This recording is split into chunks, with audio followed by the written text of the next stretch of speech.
are competing in the 100-mile USATF are going to do 85 laps of this course. We'll have some great drone shots. We'll have follow cams. We will have a static cam at the start-finish line. And there's some storylines out here, several storylines. You can see the beautiful Cornerstone Park here in Henderson, Nevada. That's the start-finish line there. We've got a lot of interesting storylines to follow here today. At the front of the pack, we should probably start right there, though. Both sides, both the men's and women's field, have their returning champions. And I think that is going to be interesting. But what's fascinating about that, having the two returning champions, neither one is probably the favorite in their respective races. Last year, Jonah Backstrom won the men's race in about 14:11. In fact, finished fourth here in 2022. But he is not expected, and I spoke with him this morning, he's not necessarily expecting to win this event because there is a specter hanging over the field on the men's side in the form of Raj Paul Panu. Now, people might not be familiar with Raj. I've watched him race in person at Haviland 100. He did the 100K in 2023 last October and set the course record, a very stout course record. And then at Tunnel Hill, he finished second, but his 50-mile time was 5:08, or 5:02 rather, 5:02. 5:08 was his previous year's time. So if you're talking about a runner who can run a 5-hour 50-miler, then you're talking about somebody who might put down and threaten some very stout, very big numbers here. We'll talk about the records and the numbers that some people are chasing today. That's on the men's side. On the women's side, our returning champion is Sierra DeGroff. Sierra last year won the women's race. Also had a great year overall. Won Jackpot, won Fat Ox, USATF 24-hour championships. But again, not necessarily the favorite in her race, as Ashley Paulson is the woman that people are probably expecting the most out of. Ashley Paulson, last year's overall Badwater winner with a women's course record, won ATY across the years with a course record as well, with a 14:37.09 on a course that's not necessarily conducive to big, fast numbers. So there could be some American standards under threat here in Henderson, Nevada. The temperatures today are a little bit mild. I would almost say a hint warm compared to what the runners might want. But then again, I've also seen the showgirls at the start-finish line freezing in years past, and I felt terrible for them. So they're probably welcoming the warmth today. It says 49 degrees in the corner. Sounds about right. Feels fantastic out there. Yeah, I think it's great. Zach Marion joining us here. I've been kind of, walking around the field, talking to people, doing some brief interviews, getting some intel, finding out what some of the contenders' big numbers are looking to be. I didn't get a chance to talk to Raj or Ashley, so I'm curious to see what their numbers are. I don't know if you've heard through back channels, perhaps, what they're shooting for. I know that Raj is going for some pretty stout numbers. I know he wants to be very impressive. Mm-hmm. Him and Ashley Paulson are both like, I don't want to throw numbers down, but they're like, I want to have my best day. And the scary thing is their best day is pretty phenomenal. So, and it lets you know that, like, I believe both of them are, their best day is course record and threatening American standards. Threatening American standards, exactly. I know Chris Danucci, I spoke with him. Those veterans of the sport recognize his name as a top tenor at Western multiple years. He's here at, in his young 40s saying that he would like to go for that 50-mile to get a qualifying time for Desert Solstice. Okay. And he's like, I've had the best 4 months of training I've had in many years. This training block has been fantastic, so he's excited to get out of the race. And I know that Ashley Paulson does not toe the start line of anything without feeling like she has a shot to go have a great day. She's a very, very smart runner like that. And also living in Denver, I've had the opportunity to hang out with, run, and talk to Raj. And I know that guy crosses his T's, dots his I's, and punctuates every sentence in his training log. He leaves no stone unturned, which is an incredible thing to do as an athlete, to be able to not just have the physical fitness and the discipline there, but also focus on recovery, focus on nutrition, get your sweat tests done. I mean, this guy does it all and has been a huge big vocal presence in terms of focusing on his recovery. And he did forego Black Canyon last weekend. There were a number of athletes who saw his name on the start line list and were a little afraid to see that name. And he did decide to forego that race to show up here. So that tells you where his focus is. He feels like in talking with him, he feels like he is primed for an extremely fast, these are his words, an extremely fast, runnable course. So his extremely fast, he puts himself up to high standards himself. He holds himself to a high bar. His extremely fast means American record standards. One of the unique things about this course, and you've seen it, when you think of like a looped course, flat, fast, like I would say flat is relative.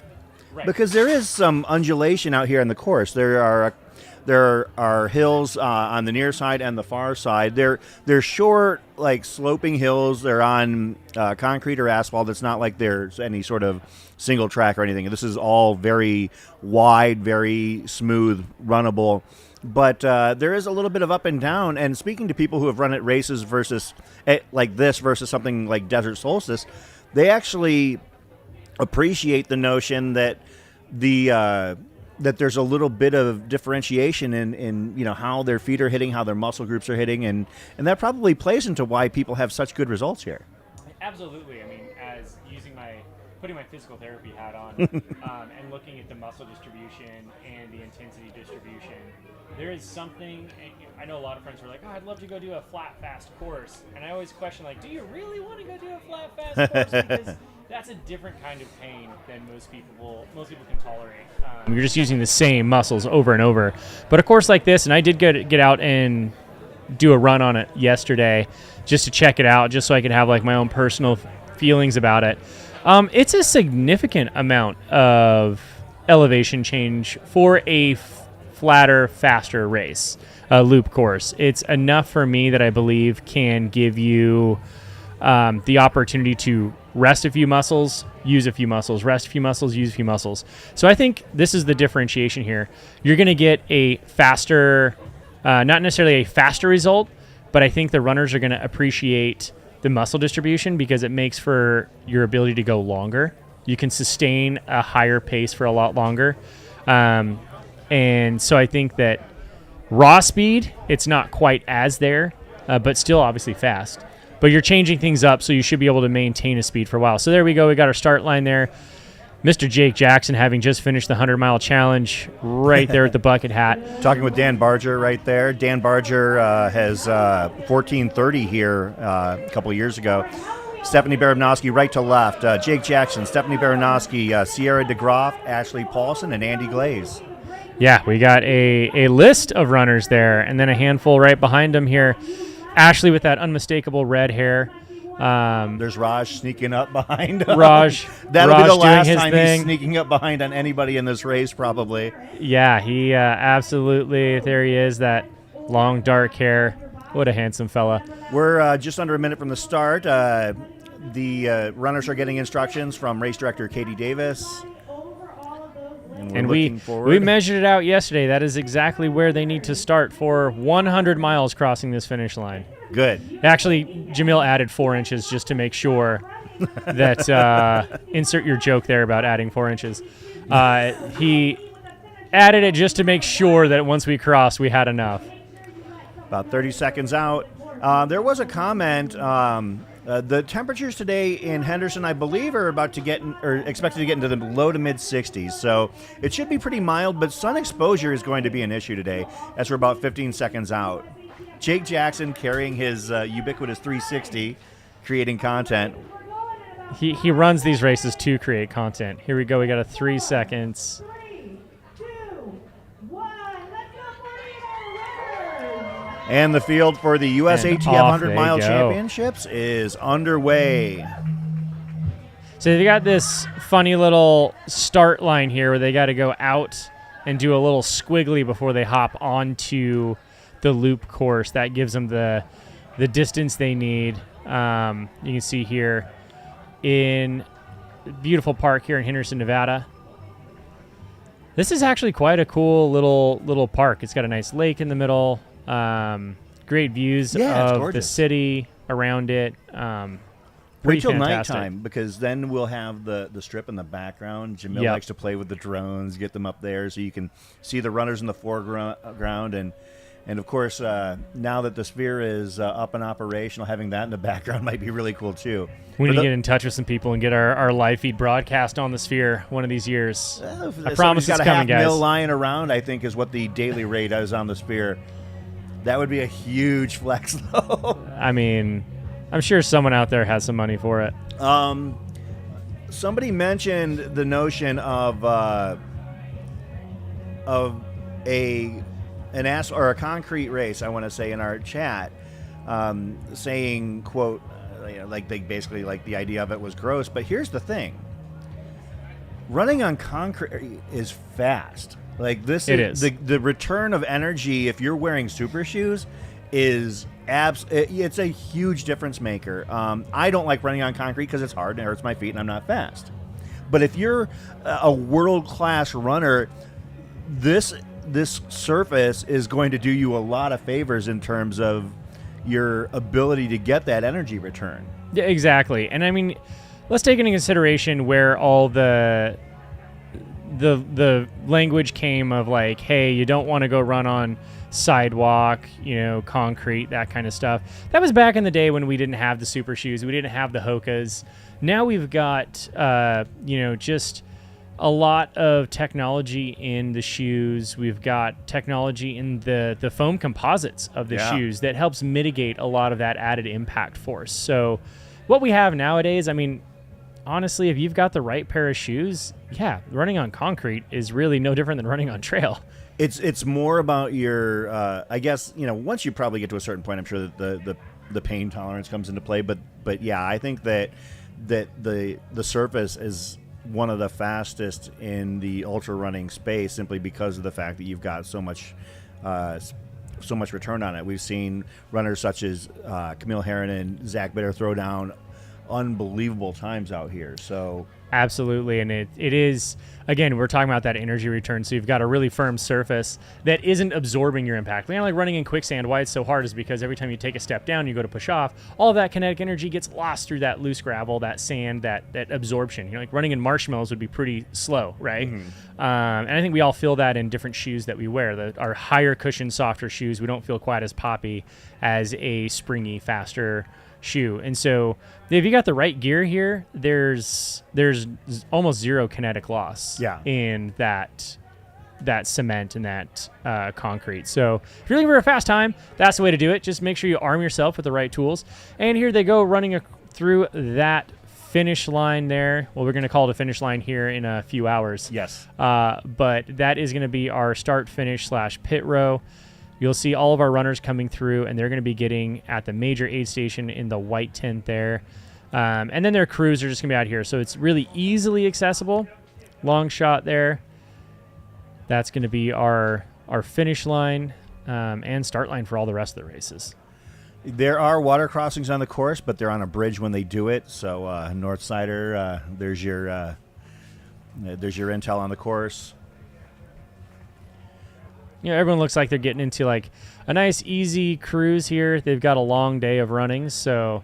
And this is the first part of the Jackpot Ultra Running Festival. You've got the 48-hour race here, 24-hour. There's a 100-mile long course and then a 100-mile short course, as well as a 12-hour and 6 hours. I know that the most of those races are starting later on. I believe that the 48-hour will be starting here later this morning, if my understanding is correct. But yeah, these runners are competing in the USATF 100-mile national championship. You're going to also have a lot of age groupers. Yeah. There were a couple to keep note on that are, in the 80s trying to break that 80 and 80 plus 100-mile record. And this is a great, beautiful day to do it. You've got amazing conditions.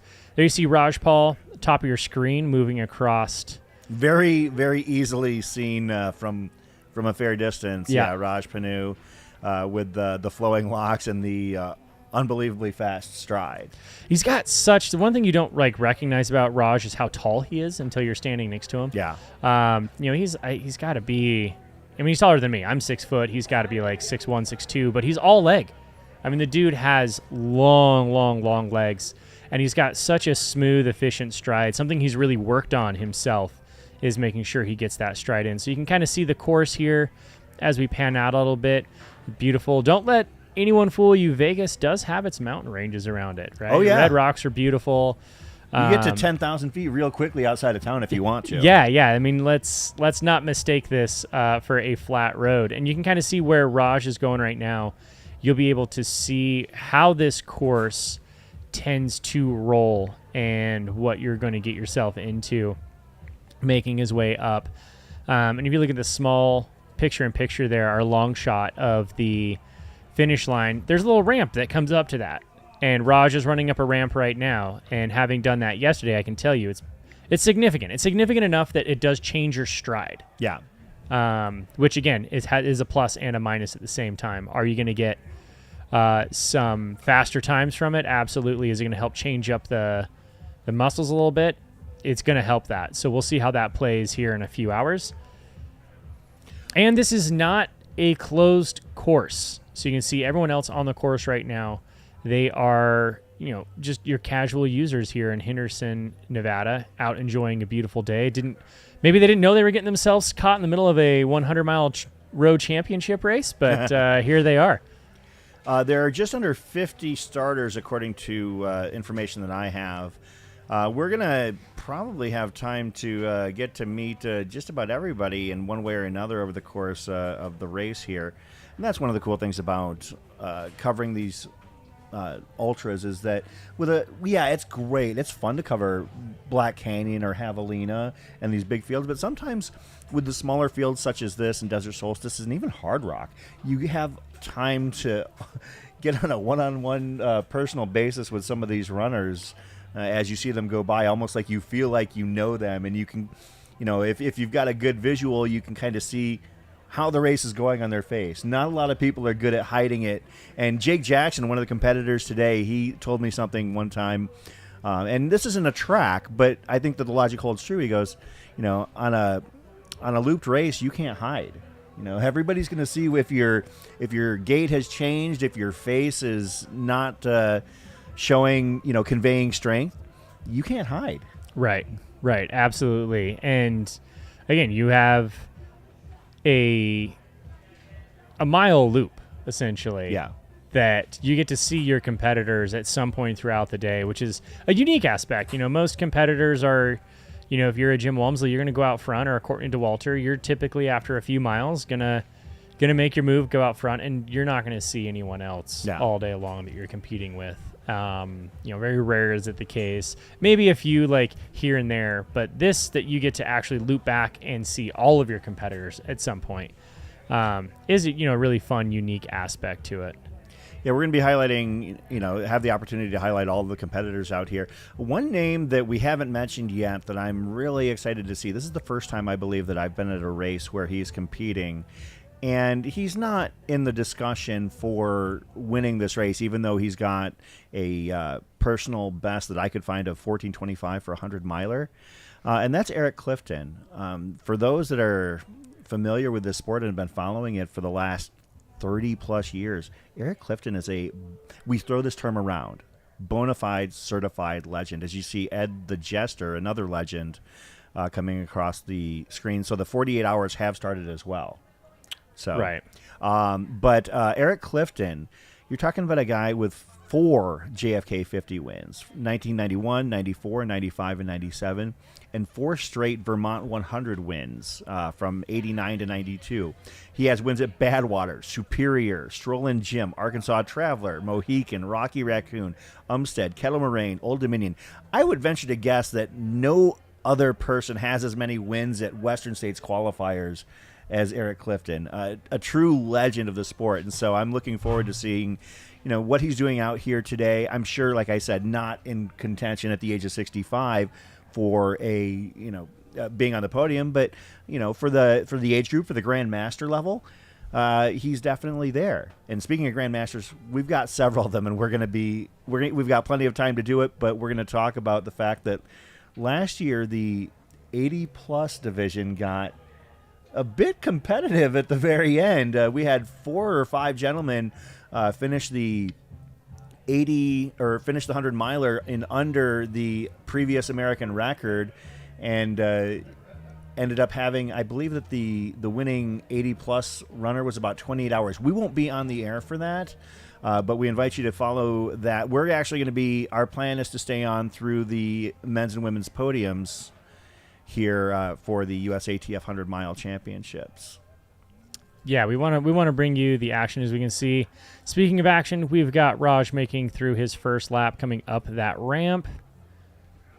Still looking smooth, looking good, light on those feet, just kind of popping those feet off. Definitely doesn't look like he's working yet. Just looks like he's enjoying those first couple. He's going to enjoy these first couple miles to give himself, a little warm up. I don't think that. Let's see what time he's rocking there. Yeah, just 11 minutes making that first lap plus his half mile bits. Yeah, he's in a good pace. He's moving really well. He's in the high 7s right now. I'm sure he will lean into it here shortly, and we're going to see that number come down significantly for a handful of laps. Yeah. Yeah, I would say some of the names to watch on the men's side. Of course, we mentioned Raj Panu, and we'll be following his race pretty closely. Last year's defending champion, Jonah Backstrom, is here as well. Jonah just turned 50, and the last 2 years has run 14:10 and 14:11. And he told me, I spoke with him beforehand, he's shooting for the American standard for 50 plus, which is 14:44. And based on that, I would assume that he's got an excellent chance of beating it if he's got the fitness that he's shown the last couple of years. I mean, obviously a lot can happen. This is a long day, a long race.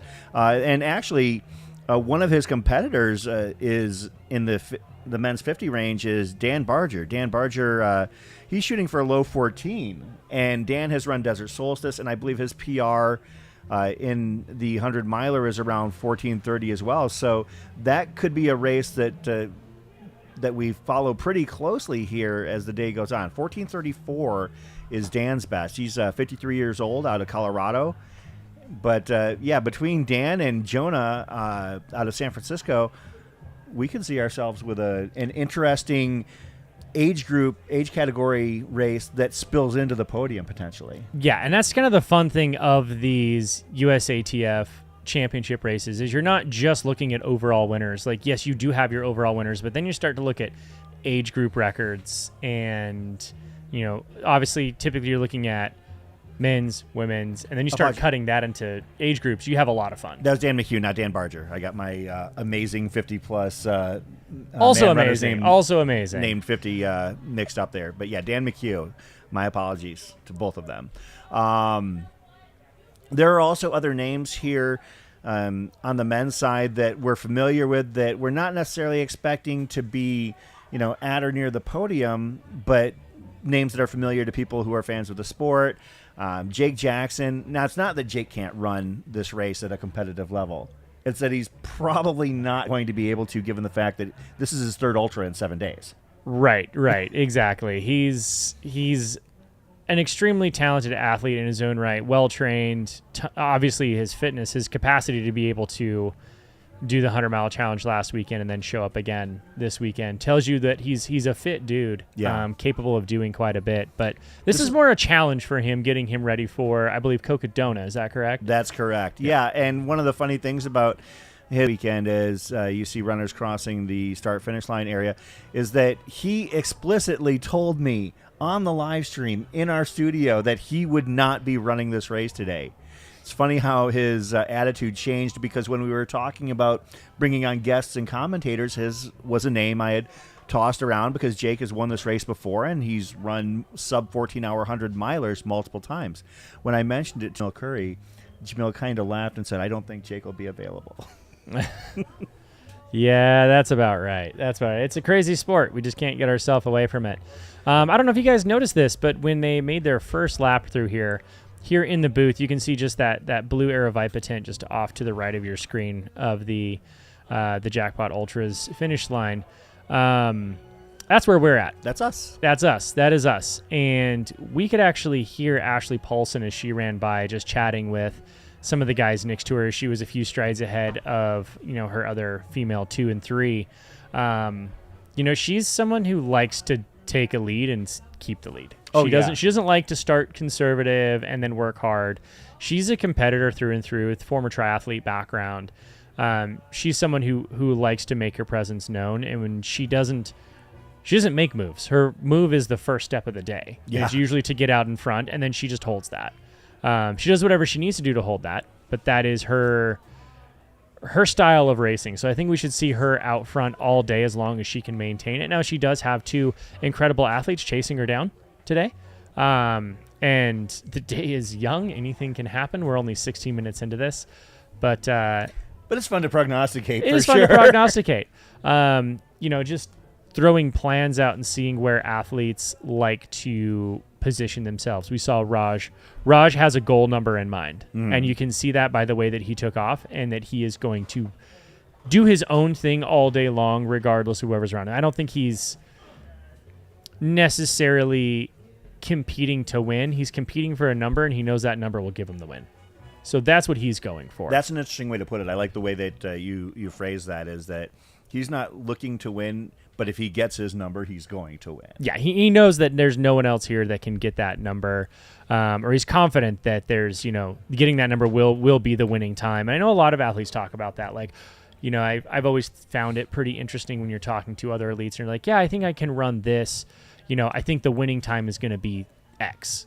And I feel like I'm capable of running that. So yeah. I think that tells you that, these athletes do a lot of their homework. They put themselves in position to say, am I there? Raj knows. Raj knows that the goal number he has in mind will be the winning time of the race, and he's chasing that all day. Yeah, Angela, they do not change directions over the course of the day here at Jackpot.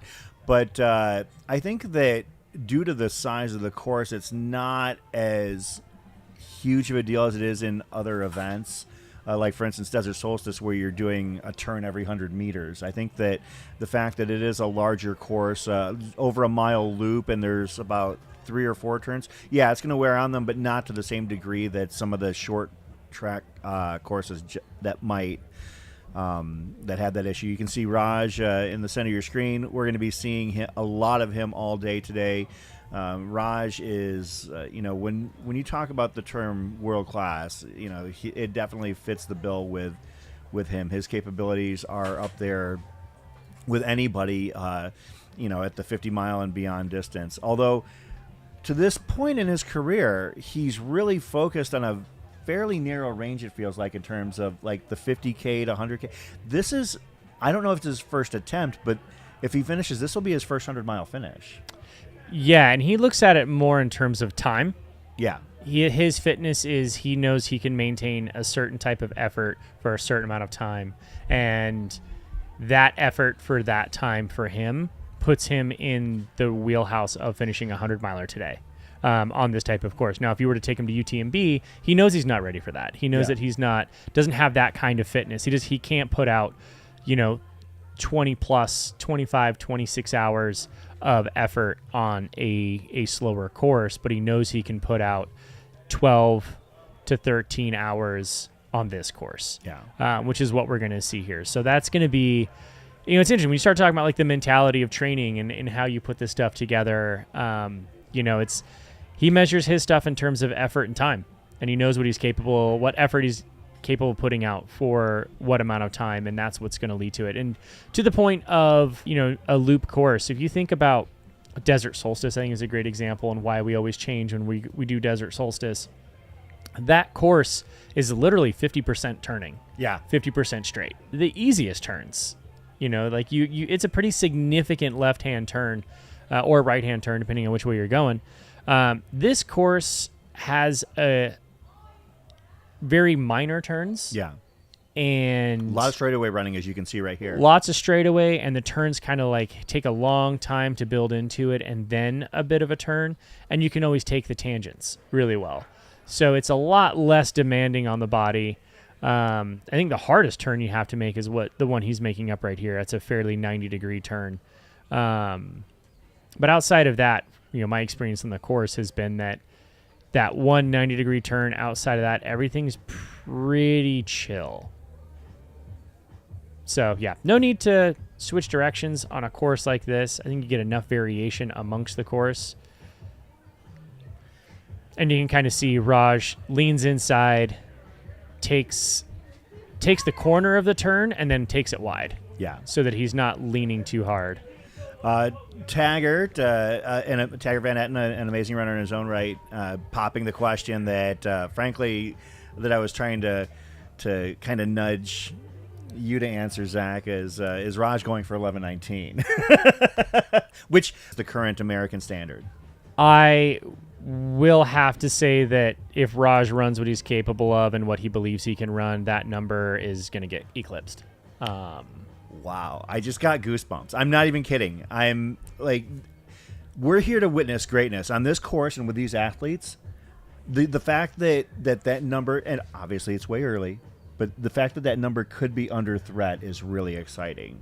And, when you have people like Taggart Van Etten and also Matthew Shepard, a great Canadian ultra runner, right, tuning in to watch what's happening, that something special is going to potentially happen on this course today. Right.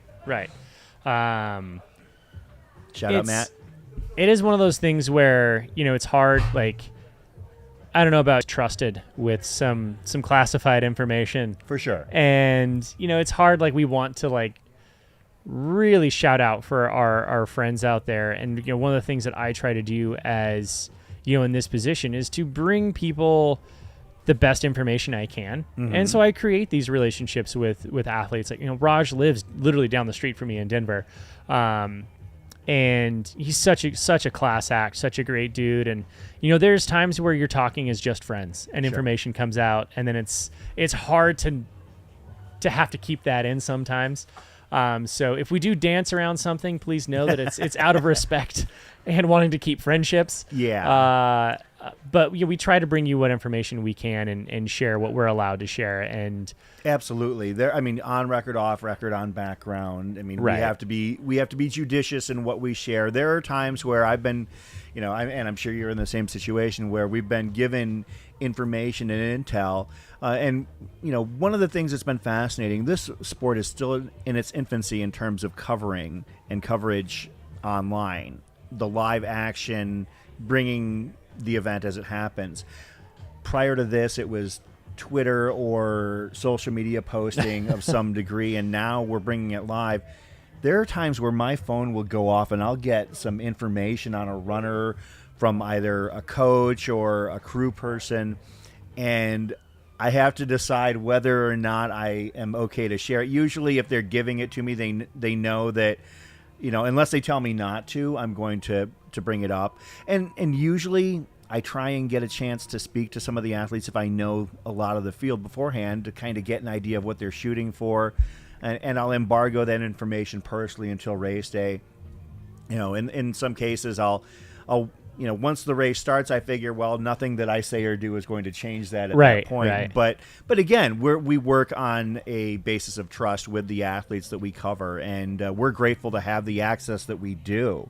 We're not just, quote, the media. We're fans and we're friends. Right. So we have to be occasionally careful in towing that line. It is. This is such a unique sport, and we've talked about this at other times, and I think that this almost deserves a whole podcast type conversation. But we're in a unique sport that elites toe the line with the rest of the field. Absolutely. And, you look at Boston Marathon, for example, and that course is literally that field is divided into elites, sub-elites, fast sub-elites who aren't quite the fastest sub-elite. It just keeps going down. There's just like divisions amongst divisions. Yeah.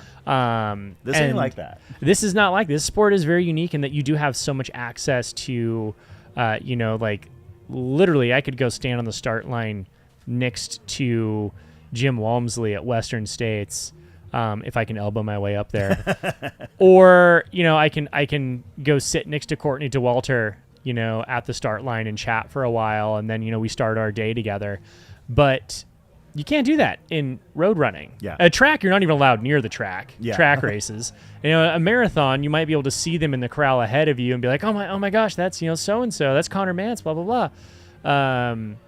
But yeah, you don't get really the access to talk to them. And, like Molly Seidel's a friend of mine, and it's, I can chat with her outside of that. But when it comes time to race day, it's like we're segregated in between like different worlds that, we live in. So it's really unique, this sport, that we do have so much access, and, we appreciate, runners are weird, man. We're all a weird group. Yeah. And so it's interesting, the front of the pack, I've noticed, and I would love to get some data on this, are generally more introverted.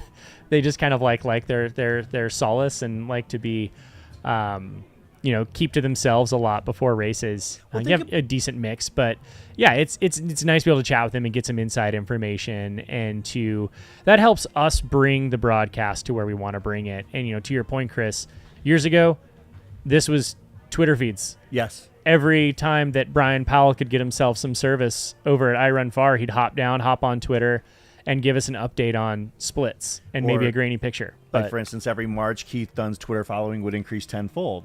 Right. Following Barkley. But yeah, this is the next level in covering these races, and we're happy to be a part of it. I love the fact that how the day is going to play out, and we're going to do our best, to how the day is going to play out, and we're going to do our best, to keep talking and bring you coherent information throughout the day. But good thing there are a lot of other races. We do have the 48-hour, 24-hour, and 50-miler. And the 48-hour racers, as we mentioned, started at the same time, but they're on a different course. As you can see, runners that are coming in from the left of your screen, those runners are on the 48-hour course, and they don't switch direction. But part of the reason they don't have to switch direction is because there is so much their left turns, their right turns. They zigzag around the course of Cornerstone Park. As you can see, Ashley Paulson on your right, Sierra DeGroff on your left. Sierra DeGroff, last year's winner, last year's USATF 24-hour winner as well. I spoke with her before the race, and she's shooting for PR. Her PR currently for the 100-miler is 15:59, but she did drop a hint that she would be very happy with, and I don't think necessarily surprised if she broke 15 today. She might need to in order to defend her championship here. I spoke with her. She's also now coached by Camille Herron and Connor Holt, so she's got excellent intel. Yeah. You couldn't ask for somebody with more knowledge and more expertise on a course such as this than Camille and Connor. They've done it all on this format, and Sierra went right to the source in that regard. Yeah, talk about Jedi Master type situation over it. Quite literally, that is definitely Camille's yes, absolutely. signature move there. But yeah, it is you're getting the intel from the best of the best on top of great runners. And there she is. We can hear her running by, talking. Her and Sierra just looks like they're going to go have a day. If I were Sierra, I would just keep Ashley Paulson talking as much as I can and let her expend that. And she's just such a bundle of energy, and she just loves to be, communicate with all the runners around her. She's phenomenal with her for those who know her from her iFit days, and what she does there. She is a phenomenal coach and cheerleader and a great personality, and she will chat this entire 100 miles if she has the chance. Could that be a strategy, though, where Sierra decides that she's going to latch on to Ashley for as long as possible? Because Ashley ran a 14:37 at Across the Years, I believe, and looked like she had something left in the tank afterwards. that could be a strategy because, though, as far as I'm concerned, those are your prohibitive favorites on the women's side. There are some excellent other racers. Heather Huggins from California finished third here last year with a 17:09. I have no doubt that Heather's going to have a great day as well. But when it comes to the women's field, there's 1 and 1A. Megan Eckert last year finished fifth on the women's side. Lauren Jones, second at Bandera last month, 18th at Western States last year, second at Cocodona in 2022. Very talented. We've got a solid field of women here at Jackpot. Stephanie Baranowski, top 10 finishes at Haviland 100 and Rocky Raccoon in recent years. These are all very talented racers. And somebody had asked earlier, and thank you for the clarification. I'm not sure if that was Bryce or what, but that in order to participate in the USATF 100-mile championships, you do have to be a member of the USATF, which is a you can choose to be one, whether Right. you're front of the packer or the back of the packer. Yeah, I learned that the hard way. I ran a USATF 50-mile championship in Utah for the state championship, was not a member of USATF, won the race with a course record, and did not get recognized for the USATF championship. But, I mean, the results still stand, and I'm proud of that day, and it was a lot of fun. But yes, I learned the hard way because I was not an official member of USATF. It did not count as a championship for myself. But it's still a fun day, and I You can loved see it. Cornerstone Park here. That is the start-finish line here at Jackpot. You see Jake Jackson. That bucket hat. Keep an eye on that all day. Yeah, Jake Jackson there was with Dan McHugh. We've seen Dan McHugh on other live streams as well at Desert Solstice. Admittedly, he didn't have great races at the Desert Solstices that he's attended, but I spoke with him today, and one of the things that he said to me was attitude matters. He is going to go out there and try his best to not think of this as a race until he has to think of it as a race. Dan could be a contender for the podium here, as we mentioned. Dan and another 50-plus runner, Jonah Backstrom, both stout guys with very recent sub-15-hour 100-milers. Jonah last year winning the race in 12:10. I believe Dan's personal best was here a few years ago at 14:34. There's no reason that neither one of them couldn't make themselves a factor in this race. Things don't always go to plan in a 100-miler. Not to say what we expect, but Raj is stepping up significantly in distance, and that has to be a factor that we can't ignore. Yeah, exactly. This is uncharted territory for Raj, so we can't say like, oh, look what he's done in the past. This is what he can do. We know his fitness, and we know his mental strength. I mean, the dude is a world-class athlete, and absolutely capable of crushing this day and going for some significant numbers. But it is 100 miles. We don't know what's going to happen. This is a new threshold for him. I'm going to put my eggs in that basket. We're in Vegas. Why not? Let's throw down some bets. I'm going to bet the house on him. It's not my money, so we'll play with that. I think I just know him and know how he trains and how focused he is. Now, that's not to say that the day doesn't get to you, but if he has the day he wants to have, watch out, world. Raj is going to be on a tear. And I think that's the best way to put it, Zach. I think that's an excellent way to phrase it. If he has the day he wants to have, I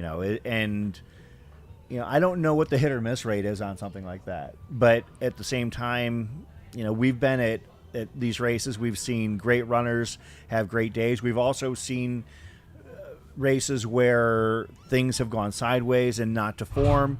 And maybe a name that we didn't expect to hear is on top after all is said and done. Sometimes you have there was an ATY across the years 48-hour a few years ago that I remember that a couple of multiple world record holders were in the race, and both of them for varying distances. One was are actually American record holders. And they both dropped, and the winner of the 48-hour in that race was somebody I was not familiar with. So it can happen. A lot happens in these races. Bearded Trail Guy just did bring up the fact that Raj was here in 2021 and DNF'd because it was a hot day in April. Oh. In 2020? 2021. Oh, 2021. Yeah.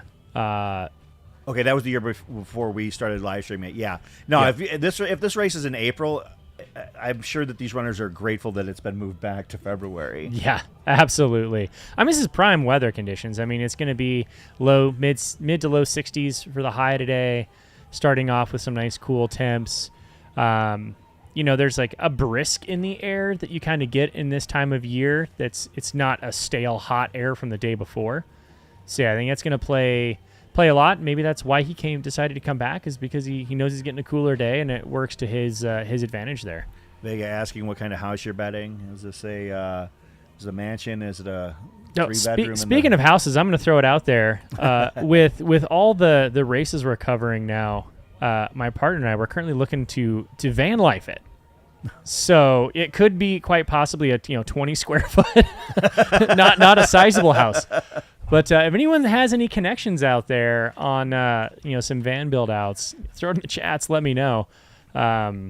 Definitely keeping my eyes peeled for some van life opportunities of myself.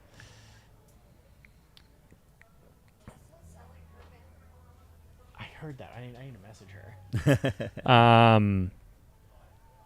Oh, Alan, definitely. That's not a dumb question. Do they do drug testing before or after events that are sanctioned by the USATF?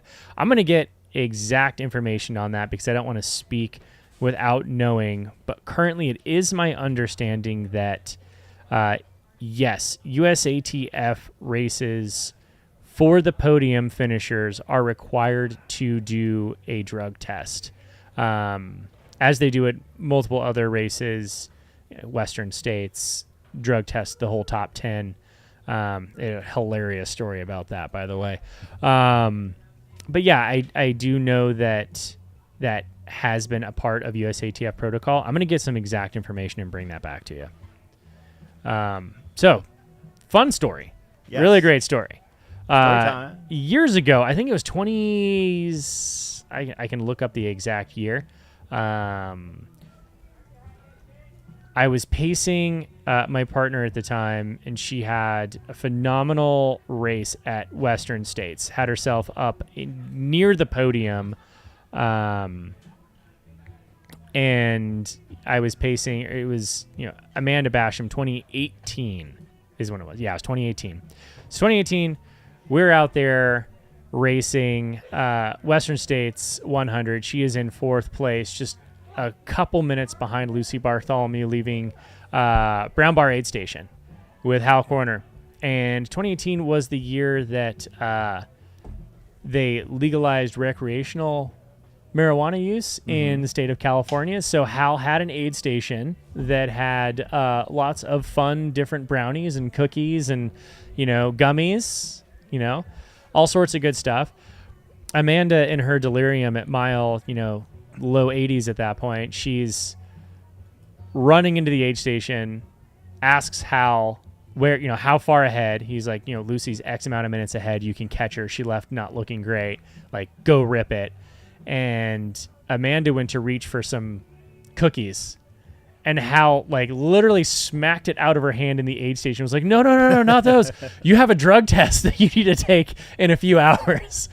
And we couldn't understand what he was talking about until we realized, oh, those were pot brownies, not just regular brownies. Oh, wow. Yeah, that was definitely one of those situations where if you're not keeping your head on a swivel, you might take something in and then get popped on a drug test a few hours later, and that would have been devastating. Yeah, that would have been a nightmare. Glad Hal decided to step and intervene there. We're following the field. The big shot is on the far side of the course here in Henderson, Nevada. And that's a short, comfortable downhill that the runners take on the far side. Raj Panu on the left side, moving to the right. And on the in shot is the start-finish line area. The aid station, capably handled by Hannah and Patty Curry, the matriarch of the Curry family. Right. Seeing that smiling face around is always something you can get in an Aeroviper race that just makes you so jazzed. I saw race director Katie Davis go by as well. Katie handling this event. I don't know if this is her first time doing it. I don't remember if she did it last year or not. Of course, Aravaipa took over this race in 2023 from previous race director Ken Rubley. Have you met Ken Rubley, Zach? I have not. He is a character. I would say the closest thing to a P.T. Barnum that we have in this space. He is the director of the Beyond Limits Ultra. Of course, created the Jackpots Ultra. Just a gregarious, fascinating guy. Last year at Cocodona, he wanted to be out on the course just hanging out and taking care of runners.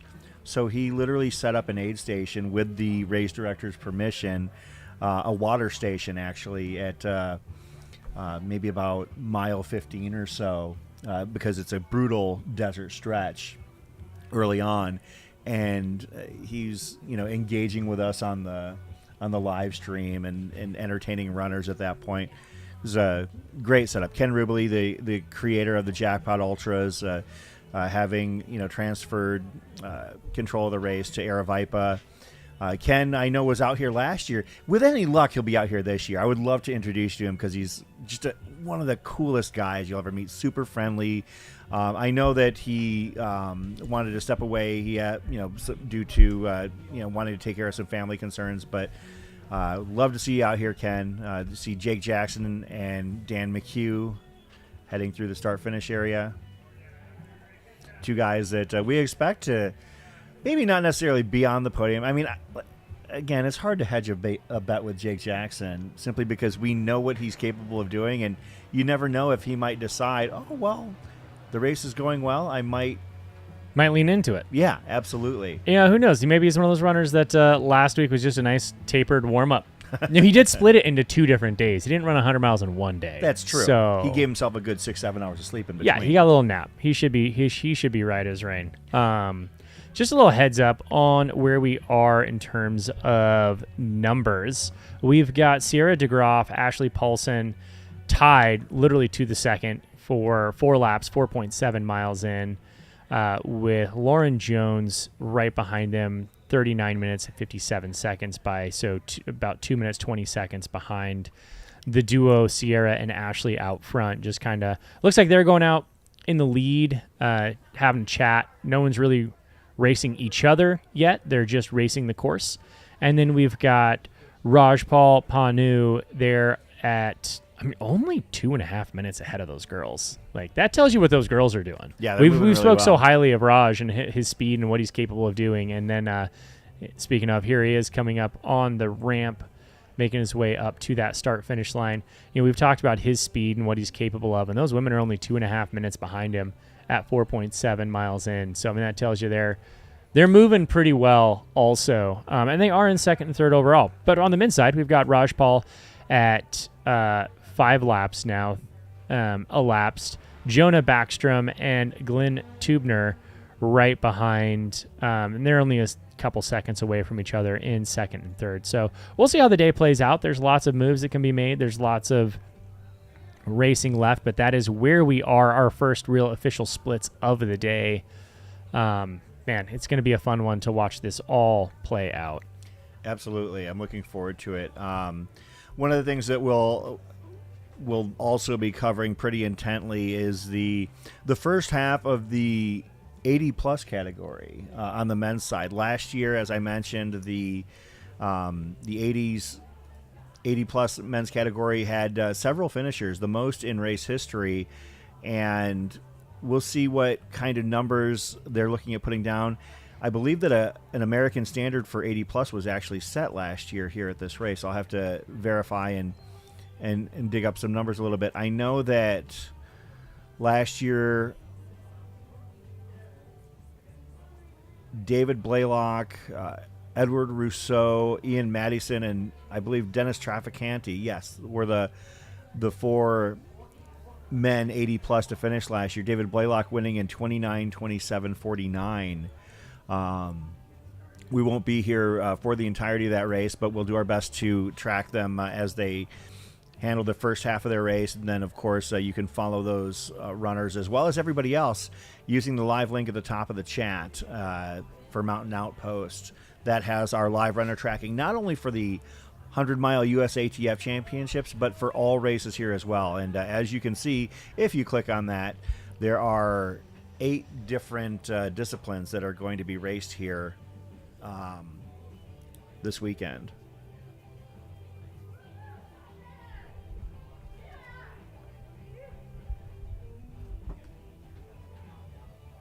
We've got a good point in the chat here with Matt Shepard brings up the AQI is only 21 today here, which is, I mean, I'm glad we're out here in Henderson and not quite in Las Vegas because, AQI is going to be way worse out there. But, yeah, that cold temperatures, and we did have a nice little light breeze last night when we were setting up, pushing any of that gunk in the air out of here. So, yeah, that's also another reason to do it in the winter, just kind of make sure we get that clear air as much as possible. It's not stagnant. Here comes Sierra DeGroff and Ashley Paulson still chatting away.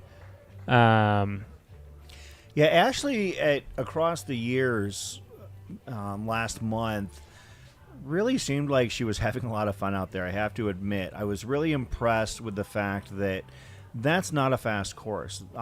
She beat the previous overall course record by like an hour, and the course was altered this year. Like normally it's got 1 or 2 significant quote like turns. This year they had a couple of weird little issues due to construction on the course, and she took it all in stride. And I always feel bad whenever I'm at that race, and she raced on New Year's Eve, which is the busiest day out there by a wide margin. Right. I always worry about being in somebody's way because I just nominally enter the 6th day just because I want a bib and to track my miles lifetime.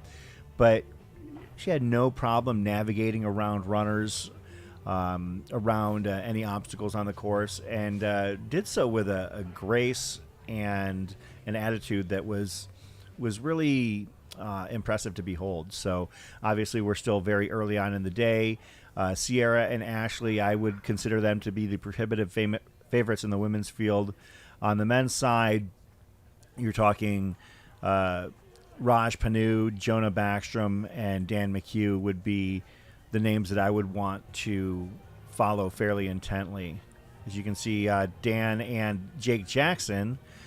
Jake Jackson actually, I believe, has the best PR here of anybody on the course. But as we mentioned, we're to use more appropriate parlance, hedging our bets on Jake simply because we know that he raced a 100K on Saturday, a 60K on Sunday, told me point blank that he would not be here to race today. Lo and behold, when we show up, I see him there, ready to go at the start line. But yeah, Jake is, for those that aren't familiar, Jake is a world-class fixed time and looped course runner. He won Desert Solstice on the men's side in 2018 with 157 miles. He improved that at Worlds the following year with, I believe, about 167 miles in 24 hours.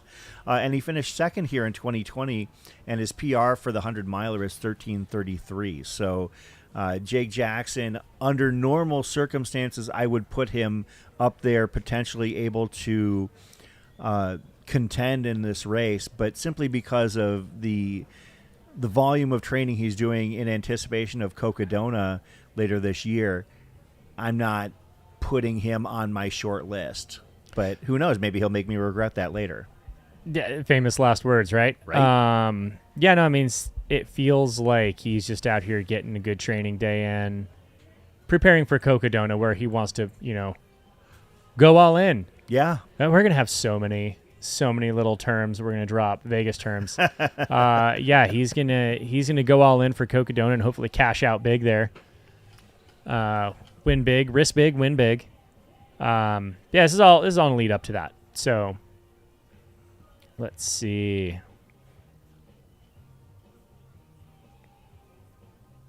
Yeah, Eric Paramond. It's that Jake. Yeah, he really only 4 or 5 days post BC 100 at this point, the Black Canyon 100-mile challenge.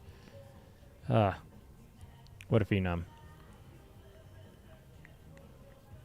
Yeah, one person I'm really looking forward to, and will definitely be bringing up his name later when we get some eyes on him. But we've got one of a good friend local to Salt Lake, a race director out of Salt Lake. He runs the Squaw Peak 50 miler out there, and he had another one under 100K, one of the classic. It's in its 28th year of iteration of that race, and he's been the race director since day one. John Bozong, he's a phenomenal person himself, has supported this community since its birth, really, and has been on a streak of marathons, one per month, and recently was diagnosed with cancer. Really doesn't know how long he has. He's gone through some radiation, slowed down significantly, has talked about a lot of muscle mass loss, and he's been running marathons since I think he started in the 90s. He started in the 1990s, started this marathon per month streak, has been able to maintain it through his cancer treatment and through the diagnosis for many months now.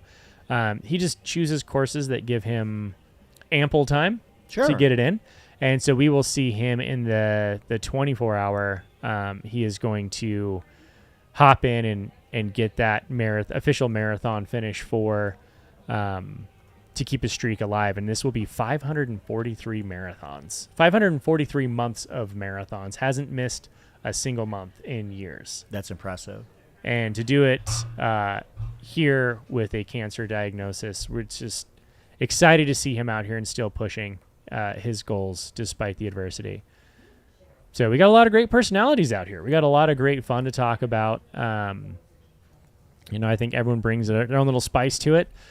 John is not going to be someone competing for a win by any stretch of the imagination. In fact, he was DFL at the Disney Marathon last month. Definitely won't be competing, but he will be a winner in all of our hearts. Couple more names that we haven't addressed yet that I feel are worth giving attention to. Amy Maurer is out here. Amy Maurer, I believe, still holds the U.S. 6-day standard for the women's side. It's somewhere in the realm of 450, 460 miles in 6 days. Amy is out here racing in the 100-mile, as well as Jill Hudson. Jill Hudson, no stranger to this race, finished 12th here in 2022 in the USATF 100-miler. She finished top 5 across the years 6-day back in 2021 and had a 7th place finish at Coldwater Rumble, a race near and dear to my heart in 2021 as well. Jill Hudson competing in the Grand Masters category, but we've got runners of all capabilities. Another name that we haven't talked about that actually we're probably remiss in mentioning it to this point is Megan Eckert. Now, Megan finished 5th here last year. We briefly touched upon it, but she also came to Mogollon Monster this year and absolutely destroyed the course. Not an easy course either. No, my shoes couldn't handle that course. I did the marathon and was amazed at how little was left of my shoes by the time I was done. Like, they were torn up. And Megan Eckert had a great effort out there. She finished 2nd at Brazos Bend 100-miler back in 2021 as well. Maybe somebody that we need to be careful not to sleep upon because an immensely talented runner. And her course, or her finish at Mogollon last year, was a course record by 1 hour and 20 minutes. And some great runners have run that race over the years. Sarah Ostaszewski, Al Spacek, Del Salt have won that race. So you're talking about national, international runners. Megan Eckert, again, probably somebody we can't sleep on here, depending on how things go over the course of the day. As you just saw Jonah Backstrom go by, last year's men's winner. On the men's side, a couple of names that we haven't brought up yet. One of my favorite people in this field on a personal level, Jimmy Strayhorn. Jimmy is a local to Arizona. In December finished second in the 100-miler at Desert Solstice and second in the 24-hour overall. He's no stranger to the fixed-time races. He finished Cocodona last year. His breakout race a few years ago was Rocky Raccoon, where he ran a 15:40:53. And Jimmy, talking to him last month, he basically told me that this was part of his Cocodona training. So, and he's also no stranger to racing Jake Jackson, so perhaps they pair up for some laps as well. Jimmy's a really cool guy. He's a school teacher in Camp Verde, Arizona, and genuinely a guy that if you have a chance to share some miles with, always smiling, always upbeat. So looking forward to seeing what he does out here today as well. One name that I'm not familiar with, who's got a very respectable resume, is Sean Sissel, a beast coaster. Sean finished fifth at Tunnel Hill in 2022. Also won the Alexander County 24-hour last year and finished seventh at Umstead in 2019, and has a 100-mile PR of 15:40:36. At 38 years of age, still in his prime. So Sean is a name that I'm going to have to familiarize myself with over the course of the day here too. That is the fun of this job, man. We get to see so many random ballers become extremely well-known athletes, have their breakouts. We get to look at deeper into their history, learn some of these up-and-coming runners, some of these well-established local runners. It's always so much fun to be a part of and be able to capture that. Thank you to Ross for sharing in the chat. Ross Kiwi, one of our local group run leaders from time to time. Megan Eckert also won the Saguaro Showdown last person standing in January, running 65 yards. So no stranger to being out on some courses for a long, long time. If things go to plan, she'll probably be out there for a much shorter time. As we can see Andy Glaze, going from left to right. Not sure who he is sharing miles with at this point. We'll get to know everybody here as the time goes on. We'll see who he pings the timing mat with, perhaps. Yeah, I'm going to run some numbers here and see kind of what these paces are. It's interesting to me, like, I typically don't get into a whole lot of conversation with my competitors as I'm running in races. I feel like I was so honed in on the race, and early miles you might chat with someone, but we've heard a lot of conversation passing this. Yeah, they're right out. They go right by us. We've actually got the tent closed right now because it's very bright out, and the sun is positioned just such that on the producer's side of the tent, it's hitting their faces. Bryce's face is normally bright and shining, but even more so at the moment right now because of the sunlight coming in through his side of the tent. But I can't wait until the sun adjusts so we can actually open up so we can see the course. We're just kind of peeking out through some slots in the curtain at the moment. Yeah, so just to give a bit of a reference to what's happening in the men's and women's field on this course, Raj is running an average of a 7:17 pace right now, and he's just bounding. And just watch him cross the screen there. He is just bounding, looking really smooth. An average of a 7:17 per mile. And then we've got let's take a look at what the women are doing. 54:20. Now, so I can't do Raj, math, so I have to crossing do the finish line there. The women are running a 7:46 average pace so far. And to them, that is quite literally a conversational pace. Yeah. So, those are the kind of paces that we are working with here. We've got low sevens for Raj, high sevens for both Ashley and Sierra as they're just chatting away. And it looks like Raj is just enjoying himself a nice warm-up. I would imagine that running, a course like this, you kind of give yourself that first hour or so to wake up and warm up. Like, obviously he wants to put himself in position to reach the goals that he has. Sure. So you can't start off just dilly-dallying.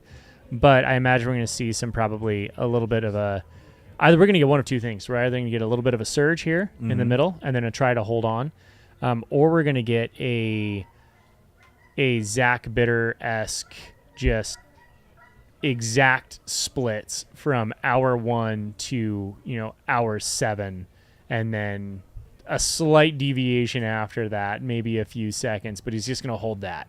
Yeah. Looks like that was Jill Hudson going from right to left on the picture-in-picture, heading up towards the finish line. Looks like our overhead is capturing... That looks like Jonah Backstrom that we're following right there. Yeah, so that's the downhill portion of the course. You see they kind of roll up a little bit, hit this little bit of a downhill, so you can kind of... This is the rest of the course. You get a little bit of a rest on this. You get to, take a moment to take a few deep breaths and then, continue moving forward. Yeah, Matthew Shepard, that is correct. Andy Glaze has been logging high miles for many, many years. 100-mile training week streak for 4 years. He has logged a staggering amount of miles over the years, and always does so with a smile on his face. His tagline on social media, he has a pretty large following, but he always says, "Smile or you're doing it wrong." I have a bit of a contention with that notion, but then again, he's logging a lot more miles than I am, so I have to probably defer to him in that regard.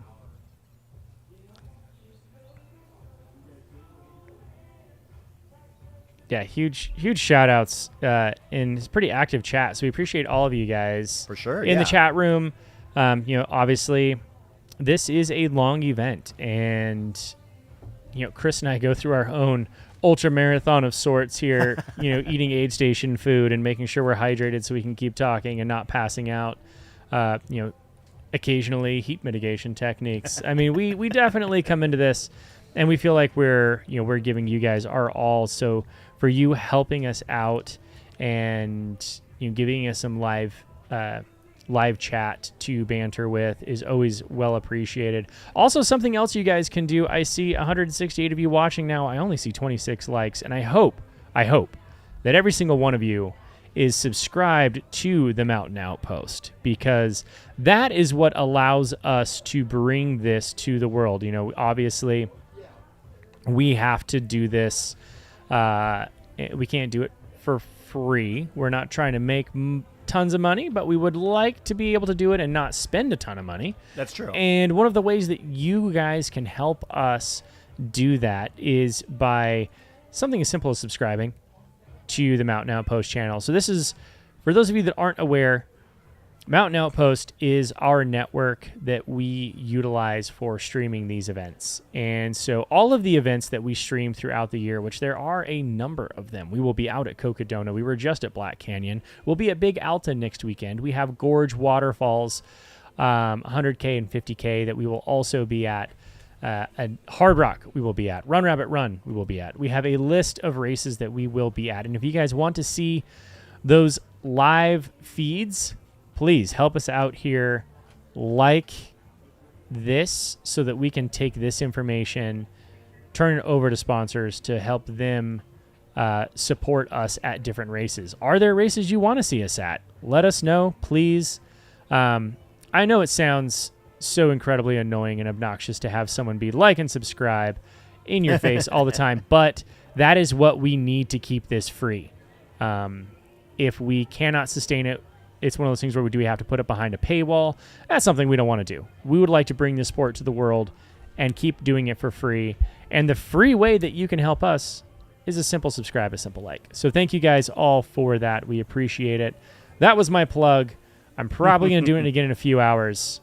But as the director of live stream media here, I'd like to keep my job and also keep this happening. So help me out, peeps. One of the names that I wasn't familiar with and I'm really fascinated by that I just started reading about is Charlotte Gilbert. So Charlotte doesn't have any 100-milers to her resume that I could find, but she ran a 10:24:05 at Tunnel Hill 50 miler last year, very respectable. Yeah. She ran a 9:41:44 at Ruth Anderson 50 miler in San Francisco, very respectable. She's 72 years old. If I'm still walking upright without a wobble at 72, I'm going to be happy. We're talking about somebody who might break 24 or well under 24 at the age of 72 years old. That's super impressive. We'll have to follow Charlotte's race here today. Again, this is part of the fun of having a field such as this. You know, a woman who is, for all I can tell, looking to finish her first 100 miler at the age of 72. If my research is to be trusted, which is hit or miss, but I think that is a pretty Always questionable. Absolutely, but that would be pretty impressive if I am right and she is finishing her first 100 miler at the age of 72 and potentially doing so in a sub 24 fashion. Travis asking if this is the first time Mountain Outpost has done 3 live streams 3 weekends in a row. Yes, it is. We can all attest to that. We are all exhausted. In fact, when my job is done here after we break down. So for those who don't know, there's a lot of work that goes into this. We don't just roll up and hop behind a screen. We don't have a crew of semi trucks like maybe like other large scale sporting events like this. The Super Bowl, the big game was here last weekend, and they are not. We don't have the same kind of crew and logistics capabilities as they do. I know that's hard to believe. This is basically. I'm one of the more useless people on this because I don't do a lot of the heavy lifting behind. Couldn't the do scenes. without you, Chris. Well, I appreciate the fact that you allow me to be flexible and do my number crunching and accounting during the day, but this is all a kind of grassroots, bare bones effort to keep these live streams going, and that's one of the things I'm so proud of being a part of this for, is that I know and have gotten to know everybody involved in the growth of what we're doing here, not just with what Mountain Outpost is doing, but with other organizations as well, like for instance Western States doing things and other companies doing things. I just think it's cool, and we share notes, we collaborate, we work together. A rising tide lifts all boats, and that's really where we're at here in the quote coverage industry. Yeah, I mean this takes hours and hours, if not weeks, of planning prior to of making sure that we have the right cell phone coverage where we're at, or we've got Starlinks out on course in the right places. We plan these races and decide okay, what's the most exciting thing we can do? What are we capable of doing? We might have brilliant ideas, but we get out here and we just can't flush them out. It just doesn't work. So we gotta flush that and move on. And we spend a day or two setting up, preparing once we're here. That's on top of traveling here. We're up bright and early. Chris, you're getting the information. You're putting things together. There are spreadsheets that are built behind scenes. There are so many calls to our team, so many volunteers that put it together. And then we're going to do this for 2 days. We're going to break down. I'm going to drive straight out to Marin County to my good friend Dylan Bowman's house. I'm going to drop off our whole setup there and fly home to Denver so that you guys can do the race next weekend at the Big Alta. So, yeah, it's one of those really fun and exciting things that it's a lot of work, but I wouldn't have it any other way. I love this. I want to bring this sport to everybody. And there are so many amazing races that need to be exploited and showed, and so many great racing events, not just the races that unfold within the race, but so many amazing stories that need to be told and shared. And I'm honored to be in this position. I will take the sleepless weekends and screw up my own training to get this done because the world needs it. And we are getting some love in the chats here. We've gotten some donations. You guys can always donate to us. We have my Jeep 6, dude. Y'all throwing that kind of donation here. Thank you so much. That means everything to us. That allows us to keep this going. So yeah, if y'all are always welcome to donate here to help us keep this going. Those kind of donations are what allow us to buy more drones, to buy microphones, to keep the Starlinks going. So we appreciate all that. Thank you guys. My shameless plug for what we do here. I'm just so grateful. Honestly, like, I am just so grateful. This community is fantastic, and I am always at a loss of words for how much we all want to support this sport. So yeah, the entire podium for the 80 plus category has returned this year. Last year's octogenarian winner was David Blaylock of Utah, ran a 29:47:29. Second place was Ed Rousseau from Minnesota, and third place was Ian Madison from Albuquerque, New Mexico. And we have 3 more octogenarians that I could verify. We might even have a 4th. I have to double check the age on him, but Martin Fritzhan from Ohio, Jim Barnes from Alabama, 85 years old, and Todd Lee from Reno. That 80 plus category is getting pretty stout as far as the number of competitors. And one of the things I've noticed about those runners in the 80 plus range, Todd Lee actually was here last year and DNF'd, but the finish rate in the 80 to 80 plus range, typically is 80 or 90%. I mean, those folks don't run these races to not finish them. It's pretty impressive. Yeah, this is a war of attrition, right? They're going to grind it out. That's kind of the fun thing about these races is you get, especially this race weekend, you get a mix of athletes who are grinding it out, who are going to take some good rest stops. You've got athletes who are going to just throttle it and see how fast they can get it done. We've got our 24-hour, and we know that some athletes are just in 48 that they're just going to get as many laps as they can in, and they know they're racing a clock, not a distance. So we get a good mix of it here.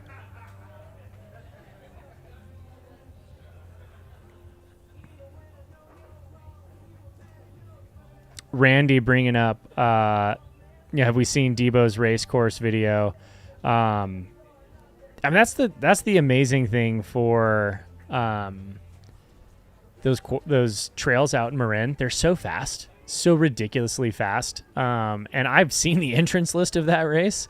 I'm trying to pace myself and go one race at a time, but I have peeped that list, and I have talked to Dylan. I'm really excited to grab dinner with him when I go out there here on Sunday night. But man, it's going to be a race to watch.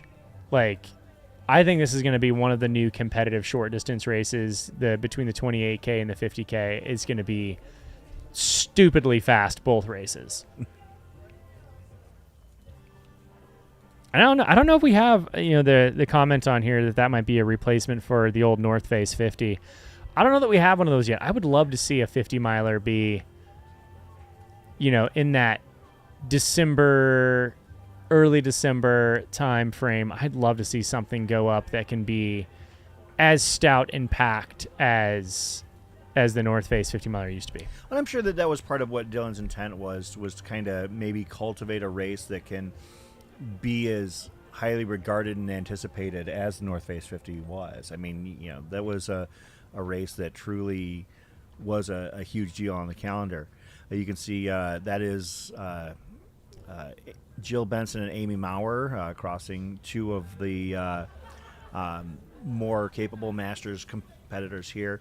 But yeah, the North Face 50 definitely was an iconic event, and anything they can do to find something to help take its place would be good for the sport. Yeah, I think, as the sport grows, we can't all just pile into the same 6 races a year. I think it's going to take a few new races coming out. And Raj Paul just looks so good. Just got to watch him run by. So smooth. We just took down the our front covers so we can actually see the race course now, and just watching Raj move up that boat ramp just looked just chill. Just the chill in his face was astounding. Jonah Backstrom in second. In third, currently Glenn Tubner. Don't have much information on Glenn, but he is 28 from Missouri, and the most notable result I found of his was that he won the 2022 Ozark Trail 100, and his 100-mile PR is 19:43. So this is definitely some leveling up for him. So we'll be seeing if he's able to stick near the top of the field here out at the Jackpot USATF 100-mile championships. Yeah, so I mean, let's definitely take note. This is a championship race, and if you look at even the last these 3 races we're doing here over the next couple weeks, obviously today we want to focus on the USATF National Championship for the 100-mile roads, and this is going to knock that out of the park. This is going to be a great race for that specifically. Last weekend we had a golden ticket race, 100K, kind of really since the decline of Bandera no longer being a part of the Golden Ticket series. And there's a race back in the day. I don't remember if you remember it, Red Hot 50K that everybody... Might have been before my time. Oh, man, yeah, that was out in Moab, Utah. Okay. And Rob Krar got a start there. Heard of him. And if you look at, Hayden Hawks went out there and shredded it to pieces. Rob Krar was out there. If you go and look at that top 10 finishers list, there are names on that course that you're just incredibly blown away by. Sage Canada's been out there. That's Jimmy Strayhorn there on the screen that you just saw. That's one of the runners I mentioned. Arizona guy, solid runner, but I was not familiar with that race. So it's Moab Red Hot. It was fantastic. It's still around. It just doesn't have the prominence that it used to. Mm-hmm. I think other races have since come up and eclipsed it. And again, last weekend, Black Canyon, that was the most competitive race outside of Western States on U.S. soil.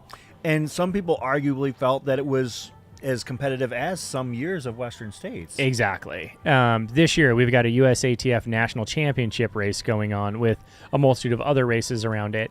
And then we're going to have the Big Alta, which it is in its first year. The inaugural year, we'll see what happens, but it is set up to be a primed short course race because it is a 50K and a shorter distance, I believe 25 or 28K as well. But, our short distance shredders are going to go out there, and then our 50K specialists are going to go out there and have a day. So really this weekend, or these 3 weekends are set up for a super fast 100K, trail, legitimate trail 100K, a road championship race with a 24, 48-hour and 50-miler put into it that has a lot of it talks to the rest of the year in terms of these types of races. And then you have a short distance race next weekend that's going to be completely different, a completely different set of athletes. The sport's just growing and evolving, and we are just having so many more races pop up, and we need it. We can't have, we're not Europe. We can't have 800 runners on the same trail. Yeah. So we just have to have more races. That's true. Also, a heads up, another race that we're associated with, as far as I know, we're not live streaming it, but things can change. It's a long ways away. Things can always change. Things can always change. But the USATF 24-hour championships will be taking place down in I'm no stranger to, Phoenix, Arizona, at Fat Ox in November. Registration for that is now open. You can go to Ultra Sign Up and search for the term Fat Ox. That is exactly like it sounds. And there will be several distances, though, but if you're interested in competing for a USATF National Championship, of course, they've got age groups and everything as well. But the 24-hour USATF National Championship registration for this year is now open. If you're interested in that, that was Stephanie Baranowski, Baranowski, getting some help from aid there. But yeah, Fat Ox, even if we're not live streaming it, I know I'll be out there. It's across town for me. I podiumed the 50K there last year at Fat Ox. Attaboy. Also finished last, but nobody needs any context. I mean, it's still a podium finish, regardless. This is true. I still have my little. You don't got to throw mustard on it, my man. Yeah, that was a plenty good finish. Yeah, I mean, we do have some classic races. People are bringing up like Ray Miller 50 miler. Oh yeah. And Sean O'Brien, Miwok. There are so many classic races. A lot of great West Coast races out there that come in. They kind of ebb and flow in terms of their notoriety or fields. I mean, it's not every year you get a Ray Miller big field or a Sean O'Brien field. Of course, the big Western races such as Western States, Canyons, Black Canyon, Javelina have their place, but every so often you might hear about a handful of runners that coincidentally jump into Leona Divide all at once, and all of a sudden that field becomes very interesting. As we've got a couple of our octogenarian competitors that just crossed the line. I believe that one of them was Ed Rousseau. I'll verify on who the other one was, but we're going to be following not only the podium but the age groups here to some degree. Once things kind of sift themselves out over time, it is still so early. I mean, I don't think we have actually. Raj might be at the 10-mile mark. Jonah Backstrom might be getting there. Glenn Tubner, but we're not anywhere near the finish of this race. We're only an hour and 20 minutes in. We expect probably maybe start the podium watch by about the 11 and a half hour mark from what I'm hearing from my my sources. Yeah, I think it'll be very interesting to see what happens. Before we go any further, I definitely need to give a shout out to Samantha Nowicki for her donation there. It's wonderful. Thank you so much. Thank you guys so much. Anyone who's got a few bucks to donate. I know we're in a political year, so everyone's being hit up for donations. So we won't be those people. But yeah, definitely we're always appreciative when you can help support this, because this is still very grassroots. We're doing everything we can. So thank you, Samantha. Really, really appreciate it. We just saw Jim Barnes, one of our octogenarians, cross the finish line. Jim Barnes, I believe the oldest competitor in the field, the age of 85. We just saw Heather Huggins, one of our potential podium runners. We just caught a glimpse of her here.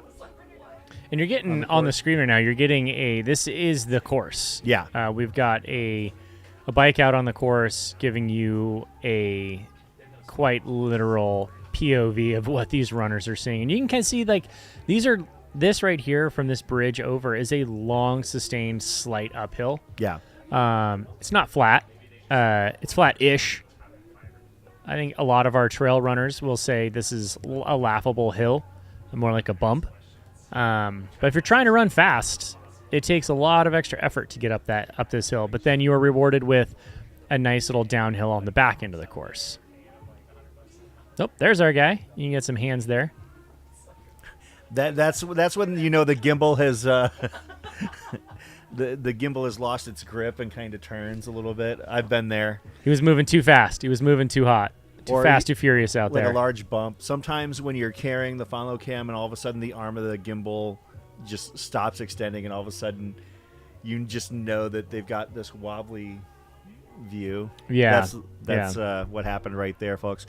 Great shot of the start-finish line and camp area here at Cornerstone Park here in beautiful Henderson, Nevada. You can see the mountains off in the background. It's a beautiful day out here. Frankly, I could handle conditions like this all day to commentate this race, and frankly, I think I'm going to get what I asked for in that regard. Hardly a cloud in the sky. Yeah, I'm trying to think of getting out on the course myself for a couple laps. Maybe a little shakeout in between We'll have to give segments you a here. gimbal and put you to work in that regard. Just go run with the gimbal and interview athletes as they're running. Try to get some words from them. Of course, we've also got the 48-hour runners out here as well. That race started today, and then we've got other distances that will be starting through the weekend as well. Yeah, we got the live tracking link at the top there. So if you want to see the results and not just wait for us to spout them off, you can always click on that link. It should take you to our Aerovipa timing, where you'll be able to see, our live updated results. And these ones, yeah, it looks like the link is working for me. I saw somebody was questioning it. Another name that we haven't addressed yet, and this is one that I'm really looking forward to see how he does. Shad Burkholz. Shad is a friend to these Mountain Outpost live streams. Famously, Shad ran about 85 miles in doing follow film work for Cocodona a couple years ago. And I know that he ran UTMB last year. Shad is an accomplished runner in his own right, but hasn't really, quote, competed, at an event such as this. So I would be curious to see how he does here. Wouldn't be surprised if he has a great day, but looking forward. And frankly, it's good to see him use his race credits finally that he's been piling up for a couple years with, full weekends. He was out there filming Black Canyon last weekend, and he said that the hardest part was he was down at the base of the river after the runners hit Black Canyon City, and he set up a cam there, which was cool. But he also found himself having to chase Hayden Hawks out of that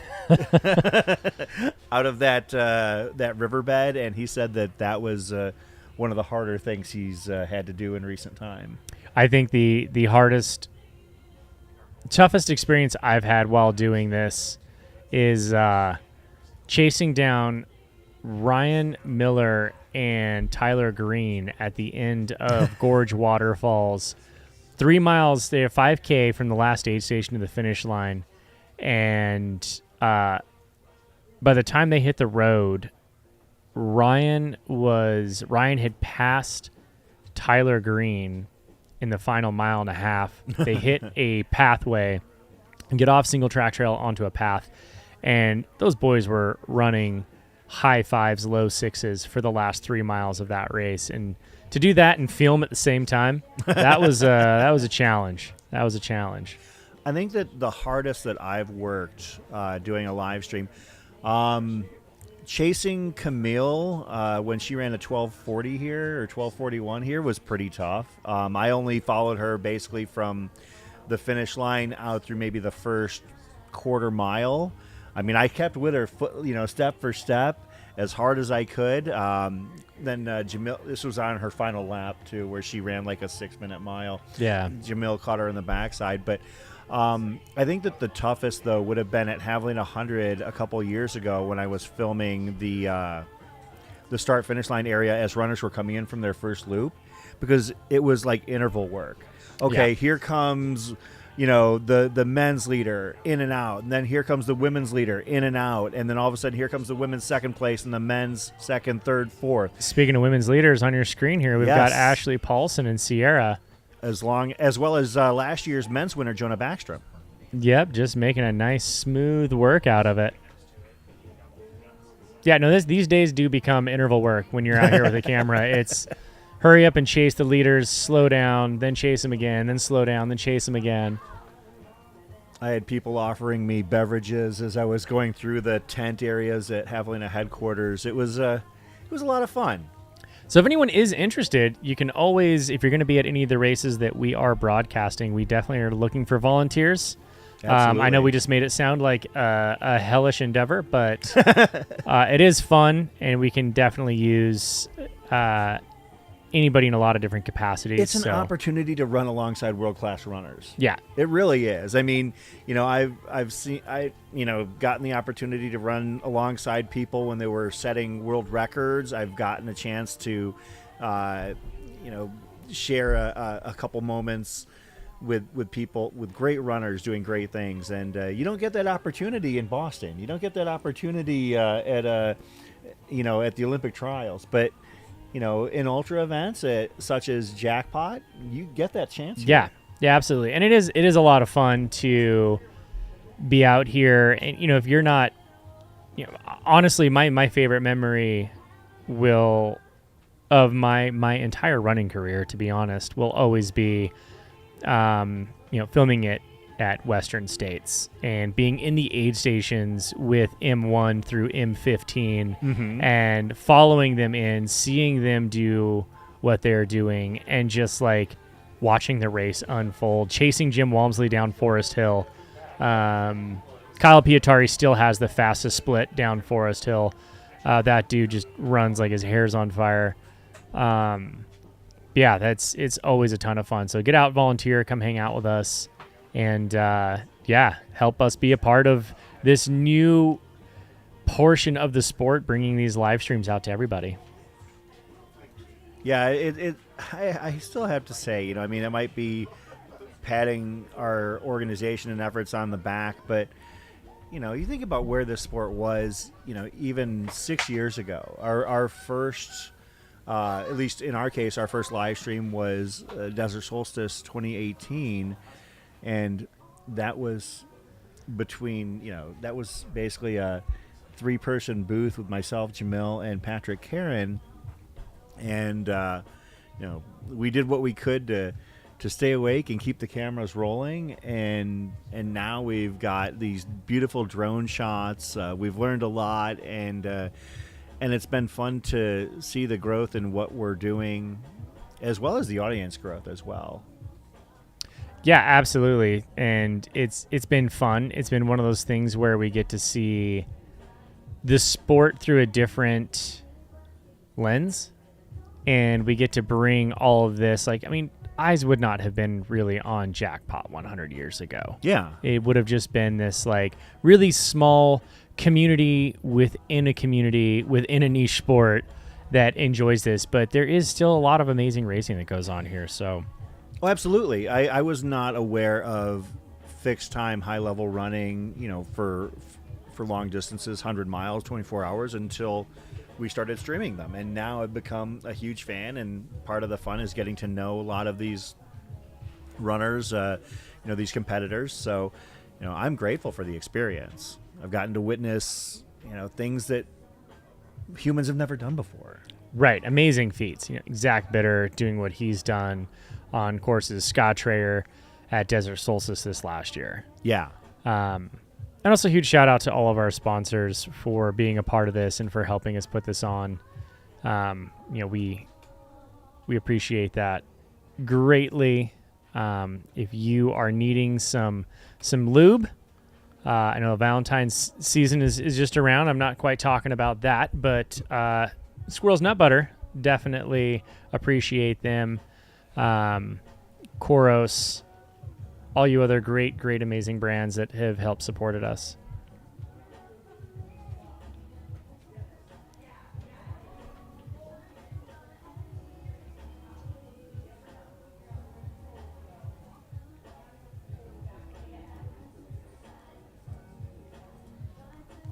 Can see the back end of the course here as runners kind of making their way on that slight uphill. Some of the comments did point out these hills do just get bigger and bigger as the race goes on. They absolutely Your do. first lap, you might not have even realized it, but I can tell you 20 laps in, 30, 40, 50 laps in, you're definitely gonna recognize it. And this course is slightly more than a mile, so they're gonna do 85 laps here. So if you're tracking on the runner tracking that we have provided linked at the top of the chat, as runners get later in the day, they don't have to get to 100 on there. They have to get to 85. Of course, there's a mile marker as well, but just for your own information.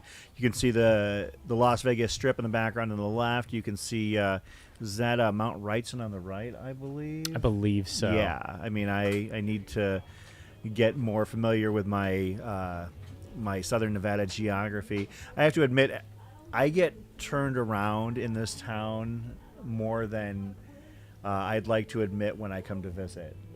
Trying to remember, I've gotten certain landmarks on the strip down as far as where they're at, and I know which ones are north, south.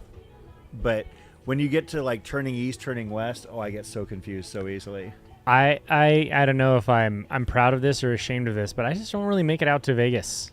It's just not a place that as a Raiders fan, I'm hoping to make it out here a little more often. I honestly think the last time I was out here was for the University of Utah BYU Las Vegas Bowl game 2016. I mean, forever ago. Yeah, I don't quite make it out to Vegas very much, but I do know they got a great little racing scene here. I sent you that link right there to what I've got here.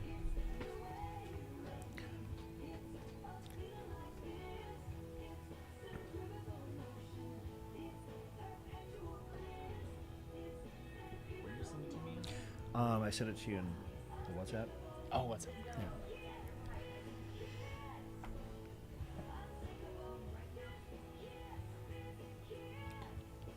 I almost just called this Emory Henderson Park. Remind me, what park are we at here?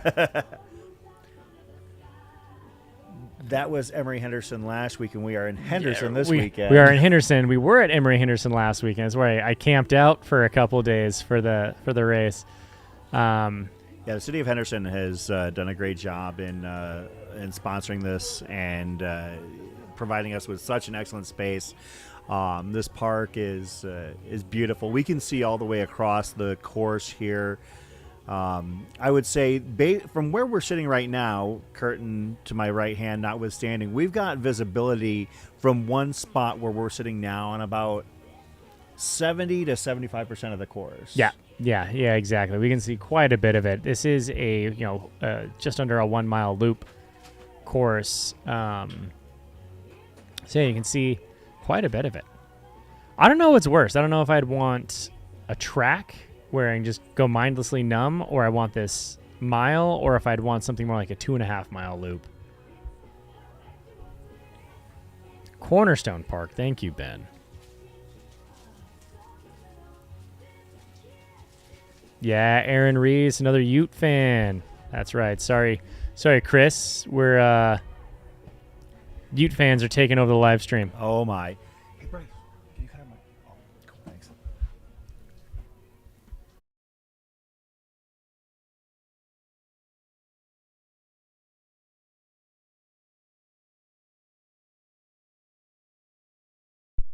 Yeah. Liam could, yeah.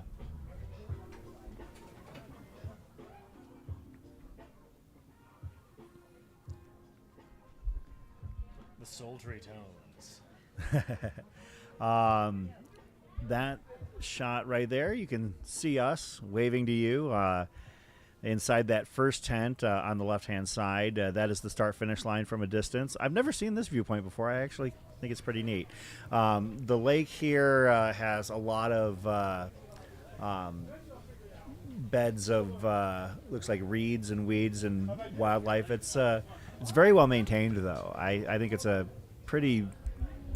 very pretty urban lake. So, and you're going to see a lot of. While we were out setting up yesterday, there were a ton of just users of the park coming out here for a walk, for a run, and this is not a closed race. No. We do not close this park just for us. So you will see a lot of other people out for a walk, out for a jog, out just enjoying the day,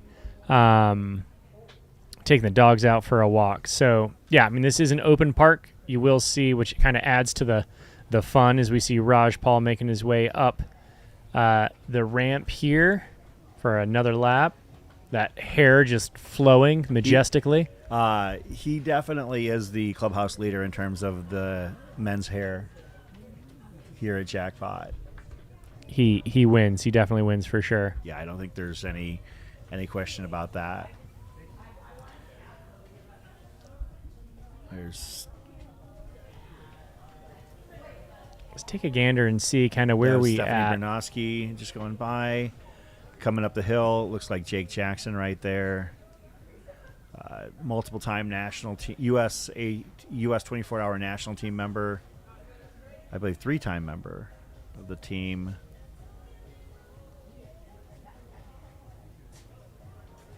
So Raj just officially made it 14 flat miles. And as predicted, he has kicked it up. He is now averaging a 7-minute mile. He went from that 7:14 to a 7. So he is picking up speed as he's warmed up here, and has officially just cranked out that, hit that 14-mile mark. So we should see Ashley and Sierra shortly behind him reach that as well. I think he's kind of put a lap on just about all of them. I was going to say, are you surprised that Ashley and Sierra are holding fairly close to Raj at this point? I don't know what I expected, to be honest, but it seems like I'm mildly surprised that. Well, it seems like Raj is now leaning into the pace, and he's gotten his warm up in, and so now with that bit of a lean into the discomfort. I think he's putting a decent amount of distance. He's got about a mile, almost a whole lap on the ladies here. So let's see when they come through here in a few minutes. We'll get their official 14-mile split. So let's see what comes up there, and we'll get their averages for it. As of that last lap, let's see.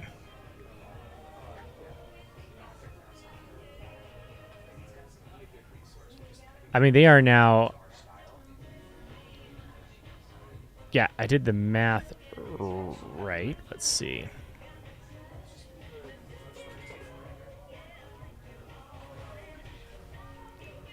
I want to make sure I give exact splits here.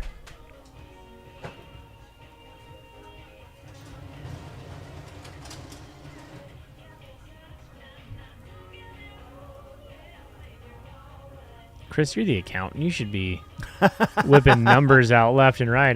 I always tell people that when they ask, like, "Oh, you're an accountant. You must be good with numbers." It's like, no, I'm good with rules. I'm good with rules and manipulating spreadsheets. And actually, I'm not even that good. For somebody who is an accountant by trade and went to school for finance, I'm embarrassingly mid when it comes to my spreadsheet capabilities. You know who's really good at it? Skylar. Yeah, that dude puts together some phenomenal spreadsheets behind the scenes. Visual graphic representations of pacing and everything like that. Like, I love the work that he does. Also, Mr. Shit, Mike McMonigal, Shit in the Woods. That dude throws together some amazing graphics, and he is also a numbers guy. He loves crunching the numbers and making graphs and whatnot. We got our eye on the ladies there. Sierra and Ashley Paulson making their laps. As of their last lap, hitting 12.9 miles in 1:37.36, they are at a 7:34 pace. So they have also picked up pace just a little bit, averaging about 10 to 15 seconds faster than their mile 5 split.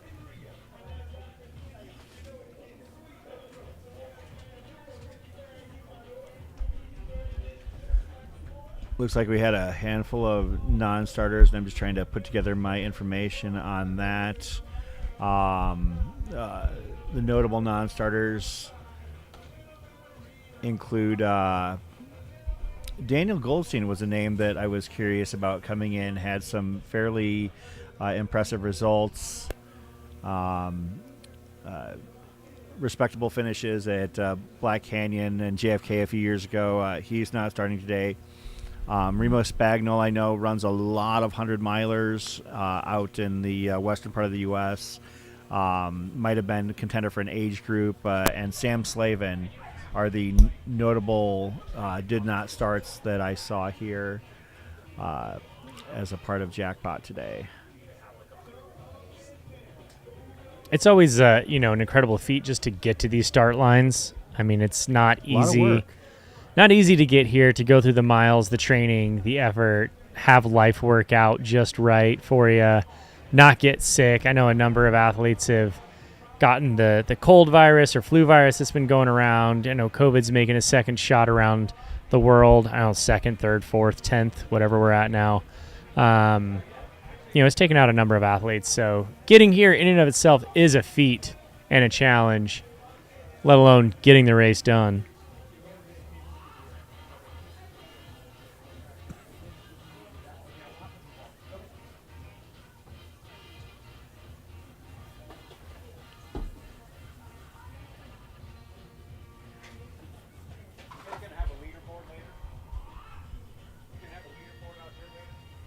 I could probably get that. It's tough with all the distances, though.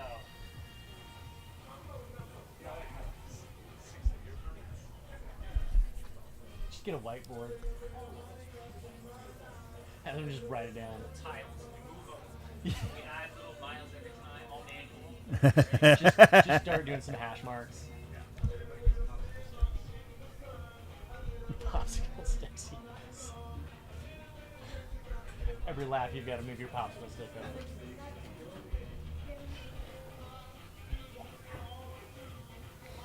So in the way too early leaderboard tally, we've got on the men's side Raj Panu in first, Jonah Backstrom in second, Glenn Tubner in third, Nick Iben in fourth, and Dan McHugh in fifth. And then on the women's side, Sierra DeGroff and Ashley Paulson in a virtual dead heat for 1 and 2. Lauren Jones in third, Megan Eckert in fourth, and Becca Lindgren in fifth. Obviously, as we mentioned, we're in some cases 10 to 15% into this race, so it's more just checking and counting for fun. I want to figure out who that is sharing miles with Andy Glaze, give him some shine as well. Yeah, they've been doing a lot of laps together, it seems. Yeah. That could be...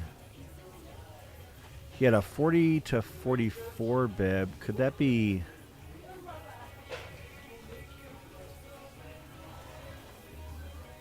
I think that might be Wyatt Hockmeyer. If he... Maybe not. Let's keep an eye on lap counts and see when they come through if we can't get a name for that. I'm going to... For the... I mean, it's easy to identify the lead pack and the lead runners, but I'm going to do my best when I have moments where I step away to go out there and kind of match the kits to the mid and back of the packers. That way we can identify them all. That right there on the left-hand side is Amy Maurer, the current holder of the six-day standard on the women's side. She did that at Across the Years a few years ago. Amy out of Seattle now, I believe. Yeah, let's give a little love to the 48 hours. We obviously know this is very early into their race, but we've got David Carta, Thomas Nolan, and Eric Smeltzer all at 9.2 miles currently, 133, 134 into the race. So, they're Ed Eddinghausen, the jester himself, in fourth place. And then we've got a couple women in Katie Turner, Rachel Lakey, and Sanel Dermis, who, again, are on 9.2 miles, 142, 138 eclipsed. So, 1 through 6 are all within a 7-minute spread. So days are young for them, but don't want to count them out. They are also on the course right now. In fact, we have 61 of them out there doing their thing, and we are going to see a number of attempts at different age group records and whatnot along the way.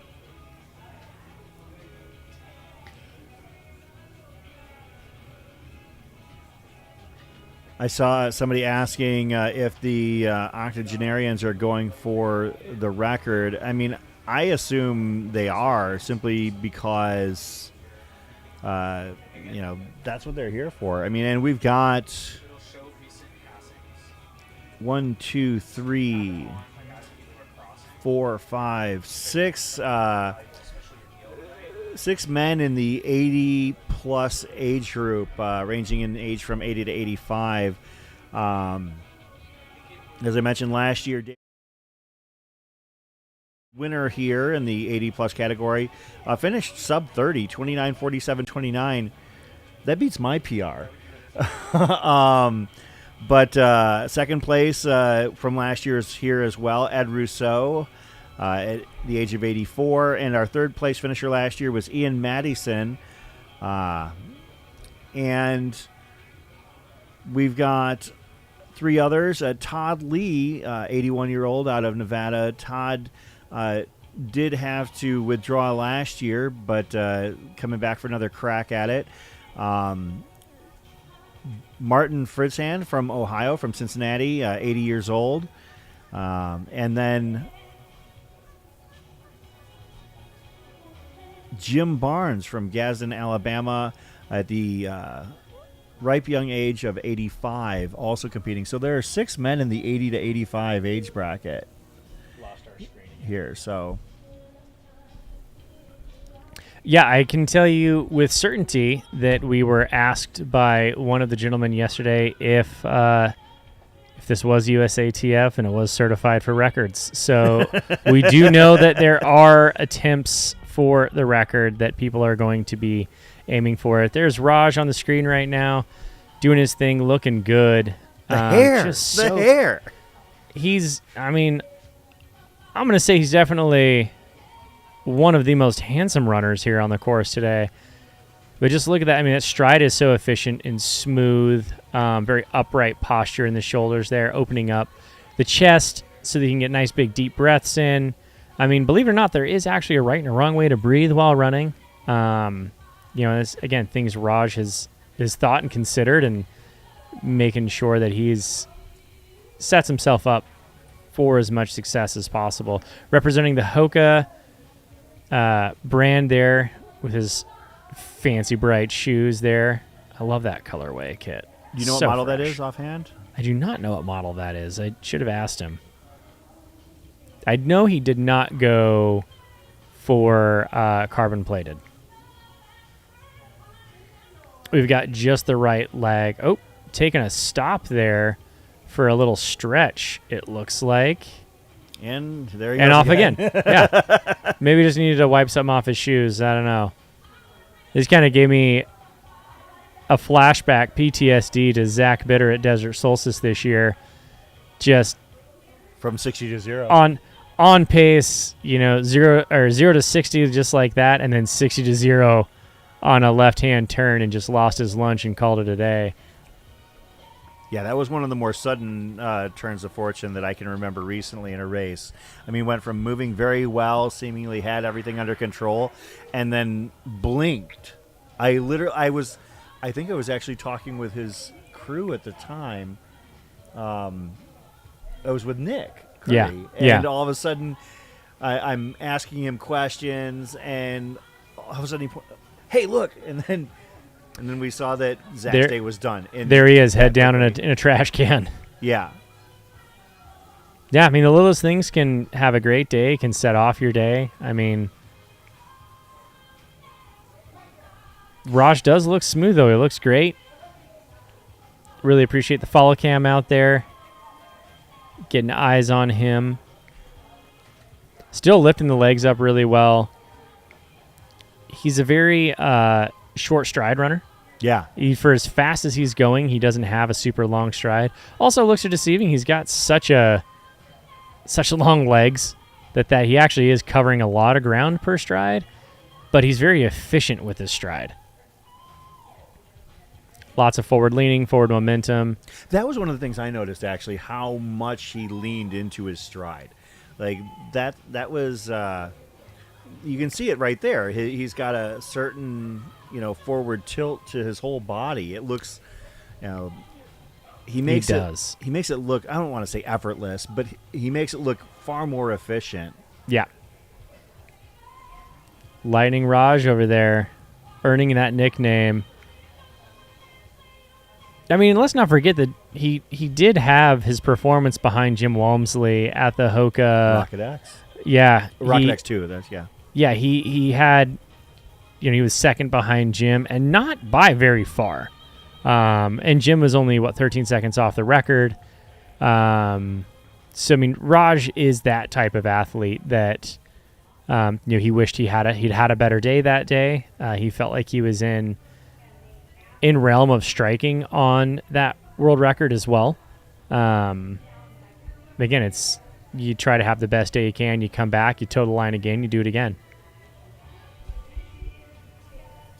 Yeah, Walmsley ran a 6:29 that day, and Raj ran 6:09 that day. Their 100K time beats my 50K PR. Yeah, or 50 mile PR. And Raj ran a 6:28, which was 1 minute off the previous American standard at that point. Right. I mean, it tells you what kind of athlete he is, and when he needs to turn on the speed, he can and will. And I know he recognizes that he's running a distance he's not completed yet, and in the 100 miles, so he's definitely in that position of conscientious of that, but also knows where his fitness and his speed is. Quick pit stop with his crew there, just dropping a bottle. That's a good question, Liam. Although, if Liam's asking us to do the math, then we might be in a bit of a pickle here today. But asking if there's a sense of average pace or timing benchmarks for Raj that we can follow today. We'll see. And thanks for those that are pointing out that he's wearing the Rocket X2. I couldn't quite verify. I'm also not a sneaker hound like Uzak or Brett Hornig, but Brett could tell you what size shoe he's wearing just by looking at it. Oh, absolutely. but talking about why those shoes are significant when you're talking about a concrete course. I mean, the energy return on those has got to be dynamic compared to your quote normal shoes, your non-carbon shoes. On concrete, it's not probably going to be an enjoyable experience for him come, mile 70, 80, 90, but he doesn't care. Right. They have, is the juice worth the squeeze? And he feels like the energy return you're going to get from a course like this that is, as we talked earlier, it's concrete. You're running on a lot of cement and concrete, so the energy return from that's going to be pretty significant. Also, it works really well with your stride. Each individual is going to stride in a different way that will, it's all physics. It's all where your energy return and your points of contact are. Raj has a very efficient stride, so he'll get a little bit more out of each step. So yeah, for him, this is going to be the right shoe of choice. He feels obviously it's going to give him the best chance at cracking that record. Now the downside of that, because not everything is a silver bullet, not everything is golden. You're going to absorb more of that kinetic energy in your muscles. I mentioned earlier about absorbing kinetic energy and how different terrains do that and materials you run on. Well, if you have a carbon plate, gives you another shot of direct impact force up into your body. Your calves, particularly in your Achilles, are going to absorb that. So that is a little extra damage to the body. He feels I know he's very religious with his strength training and being prepared, so I know he's ready that way. We'll see how that plays out. It's a bold strategy, Cotton. See how that works out for him. As we're just a hair shy of the 2 hour mark here at the Jackpot USATF 24-hour championship. Chris Warden and Zach Marion here on the call at Cornerstone Park in Henderson, Nevada, in the shadow of the Las Vegas Strip. You can see the aerial views brought to you by our drone footage. Flying over the lake. We got beautiful temperatures out here. It is sunny. But just a little bit of haze in the sky, so it's not pounding on you. Great temperatures in the high 50s. Very comfortable. Cool breeze. Top-tier conditions for a top-tier race. Yeah, we hope to see some people take shots at greatness here today, really. That's what I'm looking forward to. You know, sometimes with the fixed time formats for 100 milers and or fixed timers or for 100 milers, you never know what you're going to get. But as you can see right here, we've got our two women's leaders, Sierra DeGroff and Ashley Paulson. As we mentioned, Sierra won the race last year, and Ashley, this is her debut here, but recently ran a sub 15-hour 100 miler across the years.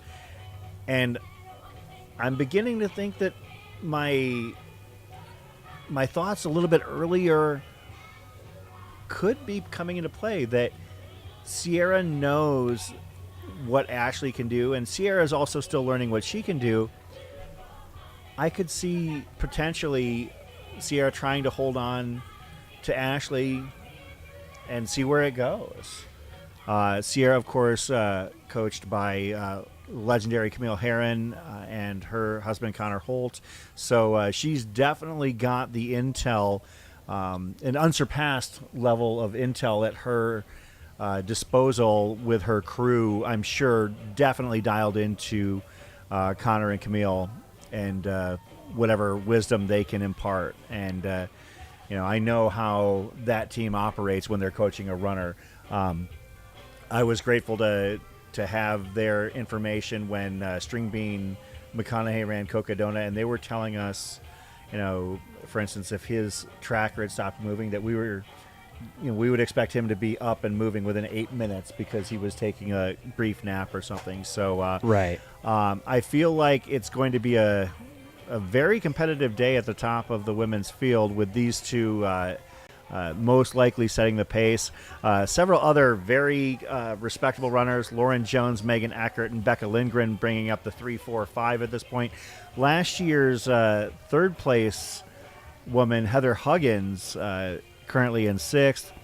Charlotte Gilbert, who is doing her 100-mile debut at the age of 72. Of course. Currently in 7th. Yeah, just a reminder for you all, it's never too late to start. And I'll be honest, I would not be surprised to see Charlotte put together a very impressive showing. As we mentioned, she ran sub 10-hour 50-miler just a few months ago, at the age of 72. So we'll see if she's able to get it done here. Currently in 8th place on the women's side, Stephanie Bernowski. Stephanie, no stranger to high-level racing, with top 10 finishes in recent years at Haviland 100 and at Rocky Raccoon. Marika Chunick currently in 9th place, and Amy Maurer in 10th. I'll have to find out a little bit more on Marika. That's not a name I'm familiar with. We'll see if we can get some information on Marika, acquitting herself very well so far. A local here in Las Vegas. She did run, her most recent events were Aravaipa events down in Arizona, Coldwater Rumble in January 23, the 52-miler, and ran the Haviland 100K in October of 2022. So no stranger to running ultras. Has run Jackpot before, did the 48-hour in 2020.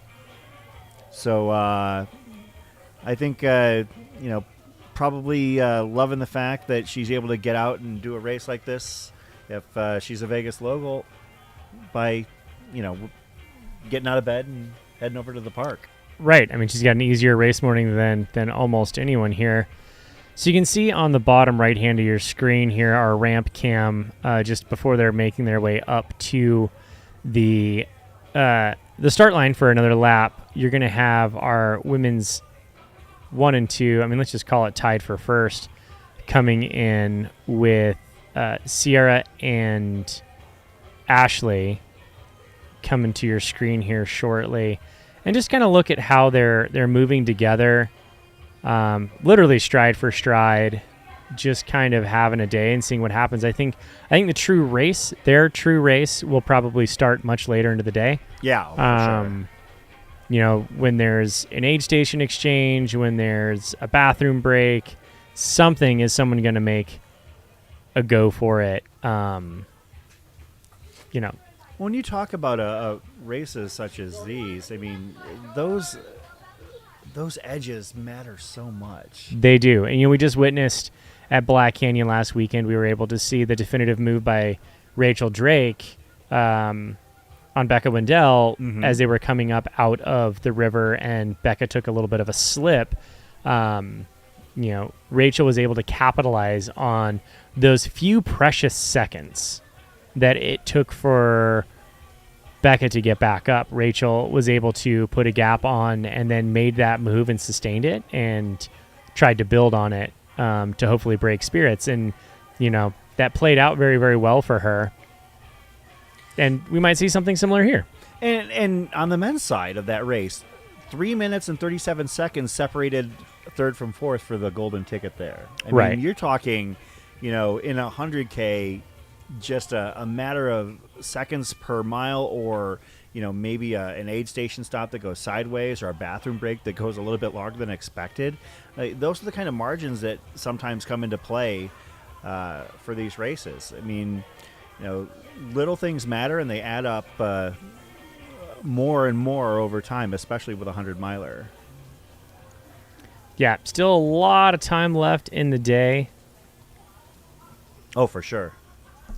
You can see Sierra and Ashley moving very well, side by side, stride for stride. Sierra is taller than Ashley by a few inches. And you can see her stride's just a touch longer. Yeah. Ashley's just such a compact, efficient little stride. Works super well for her. And, I'm going to put it out here. You can see Ashley taking the inside turn, forcing Sierra to take those outsides. And it doesn't sound like much, but when you're looking at every single turn, having to take an extra 2 to possibly 3 strides, does that add up throughout the day? Does Sierra get wise and just tuck behind her and save herself the tangents? Oh, absolutely, it matters. I mean, when you don't take the tangents, using personal experience at across the years down in Arizona, if the first time I ran it, I didn't pay attention to tangents, and my mile total was somewhere around 103. And then the second time I ran it, I paid much more attention, and I was barely over 100. It definitely makes a huge difference when you're talking about a 100-mile race, especially on a loop course, knowing exactly which way to go, and in terms of even pointing your body between, during these straightaways,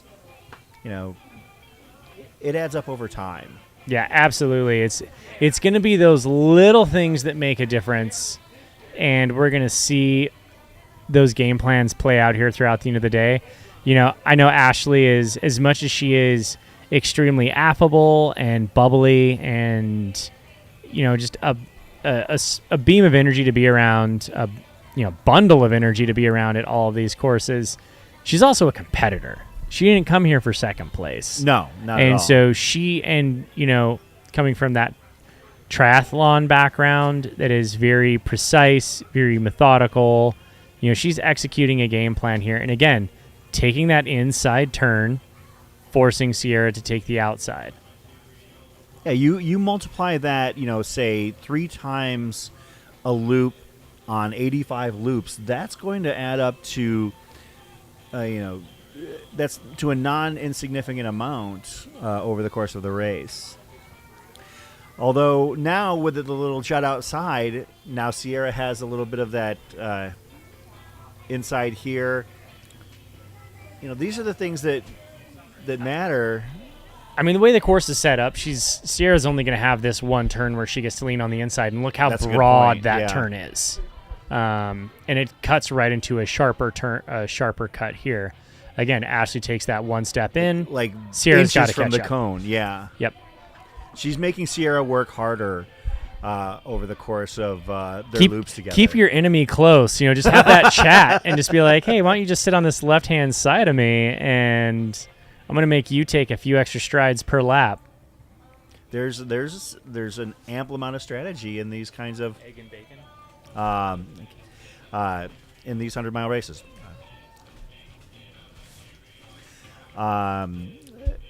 quick flash over to the 48-hour. We're not following that race directly, but we see these runners on course. Just give you the top 3 men and women in that race. On the men's side, David Carta, Eric Smeltzer, and Thomas Nolan. On the women's side, Katie Turner, Rachel Lakey, and Sanel Dermis.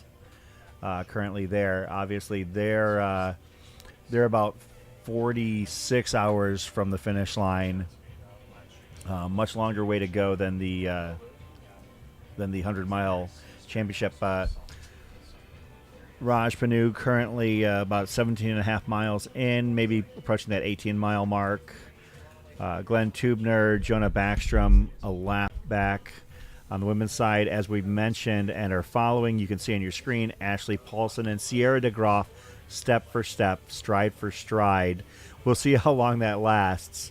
Both amazing athletes. And Ashley coming from an entirely different sport background. Sierra working her way up over time. If you want to see something cool and impressive, Sierra was not always a high-level elite runner, but has worked herself into one from being a very respectable racer a few years ago, but now has worked herself into the discussion for winning national championships. When she first started running 100-milers, I believe her first 100-miler was 26:37 was her first 100-miler, and now is breaking 16. So that's a testament to her work to get where she is now. What she's put in to get to this point, and it doesn't happen by mistake. It happens with intentionality, especially this specific niche part of the sport. She seems like she's found what she appreciates, what she likes. She hones in on it.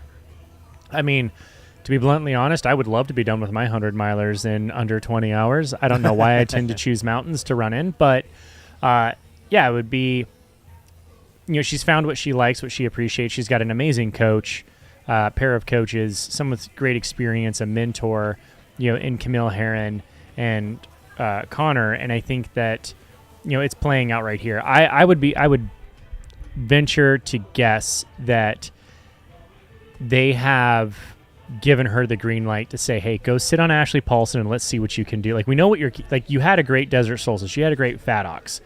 Let's see what you can do with true competition. Go out there against one of the best in Ashley Paulson and just sit on her hip and see what happens. Yeah. Push yourself a little bit today. This is actually, I guess, two ascendant names that really have worked themselves into the discussion at the high end of the sport within the last year and a half. I mean, Ashley coming from the different background and Sierra basically deciding, I want to be a great runner, so I'm going to work hard at it. And this is what happens when you work hard at it. Put in the time, put in the hours, put in the effort, and, great things can happen. I love seeing these stories of, she must have just always been a fantastic runner. She must have ran in college. She must have, done, there's always the assumption that to be great just happens overnight. What you don't see is your success story happens overnight. I had my breakout race. That literally happens pretty much overnight. However, the months, if not years, of training leading up to that, there are many, many, many nights that lead to that one breakout. And, absolutely. We put in the effort. So I love to see someone like Sierra, who has good but not great background and is now thrusting herself into the upper echelon of the sport. It gives hopefully some inspiration that those who are on the cusp can push into it, that those who really want to dedicate themselves to maybe go a new distance, hit a new time goal. It doesn't have to be the upper echelon of the sport, but everybody is capable of improving, of moving forward, and a little bit of discipline, a little bit of focus can really help get you there.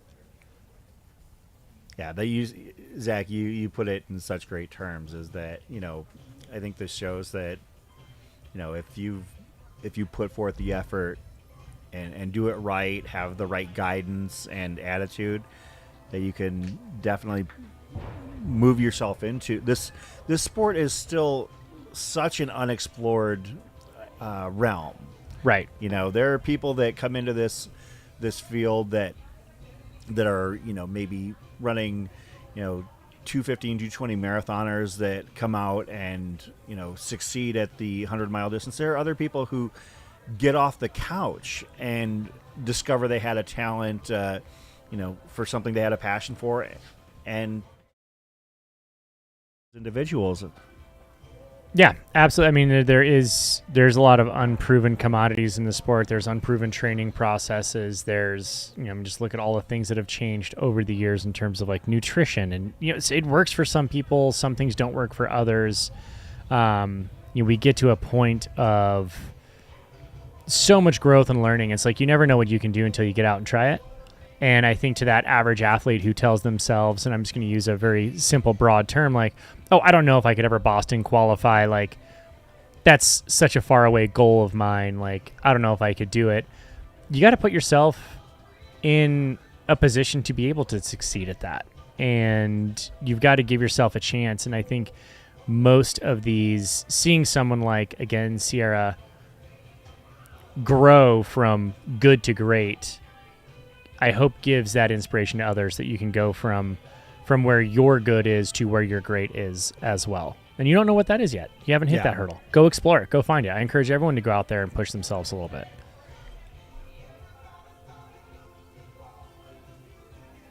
Over here, if you guys want to go sit down. Right next to the porta potty.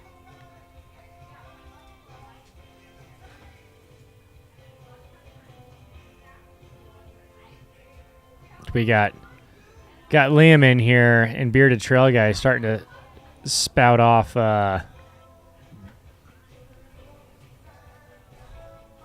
back and forths about how last weekend's Black Canyon went. So to give people kind of a perspective, last split I got on Raj at 18.7 miles in. He is still consistently holding that. And I went down to the second to the 0.10ths of a mile, and he is still at that exactly seven flat pace. So he's honed in on that. Something tells me he knows that's the pace he feels like he wants to run as much as he can throughout the day, and that's where he's going to stick it. Obviously, he was at a 7:30 earlier this afternoon and has sped up just a little bit. So I'd be interested to see what his exact split is, but it's going to be a fun one to watch.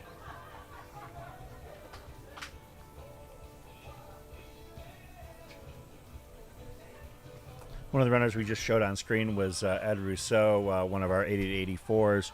Ed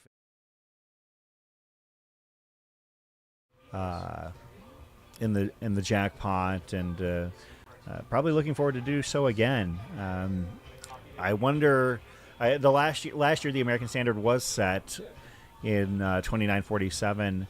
Wouldn't be surprised to see multiple guys take that down this year. We'll see what happens, but it is kind of cool to see these gentlemen all basically trying to attack an American record at the age of 81 or 80, 81, even 85 years old. Yeah, absolutely. Awesome things are going to happen today. Stay tuned. Keep your eyes on the feed. Obviously, it's a long day. If you have to go run your own errands or do your own thing, please come back, check it out, because we have some great things happening over the next couple days. Yeah, Taggart Van Etten in the chat. I love seeing Taggart Van Etten in the chat. He always brings perspective. Very talented runner in his own right. But I'm getting tired of not seeing Taggart Van Etten in front of me on these courses. Yeah, dude. I always want to talk about coming out here, buddy. We got you. We got your flavor out here. We'd love to see you at Jackpot or Solstice, or I know you got those qualifiers on, so come on out for a weekend. We'd love to see you at either a USATF championship event or an event such as Solstice, or across the years even. Yeah, we need to get those speedy legs out here. giving Raj quite literally a run for his money. Would be quite interesting to see this field get stacked Yeah. and have just like Zach Bitter, Raj Tag, Nick Corey just out here throwing down. Scott Trayer. I do find. Oh yeah, actually, we do have. I thank you for pointing that out. That we have a blind runner on the course. We'll see if we can get information. I just realized the tether there, so we'll see if we can get some information on that runner. Thank you for pointing that out in the chat. I don't know if this is huge news, but it looks like Tag in the chat here has just he is committed to be to Desert Solstice in December. Yeah, So, Desert Solstice is already going to be a you know, shred fest. We're shaping up really quickly. There were a lot of entries very early on. I was talking with Jamil about trying to lobby a couple of international runners to see if they could make their way here. Maybe a certain Lithuanian runner who has put together high standards. We interviewed him at. I think we're working on it. I would love to see it. It would be. I think the Desert Solstice is the perfect format. I mean, you're talking about somebody, and obviously we're talking about Sorokin, but somebody who set world records with courses on hairpin turns. Right. Like, put them on a track and see what they can do.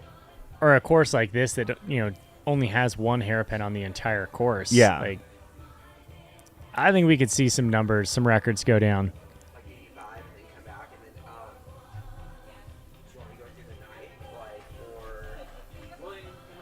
I just don't know how long you'd be willing to work. We could go straight through, but Yeah, that Desert Solstice field, we got quite a few entries already on. Actually, several names that are here now that I take a quick peek. I see Jake Jackson, Megan Eckert, Jonah Backstrom, all racing today, all in the Desert Solstice field already. So we've got a dozen entrants for that race. I think that sometimes with the fixed times and the 100-mile flat courses such as this, I feel like it's an ebb and flow based on worlds. Like Right. Certain races that are not on an annual cycle, like 24-hour world championships, that has an impact on who we see at some of our American fixed time races. So with worlds in the rearview mirror for this cycle having taken place just at the end of 2023, This will be the new de facto it could be 24-hour championship of the race. I think or in of the year. off years that would be fantastic, and there's a lot of crossover with the high level 24-hour and flat 100-miler runners that are here today. So we'll see if they make their way out. I know that Ashley Paulson was actually expected to run Solstice, was on the registration list last year, but had to withdraw due to a foot injury. Mm-hmm. It healed in time for Jackpot or for Across the Years. So we'll see what happens here at this USATF sanctioned event. Yeah, and Sierra, the women's winner of that day, here at Jackpot. I mean, I think we're definitely going to be could get a really stacked, steep field. I would love to see Camille, Ashley Paulson, Sierra. Let's just throw Courtney DeWalter in there for the heck of it. Oh, the first year we covered it. I mean, we had Camille, Courtney, Zach Bitter, Pat Regan, Jake Jackson. We had you look at that Desert Solstice 2018 field, and it's basically a herd of goats, really. Yeah, I would love to see something like that again, because there are years where it's not quite as stout a field. I mean, this past Desert Solstice was a lot of attrition in the field for sure. Absolutely, yeah. I mean, we were grateful to have Scott Trayer step in after his he was he was not happy with his result at Worlds a few weeks prior, so he wanted to run something, and he ended up running 160 plus miles and basically becoming the standard bearer for the next qualifier cycle. Right. But we are here in Henderson, Nevada, covering several of his teammates, or multiple teammates actually, but this is the Jackpot Ultras 100-mile USATF National Championship. Thanks for tuning in. I am Chris Warden, joined here by Zach Marion.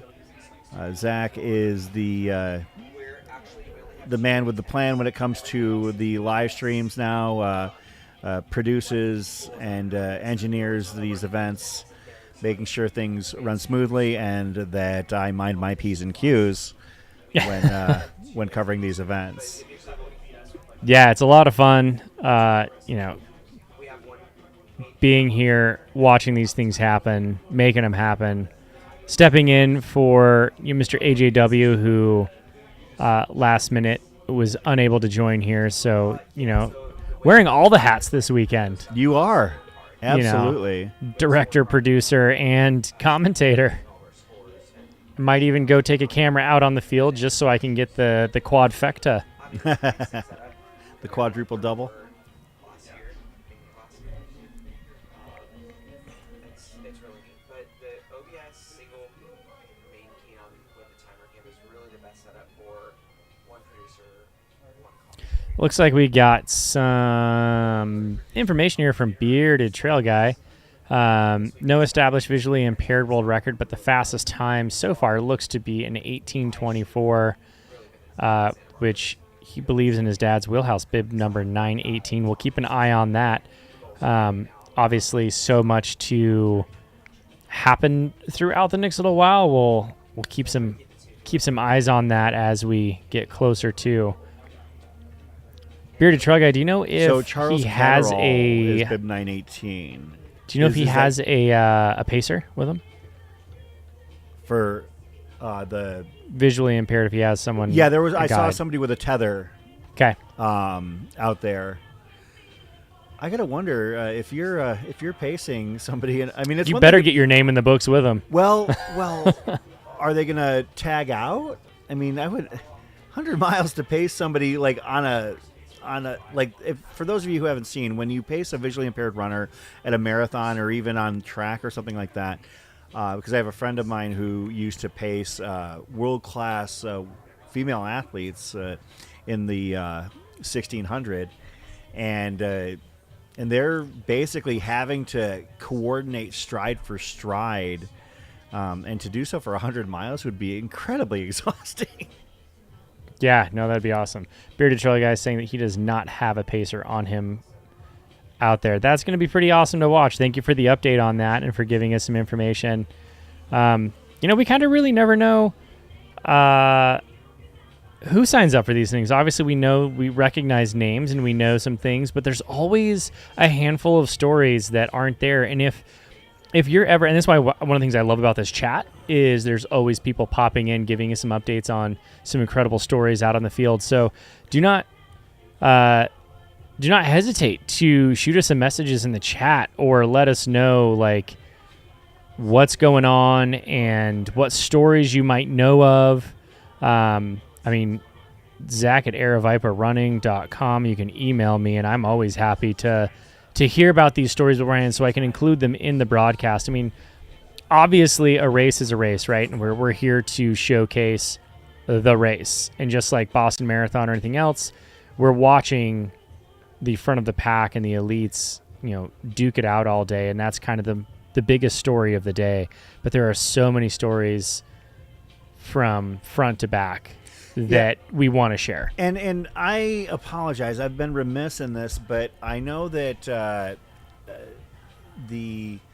one of the big causes that has been supported in the past by Jackpot is the enhancement of the experience of visually impaired athletes. That was very important to race founder Ken Rubley, and that was a complete spacing on my part. Yeah, so it looks like Charles Catterall is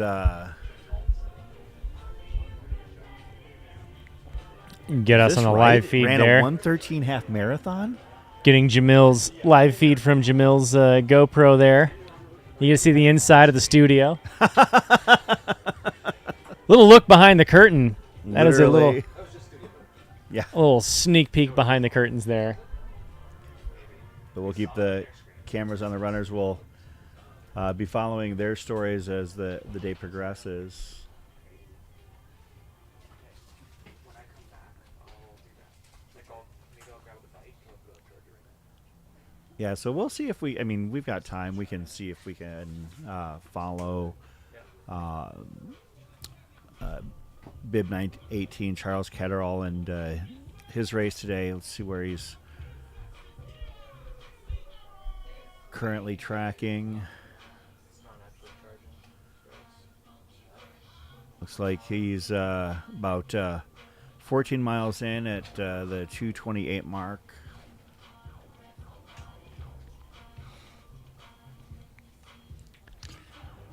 I have to admit, I'm a little bit surprised early on that Glenn Tubner, somebody who does not have an extensive track record, is currently rolling in second overall. I was just going to say we did see a little bit of a change there. Looks like he decided to crank things up, lean into it a bit.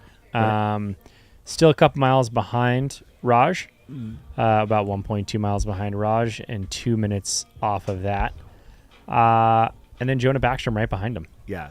Jonah Backstrom, I'm really excited. I think that he was being a little bit modest when I spoke to him this morning. I mean, talking about wanting to break the U.S. Age group, the 50 to 59 or 50 to 54 100 mile, which currently sits at 14:44. In the last 2 years, he's run 14:11 and 14:10. So I feel that's definitely within his capabilities. If he's feeling good and trained up, then I wouldn't be surprised to see him knock a sizable portion off of that number. And as I mentioned to you earlier, we're still finding out what people are capable of in this sport to a large degree. It'll be interesting moving forward to see which age group numbers are threatened here today. We'll see if we can get a complete complement of that information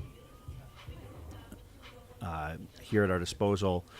We'll cover as much as we can, as long as we can. Of course, our intent is to cover through the men's and women's podiums here. For those who want to follow longer, you can follow via the runner tracking pinned to the top of the page, or top of the chat.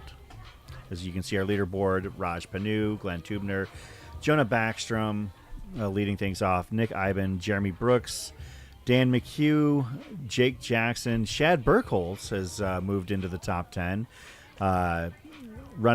racing rather than filming for once. Sean Sissel, Right. And moving into the top 10 as well, Derek Anthony. Of course, as we mentioned, we're quite a ways away from finding out where things go, but we'll see what happens. On the women's side, Sierra DeGroff and Ashley Paulson basically step for step, stride for stride to this point. Lauren Jones in third, Megan Eckert in fourth, Becca Lindgren in fifth. Last year's third place finisher Heather Huggins in sixth. Seventh, Stephanie Bernoski. Eighth, Charlotte Gilbert making her 100-mile debut at the young age of 72. Sixth, current American six-day record holder Amy Maurer in ninth. And Jill Hudson, a lot of Masters power at the top of that women's side. Jill currently in 10th place. Yeah, watching Raj make great work of the course out there, looking pretty smooth. Still in his same exact. I don't think his stride has changed at all. I think he's in the exact same forward lean there at the hips, long stride behind him. Nice compact arms. He's just doing what Raj does. Yeah, hiking engineer, you're absolutely right. a lot of people would die running this many miles on a hard surface. This is not easy. A lot of times people think that a 100-miler is easier because it's, quote, flat and fast, and this would qualify. Do we have, what is the elevation gain loss on this course? It can't be more than, it's maybe probably about 25, 30 feet each time around, give or take. But just enough undulation to probably save you, because if it was like truly flat, then it would be even more brutal. Right. Yeah, definitely elevation gain of 1,903 feet. For the entirety of the race? For the entirety of the race. Okay. For the 100. So, yeah, that would definitely qualify as flat and fast. Yeah, I mean, it's just enough per lap to really kind of change things up, make you work hard in some spots, give you a little rest in another. I'm still, I mean, we're only a couple miles in, so we can't say that it's, you know, the race is quite really unfolding. I mean, Raj has almost made it to a quarter of the way through. He's at 22.2 miles on that last lap. We just saw him come through in 2:34. So, you know, he's looking to make pretty quick work of the 100-miler. As quick as you can make it. As quick as you can make it, right? I mean, this isn't like a 24-hour event where it's like no matter how fast you run, that finish line ain't moving. So Raj is, you know, putting it in. Sierra and Ashley, you know, they are a fifth of the way through the race at 2:31.26 each. They're literally stride for stride. I love watching those two run together. It is literally a Shetland pony running next to a Clydesdale. It's just this little compact stride and then these big, long, loping strides. That is awesome. And like we said, we're following that very closely because we have to, because it's not only we want to, but this is going to be something that we look back at perhaps in, you know, another 60 miles and what, you know, I mean, how long do they maintain this side by side stride? You know, we're still early on, but these are the intended favorites on the women's side. You saw Ed Rousseau there. Ed, one of the octogenarians in the field. Ed was second last year. I got an upgrade. I got a GoPro now. In the in Jackpot. Ed still getting it done at the age of 84. Still got many races left in that body. You know, he gets it done. I believe that his finish time was just over 30 hours last year. Truly inspiring. Yeah, I mean, his is a day of, you know, a war of attrition. It's just constant forward movement, you know, run, jog when you can, hike when you need to, keep it going forward, and, you know, that record's in his sights. When you're looking at pit row here, you know, looks like Ed's got himself his own little aid station there. This is where all of the crews set up to, you know, manage their runners, and we've seen Raj come through a couple times, make quick work of his aid station where he's just dropping stuff off, picking stuff up. And in fact, just to the right there, that is Raj's aid station and his crew in the shade. Being smart, keeping their stuff cool.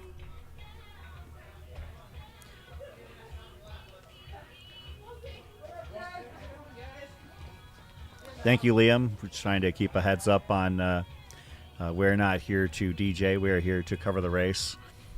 So, but yeah, we're you know, it's a beautiful day still. Temperatures have entered the early 60s. I think I might have undershot the potential high for today, but maybe about, looks like an anticipated local high of 66. So, yeah, right there.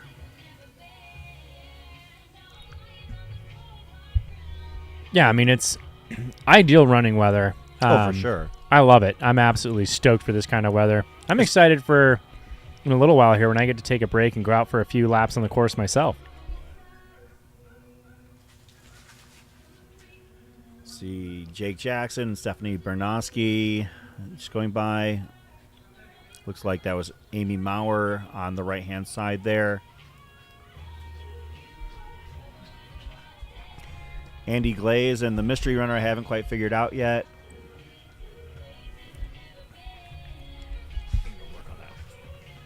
We'll keep an eye out. This is Cornerstone Park here in Henderson, Nevada, the shadow of the Las Vegas Strip. I like to make sure that we establish that distinction because the city of Henderson has been very gracious and accommodating for us to have this race here. Of course, it is now managed and directed by Era Viper Running. That has not always been the case. The founder of this race is a gentleman by the name of Ken Rubley, truly one of the more engaging characters in this wild and crazy sport. And if you get the chance to ever meet Ken, he is a truly amazing human.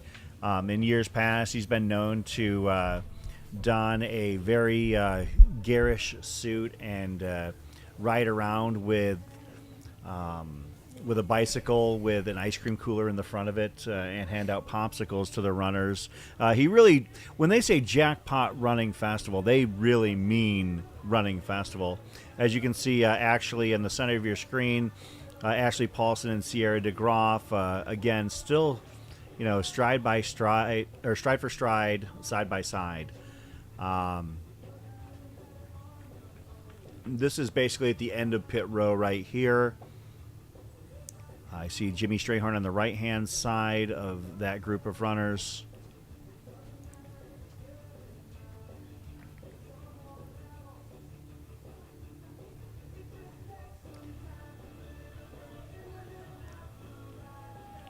Yeah, we'll do our best to ID as many people as I can recognize coming through. I would say that I probably can eyeball about half the field today.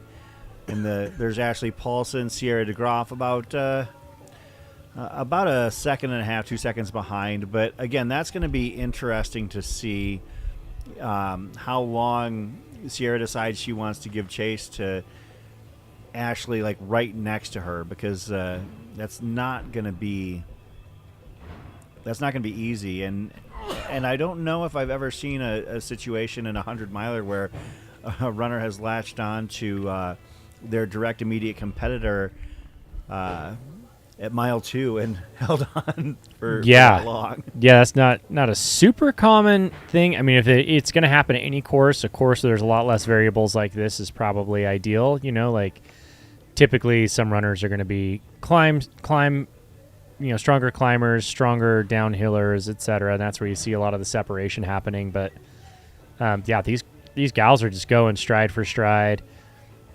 Maybe Sierra's finally taken note of the tangents and she's just now tucking in behind her and not making herself do any extra work. You know what? That actually would be. Oh, now you can see she's shadowing her like almost exactly behind.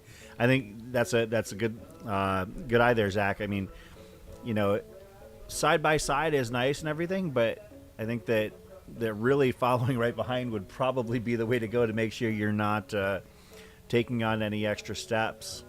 But yeah, there's the two of them. So far, just a handful of laps in, obviously, but keeping stride for stride at about just over 21 miles into the race at this point. Yeah, it looks like they just broke 21 in 2:40.41 respectively. So yeah, they're definitely in a position where they're a little over a fifth of the way through the day, just getting ready to approach a quarter of the way through the day. And our game plan is going to start to be executed here. Was this hey, that was fun and cute to hang out for a little while, but now the race is on. You're no longer my comrade, you're my competition. It was only a matter of time. And Raj is just still out racing his own race. Again, he's not here to race a course, he's here to race a time, and that's what he's aiming for. So I don't think he doesn't even look like he's really pushing his heart rate at all. Like that's the No, I'm going to be very curious to see. He tracks all that data so meticulously.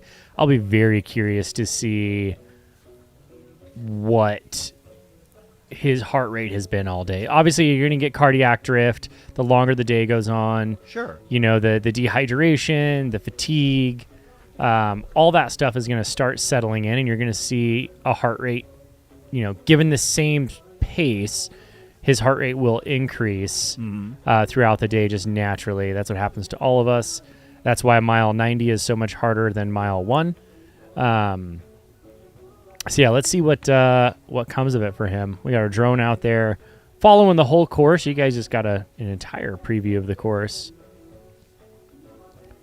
Off on the top left-hand side of the screen there, that's the Aravai Potence. That's where we are. Right in the thick of it. You can see Bryce waving at the drone as it goes by, or maybe not, but he is waving. As we now approach pit row to the left-hand side. And so the course that you're seeing right now that we're flying overhead is the long course. This is the course that the 48-hour runners are doing.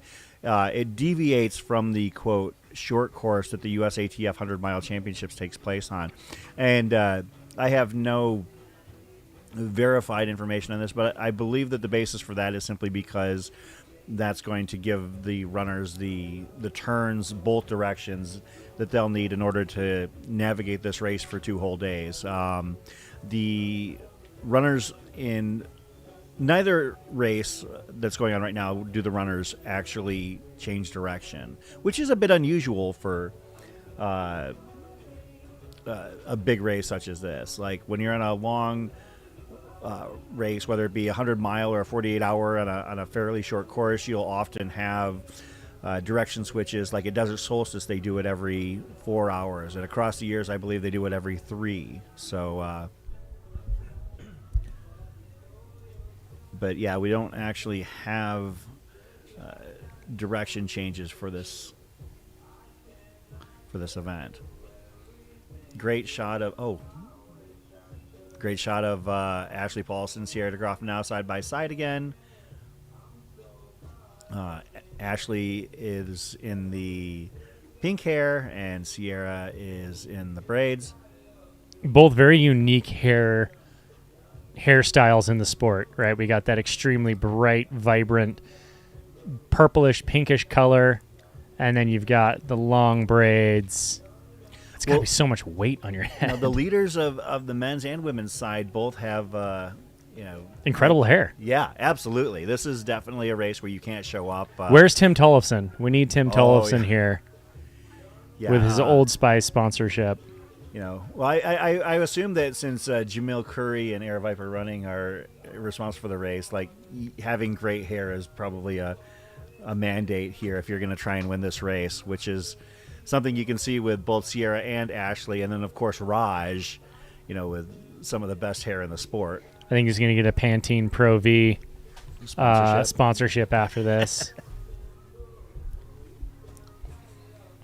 Yes. Yeah, Raj has actually picked it up. He is now at a 6:57 average for the day, so that means, obviously starting off at, the 6:30s and then dropping down to this, it means he's leaning into some high 6 paces each lap. Ashley racing fairly often, but so is Sierra. I mean, Sierra ran this race last year, and since then she's run Badwater. She ran the USATF 24-hour championships. Sierra has she ran the Bear. She ran the Ute 50-miler. She ran Miwok. Her plate is just as full as anybody else's here, and so you're talking about 2 high-volume runners and racers. Speaking of high volume, and obviously you know this runner, but Raj Palpanu's Strava is just intimidating. It's scary. It's definitely worth looking at if you want to feel real terrible about your own training. The dude puts down some very high mileage weeks while having a full-time job. He's not someone who does this full-time. He has his 40 hours a week job that he is required to Does be he? at. He doesn't work remote. Yeah. Oh, I didn't know that. Yeah, he pretty sure he works for a school district. I got to double check that. I just assumed that he was a pro runner, but No, he has a full-time 40-hour-a-week job that he is at. And obviously it's one of those ones where he's required to be at, not, I work remote and I can just hop out and go for a run whenever I want. Does a lot of treadmill miles, lots of treadmill miles, especially in the winter, just so that you can maintain that nice pace and consistent effort. I know Sierra actually has a full-time career as well. So I know she works for a large company, but I believe in logistics or something like that. But yeah, no, not everybody who is considered elite in this sport is able to do so, without supplementing their income with a quote day job. So it would be nice, but for a lot of these runners, it's a labor of love. When you look at events that have cash prizes for placement, a lot of times those cash prizes basically just offset the travel and entry fees. Very Right. few American races, have prize funds that would make a significant amount of difference in a runner's life. If So- you take into consideration the amount of the cost, there we are. We've got the booth right here. What is going on, everyone? Hello. But yeah, if you take into consideration the amount of time in terms of like hours of effort, training, nutrition that you've got to be on top of, the massages, the physical therapy, the strength training, the gym memberships, the coaches, you take all that into consideration, the prize money you get at some of these races is literally enough to put a dent in that. Pay for your gels. Yeah. I Run Far, I believe, had a recent article that really calculated that out pretty well, and it's a 5-figure endeavor for the best of the best. As you can see, Raj coming across from left to right, heading into pit row, crossing the timing mat yet again here at Jackpot Ultras. And I loved that perspective because I think it gave us a good perspective as to how fast he's moving. Sometimes when you're up in the air and you're seeing it from such a distance, you can't quite tell what kind of effort that is, especially relative to others. But this, that lets you know like what his stride looks like opened up and how well he's moving. Oh, Maureen with another point, and apologies, somebody we've already brought up for other reasons, but talking about the all-hair team, Camille Herron. Yeah. When she runs, she just lets it all fly. Got great hair for an ultra runner, which obviously, as we've established, is the key to succeeding here, which, of course, Camille has succeeded here. Running a 12:40, 12:42, somewhere in there.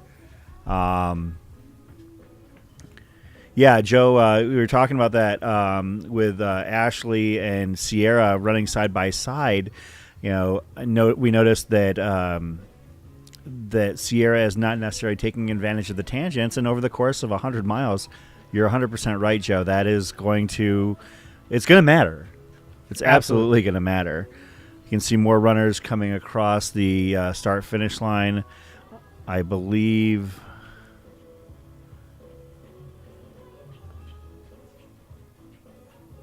Oh, we've got Raj on our cam again, our follow cam. It's got to be a bike, but even the bike cam's got to be doing a little bit of work to keep up with Raj, as we don't have an official word on what he's trying to do, but he's a quarter of the way through the race basically at this point. His last timing mat check was at mile 24.6, and he's definitely 0.4 of a mile or thereabouts across the course. So, and doing so in under 3 hours at about the 2:53 mark. So we're talking, possibly becoming one of the few American men to break the 12-hour mark for the 100-miler. it's obviously way early in the day, but you never know. And Yeah, that's one thing. why we're here. One thing to note that what Raj posted in his on Instagram, that this was the USATF 100-mile road championships, looking to right a wrong and redeem myself from a few years back. Solid training block, one that pushed me to be creative, to make sure I was getting in the good volume. As we've mentioned in his Strava, his volume looks incredibly good.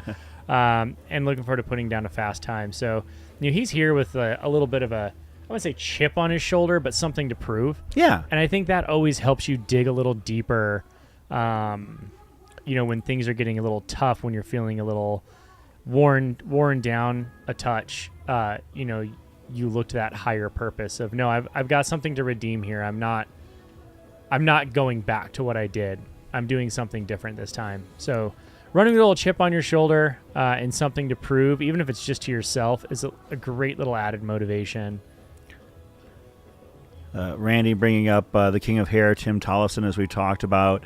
You've got Tim Tollefson, you got Raj, you got Jamil. Is that our hair podium? I mean, on that the would men's definitely side? be in contention for the podium, that's for sure. And on the women's side, we're talking Sierra DeGroff, Camille Herron, and Ashley Paulson on the women's side for the hair podium.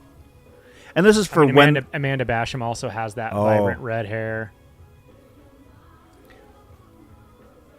Yeah, that's true too. Yeah, there's a lot of contenders for that, but of course, the top of the field in both the men's and women's USATF 100 mile today have excellent hair,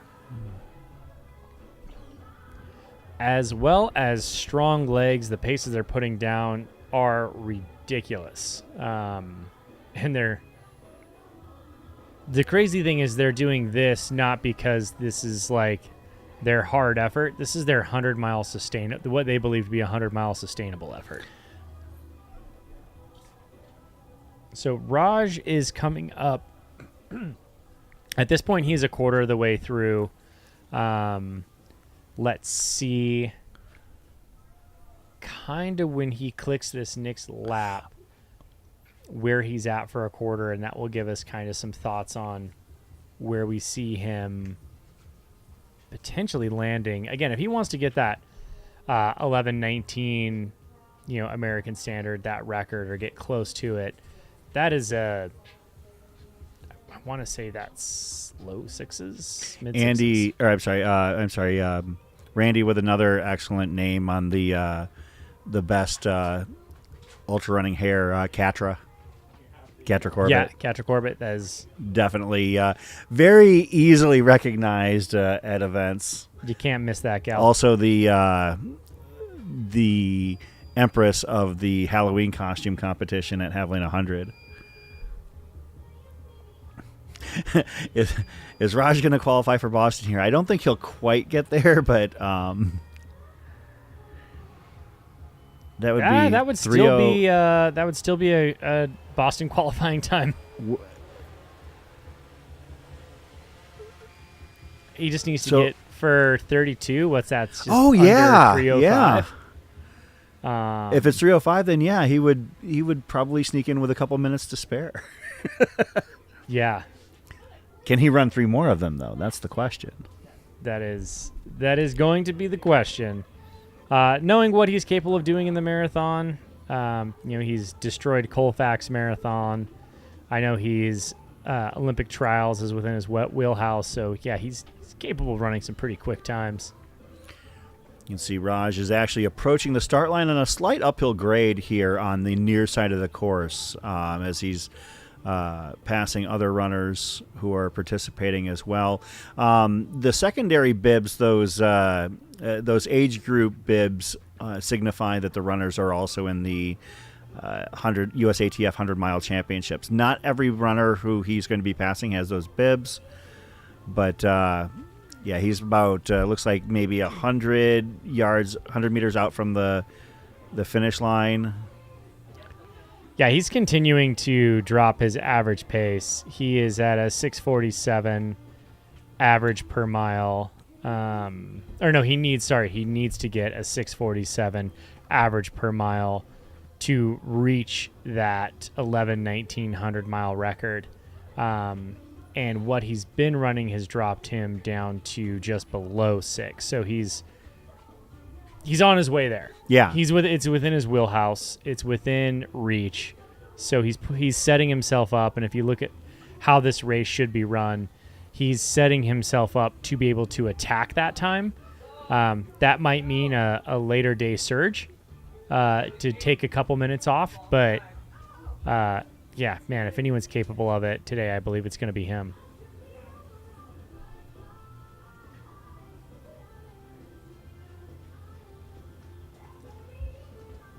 Okay, so when he just crossed the timing mat there, we got the official update. He's at 25.8 miles and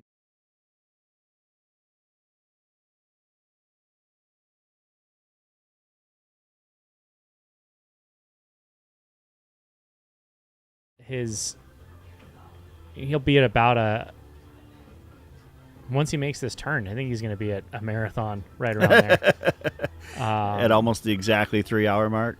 Yeah. Very impressive. I mean, he runs a marathon during a 100-miler in what most people would be envious to be able to run a marathon in. Absolutely. And just makes it look so good. So you can see our leaderboard right there on the men's side. Raj Panu, Glenn Tubner.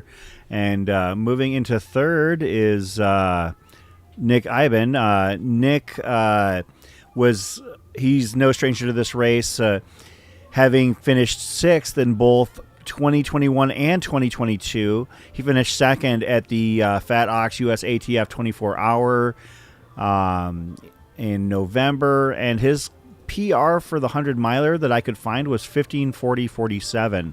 So Nick, no stranger to this race, coming from Washington down here, probably loving the weather here in Henderson. But Nick in third, defending champion Jonah Backstrom in fourth, Jeremy Brooks out of Colorado Springs in fifth. Jeremy was somebody I didn't do a lot of research on, but sliding in, maybe I should have. I didn't see a recent 100-miler, but I did see the fact that he ran Tunnel Hill in 7 hours, which is a very respectable time. That's a good barometer for how fast you can be in a course such as this. But yeah, Raj Panu is currently the story on the men's side here at Jackpot USATF 100-miler. Now he's on a slight uphill right now, and it'll kind of level out at the turn. And then from there, it'll be a straightaway, flat section. Nice little downhill to, I don't know, what kind of game plan do you assume is going on here? Are you trying to let that downhill make up a few seconds per mile or per lap? Gobble up a few seconds on that downhill. Oh, here we go. They're the ladies. Side by side still, even to this point. Sierra DeGroff and Ashley Paulson, we just saw still stride for stride, about 20 miles in at the 3 hour mark. Yeah, something interesting to note. I'm sorry, 20 laps in, rather. Raj is sitting at a 6:56 average currently. He needs a 6:47 to hit that 11:19 standard. So he's pretty dang close. We know he's going faster than that because he started off a little more conservative. Mm-hmm. So he's leaning into that, and if we continue to see his average pace drop, and one thing about Raj, if anyone is familiar with the Kauai 50-miler that he ran last year against Ryan Miller, that was an incredibly hard duel between those two gentlemen towards the end. And really rough conditions in terms of it was hot, it was humid, way worse conditions than this. And Ryan and Raj had to throw down, and again, it was another loop course. They had to throw down some incredible paces and efforts to race each other the final miles of that race. So if Raj can lean in towards the end there, as we know we've seen him capable of doing, yeah, I think he can strike that record.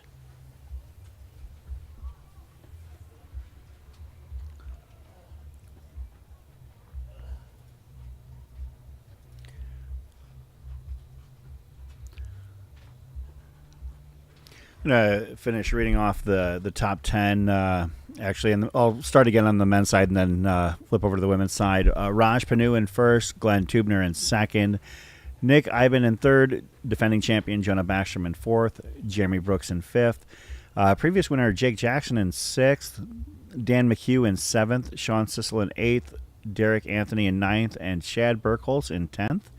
On the women's side, Ashley Paulson and Sierra DeGroff 1-2.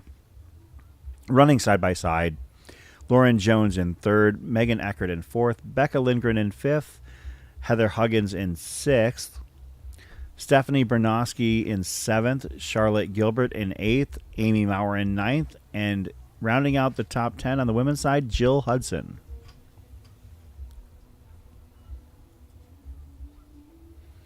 Looks like we've got the quote final uphill to the finish line is this vantage point right here. This is just short of the finish line. You can see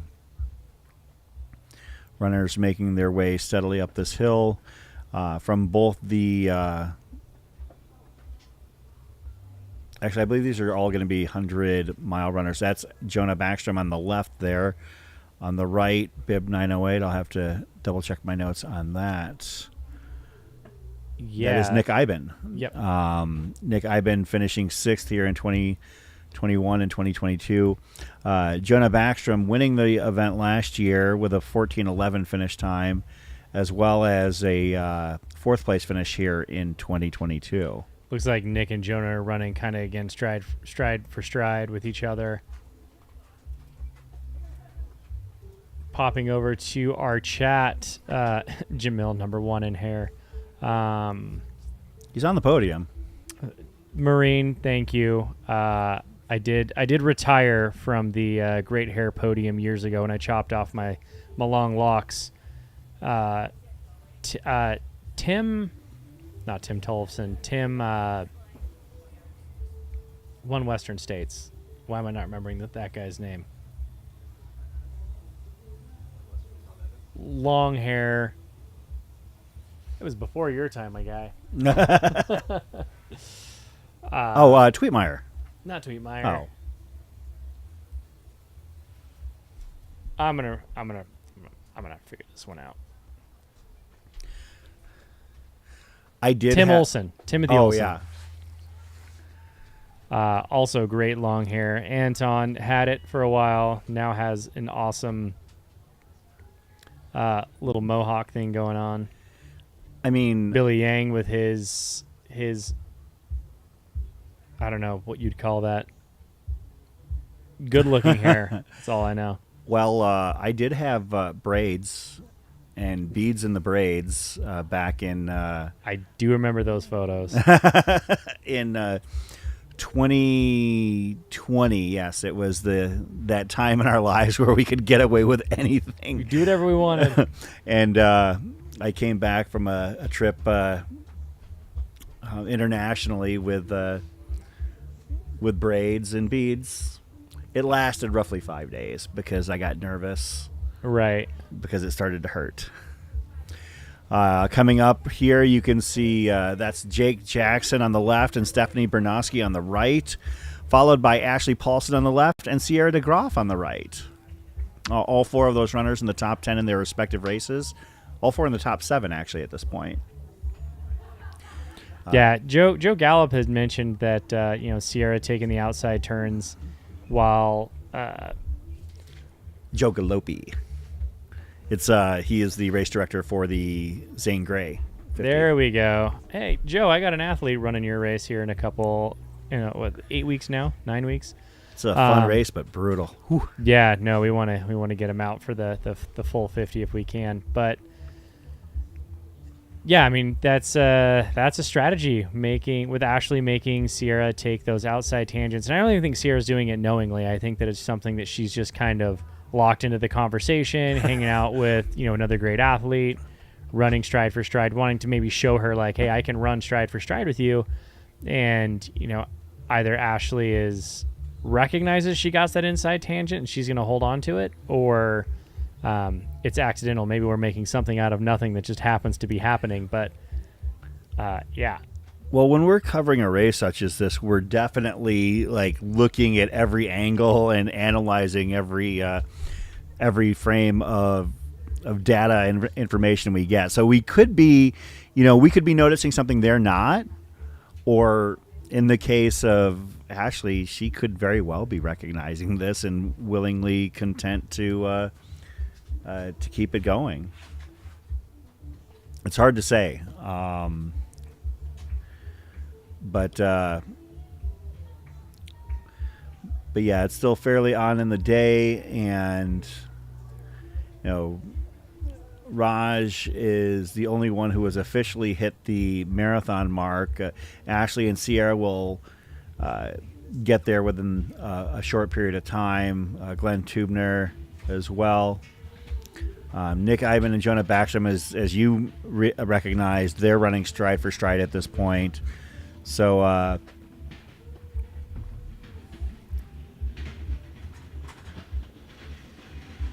beautiful drone footage here. That was of the far side, the north side of the course. This is the south side of the course. That is our visually impaired, or one of the visually impaired runners right there that we just saw. Again, I'm going to see if I can get some information. I assume that they are in the 48-hour, perhaps. I don't know which other distances are necessarily going at this point. Yeah, the 48 hours have 1 and 2 digit bibs. The USATF 100-mile championships are all okay. So the 100-mile short course is actually going on as well. With those are the bibs in the 400s. So I'll have to find out what we can about our visually impaired runner in that race, and perhaps share more of their story.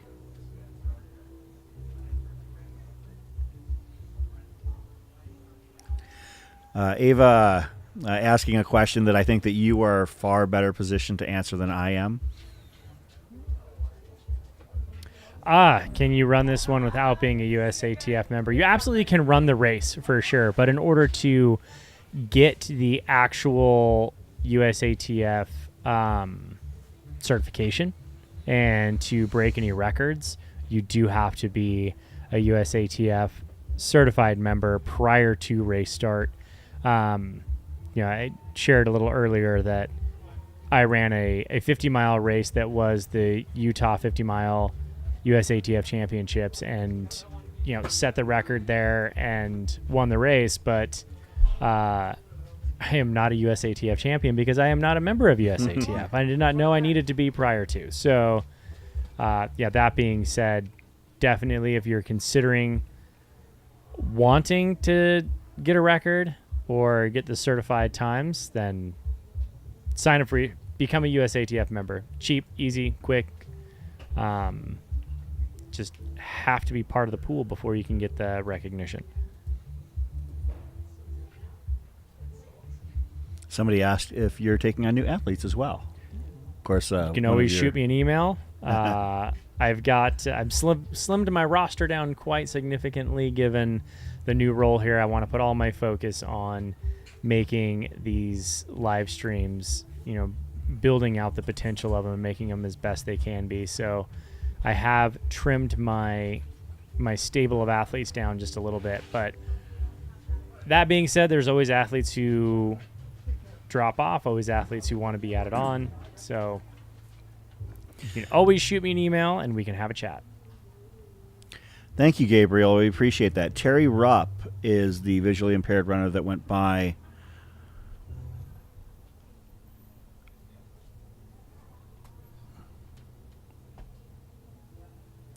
You'll see on the live feed here a lot of runners who do not have bibs on. That's because this is an open park and everybody is allowed to be on this course. Everyone is allowed to, get their exercise in, take their dog for a walk, etc. So this is not a closed course, so you might see a handful of athletes without bibs. Those are just locals enjoying the day. Yeah. Or quite possibly some of the team members wanting to get their own little shakeout in. Terry Rupp, bib number 439 in the 100-mile short course. Currently in 6th place on the women's side, about 15 miles in, is the visually impaired runner we referred to earlier. Of course, as we mentioned, we also just saw Jonah Backstrom and Nick Iben go by on your screen. There's Here Raj. comes Raj making his way up the ramp here. We'll cross in front of our booth shortly. We'll give you Just some notice details on just how great he looks. Just notice the height disparity between Jonah and Nick as well. Jonah looks like he might be about 7-8 inches taller. So we might have to see if we can get some cool side-by-side drone footage of those two. Not unlike Sierra and Ashley on the women's side.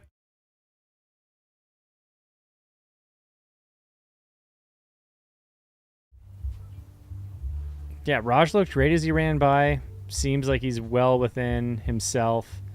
He's not pushing himself too hard or stressing out too much.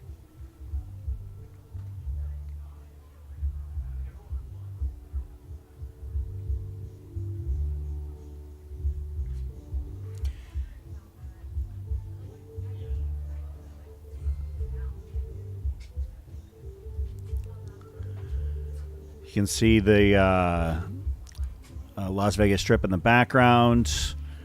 I can see a couple of notable buildings. I can see the Stratosphere. I can actually even see the Sphere if I squint.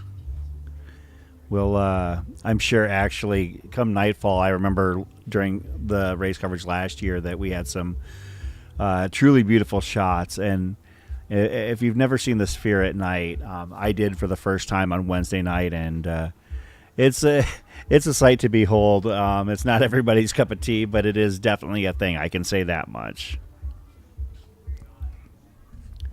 Yeah, I mean, it's a beautiful skyline. You got the mountains in the background. An iconic city, that's...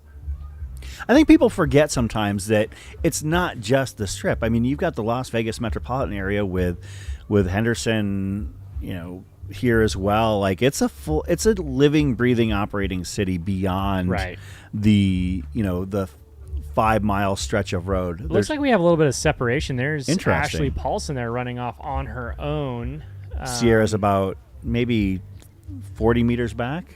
I don't see. There she is. Right Yeah, there. Sierra's taken a little bit of a step back. A solid 20 seconds back. That could have been a bathroom stop, aid station pit stop. Does Ashley say now that there's a little separation? Do I make her work to catch up to me? Sierra just going to comfortably sit where she is and know that she's got so many laps to go that she doesn't need to do it all at once? As we mentioned, this is an open course. That dog is not participating in the race. I do not believe, but it is adorable. Not the canine division. But yeah, I mean, both ladies looked pretty good. I will say Sierra looked a little bit more relaxed than Ashley as they passed by the booth here. Ashley typically is, I have been around her quite a bit, she typically is a little bit of a heavy breather when she runs. So it's not a giveaway or it's not a tell on her effort level. But she looked a little more focused in the moment versus Sierra looked a little bit more relaxed and a little bit more of a smile on her face, enjoying the day. John Montgomery mentioning Jonah wins on number of tattoos. Maybe today, but I don't know if any runner has more tattoos than Drew Fraze. And Drew wins. Drew Fraze has... Drew and Catcher are the top two on my list. Catcher's another one. Head to toe, those two.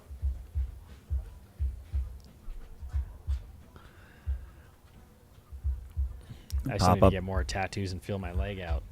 Well, we'll run down the leaderboard since we've got it handy. Thank you very much, Jordan. Raj Panu, Glenn Tubner, Nick Iben, and Jonah Backstrom basically tied for third right now. That's on the top of the men's side. Can we flip to the women's really quick here? Awesome, thank you. Ashley Paulson opened up at this point, insignificant lead on Sierra DeGroff, talking maybe, 30, 40 meters. 15 seconds. Yeah, you're talking, next to nothing. Lauren Jones in third, Megan Eckert in fourth. So, obviously very early on in the day. That is the aid station area. Amy Maurer checking into the aid station on the left-hand side of your screen.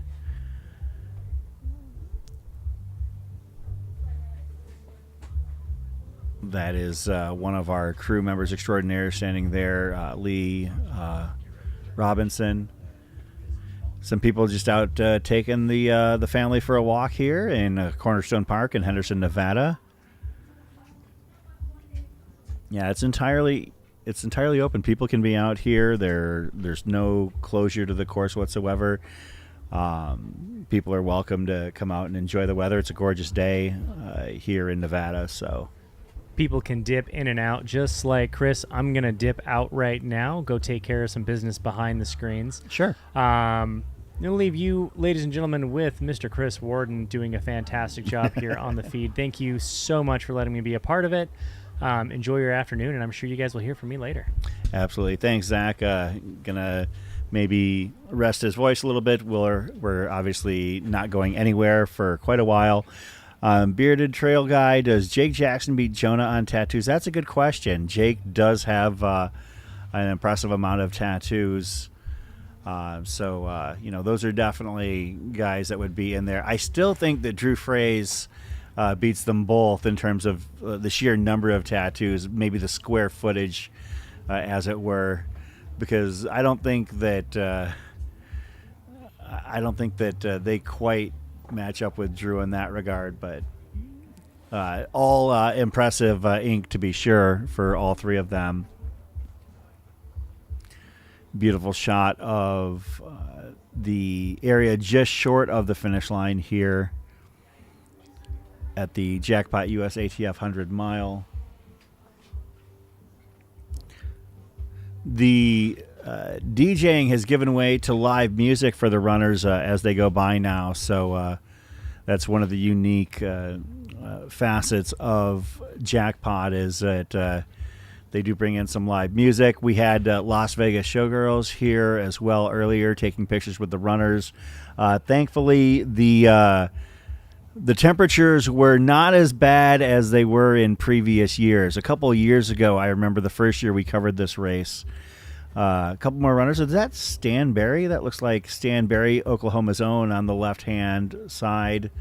Bib number 925 on the right-hand side. I'll get some IDs on those. But, back in 2022 when we covered Jackpot for the first time here, I felt really bad for the showgirls who had shown up to take pictures. It was either a heat lamp or maybe even it was a heat lamp. They were huddled under and taking pictures with the runners, which I thought was extremely gracious on their part, but man, it was cold. Here we see race leader Raj Panu on your left-hand side.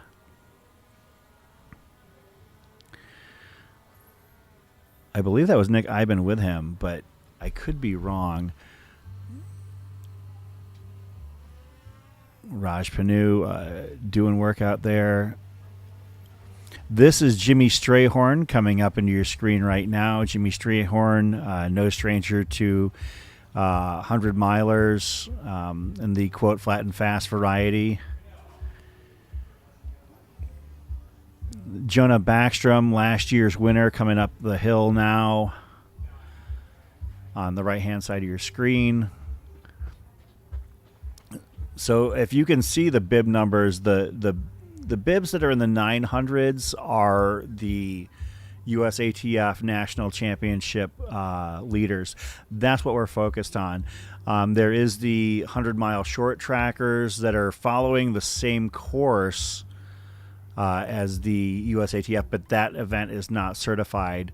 And we've also got the start of the 48-hour race going on as well. Those runners have until 8 a.m. Sunday to complete their race, obviously trying to do as many miles as they can in 48 hours. You can see Andy Glaze there, shirtless and in jorts as usual.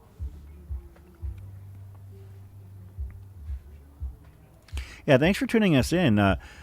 So who overall wins on hair?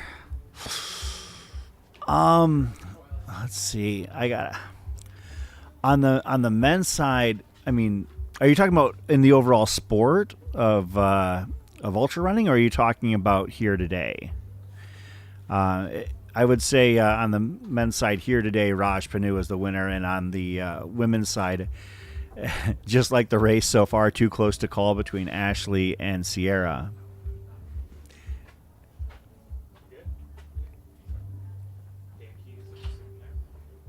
Is it actually charging now? Have it charging 2 ways. What? I know there are, as far as the overall in the sport, I know that there are fans of Tim Tollefson, Jamil Curry, other great heads of hair out here in the sport. So it's the beautiful thing about that part. It's entirely subjective. Yeah, today I think that Raj is definitely leading in the hair category on the men's side. On the women's side, again, I ask me again in 12 hours. I think that they both look great. So, and both representing themselves in their own individual, feelings in their own way. Of course, speaking to women's co-leaders Ashley Paulson and Sierra DeGroff, running step for step with one another. At this point, obviously a long time from being done here. We're still in the very, very early formative stages of this race. If you're interested in running a race like this, such as Jackpot, we've got another USATF championship where registration is now open, and that is Fat Ox. The Fat Ox USATF 24-hour championships have been opened and are available on Ultra Sign Up. You can go to AeroViperRunning.com, or you can go right to Ultra Sign Up and search Fat Ox in the box in the upper right-hand corner. And that registration is currently available for the USATF event.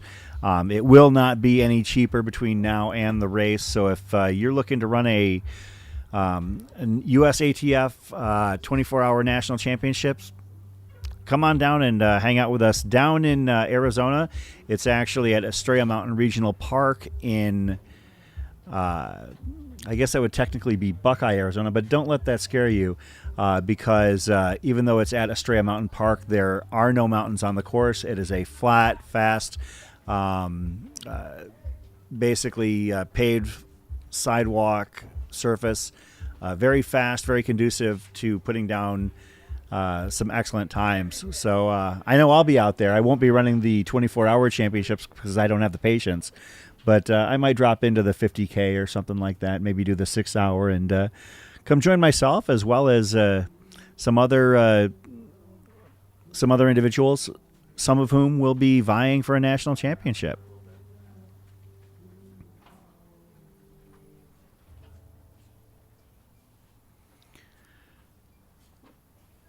You can see Jake Jackson and Dan McHugh running together, two guys who are no strangers to this race and putting down sub-1500 milers. Bib number 918 there,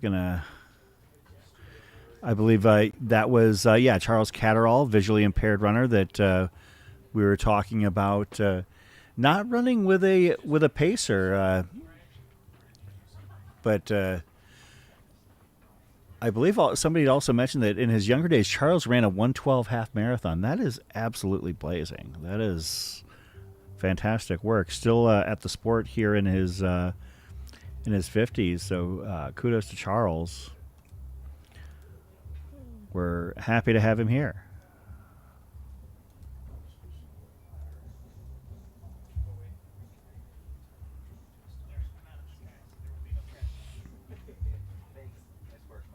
Speaking of visually impaired runners, a shout out also to Terry Rupp, who is running the 100-mile short course, which is not the USATF 100-mile championships. It is a different event going on in the same Jackpot Ultra Running Festival.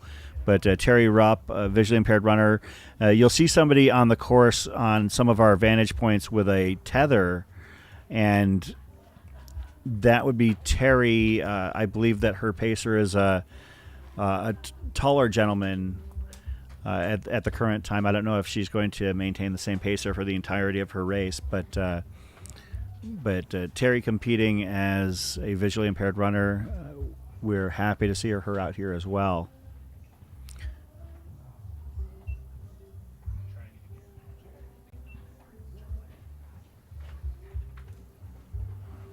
I believe that is Ian. Oh. Apparently, we're looking at Jamil working on his GoPro. They can't see that. They can't see that. Oh, So you talking about that, they're not going to see it. Yeah. I thought that this was our feed. This is the studio mode. It's just this is like it's a preview. Okay. They can't see that yet. That's what they see. Okay, because it keeps on cutting in and out, and I don't know what it's showing. We need a way to communicate with the studio mode. Now we're not. We're back now. Okay, thank you. That's okay. Yeah, I'm not going to be showing them. So you build that. Oh shoot. Alright, I'll try and go. Yeah, Ashley and Sierra, again, back to running side by side. I have to admit, I'm really intrigued by how this race is unfolding. So just simply due to the fact that it's been over 20 miles, or over 25 miles, over a marathon at this point, and the two of them are in lockstep. Raj Panu clicking off another lap here as well. Just over 30 miles in his case, at about the 3:31 mark.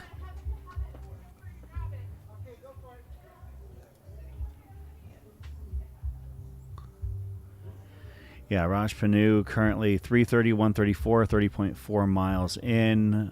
Definitely tracking for a sub 12-hour finish. I know that the number that he might be very well targeting is 11:19. 11:19 is, of course, the American 100-mile standard previously set by Zach Bitter a few years ago. At one point, it was the world standard, but that has since been eclipsed. But I could see Raj making a strong push for that. You can see Raj in the crew zone.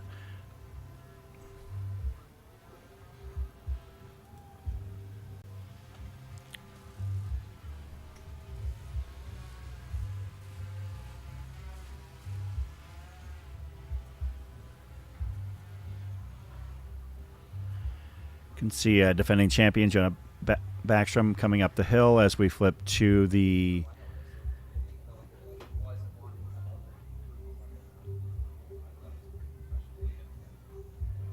aid station.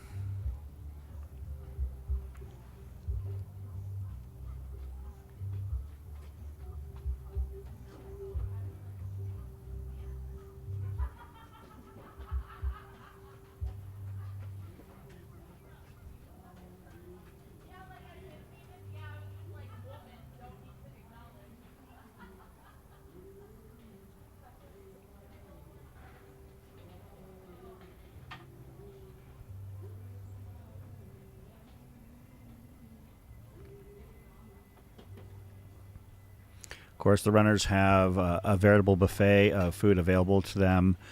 So whatever sounds like it's good on their stomachs is definitely going to be available to them.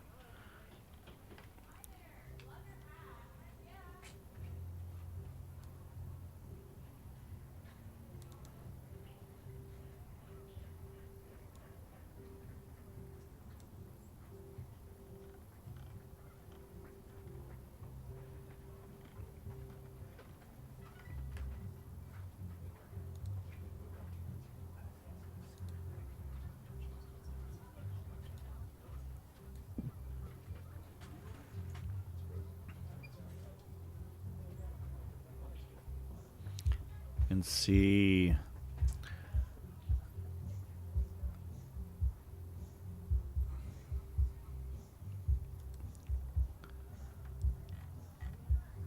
there's bib number 920 going by, Walter Orwin, somebody we haven't talked about yet. We'll gather some information on Walter, one of our Grandmaster level runners.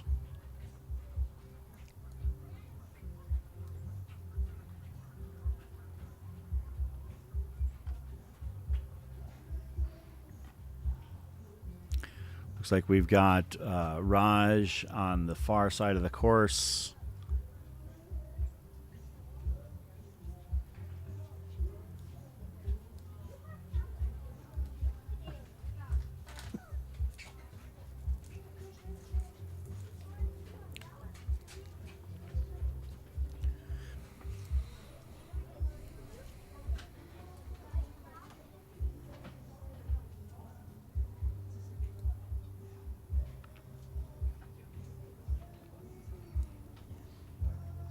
The course kind of juts to the left and then back right.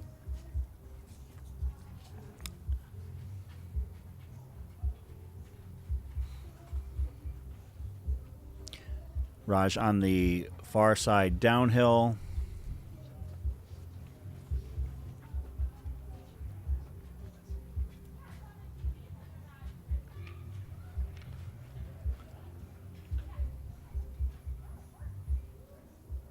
Passing by runners, we do have a bike follow cam over on some parts of the course. We're grateful for that. This is actually pretty smooth and frankly probably a lot easier than trying to keep up with Raj on foot for an extended period of time. It's paved, so we have the capability to do so. Yeah, I gotta agree. I mean, Raj just looks so smooth. Like, nothing about his stride gives me pause or concern. But then again, that's usually how it goes in these kinds of races. I mean, you're talking about, you know, people that are competing for national championships and, you know, possibly something more. You know, 30 plus miles in is really not where I would expect any sort of issues or difficulties, but you know, even with that in mind, through the only quote unpaved section of this course, he looks really smooth. Probably a nice little reprieve from the concrete that they run on for most of the rest of the race.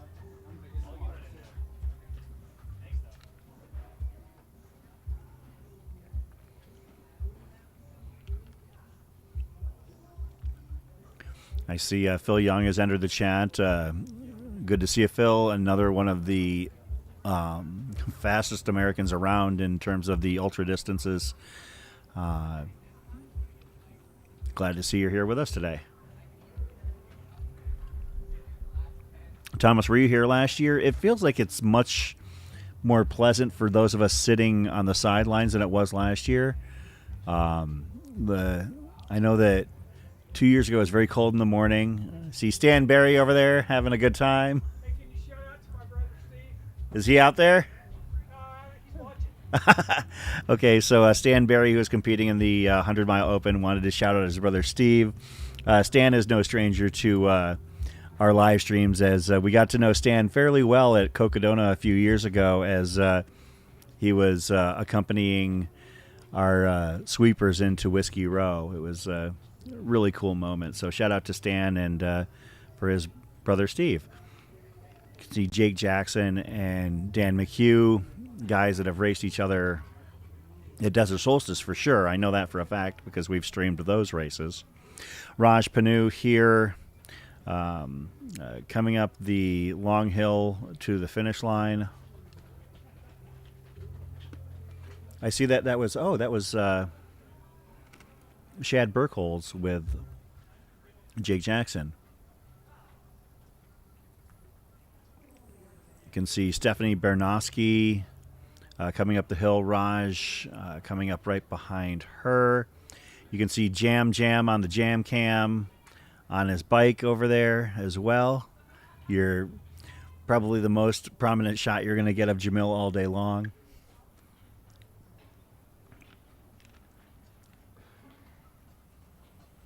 And this is the Jam Cam. Is that a Starlink on his back?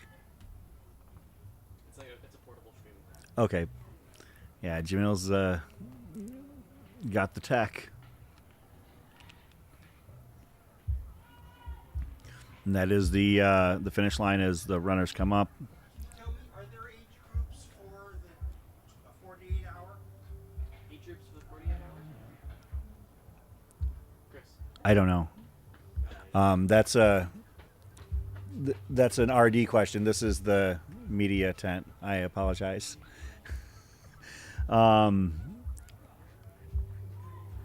I don't believe that there are for like in terms of like age group prizes. I don't believe so for the other distances, but I could be wrong.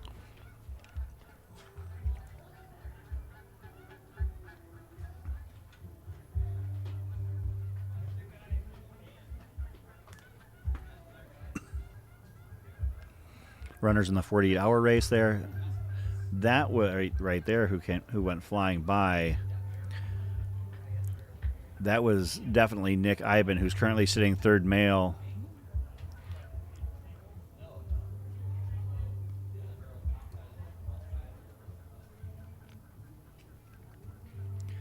Currently Raj Panu in first, Glenn Tubner in second, Nick Iben in third, Jonah Backstrom fourth, Jeremy Brooks in fifth. Jeremy Brooks, a bit of a mild surprise to be up that high at this point. One of our Masters runners. But looks like he's feeling pretty good so far. I don't know if Jeremy has an extensive 100-mile experience. He's got... he has a 7:01 finish at Tunnel Hill, which is pretty good barometer for trying to figure things out on this course. Just saw last year's winner, Jonah Backstrom, go by as well.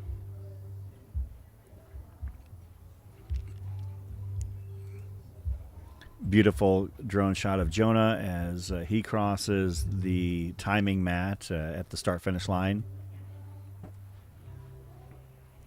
So left to right, what you're looking at there, the left Aravaipa running tent is the media tent. I'm in there waving to you right now. And then the second tent is the timing tent. And after that is the smaller 10 by 10 is where the finisher awards are on display.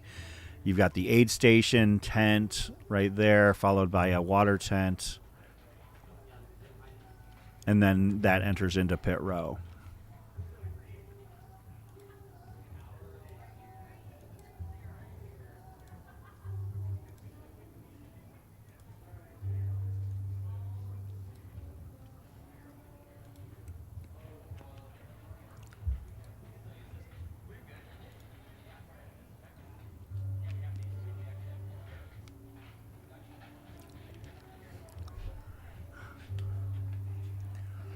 Rachel is watching Shad's puppy while he's racing.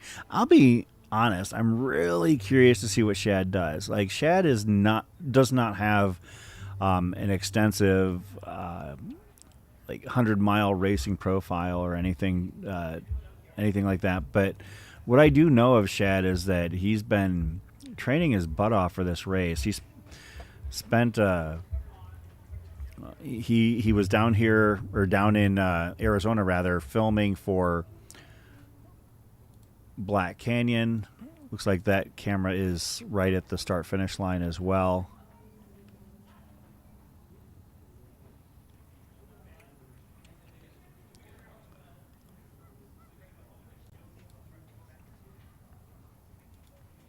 It's a drone shot of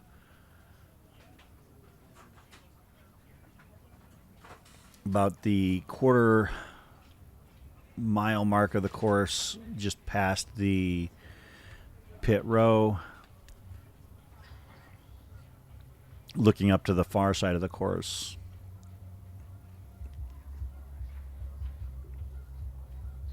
As you can see, it's a pretty picturesque little area here at Cornerstone Park in Henderson, Nevada.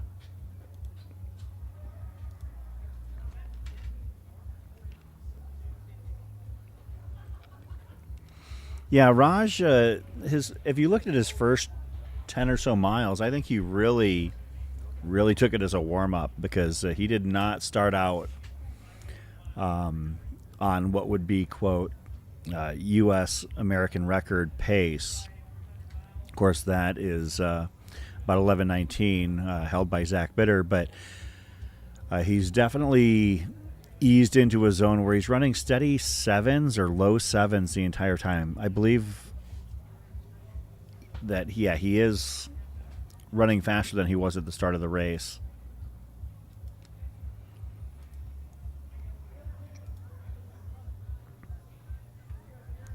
Of course, Raj has had a beastly training cycle if you follow him on Strava, throwing down multiple 100-mile high-intensity weeks. Also, some great races in recent months. The Tunnel Hill 50-miler, where he ran a 5:02, which would have gotten a lot more love were it not for Charlie Lawrence setting the American 50-mile record that day with a 4:48. And he also set the course record at the Javelin 100K with a 7:15 or so time. I know it was about 16 minutes ahead of Scott Trayer's previous course record.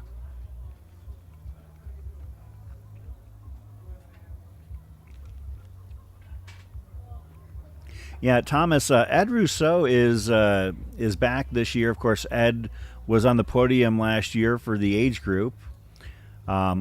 His age group being 80 plus, and Ed was in second place last year. But the field is much bigger this year. There are 6 guys in the 80-plus category here, including the defending champion David Blaylock, Ed Rousseau in second, and Ian Madison in third last year. Well, Todd Lee was also in that bracket last year. He did have to drop, but he's back here to give it another shot. And welcoming to the 80-plus category this year, Martin Fritzhan from Ohio, Jim Barnes from Alabama, and Todd Lee from Reno, Nevada. So the field for the 80-plus men's side and the USATF is, let's be honest, it's kind of stacked. Northside Local with a great question for those that aren't familiar with this kind of situation where it's a looped race. What's the appropriate way to pass for this race? Stay to the right side of the path unless to pass. I'll be honest. I don't know how everybody else feels about it. I was always told run your race, and it's not single track. Like, it'd be one thing if you were on single track and you're maybe pressed for space, but as we see current women's race leader Ashley Paulson approaching the far side of the course. But I think in a course like this, I mean, yeah, maybe you would want to be running, maybe a little bit off of the tangents if you're not expecting to compete, but you're also entitled to run your race as you see fit. So if somebody wanted to, run the tangents, as perfectly as possible, and they're not like at the front of the race, that's fine. It's up to other racers, unless you're being obstructive, which these runners absolutely are not. I think it's perfectly reasonable to run your race, and if that involves you running the tangents perfectly and forcing somebody to go around you, so be it. That's what I did it across the years, and I know for a fact that Ashley Paulson had to go around me at least a couple of times. I think that's entirely fair. We're all entitled to do our best, especially in a race such as this, where the field is it's a wide course. There's no narrowing of this course anywhere. Ashley just looks extremely comfortable here. She is currently the women's race leader. I don't know how far back Sierra DeGroff is, but it looks like Sierra was at last check about 90 seconds back. I mean, in all honesty, it was really pretty much just a matter of time before there was some semblance of separation. I mean, you can't expect that the women's favorites were going to run side by side for the entirety of the event. But right now,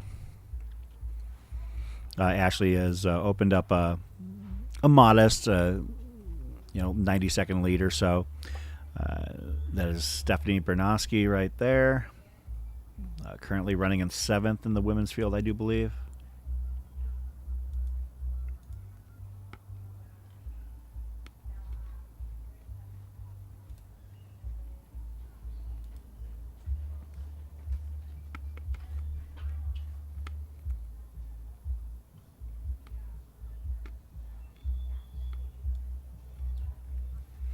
Ashley Paulson in first, Sierra DeGroff in second, Lauren Jones in third, Megan Eckert in fourth, Heather Huggins in fifth, Becca Lindgren sixth, Stephanie Bernoski seventh, Charlotte Gilbert eighth, Amy Maurer in ninth, and Marika Chunik back in 10th.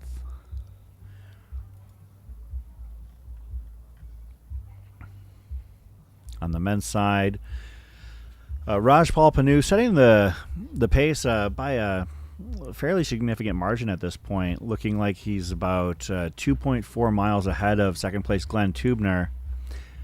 Nick Iben is in third, about a minute and a half ahead of Jonah Backstrom.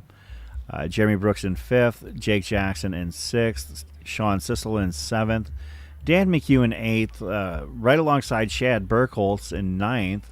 And in 10th place currently, Derek Anthony. Some familiar names to people who follow the sport further down in the race roster. Andrew Glaze currently in 14th place in the men. Ultra running royalty, Eric Clifton in 15th.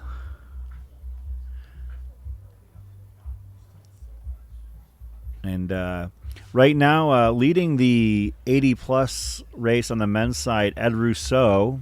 We saw him just a little bit ago.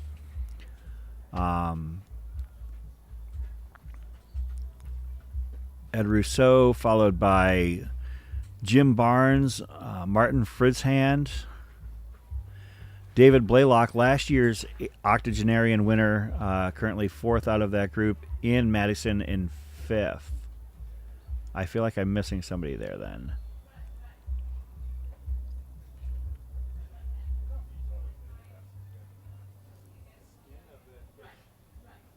Got Ian, David, Martin, Jim, Todd,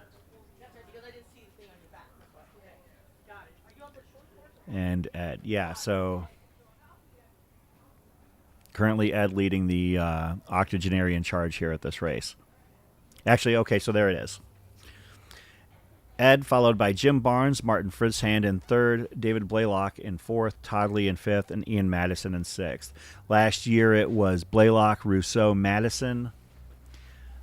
But, of course, we've got a long way to go. But, yeah, there are 6 octogenarians competing for a national title here, which to me is amazingly impressive that we have that many people vying for an age group national championship.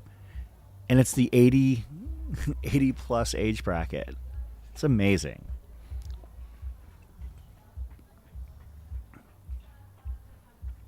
Thanks, Bearded Trail Guy. Yeah, it looks like Raj had a recent lap of 8:03, which works out to a 6:53-mile pace.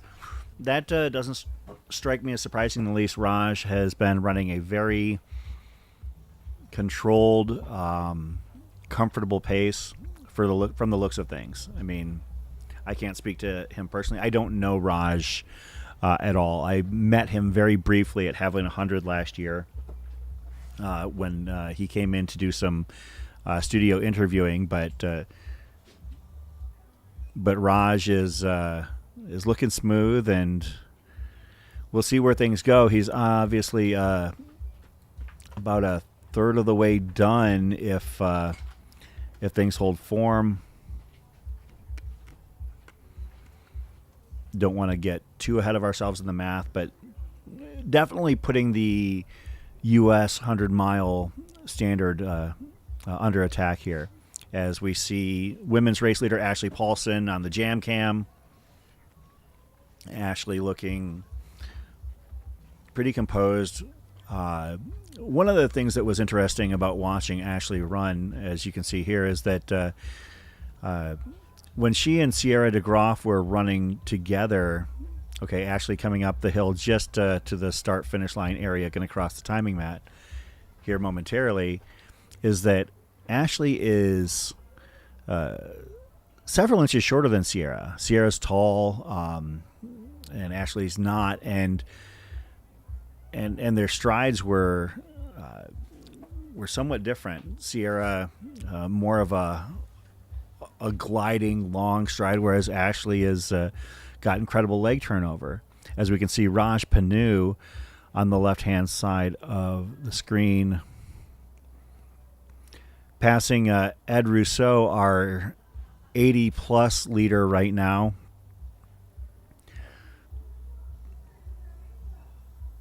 Raj coming up the hill. You can see the jam cam on the right-hand side. Raj clicking off another lap. We'll get... So I've got 3:55:39, mile 33.9.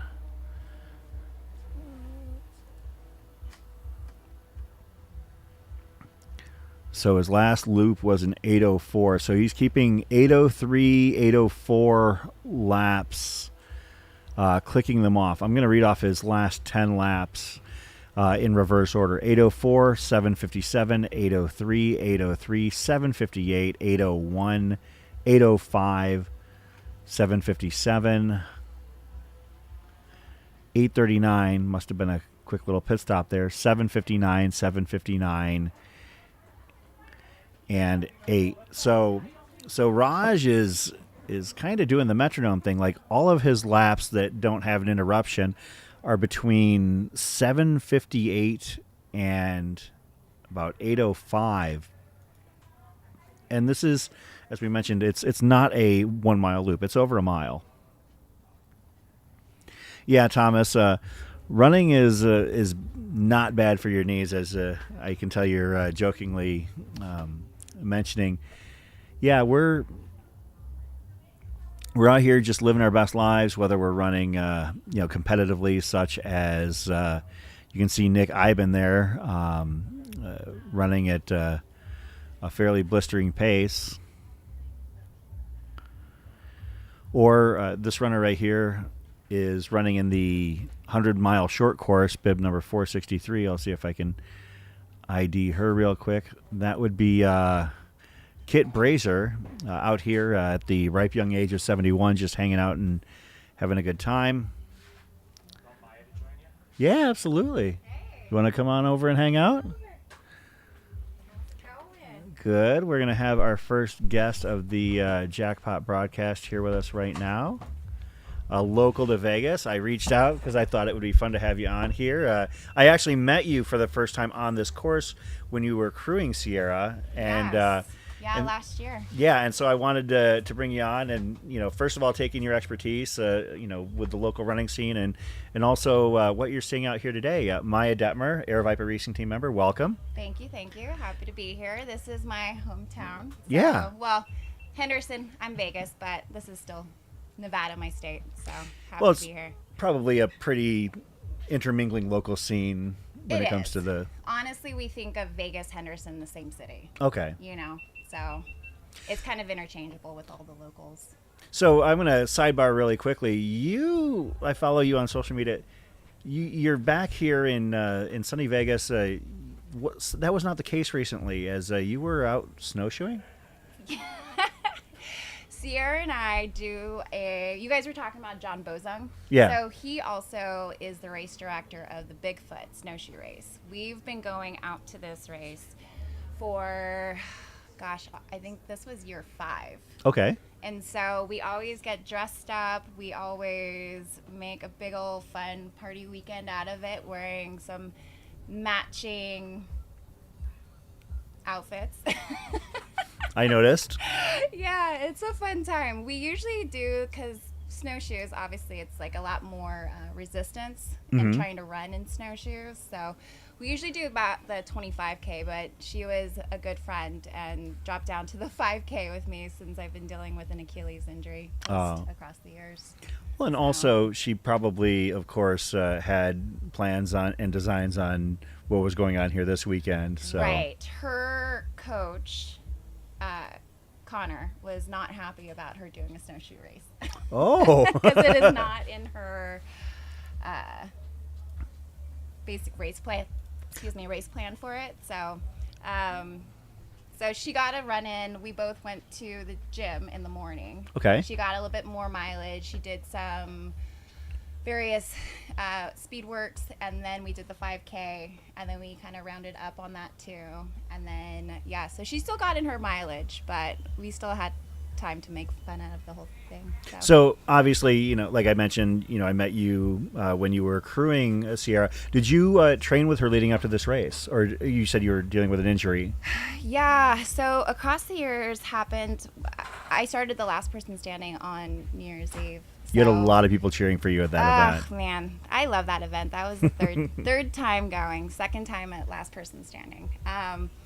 So since then, I actually haven't been running. Okay. I just, when I got home, it was very difficult to even put any weight on my leg. And then I went to the doc, and they took a look at it, and I actually injured my Achilles. So I just got the okay a couple, maybe 2 weeks ago to start running again. So Are you going to be running in the 6 hour here this weekend? I'm going to cancel. Oh, yeah, okay. I'm going to back out of it. I was hoping I would be ready for it, because as soon as I left the doctor's office, I ran 20 miles. And then the next day, 15. And then the next day after that, I snowshoed and shoveled and... So you got the green light, and the first thing you do is go out and run a 20 miler and then snowshoe and... He said rev it up. I feel like you need to understand who you're talking to when you run ultras, because I didn't tell him what, but he said rev it up, and I was like, oh, game on. Like, let's do it. We're going back double digits. And like, he's thinking probably like maybe you're going to go out for like a 5 mile run or something like that, and like that would be revving it up, because we're weird. We definitely have an unusual approach to running and to life in general. We tend to go all in when it comes to our running, and you know, it took some getting used to and some understanding of this community and how much we, you know, like, and also we need to appreciate the fact that, you know, not everybody is gonna, you know, like when they hear our distances, how often do you hear, 100 miles? I don't even like driving that far, or you know, some of the other, you know, commonly heard jokes about ultra running. But so, you know, Sierra is here. I talked with her before the race. She's looking at trying to PR, which her PR is just a shade under 16 hours. And she did also mention that she would be ecstatic to break 15 hours as well. But the way that things, I don't know when you got here this morning, but the first 25 miles were really interesting to watch. I've been watching this entire time. Because it was as if she threw a lasso onto Ashley Paulson and was like holding on, you know, and she seemed very comfortable doing it. Like, that was one of the things that, to her credit, she looked very smooth, very in control.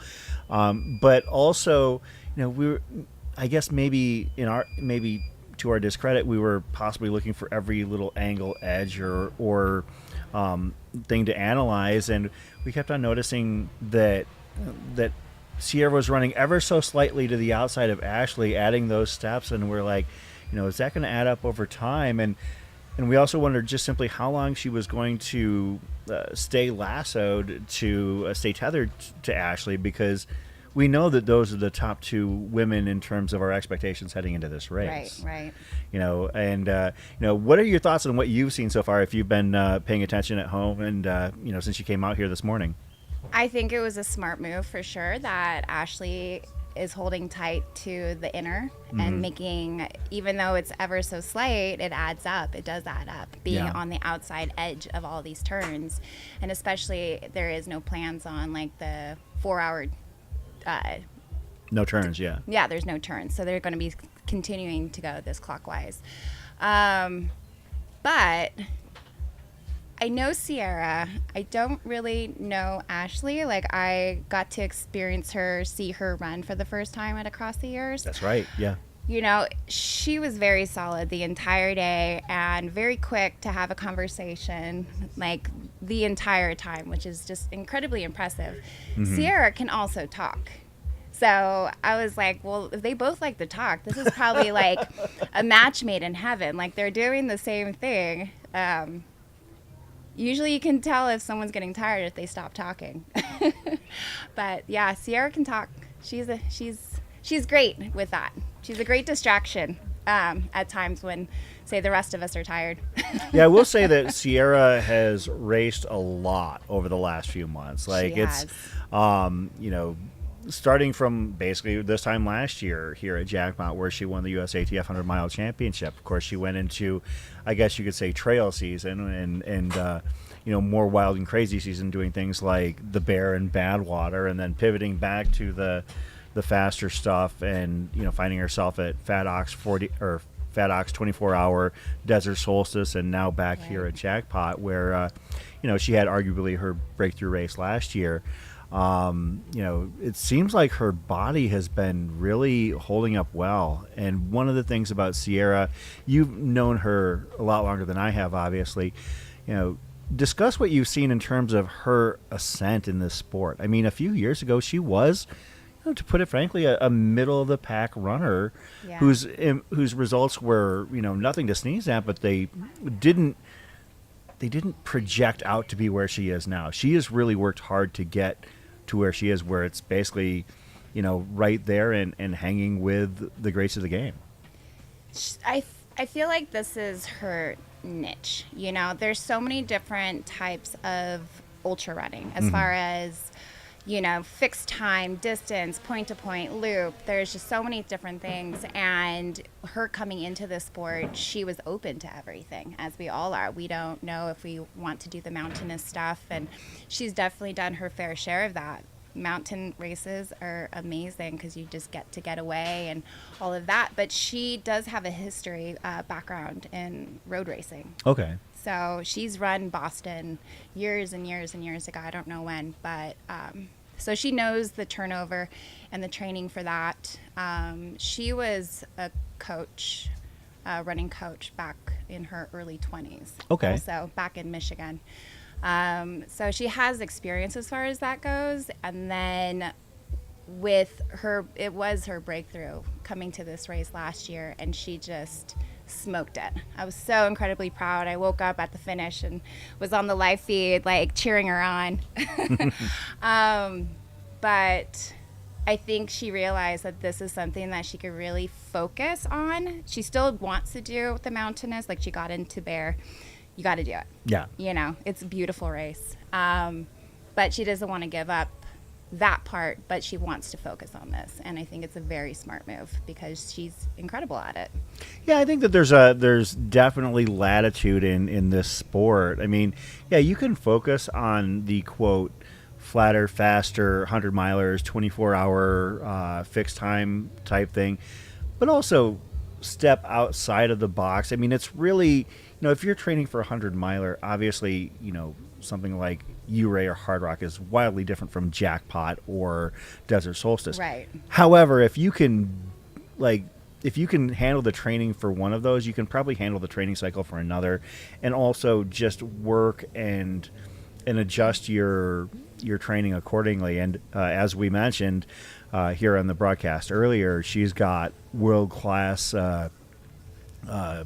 counsel in Connor Holt and Camille Herron, helping to guide her through this race and through this training cycle. So I'm really curious to see how things go. I mean, you know, you can't ask for a better resource than those two. 100%. So. 100%. Yeah, Sierra looks up to Camille and has had a relationship with the both of them, have known them for some time. I'm not sure exactly when the first encounter they had, but I think it was a strategically smart move to go to the expert.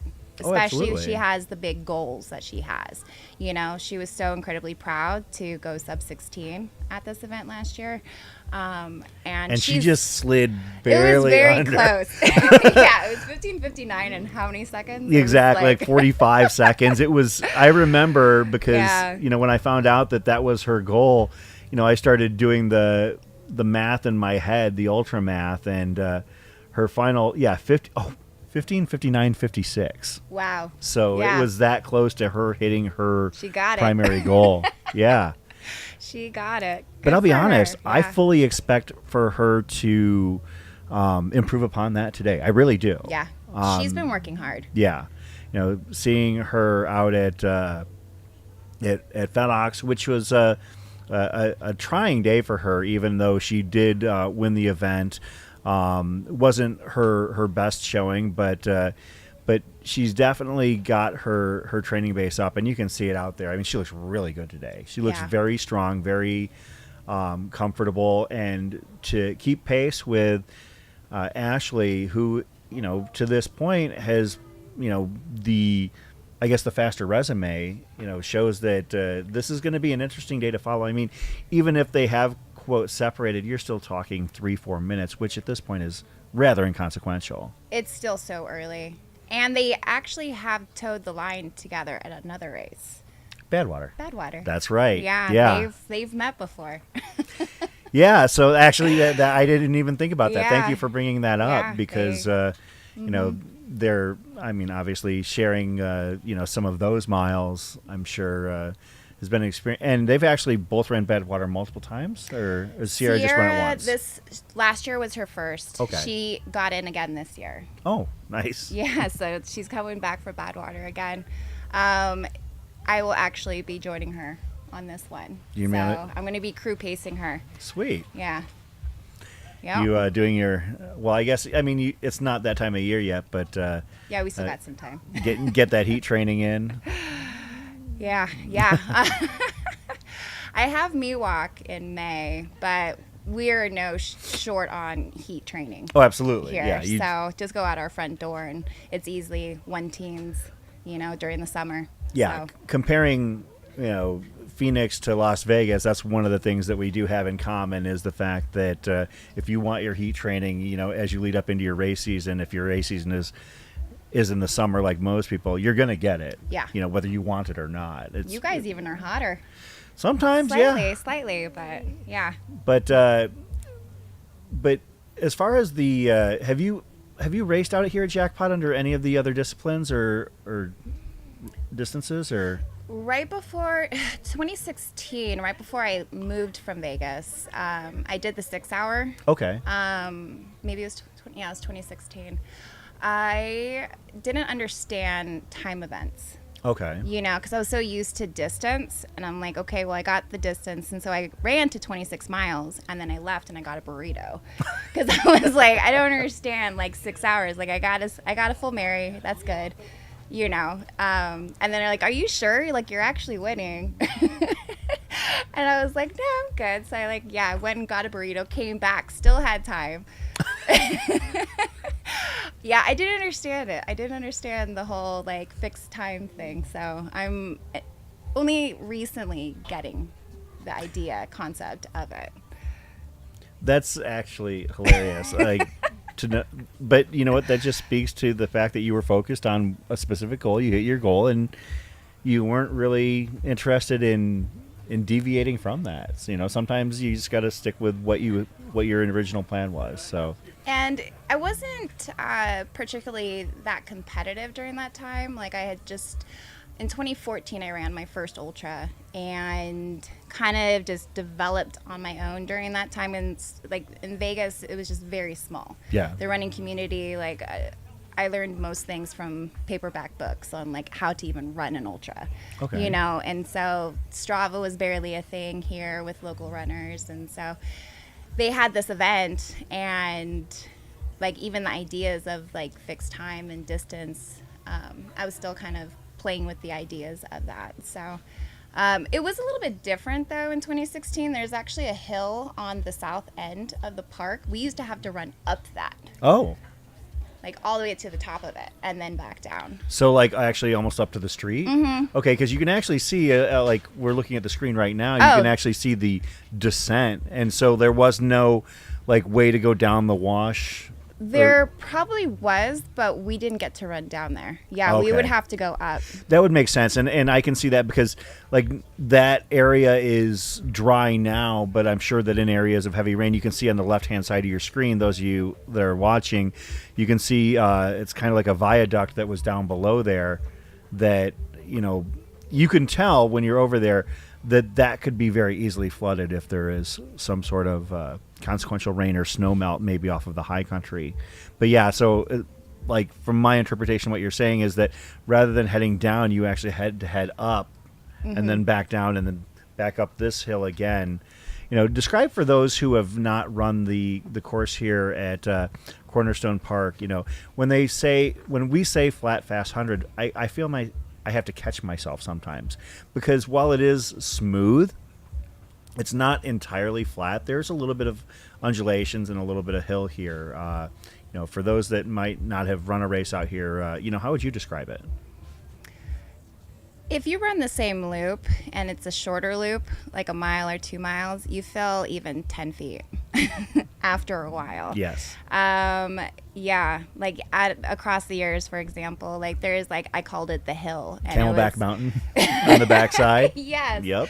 Yeah, I was like, oh, I got to walk this part, this hill, you know. So it's kind of like the same as this, that there is some gain. It's not completely flat, but you feel it after a while. And the fact that it is all cement. The impact of that and the way that your joints just take on that, it's very different than if you're just used to running on trail. It hurts. Yeah. It hurts way more. It definitely adds up over time. You know, as we can see, women's race leader Ashley Paulson currently running basically up the modest hill on the far side here. You can one of the beautiful things about this, you can actually see her all the way across the way, literally halfway if you look over. Yeah. I love this course, this setup. The first time I came to Cornerstone Park to cover this race via live stream in 2022, I was thoroughly impressed. I didn't know what to expect. I had heard good things about this event from people who had run it before. Jake Jackson, most notably, being the guy who told me that I needed to come and check this event out. And then serendipitously, we got asked to cover this race by Ken Rubley. Okay. And then Aravaipa took it over the following year. But yeah, no, this is a great setup. I mean, I know that the looped races and this kind of setup isn't for everybody. I mean, I know that a lot of people love the Hard Rock, the Western States, the Black Canyon visuals. I mean, I'm out there at those races and those visuals. But there's something different about this kind of race that I enjoy as well.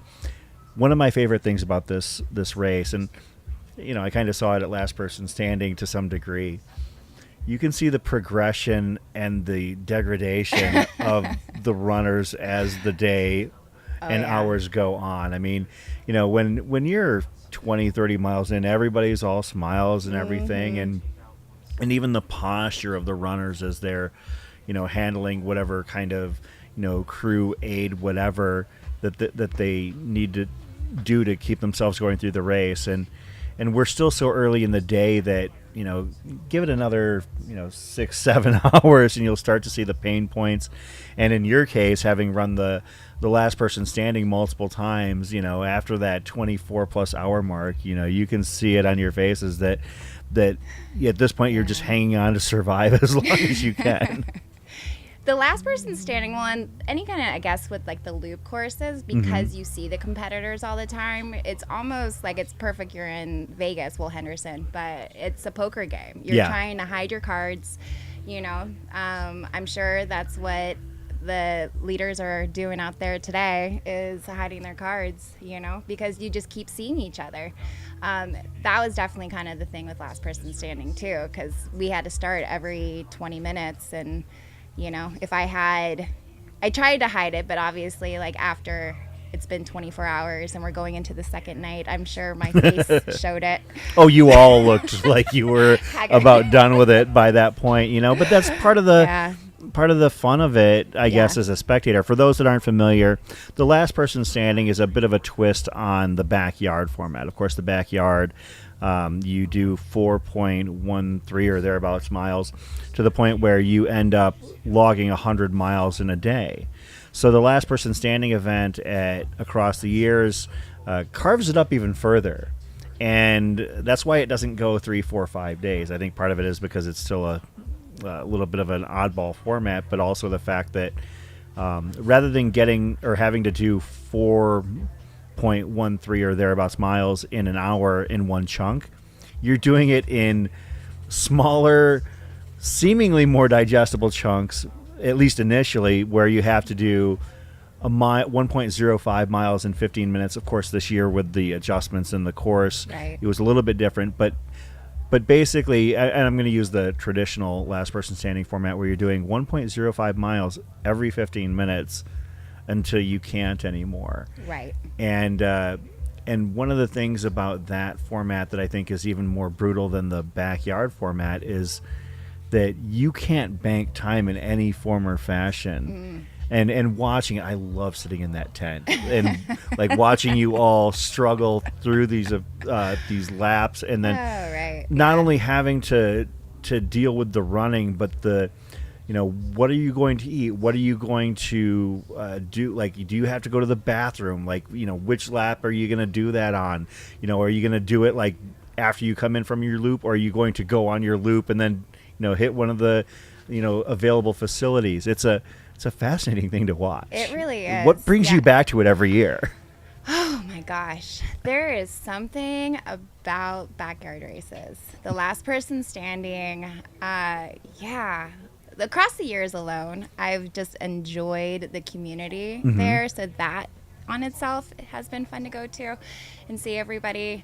But I like the extra layer of challenge of knocking out the mileage and problem solving and figuring out how to problem solve to infinity. Yeah. Like, to process the fact that it's not 100 miles or 200 miles, like, you don't know when you're going to end, and so when issues started to arise, you only have time to fix one thing. Like, I fixed one sock one loop, I fixed one sock, the other sock the next loop, different shoes like on a loop. If you have to go to the bathroom, you have to run faster.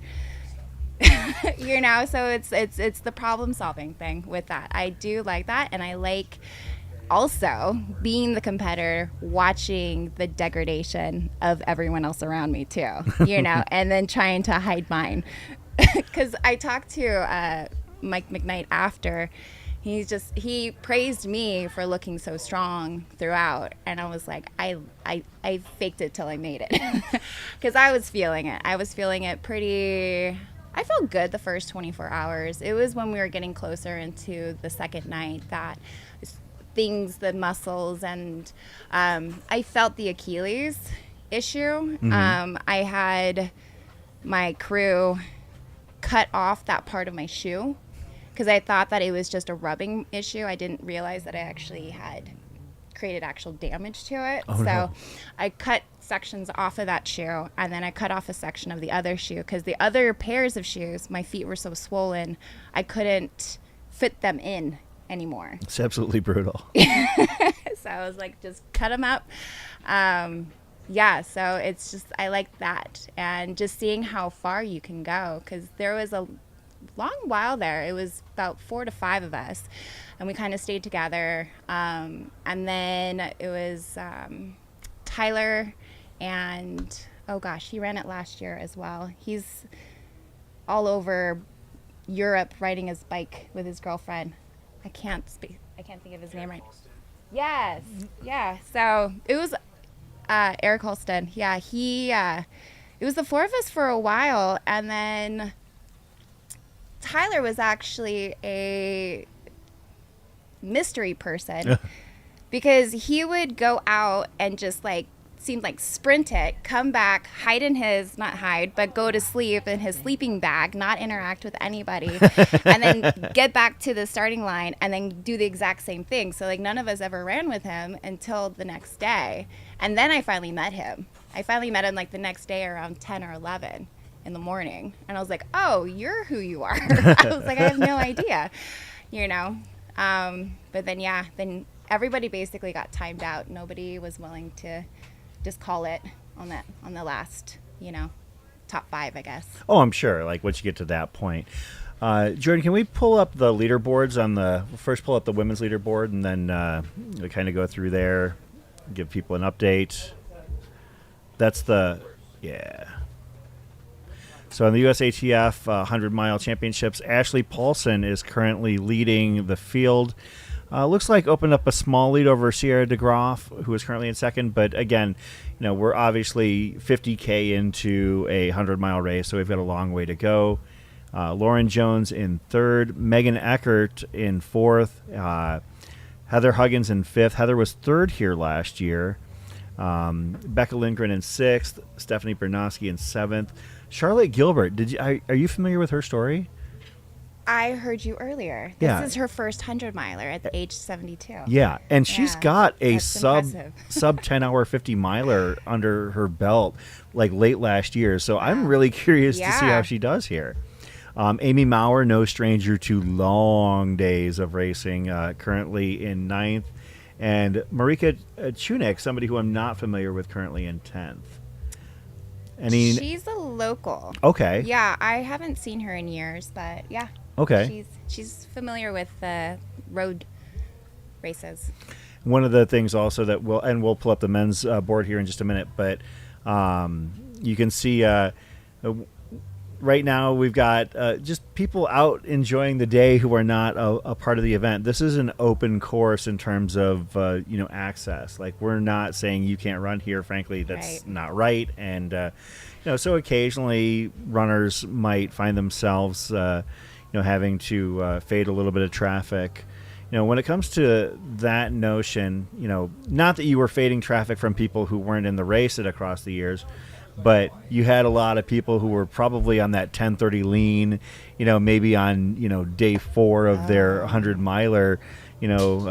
How much does it hurt to, at some point it's got to get a little bit, tedious to kind of have to weave a little bit, especially at across the years where sometimes traffic gets a little bit bonkers there. It didn't bother me. I was so impressed. The older, like the 80, 70, 80, they've been out there the entire time, like they are amazing. I hope I can be one of those side leaners at that age, still doing these events. So no, it didn't bother me at all. I'm just so impressed and like getting to know these people. I don't recall his last name, but I came across one of them and his wife. They were staying at our Quality Inn when we were at across the years, and they basically would run during the day and then go back to their hotel and sleep and then come back. And it was fun to see him the 2 days because they would just we would cheer each other on. And I feel like he's right there. Yeah. Mike something, I can't remember. Yeah, I can't remember his name, but yeah, Mike is out at the out at ATY every year. He participated in the Underwear Beer Mile with us one time. That's awesome. Yeah, he and his wife were so much fun. We were talking about when they ran Western States back in the day and just how easier it was to get in. You just basically... Mike Campbell is his name. And Claudia Newsom, yes. There you go. Actually, that's one of the things about this weekend that I'm looking forward to. There's a guy who I saw on the race roster for this weekend's races. I hope that he comes in a little bit early because I have to bounce first thing in the morning tomorrow back home because I'm emceeing a charity event. But Bill Dickey, have you ever met Bill? He was at Across the Years. Yes, he's at Across the Years every year. And Bill is 82, 83 years old, and he's out there every year doing his thing, walking around in his button-up shirt, doing it way before Scott Trayer made it cool. And I spent like a couple hours with him doing miles one day, and of course, first thing I do, go home, look at an ultra sign up. I'm like, holy crap, this guy has like done it all. Legend.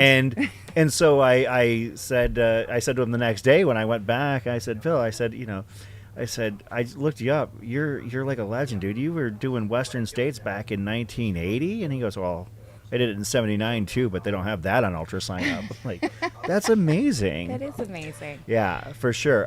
And this format allows those competitors to keep going. I mean, you know, at across the years, you had Donald Jans out there at the age of 91. Oh, yes. You know, and every time I saw him, I couldn't help but amazing. smile. You know, it brought me up to know that, you know, he's going to do a lot more miles than I do this week. I'm like, everybody needs to watch out for him. Yes. Hey, Jordan, can we pull up the men's field as well real quick? Thank you. Take a quick look at that. Of course, Raj Panu approaching the 40-mile mark here at Jackpot. Glenn Tubner in second. Nick Iben in third. Nick has been charging fairly hard the last few miles. Jonah Backstrom in fourth.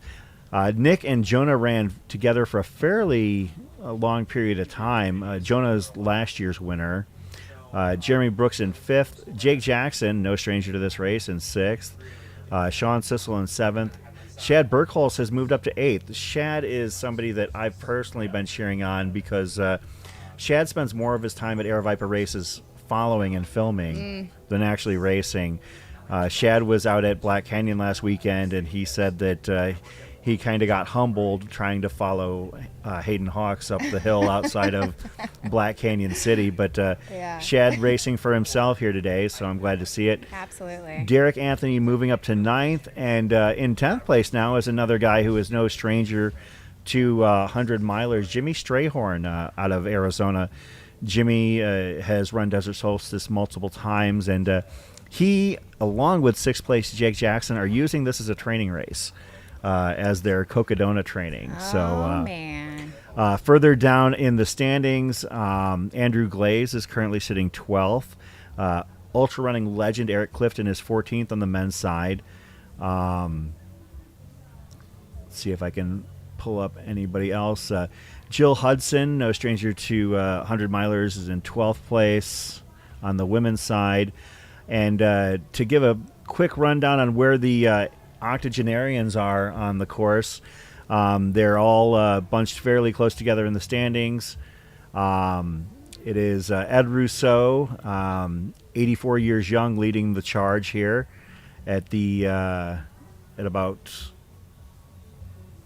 where did I have it? There we go. At about the 16-mile mark. Jim Barnes behind him. Martin Fritzhand in third. David Blaylock, last year's octogenarian winner, in fourth place. Todd Lee in fifth, and Ian Madison in sixth. All of those gentlemen between the ages of 80 and 85. So impressive. So impressive. So where do you see yourself in 40, 45 years? I don't think I see myself on this course. You don't see doing 100-miler? I would. USATF? If I live that long, I will come here and I will run this race. Okay. All right. Expressly so I can do it. But, you know, I don't know what my odds are like. I've put a lot of abuse and miles on my body, no pun intended. As you can see, one of our Todd Lee right there on the left-hand side of your screen. I think we might switch to a follow cam if we can. I see that Jamil has taken up chase of Ashley Paulson. We'll see how that goes for him. Oh, okay. Oh, I didn't realize. Okay, so he's actually on a different camera system. So, but yeah, these runners that we can see right here are coming up the hill, finishing yet another lap, getting ever so closer to the finish. And as we mentioned, not all of these runners are in the USATF Championship. Some are in the 100-mile short course, which follows the same course, and others are in the 48-hour, and their race is really still just starting. They're only 4.5 hours into a 2-day endeavor. I've done it in the past. I don't think I'll ever race a 48-hour race seriously again. No? It hurts. Oh. It just Did you nap? Or did you just go the entire time? No. I've used it to knock out 100-milers multiple times, and usually what'll happen is I'll take a good solid sleep, like not like a cat nap or anything. Like I'll go and sleep for, a full 4 to 8 hours, and then I'll get up and I'll just do the next morning. I don't really feel like, I mean, I would be more competitive in a 48-hour than I would be in anything else, but at the same time, it gets to be work. Right. And typically I can get my finish even with sleeps in at about the 36 to 40-hour mark. And a lot of times, one of the weird things about 48-hour races is a lot of people just call it a day at 100 mile. They get their buckle and they go. And you can, by just sticking around ever so slightly longer, you can slide up, dramatic movements in the standings. I mean, I've seen weird things happen across the years, 48 hours, where some years it takes 190 to get on the 48-hour podium, and I've seen other years where it takes 110. Interesting. It might be weather dependent, and it's a gorgeous day out here today, as you can see on the course. But it was windy last year. Yes, yeah, I completely forgot, but then it was brought up in the chat about how windy it was. The memory that I had was of 2 years ago, and maybe it was last year as well. But the poor showgirls were so cold. it was so cold in the morning for 2 years ago for sure. But even last year, I think it was still a little bit more chilly. Today was a little bit warm, and I was mildly concerned at us possibly being in a situation where it was going to be a little bit too warm for the runners to have their best day. But so far from what we've seen from runners like Ashley Paulson, Sierra DeGroff, and Raj Panu, that is not the case. They're out Doesn't here seem to be slowing them down. having great days. Yeah. Based on what you know about Sierra, she's about 30, just shy of 33 miles in at about the 420 mark. Is she right where she expected or wanted to be at this point? If you had to venture a guess, is she? I mean, I feel like when you get to this kind of level, when you're at the level that these runners are at, we spoke about this earlier, and Zach Marion put it in excellent terms. Like, if I run the race I want to run, I'm going to finish here. And if I finish here, I should win. So it's like, yeah, you want to place high, but at the same time, you really got to stick to your goals for the most part going in. And maybe you pivot or you adjust on the fly. Right. But for the most part, you don't want to deviate from your pre-race plan too wildly. I feel like she hasn't deviated much. Good. I feel like she is a smart racer, and especially the fact that she has the coaches that she has. Yeah. I think that she's receptive to listening to them. She better be. Right. She put in the time. If you're going to be doing like 100+ mile weeks, going with their game plan for the day by day, like it's all for payoff of race day. So she wants to have the best race she could possibly have. Obviously it's a little difficult when maybe the first quarter of the race she was side by side, and was that the original plan? Probably not, but they're rolling with it. Maybe it was. I honestly don't know. I have no idea. She didn't say anything about running with Ashley. So do you see yourself possibly stepping into this kind of race format anytime soon, or is it just not really in your peripheral vision at this point? I'm always up for anything new. As far as the different distances and time, I took a 4-year break from the Beatty's backyard, or the backyard last person standing at across the years, and jumping back in kind of like fueled my fire for that format again. I would love to talk with Megan Eckert, especially with her Saguaro showdown. Yeah, just recently. Oh my gosh, that was so impressive. Like, I heard Harvey Lewis on a podcast talking about her, and it's just, I want to kind of pick her brain on the whole backyard concept and her sleep and her process with that. Yeah, I'm curious to follow Megan's race here this weekend. I mean, you talk about somebody who is like strong. I mean, obviously you mentioned her backyard success. She also chopped like 45 minutes off of the course record at Mogollon Monster. That's awesome. Like tough. that's a hard course. Like, that's physically grueling. I mean, you do about, I don't know, like 3,800 feet of climbing in the first 8 miles. I mean, and it's because you go up and then down and then back up. It's not like one simple climb. You climb up Donahue, down Weber, and back up Turkey Springs, and obviously they come from a different view, but the first thing they do is climb up to the top of the Mogollon Rim and just up and down several times. Like, to see her do that was super impressive, and so I'm really excited to see how things go for her today. I was a little bit worried that maybe this might be too tight of a turnaround compared to the backyard that she just ran, but Right, because that was less than a month ago, I believe. yeah. But then again, these runners at this level and are absolutely bonkers. I mean, we saw Sierra do what was the turnaround from Fat Ox to Solstice, like maybe 3 weeks, or it was either 2 or 3 weeks. It was 2 or 3 weeks. We saw Raj Panu last year go from having 100K to Tunnel Hill in 2 weeks. So.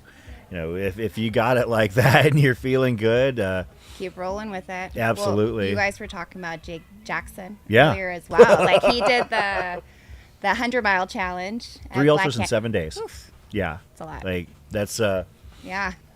and as I mentioned, I'm gonna harp on this as long as I can. We had Jake in the studio after his 100K at Black Canyon before he went to bed and rested up for the 60K. And I said point blank, AGW was there with me, and we said, well, we know you have the week off. And, of course, we're going to be in Vegas and Henderson for Jackpot next week. And he cut me off to tell me that, there was absolutely no way that he was going to be here for this race. And I asked her, I was like, is Missy, his partner, is Missy the one telling you that you're not going to blow your vacation at a race? And he said, no, it's me saying that. I'm like, okay. At that point, I believed it. I bought in. I was fully, thinking that, okay, well, Jake's not going to be here, which stinks because he's been a part of our coverage, whether as a competitor or even, sat in with us before. And then Jamil reached out to me on Monday to talk about, potential, additional commentators and guests on the show. And I said, well, Jake could probably call in remotely. And Jamil responded back, LOL, probably not. And I was like, you've got to be kidding me. Like, is he really going to run the race today? And sure enough, here he is. Well, I feel like that's kind of how it goes, though. Like, you finish a race, and then right after the race, it's been 4 or 5 days. Mine tends to be about 4 to 6 days. You register for something else. Like, the pain is gone enough, subsides enough that you're like, oh, I could do something else. And maybe that's what he had FOMO. I want to give a shout out also to, we've talked about the fact that we've got a couple of visually impaired runners, Terry Rupp in the short course 100 mile. I believe that we also had mentioned in the 100 mile USATF as well. We have Charles Catterall, who is a visually impaired runner, but not running with a guide. Terry Rupp is running with a guide in the short course. But we also have an amputee runner in Amy Palmero Winters running the 48 hour as well. Amy has run a ton of ultras. I know that. I'll see if I can pull up her. She was part of a documentary on desert racers, and was it Marathon des Sables that she was in, or was it one of the 4 Desert series? I know that she's done a lot. I'm gonna see if I can pull up her ultra sign up here really quick.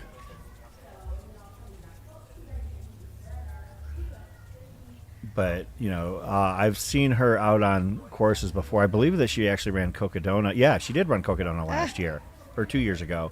Wow. She ran Rocky Raccoon, Vermont 100, Badwater Salton Sea, the Badwater 135, long haul. She won long haul Wow. back in 2011. Pretty impressive. Wow. not somebody that we're necessarily focused on this weekend, but Amy Palmero Winters, an amputee runner, yet another example of showing that, you can do anything if you put your mind to it. And we see that and I know you see it, at all sorts of ultra events. It's not just about everybody being, an elite athlete or, somebody with, the background and the resources to do something, that's staggering. Sometimes it's just getting out there, getting it done, and finishing the race and doing the damn thing, as I like to say. Right. Having those goals and then breaking what you even thought you could possibly do. Every day, everyone can be doing that. This is one of those fun things about this sport is that, whatever expectations you have, you could likely break it. Yeah. And do even better, or maybe a fail makes you question or step back for a moment, or that can just make you stronger and have a bigger goal. There's enough races every weekend. You can keep practicing on that.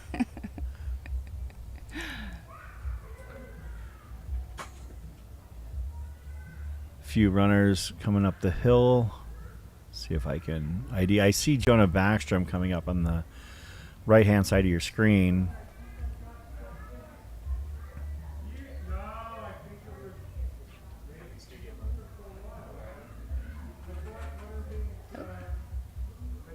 What do you have up coming next? I don't have much that I'm planning. It's been a long, hard road back, but it's more about motivation than anything else. Like right now, the only thing that I've got any intention on running is the Crown King Scramble. Oh, okay. It's my favorite race of the year. I I've haven't done done it. that one. Oh, you got to come out and do it. I mean, the tagline for that race that I always say is "I'll cook you breakfast," because Crown King itself is in the middle of nowhere. It's literally 50K up, basically one long sustained hill. You start in the edge of the Valley of the Sun. You head up. It's a total of about 6,500 net climb, and you end up in this pine forest in the Bradshaws, in a town of a population of 150. And you finish like basically right next to and in the yard of the Crown King Saloon. And so people, like last year when I finished, somebody greeted me with a beer like almost instantaneously. That's a good finish. Well, this was Oh yeah. That was my buddy Jamil took this picture. I wish I could share it with you folks, but That's a great shot. but then we all hang out in town, and Yeah. it's become this this annual event that everybody is so excited to do. And I decided a few years ago, I guess this is probably going to be the 6th or 7th time, where the next morning I cook everybody breakfast before we head back to town and go about our lives, and I call it Crown King Scrambled Eggs. So there you go. You cook them breakfast. that's the only race that I've really got on plan, and really it's more like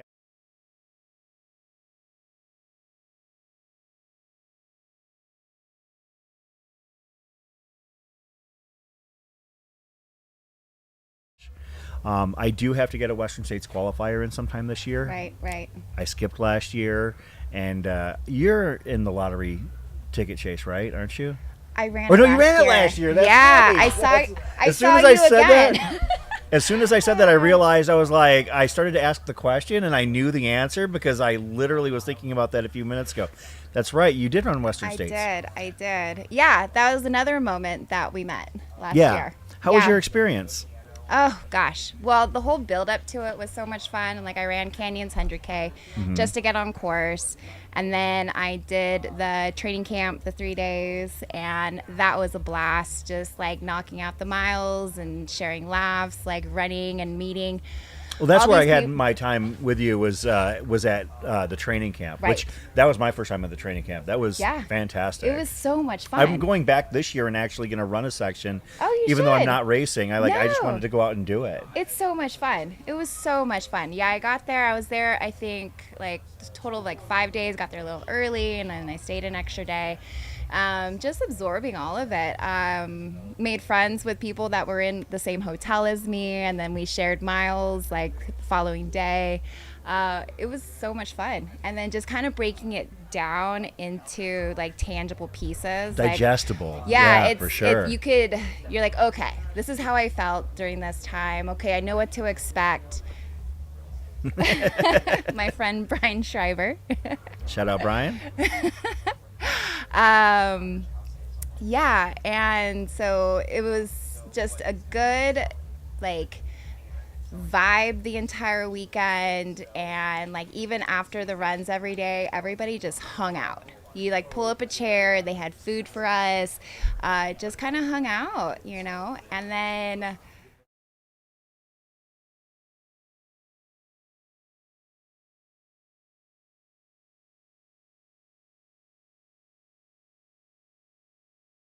and so that was fun to do together the day, like 2 days before, and then just the entire experience during. We stayed, what do you call that? Basically where the start line is, and went to all the events, listened to all the talks. Yeah, it was so much fun. My entire team did the challenge, the vert challenge. It was fun to watch them get their runs in, and then it was race day. It was a blast. There was way more snow. We had already been warned about it because we experienced it during training camp. Yeah. But that took me much longer than I experienced, and then I've never had a race that much net descent. I've never dealt with blood blisters under toenails. Oh, and wow. So it was like all these things that you're going to finish. Like, there's not even a question. It's Western States.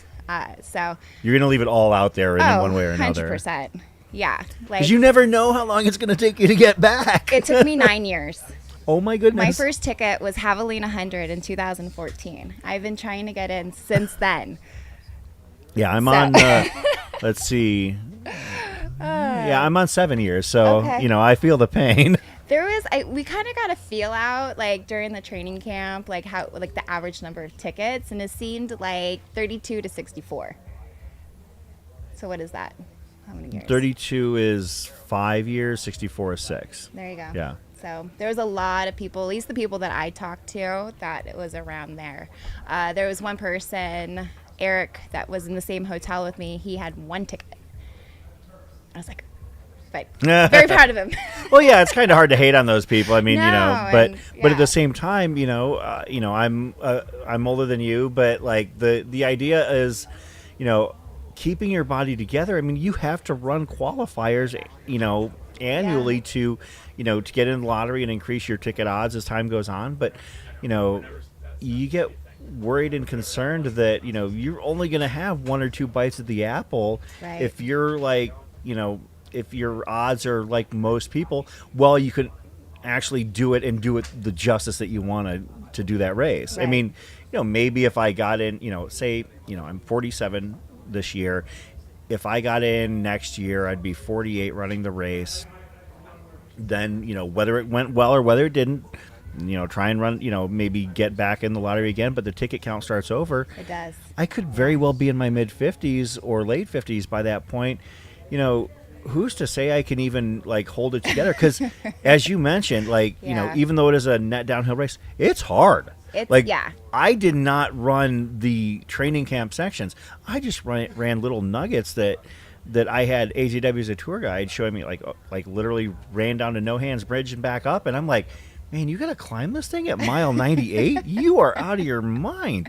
The area Yeah. down by the river in Rucky Chucky, that's hard terrain.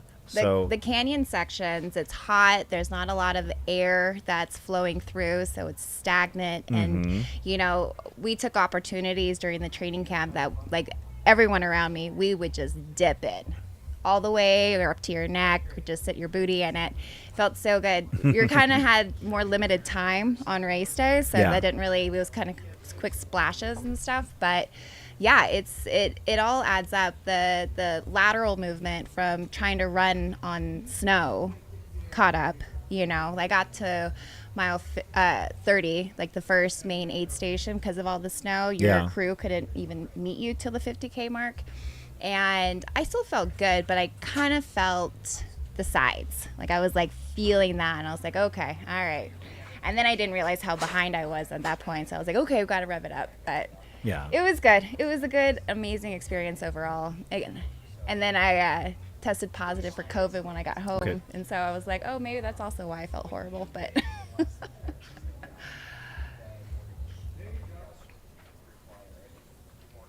yeah, you got to get your qualifiers every year. Yeah. You know, Yeah. like it's so difficult to get in, but it's worth it. It was so worth it. Well, So- I keep on telling myself it's just a matter of time. I just have to be ready to do the race justice, and it's not just about running the qualifiers. I mean, you know, they're runnable, doable, and I hate to say it, but you can under duress hack a qualifier if you needed to. You cannot hack Western States, like, you know, at least not like the average person off the street. I got away, like, so I've run 5 qualifiers. All 5 qualifiers were golden hour finishes for the lottery. Like, I've cut it down to 4 of those 5 times. I've had less than 11 minutes before the Oh, cutoff. that's a little stressful. Yeah. Well, you know, it was the first 2 times. Yeah. Then by the 3rd time, I knew where I was at. Okay. And I hate to say it, but, like, maybe I kind of just, like, leaned on the fact that I knew where I had to be and when. But at the same time, you know, like, I can get away with that, and I keep on getting nervous every December thinking, what if I get picked? Like, I have to, you know, Yeah. buckle down and get serious, and, you know, you can't screw around with that. You know, I mean, I'm sure that you took it as seriously as you have any other race in your entire running career, knowing full well that, you know, it took you 9 years to get into this race. Right. You know, if it took another 8 or 9 years, you know, would you be able to provide the same, you know, output and performance that you know you can right now while you're still in your running prime? You know, you never know how long it's going to last. There was 2 people that I met during the training camp that said they were at the 10-year. That's like, you don't go any higher than Yeah. that. You stay at the same ticket level. Yeah. Which I think is like 256 or something around there. And he's like, yeah, I've been at this. Like, you'd think at least for charity they would let me in by now. Well, that's the thing, and it's hard to say that things aren't going to get any easier because it's so Right. darn popular. Do a quick refresh on our leaderboard here. I've got this. I've got it here in our studio. Raj Panu approaching the 43-mile mark here. Quick number split to pay attention to for Raj, as if you're going to compare it to the number that we talked about, of course, Zach Bitter having the current American standard with just over 11:19.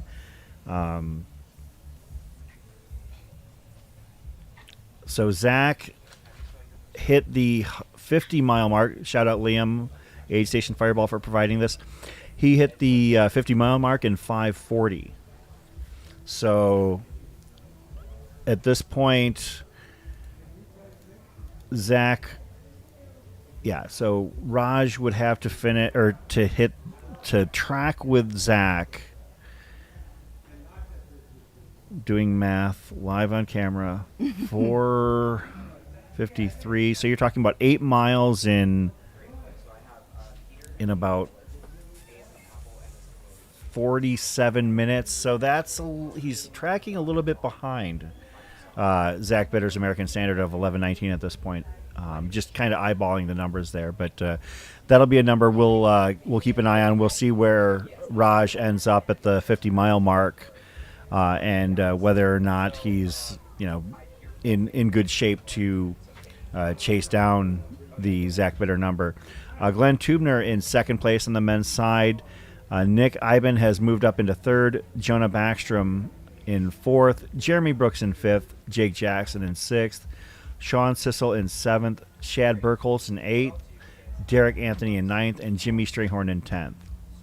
On the women's side, Ashley Paulson has opened up about a 1-lap lead on Sierra DeGroff, who is currently running second.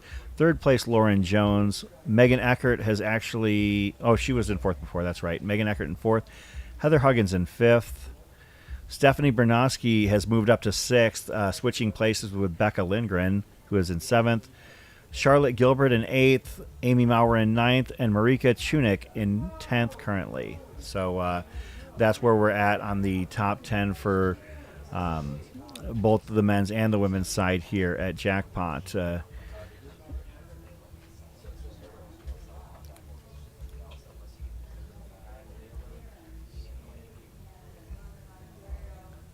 So what's the longest you've run on a paved / concrete surface like this? I mean, because across the years, is I guess that's mostly, yeah, I guess that would probably qualify. It's mostly paved.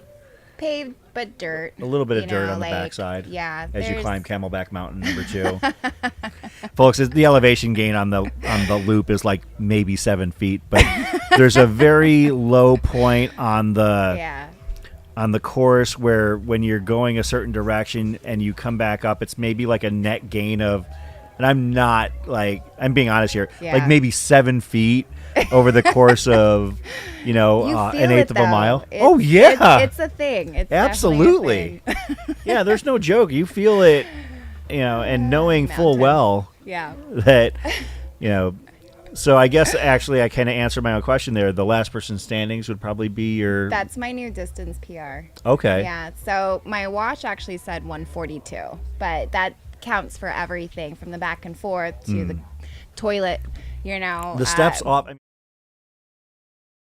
Area is right off of. I mean, and you're talking like 5 steps off of the finish line. It still matters. It still matters. Yeah. Yeah. I got credit for, I believe it was 136 because I didn't finish the last loop on time. Okay. But I'm going off my watch, and that Yeah. says 142. I mean, you covered that mileage, I as did. far as your I watch did is it. concerned. So. I felt that.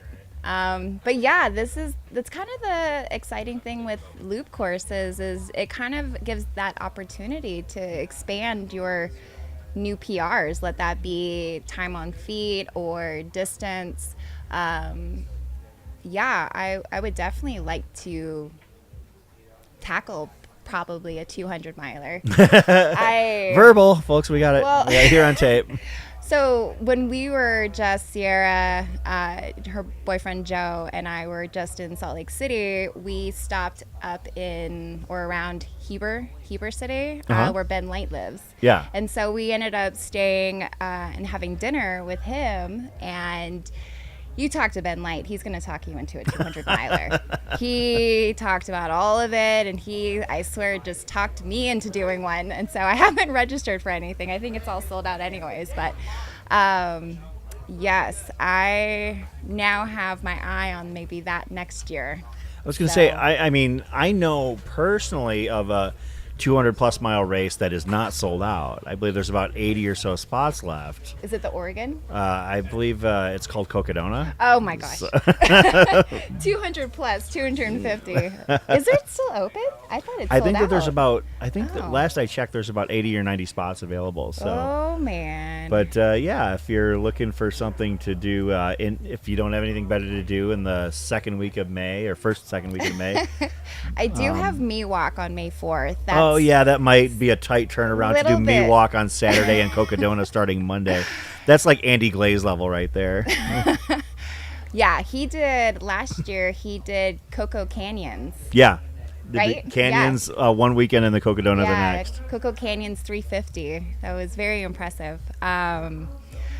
Yeah, I always do birthday miles. My birthday is Cinco de Mayo. Oh. So yeah, nice. I always get a new birthday sombrero that I always wear for like the whole day. Running, right. they're smaller to make it more doable to wear it all day. But yeah, that's I need to start training a little bit longer. I'm working on that Achilles still. So there's 48 spots left in Cocodona, and Sedona Canyons is sold out, and Eldon Crest has about 50 spots available. So, but yeah, you know, Interesting. for other Okay. race plans for those that Yeah. are tuning in, we do have another USATF national championship race available. One kind of similar to the vein of this one, and that is Fat Ox. Fat Ox hosts the USATF 24-hour championship. That is also put on by Air Viper Running. It's down in Phoenix, or just outside of Phoenix, in Buckeye, Arizona. So if you're interested in running another USATF national championship event, we'll be having that going on, looks like the weekend of November 22nd to 24th. Actually, I lied. I said I was going to be there earlier this broadcast, but then when I realized the date, I probably won't be there because... you won't be there this coming... No, it's the weekend before Thanksgiving, and I decided I'm going to try and run something more interesting next year, or this year, rather. You know, and you talked about racing plans. I guess I don't really think of this as racing plans. Okay. But I'm intending to race. There's an event called Tres Dias Trail Ibiza. Oh, and okay. It's an event in Ibiza. Cool. It's Friday, Saturday, Sunday. Friday, you run a 10K. Saturday, you run anything from a 10K up to, I think they've got a 50-miler. And then on Sunday, you run another 10K. But it's all on the island of Ibiza. That sounds so much fun. Yeah. Oh, yeah. Like, I found out about it years ago, and then, like, it used to be the weekend of Thanksgiving, and then they switched it to the first weekend in December. And then they moved it back. And now that it's back on Thanksgiving weekend, I can make the travel work with time off and everything like that. Obviously, you know, I work a 9-to-5-er, so, you know, if I can take the Monday through Wednesday of Thanksgiving off, then I can be gone for a long time. So, is it kind of set up where, like, at the end of the day, then they have just kind of like festival, like festivities for you guys? I have no idea, but I'm looking for. Okay. That's my plan initially, and I'm just going to take it easy. I'm going to do the 5K, or I'm sorry, 10K on Friday night, which is actually through the streets, I believe. Then on Saturday, I'm going to do maybe the half marathon. Like, I don't want to do anything longer than that. And then Sunday, do the 10K. Like, to me, that's like, I'm going to be able to, like, experience something else, an entirely new culture, and not, like, destroy my body in the process. Like, I don't have any desire to go abroad and run a 100-miler or a 100K even, because I know what it does to my body. I know how I feel afterwards. The most I would ever want to do internationally at this point is a 50K, because I know that I'll hurt for the rest of the day and I might be walking funny the next day, but it's not going to ruin the rest of my trip. Well, and that's something that I did learn. The race in New Zealand, Tarawera. Oh, yeah. I ran the 100K. They didn't have a 100 miler. Is that this weekend? I think this year. It's usually, it's around this time. Yeah. Yeah. I ran that back in 2015. Okay. And it rained the entire time. So we were just slipping and sliding and holding on to roots, trying to climb up things and slide down. And I didn't plan my adventures of exploring the country until after the race. And so I was basically bedbound. I didn't get to enjoy all the things. I ended up having to cancel a couple of the things. So if you do go international, get a lot of the sightseeing, I think, done first. Yeah. Because you just don't know what kind of physical state you're going to be in after. Actually, Tarawera, it starts the 17th. Yeah, it's so it's out. like, it could be starting in a couple hours here. Oh, yeah. Beautiful, beautiful course though. Like there's waterfalls. It's kind of feels like running in the Pacific Northwest, just spongy trail. The locals are just so incredibly friendly. I found an Airbnb that I stayed at that was like walking distance to the start line. You start in the redwood forest. Just absolutely gorgeous. I have a friend who actually just literally moved to the town where it starts. Rotorua? Rotorua, yeah. So she literally I have boxes in my garage that I'm like in the process of shipping her when she gets things scheduled. I've already shipped a couple of boxes. She's got a couple more yet to go, but yeah. You need to go visit her. It is amazing. It's a cute town because it's like in this like hot Polynesian like spa area. And so it does smell like rotten eggs. Like from a sulfuric. the sulfur. Yeah. Yeah. But yeah, there's like all these outdoor activities. They have all these Polynesian spas. They have tons of activities to Yeah, do. she works in the medical field and had the opportunity to take an assignment there. So, and what's funny is that I started noticing people on some of my social media feeds saying, I'm going to Rotorua this week, and I'm like, wait a minute, so Haley just moved there. I'm like, wait a minute, like, oh, it's Tarawera. Makes sense. Like, There you go. it took me a while to have it all come together, but then I figured it out. Tarawera, yeah, that's a cool race to do. Yeah, I would do that one again. Of course, we're here at the Jackpot Ultras, the 100-mile USATF Championships. As you can see on your screen, on the women's side, Ashley Paulson has established a solid but not humongous, not large lead at this point over defending champion Sierra DeGroff. Lauren Jones currently sitting in third, a couple miles back. It is really at this point Ashley and Sierra out to a fairly sizable margin on the rest of the field. Megan Eckert, who we've talked about at length, in fourth place. Heather Huggins in fifth. Sixth place, Stephanie Bernowski, Becca Lindgren in seventh, Charlotte Gilbert in eighth, Amy Maurer in ninth, and Marika Chunik in 10th. Raj does have amazing hair. I was telling Jamil right when I arrived, he was running past and it was just glistening, very healthy. The both of them. Yeah. I mean, come on, like. Hey, Rex. Yeah, no. I was like, he wins the best hair for the male side. Yeah, Jamil and Raj both. And then on the men's side, in the actual running race, it is Raj Panu again. Leading the pack. Glenn Tubner in second, Nick Iben in third, Jonah Backstrom in fourth, Jeremy Brooks in fifth, Jake Jackson sixth, Sean Sissel seventh, Derek Anthony eighth, Shad Burkholz ninth, a little bit of jockeying there, and Jimmy Strayhorn in 10th. I'm really fascinated and really excited to see where Raj's paces end up here over the next hour or so, because depending on where he's at when he hits the 50-mile mark is really going to determine what we watch for in the second half. Right. It could be looking for the win, or it could be looking for chasing an American standard. And I'm always wanting to see numbers get pushed hard, so that's my goal. And honestly, on both sides, on the men's and on the women's side, I would love to see them make fierce challenges for numbers, here, whether it be, Ashley or Sierra on the women's side or Raj on the men's side. That's what I'm here for. That's what we're here for. Yeah, it makes an exciting race. You can see there's a couple of people. Again, this is an open course. People out for a stroll, but there's Stephanie Bernowski, number 6 woman right now. Coming up here in the yellow, that's Jimmy Strayhorn, who is currently running 10th on the men's side in the 100-miler. Again, somebody who you are no stranger to, coming up into our screen right now. Yeah. May have to do a shout out to her. Absolutely, yeah. Feel free. Feel free.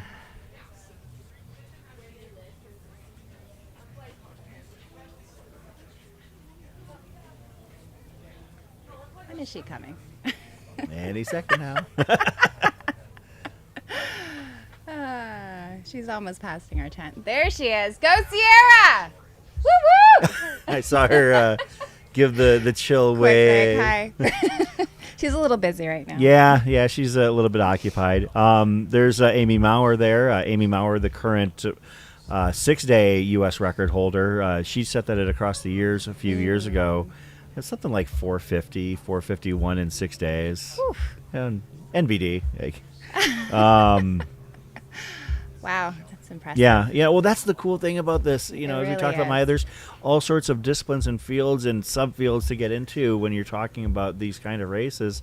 We have people who are 100-mile specialists. We have people who are stepping up in distance, like Raj. We have people like Amy who, multi-days are their things. I mean, for her, she's going to be done, 20 hours or less. For her, this is a short day. Right, Right.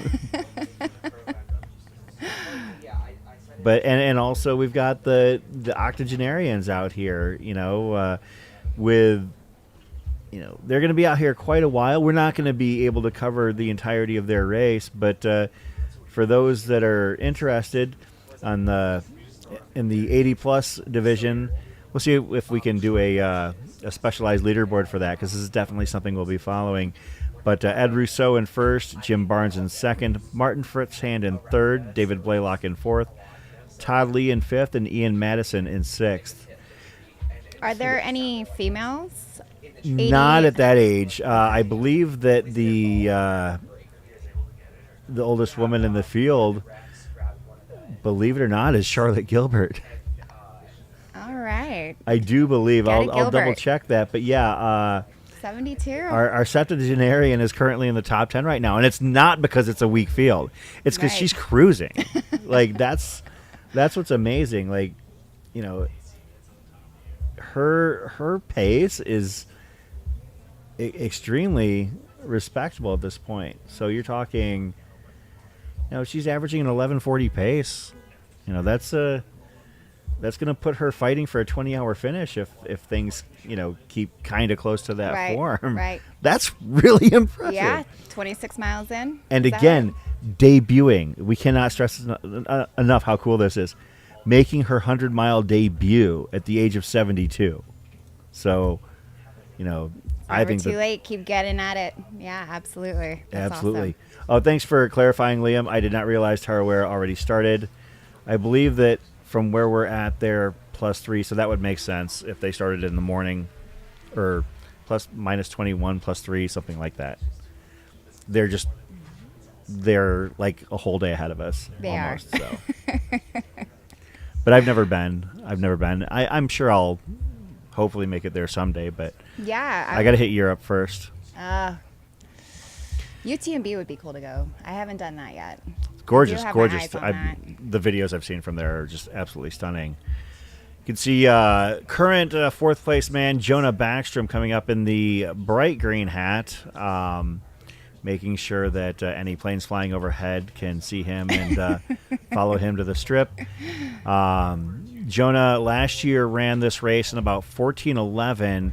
So yeah, he ran a 14:11 last year and was the overall winner.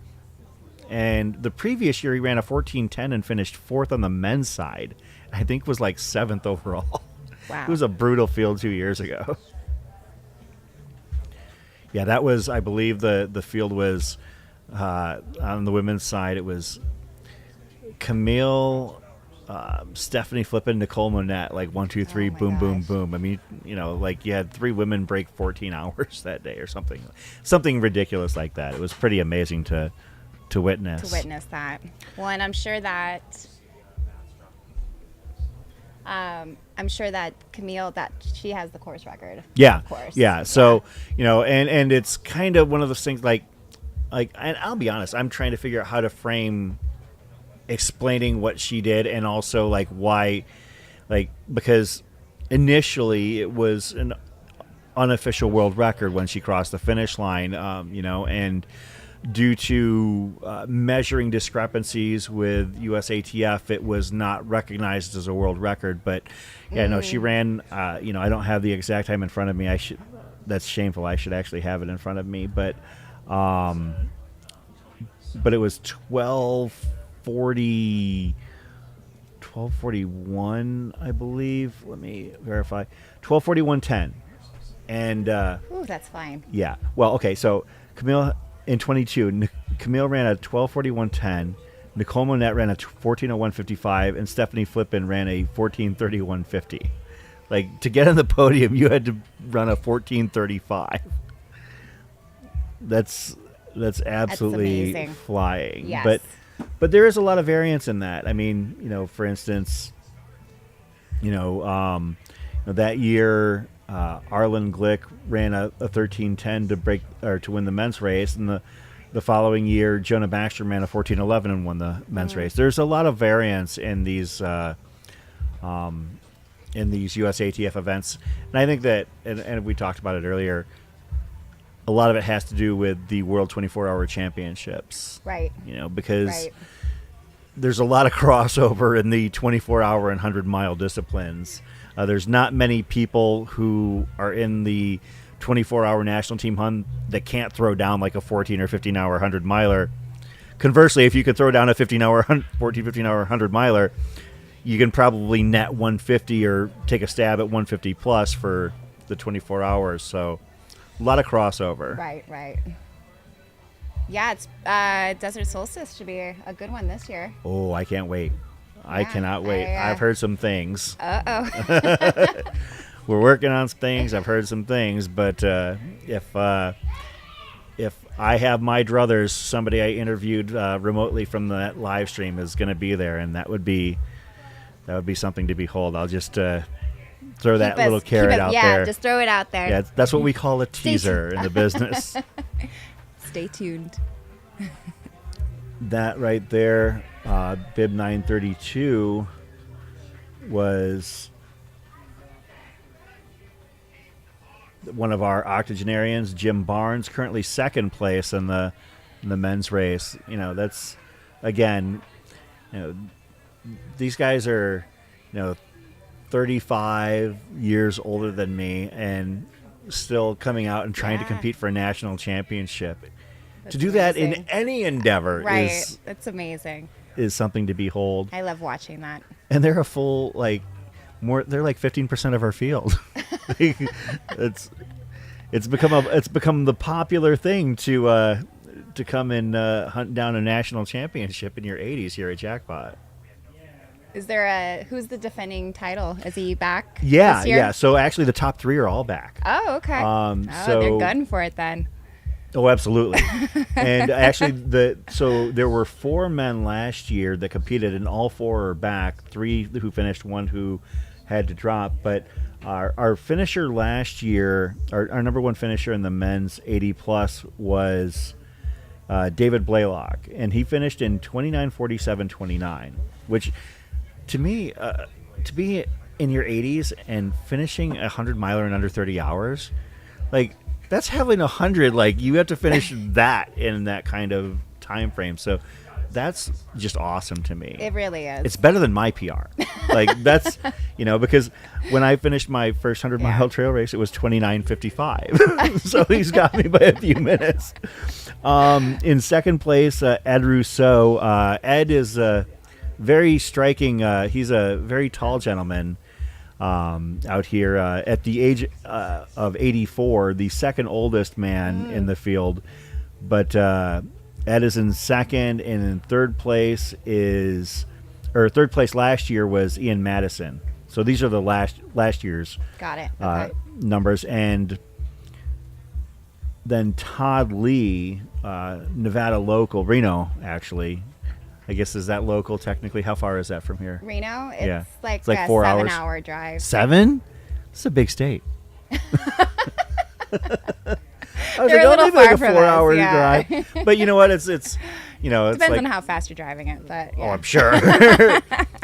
When we went to Western States Training Camp last year, AJW and I, it's maybe 3 hours, 4 hours to the outskirts of LA, but it was another 8 hours to get up to the Auburn area. Or when you're driving through Texas, it's like, Oh my gosh, I've done that before. I used to live in Atlanta, Georgia, and Oh, wow. and driving across both ways, it's a whole day on its own, or more. yeah, that's I'm like, how am I still in Texas? so. With this year's race so far in the octogenarian realm, Ed Rousseau, who we mentioned earlier, is currently leading only about a minute ahead of Jim Barnes. We already got ourselves a tight race. Obviously, it's way early. But those are your 1, 2, and third place in the 80 plus is Martin Fritzhand.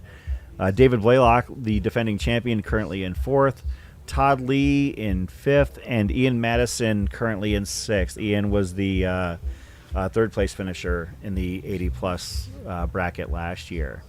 One of the things about this year's race that we've talked about a couple of times is knowing that, and maybe this is just something that I forget, that the field has a lot of Masters power, and I think that we've seen that, not just here but elsewhere. I mean, the master of this craft, Camille Herron, has had, she likes to say faster as a master. So, these races are built, so a lot of the competitors are built for this race in their 40s. Right. We've got Jonah Backstrom, currently fourth in the men's side, and last year's defending champion, he's 50 years old.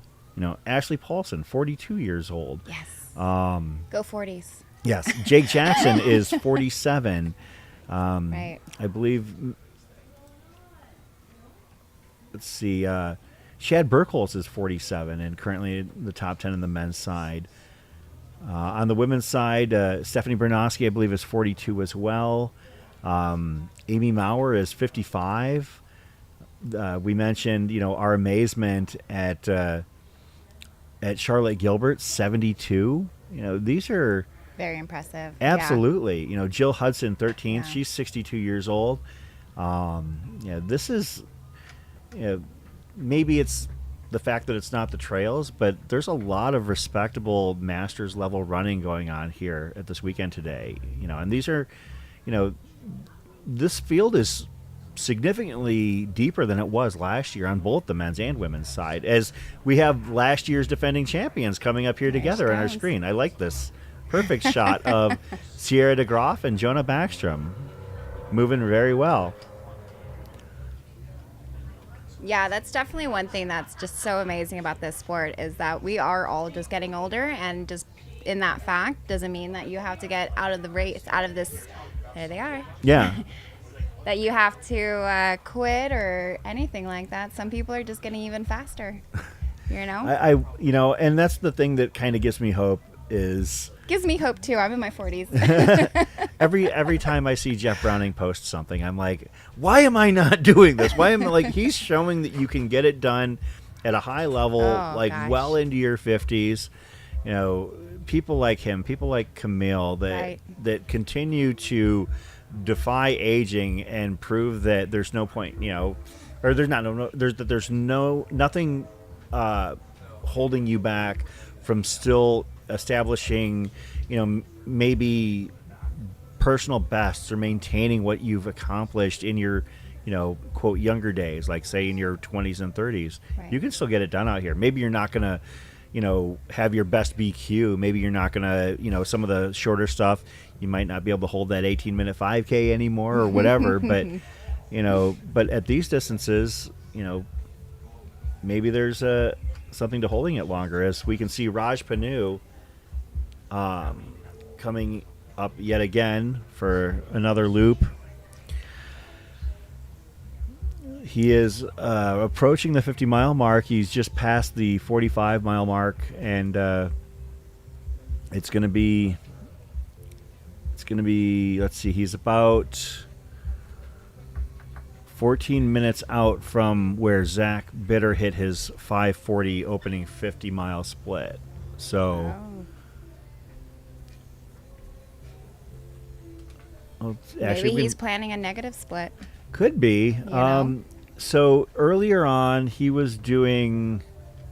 Okay, so Raj had I don't know if he had a pit stop or what, but his previous laps were almost like a metronome in their consistency, where he was doing,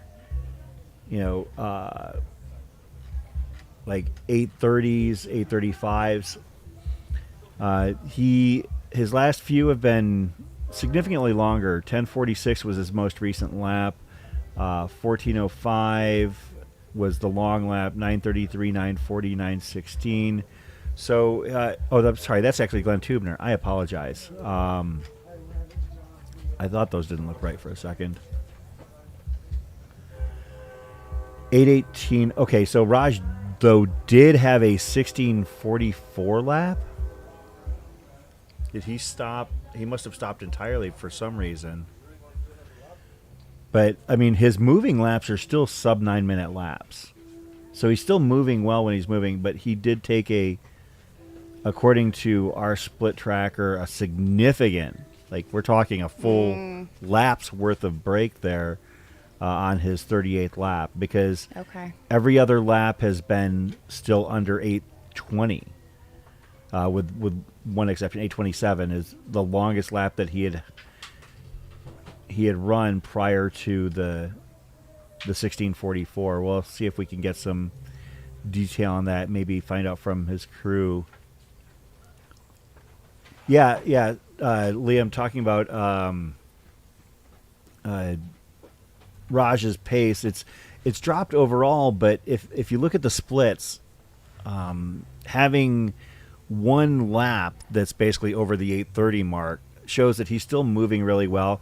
Right. I want to find out what happened there with that, because that's a very significant stoppage or delay. I don't know if, I mean, even walking, he still would have completed the lap in like 16 minutes, you know, and he was above 16 minutes. So, but yeah, I mean, as far as his like current moving pace back down, you know, he just did an 8:18 lap. You know, that's about 10 seconds longer than where he was earlier. So Maybe just need, a reboot. yeah, for Something. sure. I mean, it's a long day, you know, sometimes that happens, but when it does happen, we tend to notice it simply because we've got the information. Right. So, but we'll keep an eye on Raj. As you can see, that's an overhead shot of the finish line area. I am Chris Warden, joined by AeroViper Racing Team member Maya Detmer, here at the Jackpot USATF 100-mile championship. You can see the Las Vegas Strip in the background. Of course, you can see the stratosphere almost dead center. And then, of course, the Strip is south would be to the left, and the viewpoint we have. I think people forget sometimes, Maya, that this is a living, breathing metropolitan area city beyond that 4 or 5 mile stretch of real estate. Right. You know. Yeah. I remember growing up and people on planes asking me which hotel I lived in, you know, and so I would just kind of pick and choose whatever the flavor was for that flight. But yeah, like, and it's not only that. Vegas is a large city now. Like, it's grown exponentially over the last 20 years. Oh yeah, ever since we've gotten like even more of the football, you know, like Yeah. we just had Super Bowl here last weekend, so yeah, exponentially I growing mean, you're just larger. plucking teams from Oakland like crazy at this point. Yeah, huge influx into Vegas. Yeah, it's as a local though, there is so much more than the Strip. Honestly, I was born and raised here. I've moved and I've come back, but locals in general, I would say everybody that I know, we rarely go to the Strip. You know, there's just so much diversity around. I'm more on the northwest of Vegas, Okay. which if you know Mount Charleston Range, Yeah. I'm 20 minutes from the trailheads there. Okay, so the Mount Charleston, because when we've had overhead shots facing west, that is Mount Charleston. Directly west would be Red Rock Canyon. Mount Okay. Charleston, that whole area is covered in snow right now. Yeah. So I was just there a couple days ago, and that was me having to snowshoe to my family's cabin, you know, Yeah, I just saw to the the front pictures. door. But yeah, so to the south, southeast, you kind of have Boulder City, tons of trails there. You have Lake Mead, and then more just directly southwest and west, you have the whole Red Rock Range, Blue Diamond, Conwood, and then if you just continue going more northwest, then you have our mountains, where most of the trailheads we start over 8,000 feet. Okay. You know, Mount Charleston itself is over 12. Yeah. You know, so you can when it gets in the 120s down here, you'll see all of us up there. And people forget about that, you know, talking about Vegas, kind of lower lying itself, but Right. You don't have to go too far out of town to get to 10,000 feet. No. Like, it's pretty amazing, Oh, yeah. really. Like, you know, I mean, you know, down in Phoenix, it's a fairly comparable situation, but like when we look at our mountains around us, we're talking 3,500, 4,000 feet. When Okay. you look at them from here, I mean, Four Peaks is maybe about 6 or 7, but when you look at the mountains from here, you've got 10,000 feet just, you know, within view of darn near from anywhere in town. Exactly. It's pretty interesting. Exactly. Yeah. My front door to most of the trailheads is 20, 30 minutes. And, you can just also connect all these trailheads, spend the entire day up there. We have our own little local legend, Ron, that we named a marathon after up there that's like connecting all these trails together, which is quite difficult, but fun. With the local scene here, is it growing or is it kind of stagnant? Or as far as the ultra running scene here in Las Vegas, can you kind of describe what's going on here? Or? I think it's growing. We're Okay. not as established, I feel, as some of our neighboring states, but we're definitely growing. The volume of new runners getting into ultras, even the last couple years that I've been meeting, has just grown. Okay. Everybody's wanting to feel it out, see how it feels, and then just seeing them post. Like, there was multiple people at the Elephant Mountain that came from Vegas. I saw their posts from doing that, and it's some of their first, some of their dozen or so ever. But yeah, I'm excited for it to grow. We, as far as our infrastructure, we have a couple racing companies, but as far as races every weekend, like in Utah and Arizona, California, we just don't have that just yet. I'm hoping Aravaipa As develops she more, as looks I'm looking over at Jamil. Jamil. Establishes more Vegas races. He just kind of smiled and winked. But yeah, no, I mean, and part of that is represented, you make an excellent point, by the fact that the Air Viper racing team has extended into Nevada in the last, this is the second year, I believe, of a Nevada presence on the Air Viper racing team. Yeah. You were the inaugural member of that team, or one of them, right? I was, yeah. Me and Joe Boucher. And of course, you were joined this year. Now there's three of you. There is Sierra, that's Sierra out DeGroff, here today. who is currently coming up. Yes. Talk about synergy right here, Right folks. there. We have it all planned out. Sierra DeGroff heading up the hill here to the timing mat on the near side. Sierra, the defending champion of the Jackpot USATF National Championship. Sierra had a great year in 2023, having won this race, winning the FADOX 24-hour USATF championship. Also competing in Desert Solstice and acquitting herself well there. I believe she was the winner of the 100-mile there. Right. As well as competing at the Bear and Badwater, two, Round it completely different events, but yeah, she's had herself, since we last saw her here at Jackpot 12 months ago, has, done a whole heck of a lot. She's been busy. Yeah. She's after, when was it? I think it was after Desert Solstice. She's like, I'm tired. I can see why. Because she had just come off of FADOX. It was less than, we just said 2 or 3 weeks. And then she did Desert Solstice. And I was like, yeah, maybe to take a day off or something. I'll be honest. I was shocked when I found out she was running Desert Solstice. I had a brief phone interview with her to talk about that, and one of the things that I said was, after she had run the FADOX 24-hour, was that you realize you've only got a couple of weeks, right? And I said, and you registered, what was the the idea? And I remembered speaking to her last year of this race, and she did say Desert Solstice was a race she wanted to run. Right. Well, she decided that last year was going to be the year she did it. So, and again, she acquitted herself very well there. So. Right. Yeah, she got the opportunity to run in. So even though it was immediately after a previous race of her, trying to work on her turnover, you got to take the opportunities when they arise. So she got it done. And there's a bike. And right now, Sierra currently holding a strong second place in the 100-mile on the women's side, behind women's race leader Ashley Paulson. In third place on the women's side, Lauren Jones, a few miles back from Sierra. So we'll be following that as it unfolds. On the men's side, Raj Panu is approaching the 50-mile mark. He's going to be several minutes back of the pace set by current U.S. 100-mile standard bearer Zach Bitter, but Raj still having a heck of a race himself. I don't think that if all is said and done that Raj were to walk in and have, say, an 11:45, 12-hour finish, that he would necessarily be disappointed. I don't know Raj, but I don't know him either, but he should be proud of that. That would still be one of the fastest American times in history. So Raj having an excellent race so far. Glenn Tubner in second.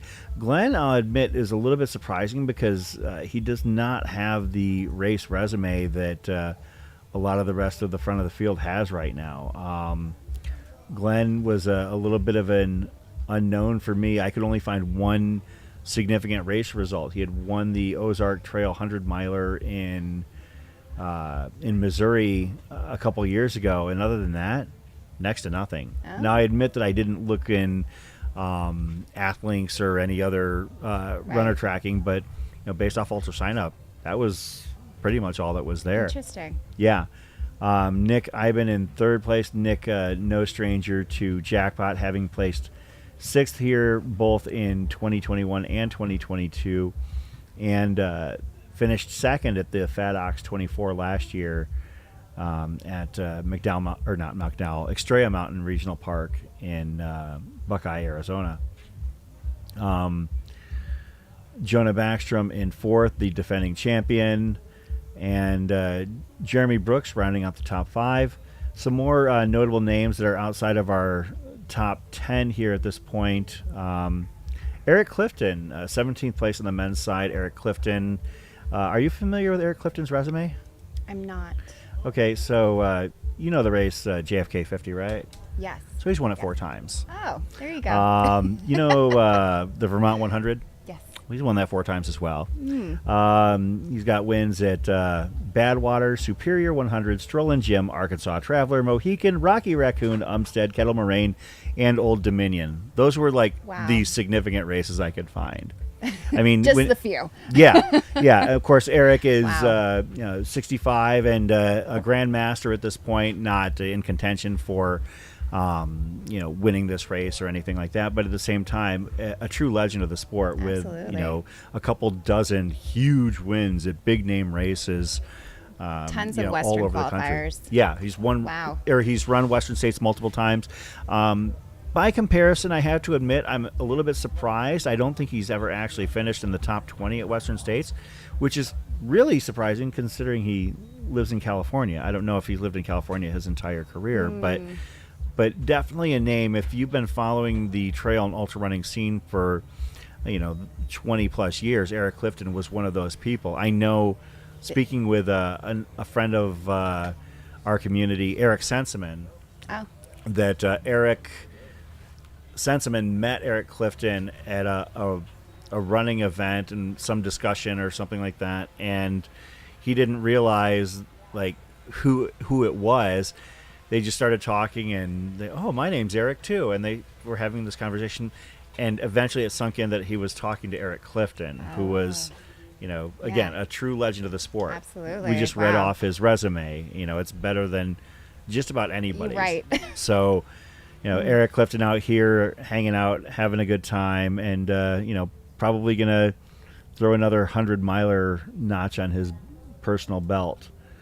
Amy Maurer, the 6-day record holder, currently in 9th place on the women's side. Current 6-day U.S. record holder. I'll need to clarify that. Last year's octogenarian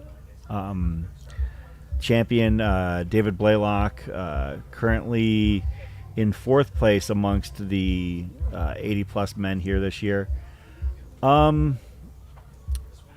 If this is to be believed, it sounds like we have our first withdrawal in the USATF 100-miler, and I'm really kind of sad about this one.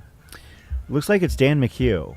Dan McHugh was running in the top 10 or so for most of the morning into maybe probably into the late morning. And Dan is a very strong runner. You're talking about a guy who has a a 100-mile PR of about 14:30. He's run Desert Solstice multiple times, and looks like he had to withdraw. I'm really sad about that because I spoke with him this morning, and one of the things that he was talking about was how good he felt. Not necessarily just from a physical standpoint, but he talked about running happy. He talked about enjoying himself out there and trying his best not to look at it as a race until he had to look at it as a race. Which is a positive. It's such a good way to do it. Yeah, absolutely. Try to stay in. Let's see if I can find the quote that I had from him. It's like, attitude matters. And he said that his attitude was, he was feeling really good. So, sorry to hear about Dan McHugh having to withdraw from Jackpot because not only an excellent runner, but a very gregarious guy, a very fun guy to talk to, when I see him at these events. So, rest up, heal up, Dan, and we'll see you soon. Josie, no, there are 6 octogenarians. Oh, Liam, thank you very much. I didn't realize. Eric Clifton data check. Started WSER Western States 10 times and DNF 8 times. Oh. That race was definitely his Huckleberry. He's got those 2, though. Yeah. And 10 towing the line. Yeah. That's still pretty amazing. And again, we talked about his resume in general in the sport is just something to behold. You want to very outstanding. You want to find out, what it's like to have a full ultra running career. Go and check out Eric Clifton's ultra sign up because it's pretty impressive. And it's not just 100 milers. It's 50Ks and 50 milers. Do we know what's going on with that? It probably isn't. Yeah, that's the guy on the bike. Is that legal? Oh, okay. He's going really fast. Yeah, that's concerning. So yeah, Josie, there are 6 octogenarians here in the race, and just going out there and proving that age ain't nothing but a number. Looking, they are, admittedly, bringing up the back of the pack for the most part in terms of where they're at now, but they're going to finish. They're going to be, I would assume. I venture to guess. I would put the over-under for octogenarian finishers in this race. Out of the 6 of them, I would say 4.5 is the over-under. So it wouldn't surprise me if 5 of them finish this race, or all 6, to be honest. So yeah, I feel that they're seasoned with this. Yeah, well, they know what they're getting themselves into. 4 of the 6 were here last year. Yeah, so they have the experience. Yeah. I think they're playing around with this. See, this is our monitor. You're like, what is everybody else saying? Yeah, so I've also got the actual YouTube feed here as well. I'm trying to keep back and forth to make sure, because I had a bit of a panic attack when I saw that we were basically aimed at somebody's pants for an extended period of time. Folks, we have fun here in the live stream studio. But yeah, so this is your first time being a part of the broadcast team. I wanted to reach out to you, number 1, because you were a local, and number 2, because I know you've got experience racing, and number 3, you're also a member of the Air Viper racing team. What do you think so far of the setup and how things are arranged here in the live streaming studio? You guys are always very professional. It looks great. I was very impressed when I walked in the back blocked off area. You get to go behind the rope here. I got to cross the line. It's like going to the club and going right to the front of the line.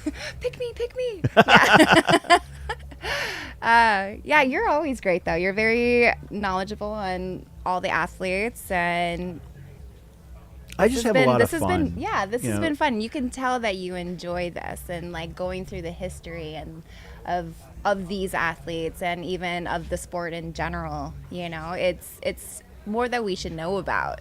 Well, the amazing thing about this sport that we've learned over time is that this sport, even though it's been, we talked about the days of Eric Clifton, and you look at maybe the early days of Western States, going back to Gordy in the 70s, and we're still learning that there's a lot of improvement and a lot of ground that could be made up from what we view as our current records and standards, because look at how much the numbers have come down over time.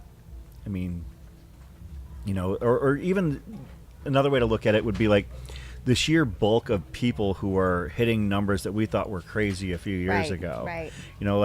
Western States is like the excellent barometer for it. Like, like a few years ago, Andy Jones Wilkins will be the first one to tell you, like back, a few years ago, pre-Walmsley, 16 hours, 17 hours, puts you in contention for or put you in contention for the win, Right. like in under 16 hours. Now it's like that might get you 8th, 9th, so it's not just one or two runners that are going out there and breaking new ground, although we do have a few of those. It's just the field as a whole has become so much deeper, Right. Over It's time. just so impressive. Yeah. We just don't even know what's going to, the next year, the following years is what everyone is capable of.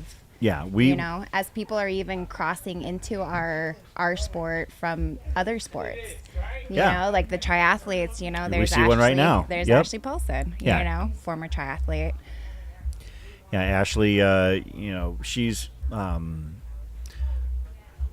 really, since her 2022 Badwater has really become a more prolific racer in this space. Now, she had dabbled in them before, but now at this point, she is seemingly diving in, completely into the ultra scene. Of course, this is her second 100-miler in about 2 months, or second 100-miler in under 2 months, rather.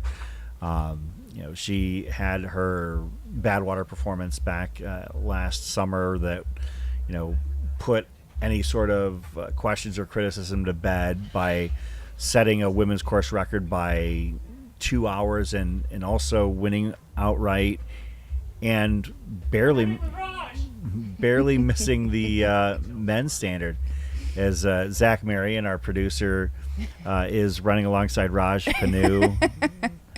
I drive by yelling of it. Yeah, you can see them actually. They're going to be moving from center right down to the bottom of your screen. That would be Zach in front, followed by Raj Panu right there. Raj, our current men's leader. Do a quick. Okay, so Raj is at 49.7 miles at 5:50. That's in it. So he is just shy of the 50-mile mark. So when you're comparing numbers and trying to figure out whether Raj actually has a shot at the American standard, he's currently about 12 minutes back of Zach Bitter's current record. So you're talking...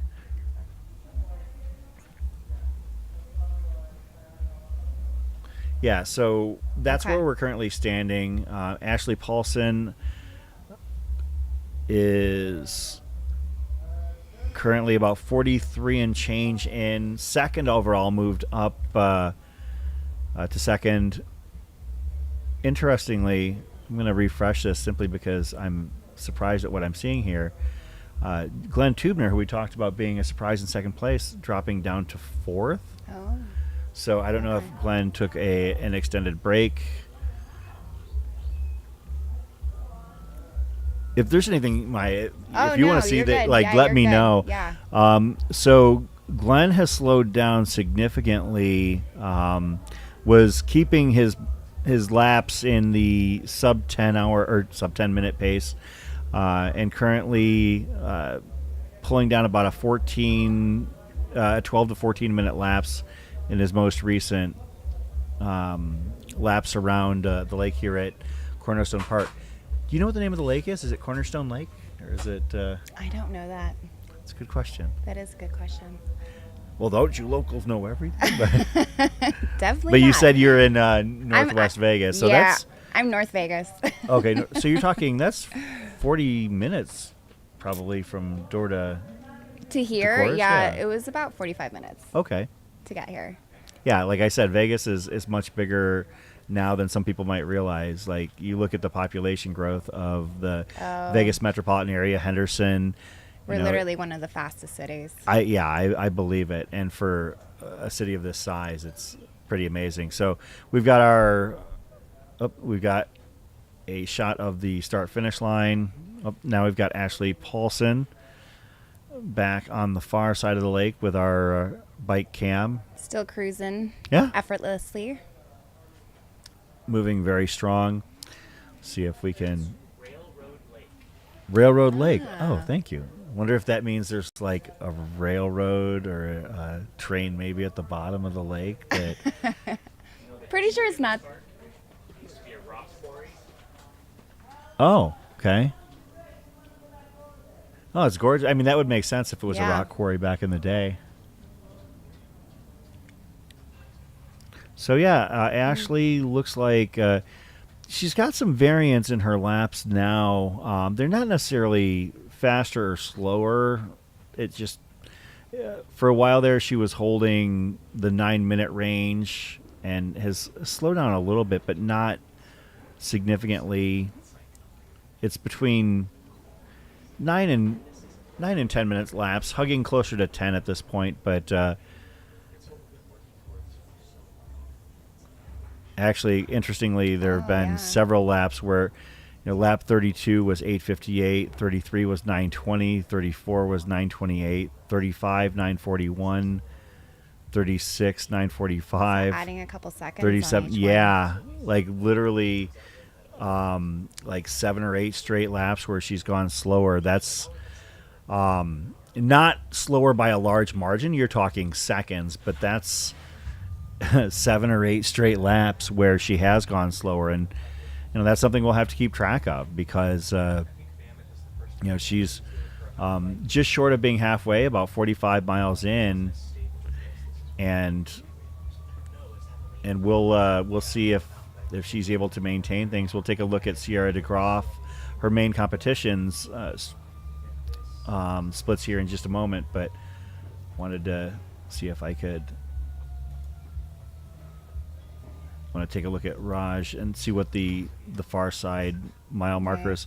So 49.8, Raj was at a 5:54.43. So Raj is about 15 minutes back of Zach Bitter's American Standard pace, at least where Zach was at the 50 miler. Now, I don't know if Raj's strategy was to work a negative split or what. Actually, a negative split would put him at a... Yeah, that would be like sub 11:30. So we'll see, but I know that a negative split in a race like this is fairly difficult to maintain. So Sierra DeGroff on the women's side looks like she's had a couple of slower laps. I don't know if she's slowing down or taking a break. It looks like she's holding about a 10:20 to 10:25 pace typically, maybe 10:30.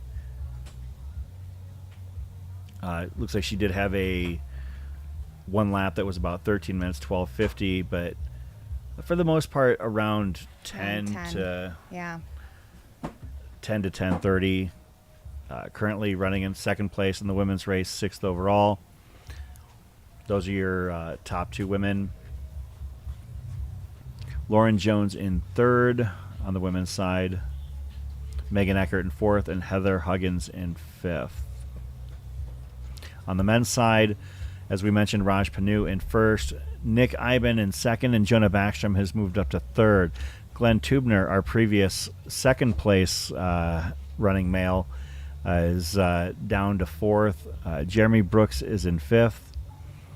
Jake Jackson, this is one that I'm really he's still holding strong even after this is his 3rd ultra in a week. Yeah, I'm amazed. So. Yeah, Jake Jackson with his 3rd ultra in 7 days. And he just amazing. Jake is no stranger to high level racing. Has raced at Worlds multiple times, and also is a sub 14-hour 100 miler. I assumed he was going to kind of take it easy. and maybe he is, maybe he's just that darn talented. But to see him, in sixth place right now, is kind of nuts, to be honest. Because I saw how worked he looked after the 100K last weekend at Black Canyon. Right. Well, he said he was definitely not going to be doing this one. He said so. I'm gonna definitely post that video to social media and tag him on it just to remind him. But Ashley Paulson running through pit row here. He's going to have to come up with a nickname for this 3 Ultra challenge like Andrew Glaze had for Coco Canyons. So it's Black Canyon and Jackpot Ultras. Blackpot? the Blackpot challenge? Jackpot Canyon? Jackpot Canyon 200. There's probably something way better. There's probably something in Utah named Jackpot Canyon, or like in New Mexico where like a bunch of settlers died back in like 1844 or something like that. The live feed needs to give us suggestions because we're coming flat on that.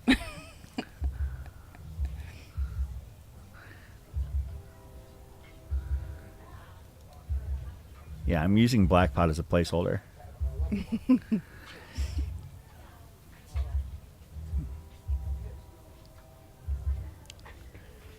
Yeah, Jake is definitely running this as practice for Cocodona. I mean, and he's not the only one. Another runner that is using this as a training run is Jimmy Strayhorn. Jimmy Strayhorn finished Cocodona last year. He said that he went last year to kind of get some experience, and that this year he actually wants to compete. And Jimmy is a sub 16-hour 100 miler, very strong on the long distance stuff. But Jake is doing this as a training run as well. Of course, both of them kind of following in the footsteps of somebody who did this last year in Sally McRae. Sally McRae showed up to run this as a training run, popped in 4th place. She NBD, still, it was like a no big 17 deal. or 18 hour, I believe, something like that. It was like low 17s, I think, where she just showed up and, just no big deal. I'm going to... Well, and I think she had also said, because she wanted to be back on Sunday for one of her children's sport events. I think it was her daughter's, cross-country meet, something like that. Yeah, that's one of those things that always cracks me up, that, runners at that level, at that capability, who are able to be like, I'm going to go and run this 100-miler, and then I'm going to be back in time for blank. Right. Whether it be your kid's piano recital or to go and watch watch a football game on your own couch, or whatever it may be that motivates you to get it done faster. Yeah, Sally as a training run ran this last year in 17:42. There you go. So, finishing 4th place in the women's side, 9th place overall. She's really gone full in on the 200s and Yeah. multiple in a year. She likes spending a lot of time out on the trails, that's for sure. I love the expansion of all of the documentaries, kind of getting the closer visual, just the experience of what this sport is and what we go through. Yeah. Jill C. Blackjack. Blackjack? That's just very simple, to the point. Blackjack. Duh. So dumb. Oh my God. Blackjack 200. That was so simple. Yes. Thank you so much, I think Jill. I need some caffeine. Yeah, Blackjack 200 with the Black Canyon 100-mile challenge and the Jackpot 100. Blackjack. Thank you, Chelsea. Somebody asking, or somebody mentioning rather, that these 100-mile runners, the paces are the same as a marathon runner for some. Yeah, Raj's first 26-mile split would have qualified for Boston.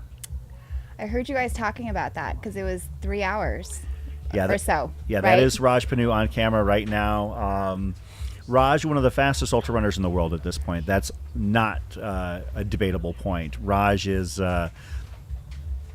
capable of, on a faster course. We haven't seen him delve very deeply into, real technical trail. He did set a course record at having 100K last October. Ran a blistering 5:02 at Tunnel Hill. Still came in second Wow. because Charlie Lawrence decided to go and set a record in the 50 miler. But yeah, Raj with back-to-back Tunnel Hill numbers at 5:08 and 5:02. Wow. It's too bad you can't just stack those numbers one on top of the other to come up with a 100-mile prediction, because that would be about a 10-hour, 10-minute 100 miles. Oh my gosh. But yeah, Well, we're gonna see what he does today. of course, that is Sierra DeGroff right there, the defending champion.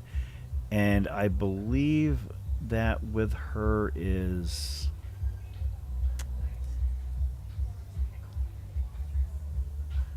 Is that Heather Huggins? Yeah, that's Heather Huggins right there with her. So talking about two very talented women, two off the podium from last year, looking to return to it this year. No strangers to racing against one another. Right, taking the opportunity to catch up.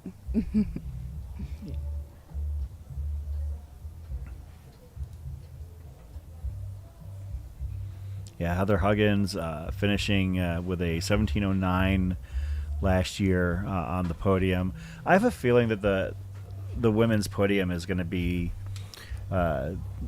faster this year. It's significantly faster. I don't know if it'll be 2022 numbers, where 14:34, 14:35 was the podium, but I have a feeling it'll probably be somewhere in the middle here. Like, I could see the top three women all breaking 16 hours. That wouldn't surprise me in the least. Like, so basically all finishing agree. before midnight. Yeah. You've got some extremely yeah. talented women out here. With your breakdowns, how is it looking for the top three right now? with that? Lauren Jones is currently in third place. She's 42 miles in. She's averaging 8:37 miles. That's a spicy pace to maintain, but to be honest, I have to say, Maya, that she looks the most consistent of everybody, and actually staggeringly consistent. Check out these last. I'm just going to read off probably a dozen of her last laps. 10:09, 10:12, 10:18, 10:18, 10:21, 10:15, 10:20, Very- 10:05, wow. Yeah. 10:20, 10:17. Like, there is no deviation from that whatsoever. So the last 17 miles, she's kept it extremely consistent. That's something we're going to have to keep an eye on. Lauren Jones, another Masters class runner at the age of 41. I'm going to... That consistency can pay off. Yeah, in a race Absolutely. like this, Yeah. you better believe it. First half still. Yeah, Lauren Jones, just ran Bandera last month, finishing second. She finished 18th at Western States last year and second at Cocodona in 2022. Those were some of her more significant recent results. She did win the No Business 100 in Tennessee last October. She finished second in the Coldwater Rumble last year with a sub 20-hour time. That's pretty impressive. This is our producer, Zach Marion. He's still chasing Raj. Or he's, Gotta I look guess, the behind him. rabbit. Yeah, Lauren Jones, I think we're going to have to keep a fairly close eye on her pace development, because if other people who started out hotter if she's able to reel them in, it could be a very interesting second half of this race on the women's side. Yeah, she just keeps trucking along like that. That was Ian Madison, was one of the people we just saw pass on the camera. Ian is on the men's 80 to 85 race roster.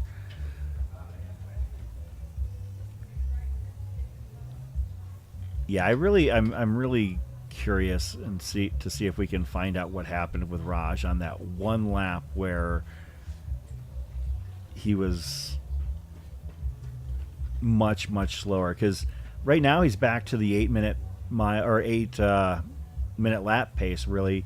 8:01, 8:03, 8:03, 8:05, 8:02 for his last several laps, which is actually right in line with where he was for the first, 30 or so miles of this race. So there was one lap basically that set everything backwards. I want to know what happened and whether or not it was by design, because it's unusual to have somebody be this consistent. But have that variant. Yeah. Yeah. Josie, it is unbelievably comfortable out here as a spectator.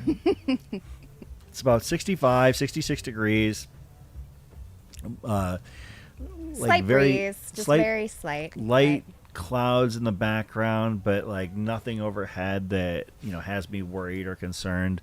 Not enough clouds to make it overcast it by any stretch, but it's a really beautiful day out. Might be a tad warm for some of the runners, but it's also just a really pretty day. Yeah, that's possible, Josie. It is possible that that's what happened, but running does make us do that. Yeah, but I still want to know. I mean, Oh, that reminds me. You're obviously a veteran of the last person standing races. I'm, Tony Tadieski. Oh yeah. He's a crack up. He's so funny. Yeah, he's going to be.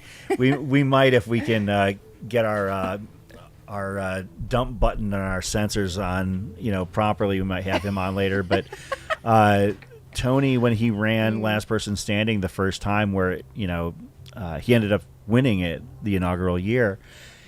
He ran, I remember at one point, his first 20 laps were all between 14 and 14:30, with one exception, which was like a 7:10 lap. Oh, okay. And it didn't take too much sleuthing to figure out why he needed to go and like run one lap, like you gotta make literally the time twice for as it. fast. Yeah. Yeah, if you want to continue with the last person standing, you have to make time for that. If you think it's going to take a longer time, it means you just have to go faster. Yeah. The amount of planning and logistics that you have to do on the fly in that race is pretty amazing. Watching, okay, this lap I'm going to set things up, and crew is vital for that race too. Like, have you always had a crew there, or have you? So the first year, my friend John Woolman and he was also in the race. We didn't know anybody else participating. Nobody helped us. He called it when he got to 100 miles. Okay. He actually told me that was his first 100-miler when he got to 100 miles. And then he was like, and I'm done. So I was like, oh, well. A lot of people did that first year. Like, they got to the 100-mile mark and they just said, like, we're done. good. We're good. Yeah, I think we lost at least. Like half the field. Yeah, it was quite a huge number that last. Because that was a big field that year. Mm-hmm. And then once they got to 100 miles in 24 hours, they said, yeah, square. Yeah, we're good. We're good. But then this past year, my boyfriend was out there with me. He was in the 12-hour event, though. Okay. And so I told him, when you finish, because I believe they started at 8 a.m., 8 or 9, that just go sleep and I'll see you in the morning. So I actually didn't have any crew till about 9 or 10 in the morning. Oh, wow. The next day. Okay. So I crewed myself. Tony was actually there, supporting everybody. So he helped me grab some food a couple times, just going to the aid station. But yeah, it was basically having to have everything out, quick grab to go, so that you didn't have to fuss with anything, because you just honestly didn't have any time for it. Like, I pre-mixed my tailwind. I stick with more real food for those kind of events that are infinitely long. So yeah, I had sushi out there and mashed potatoes. I have to admit, the first time I saw somebody having sushi out at a race, I thought that was an interesting choice. But man, I don't know. I don't know if I just didn't notice it before, or if it's become bigger, or maybe a combination of the two. But from the first time I was around, ultra running, 10, 11, 12 years ago, I was like, oh, that's like, maybe, the first or second time I saw it, very rare. And nowadays, I mean, I see people with, coolers full of, Oh yeah. of rolls, and I get it now. I mean, the more I thought about it, okay, well, it's, if something that you're used to in, as far as your regular diet, it works out. I mean, obviously rice is a great, source of easily digestible carbohydrates for most people. So I think that if you're talking about like the best food during a race ever, there was at Tahoe Rim Trail. I absolutely love that race. I've done the 50 miler, I think 3 times, and the 100 miler once. There is an aid station that has these sticky rice balls. And there's like a vinegary, seaweed, sesame seed, and then you dip it in salt, in sodium, in the soy sauce. So it's like you're getting the carbs, you're getting the salt, and it's just a completely change on your palate from everything else that you're usually eating out there. When your stomach's turned, it just goes down so well. So yeah, I was inspired from the sticky rice balls to try sushi, and I probably heard about it from other people, but it definitely works with my gut for these kind of events. If you can have a cooler, go for sushi.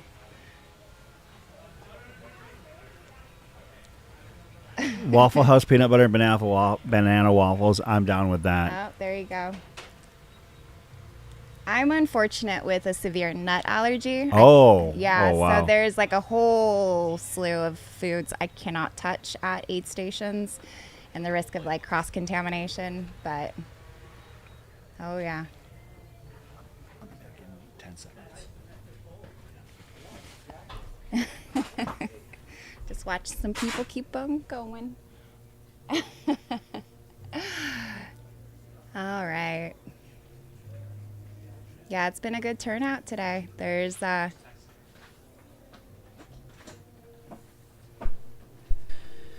Right now you're looking at Nick Iben, who is in 3rd place in the men's race.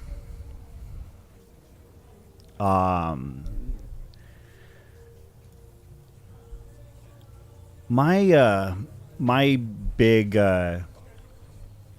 thing that I need during a race is gummy bears.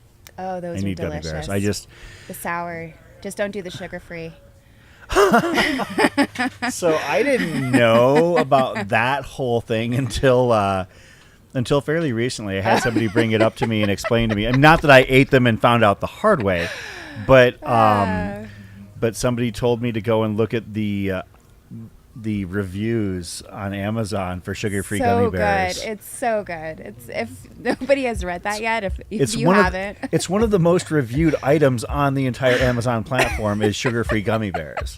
So yeah, no, this I'll steer clear. I'll still steer clear of it now.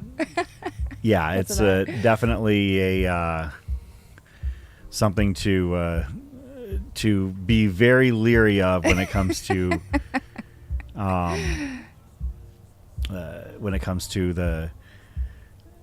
the dietary needs in a race. There are certain things that I love.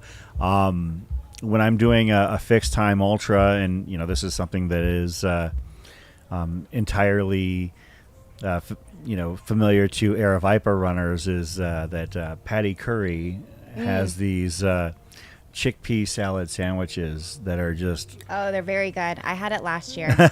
Yeah. And they're not, they actually... So I'm not vegan, but the chicken... she has the chicken salad sandwiches, but for some reason, the chickpea in lieu of chicken just makes those sandwiches even better. Right. I love chicken, but for some reason it just works out. It's got the cranberry, celery, carrot. It's a very you feel like you're eating something nice and healthy too. Yeah, because they had both options at ATY, and Yeah. I went for the chickpea just because I was thinking that maybe the protein's not going to process quick enough, so better stick with the chickpea. Yeah, very It's delicious. chocolate covered Ooh, Rice Krispie Rice treats, Krispie maybe. treats. Yeah, looks like that. There she is. with a smile. There we go. Got to fuel up our cameras. Absolutely. That was also some of the treats that Aravaipa will have. Like I had a couple cups of smoothies. Oh yeah, The yeah, smoothies that's a big were one. so good. Yeah, I will say that when it comes to these events, that you know, there are certain things that are unique to Aravaipa events. That, you know, whether it be the chickpea salad sandwiches, the smoothies. You know, Patty is very meticulous in her preparation of the menu for the runners. You know, especially like at ATY where you're out there for, you know, Days and days, yeah, potentially. you Yeah. know, like she likes, you know, we actually benefit from that. People brought over breakfast burritos for us this Oh. morning when we were hanging out. and, Perfect. Yeah. you know, the longer the race goes, the more attention she pays to the menu. The menu at Cocodona is absolutely absurd between because every aid station is different. They actually almost go like thematic, where like one aid station might be a breakfast buffet, the next one might be chicken and waffles, the next one might be a burger bar. Like they go, you know, Real and food and all out. oh yeah, oh yeah. Well, that's one of the things, you know, coming from road races to the first time you race a trail ultra, it's like, holy crap, they actually have food at this aid station rather than, you know, a couple of splashes of water and Gatorade and maybe, if you're lucky, a stale Right. gel. Like, you know, we do our best to make sure that these runners are very well taken care of Absolutely. here. Oh yeah, Aravaipa races, the aid stations are always, you always find something delicious, multiple things. Yeah. And, you know, and again, for folks tuning in for the first time, in the interest of full disclosure, this is an Aravaipa race, and Maya is on the Aravaipa racing team, and I guess technically I work for Aravaipa, so we're totally like, you know, we're not unbiased in this regard, but that doesn't make us wrong. Because we're not. You just don't know until you've been out here, but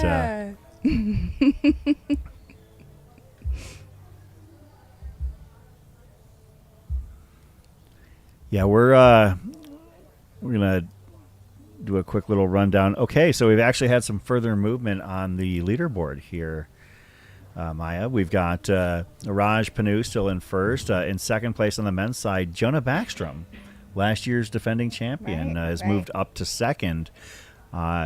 Nick Ivan currently in third. Jeremy Brooks in fourth, and Jake Jackson up to fifth. So wait a minute. Okay, so Glenn Tubner in sixth, who was previously in second. Sean Sissel in seventh. Jimmy Strayhorn in eighth. Derek Anthony in ninth. And Chad Burkholz in 10th. Okay, that feels like somebody fell off the pace there. Okay, well, Tubner, or he that's went right. Yeah, further. that's right. Tubner has been sliding. Yeah. But yeah, as I mentioned, Jimmy Strayhorn, no stranger to this racing format, having some impressive numbers at Desert Solstice. No surprise that he has moved into the top 10. Chad Burkholz, again, one of my own personal favorites. Folks, if you've raced with Aravaipa at an event that we've live streamed, Chad has probably filmed you. I don't know if Chad has actually run a domestic 100-miler. I know he ran UTMB last year, but he spends most of his time at Aravaipa events filming everybody and running alongside and following them, so we can bring you these images. But Shad has been in and out of the top 10 on the men's side. On the women's side, Ashley Paulson currently in first, approaching the halfway mark in terms of mileage. Sierra DeGroff in second, Lauren Jones in third, Megan Eckert in fourth, Heather Huggins in fifth. There hasn't been a lot of movement there. That's basically been the same way all day long. As you can see, they have live music available for the runners as they come through the aid station. That is Johnny Hazard. I believe that Johnny played here last year as well. 5 years. 5 years? Nice. Stephanie Baranowski has moved up to 6th place on the women's side. Becca Lindgren down to 7th. Charlotte Gilbert, the 100-mile debut race of Charlotte Gilbert at the age of 72, currently running in 8th place, and also just Love pacing it. really well. Yeah. Like, I'm gonna drag let's out see the her calculator splits. and see what her splits are. A little bit wonky. She slowed down significantly from early on, but definitely going to be somebody we try and pay attention to as we switch from as we go through the afternoon. Rather, Amy Maurer in 9th place, and a new 10th place runner on the women's side, Mandy Miller. Mandy, a grandmaster at the age of 62. I don't know much about Mandy, to be completely honest. This is the first time her name has popped up in this race coverage, and we'll have to see what we can find out about Mandy. Mandy Miller out of Steamboat Springs, Colorado. We invaded her town last year when we live streamed Run Rabbit Run. So Mandy has run a few lower profile 100 milers recently. Ran the Custer, South Dakota Lean Horse 100 miler last year. Has run Brazos Bend. Ran the Javelina 100K back in 2021. Looks like this might be her debut here at Jackpot. And if she's from Steamboat Springs, I give kudos to her. I'm assuming she drove out rather than flew out, because that flight from Steamboat Springs to, well, any major airport at this point would be pretty harrowing. Have you ever flown into Steamboat Springs, Colorado? I have not. I've been there, but I have not flown into It's it. beautiful. Right. Steamboat Springs is absolutely Right. stunning. I want to go back when I'm not covering a race. That was one of my regrets about doing the being there for Run Rabbit Run. Right. Not that I regretted being there, but that I didn't make enough time to actually enjoy what was. It's a beautiful there. small town. They have the hot springs. What's it called? Strawberry. Yeah. Strawberry hot springs. Yeah, I ran the 50 miler there. I think it was back in like 15. Okay. But, yeah. But you drove there. We flew into, I guess maybe it was Denver or somewhere. I'm not Okay. sure. Because it's about a 4-hour drive outside of Denver. The actual airport there is Yampa Airport.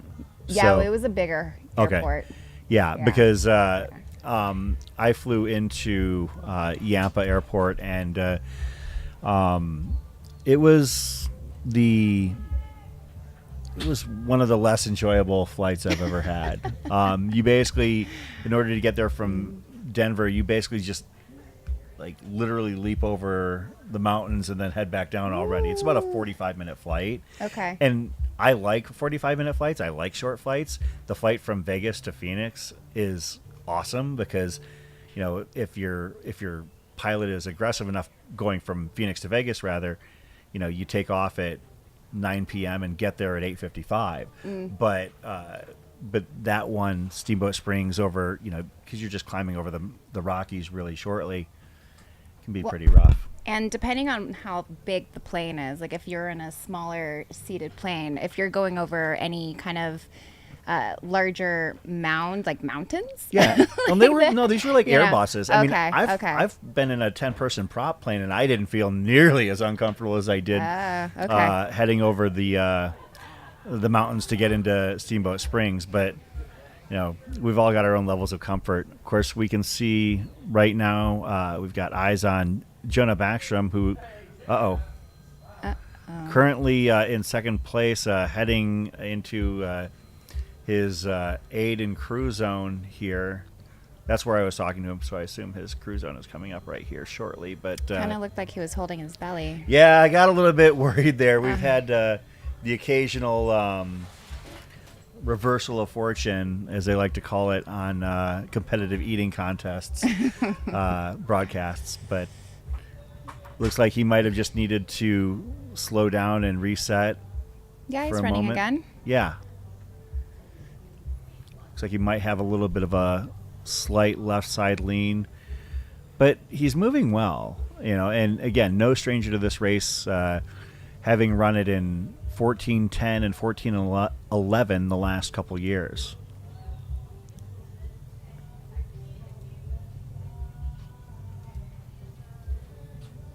Yeah, so we were talking about some of the people that we're going to have on this weekend. I'm having on a guest who I've barely talked to, even less than I've talked to you prior to this.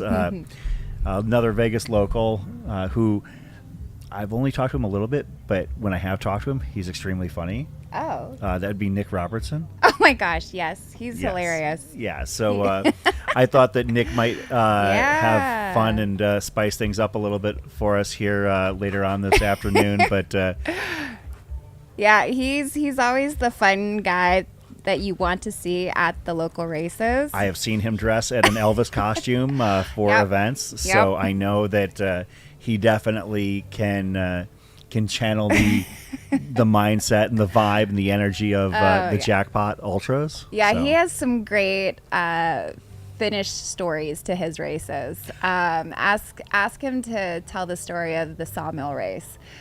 Yeah, we get to that. I wasn't there. I just heard about the finish, and it was just great. But yeah, he's usually like in a onesie. Yes. Some kind of animal onesie. Partaking in some libations at times. I remember he was the DFL at the Mogollon Monster a few years ago, and he got across the finish line with about 10, 11 minutes left before the end of the race, and he crossed the finish line and just collapsed and just like laid down. But then he didn't move. like check a pulse. Is he okay? Well, and we did. We also went up to talk to him and make sure he was okay. And if memory serves me right now, I could be wrong here, but I feel like even after we went up and started talking to him, he still didn't want to move. He just basically wanted to like lie there and kind of just relax. And so, like I said, I don't have a ton of experience talking to Nick, but my limited experience is that he is an engaging, entertaining individual, and based on what I'm hearing from people in the in the chat, that people are. John Aldrich said Nick has some great DNF stories also. So, but I thought that Nick would be fun to come on for a little while here later this afternoon as well. For those just tuning in, I'm Chris Warden, and I'm here with Maya Detmer, Vegas local. And we're covering the USATF 100-mile championships here in Henderson, Nevada. Jason Wheat mentioning, I don't know, maybe I gotta be careful with what I've set us up here for. Jason Wheat mentioning that he first ran with Nick at Moab Ragnar, and he did his night loops drunk, and you still won your division. See, this, like I said, I think I know his partner. I know his wife Sue better than I know him. Yep. And because Sue has they both come down to Arizona to run quite a bit. But and Sue's welcome to join us as well, if only to keep Nick in line. But I thought that. Do you want to keep Nick in line? You release him. I kind of wonder. I kind of wonder. Yeah. Oh, I didn't realize that Nick served. That makes him even more interesting to me. No, he's like I said, I don't know him that well, but my experiences with him have been positive, and everybody that I know that's a mutual friend thinks that he's a great guy. When I mentioned it to Nicole Ostrom, and she said, "Oh yeah, that could be fun." So. We're hoping to have Nick on for a little while here later this afternoon. You should have Tony and Nick on at the same time. Is that again, too much? I would love to have Tony on. What's funny is that when I mentioned this to a group chat, the fact that I asked for Nick and not Tony was like, "Why not me?" And it's like, because I don't have a bleep button. Like, But no, Tony Tadieski, for those not familiar, no stranger to running very long distances. For those that are not familiar with, or who are familiar with Cocodona, rather, he was the Denim Cowboy on the Cocodona live stream, and he ran the first 10 miles of that's awesome of Cocodona in a denim tuxedo. I believe it. So a Canadian tuxedo, is that what they call it? Like denim jacket and jeans and cowboy boots. Not quite sure. Across the years, he's had a metallic gold suit. He stole that from Pete Mortimer. Oh, is that Pete's? Or maybe it's Pete's, or maybe it was Tony's and Pete stole it from him. Either way, it's shown up a couple years, which has been great. Yeah. Yeah, no, Tony is a great guy. I mean, always been very supportive of me when I've been at races and everything. Yeah. But, yeah, I don't know what time Nick is coming on. I told him anytime in the, mid to late afternoon is fine. We're just, we're doing our best to follow the race here. And we did have... we were expecting to have Andy Jones-Wilkins join us here, but due to unforeseen circumstances, he wasn't able to make the trip. And so thank you to you, Maya, so far for... Yeah, I've been having fun. Good. I'm glad, because you're doing a great job Thanks. helping to keep things moving here, keeping me honest. And You're doing a great job all on your own. I'm just glad I could participate. well, we've got to make sure that we give these runners the due they deserve. That is defending champion Jonah Backstrom, currently in second place in the men's race, third overall. Jonah is very consistent at this race. Like I said, ran 14:11 last year, 14:10 the prior year. His goal today is to break the American 50 to 54 age group record, because he just turned 50 this year, and that would mean that he's looking for a 14:44 or better time. If he's able to even maintain anywhere near what he's shown at this race in the past years, then he should be in good shape. And there you go. As he approaches the halfway mark, he looks very good. You're talking about keeping a nice steady pace. I definitely think that he looks like he's capable of running a 14:30 or faster at this point still. Yeah, he's got his stride back. Yeah. He's looking good. Yeah, there was a little moment there on the other side where he, seemed like we weren't quite sure what was going on, whether or not it was a potential stomach issue or anything, but he's got it back up and trucking, and, excellent athlete, and approaching the halfway point of the race. Raj is currently about 56 miles in, leading overall. Pretty significant lead over the rest of the field. His timing splits, again, I think that we'll just have to chalk up that one outlier to... maybe a bathroom. Yeah, maybe a bathroom break or something, because Raj has been back in the 8 to 8:15 range for all of his lap splits, which puts his pace splits at somewhere in the 7:10, 7:15 range. Even still, and you're talking about approaching the 60-mile mark here fairly soon. Jonah Backstrom on your screen in second, Nick Iben in third. Jeremy Brooks, the relative unknown as far as we're concerned. Watch, he's probably got like a very prolific half marathon and marathon history that I'm just missing. But Jeremy Brooks, also a Masters runner at the age of 51, currently in fourth place. So Masters runners in second and fourth place and fifth place on the men's side, because don't look now, but Jake Jackson is doing Jake Jackson things. Glenn Tubner has moved back to sixth. Sean Sissel in seventh. Jimmy Strayhorn in eighth. Derek Anthony in ninth, and Shad Burkholz in 10th. So Jimmy has been kind of moving his way up. Shad has been in and out, and Derek has been pretty consistent. We did have one drop, as we mentioned earlier.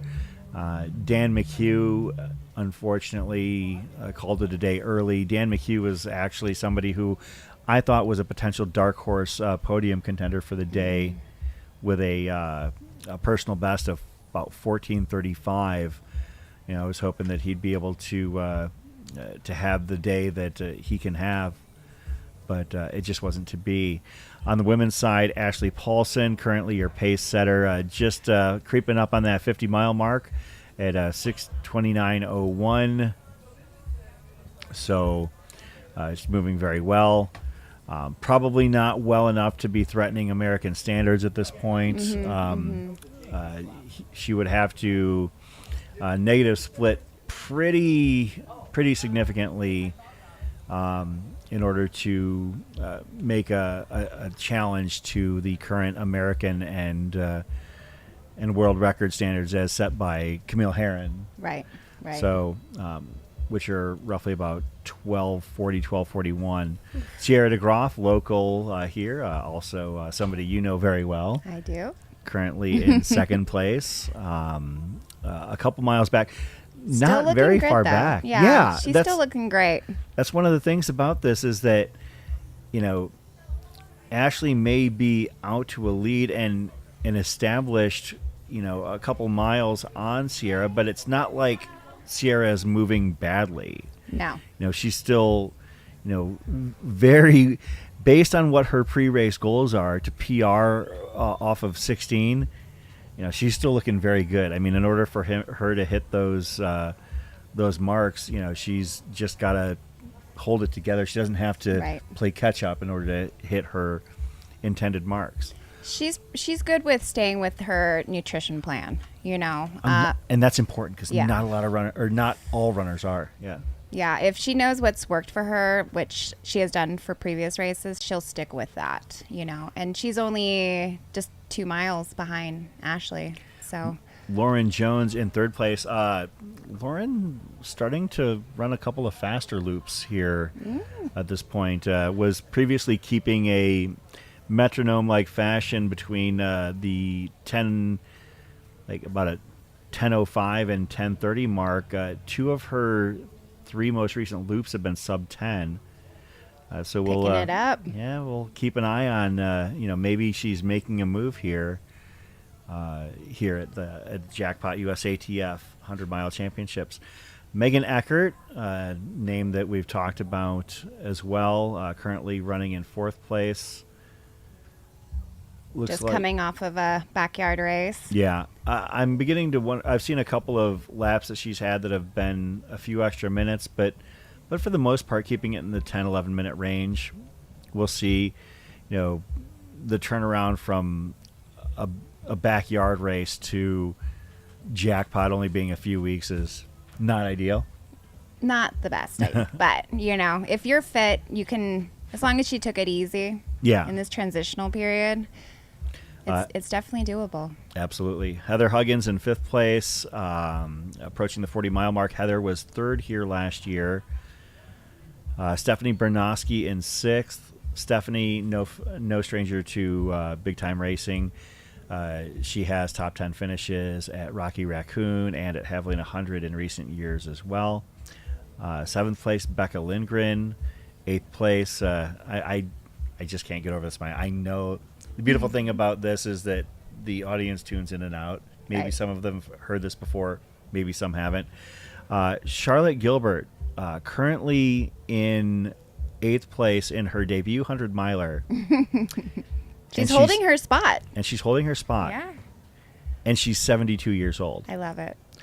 And lest you think that's because this is a shallow field, the woman she is directly in front of is probably the most battle-tested veteran out here in Amy Maurer. I mean, Amy has the 6-day American standard and, has done 450 miles in 6 days before. So it's not like Charlotte is picking off a light field here. This is, a pretty solid field for her to be competing in. So Amy Maurer currently in 9th. But, yeah, Charlotte Gilbert, still one of the stories that I'm most excited about to this point with her 100-miler debut at the age of 72. That. So great. And in 10th place, still holding there, is Mandy Miller. Mandy Miller, somebody who we're still trying to find out some information on as far as runners that are outside of the top 10 on both the men's and women's side. Andrew Glaze is 12th on the men's side. Andrew Glaze probably taking it easy this week with only a 100-mile race going on. A vision-impaired runner, Charles Catterall,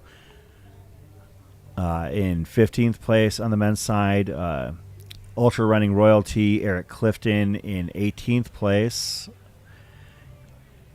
Take a quick peek at the Grand Masters field. Looks like Jim Barnes has overtaken Ed Rousseau. Oh, wait, no. He has. Well, I guess he has by 1 second. They're both basically on the same lap, but Jim is 1 second ahead of Ed. They might be working together. So there are 6 men in the 80 and above age bracket here at this race. Yes, 6. And Jim Barnes is currently leading alongside Ed Rousseau, basically 1-2. Ed finished second last year in the 80 and above age bracket. Martin Fritzhand currently in third. David Blaylock, last year's 80-plus winners, currently in fourth. Ian Madison, last year's third-place runners, currently in fifth. And Todd Lee, currently in sixth place amongst that age bracket. So, yeah, we've got a little bit of everything here for you at the Jackpot. So I have somebody on the live feed that said Pete stole it from Tony. It was definitely too small for Pete and hilarious. And then maybe Pete traded a brisket for it, like to Pete's rent Meats. Griller extraordinaire. Cow Senna. She says my guy Raj had to poop. So there you go for that variant. it. Okay, well, there Yep. we go. Now we know. See, this is the beautiful thing about, hopefully we're always able to maintain some semblance of audience participation in these events. Like, where else, what other sport are you going to get information like my runner had to poop? Yeah, we didn't have to leave the table. Yeah, absolutely. I mean, usually I would have to at least walk down pit road to get that information. But for those of you also who are tuning in for other runners, we're trying our best to give everybody their moment of shine. But also, for those that are interested in other runners as well as other races, we've got 7 different races going on here this weekend. Is it 7 or is it 8? I can't count. It's 8 different races going on this weekend. You can go to the link at the top of the chat. Mountain Outpost live tracking and the 100-mile U.S.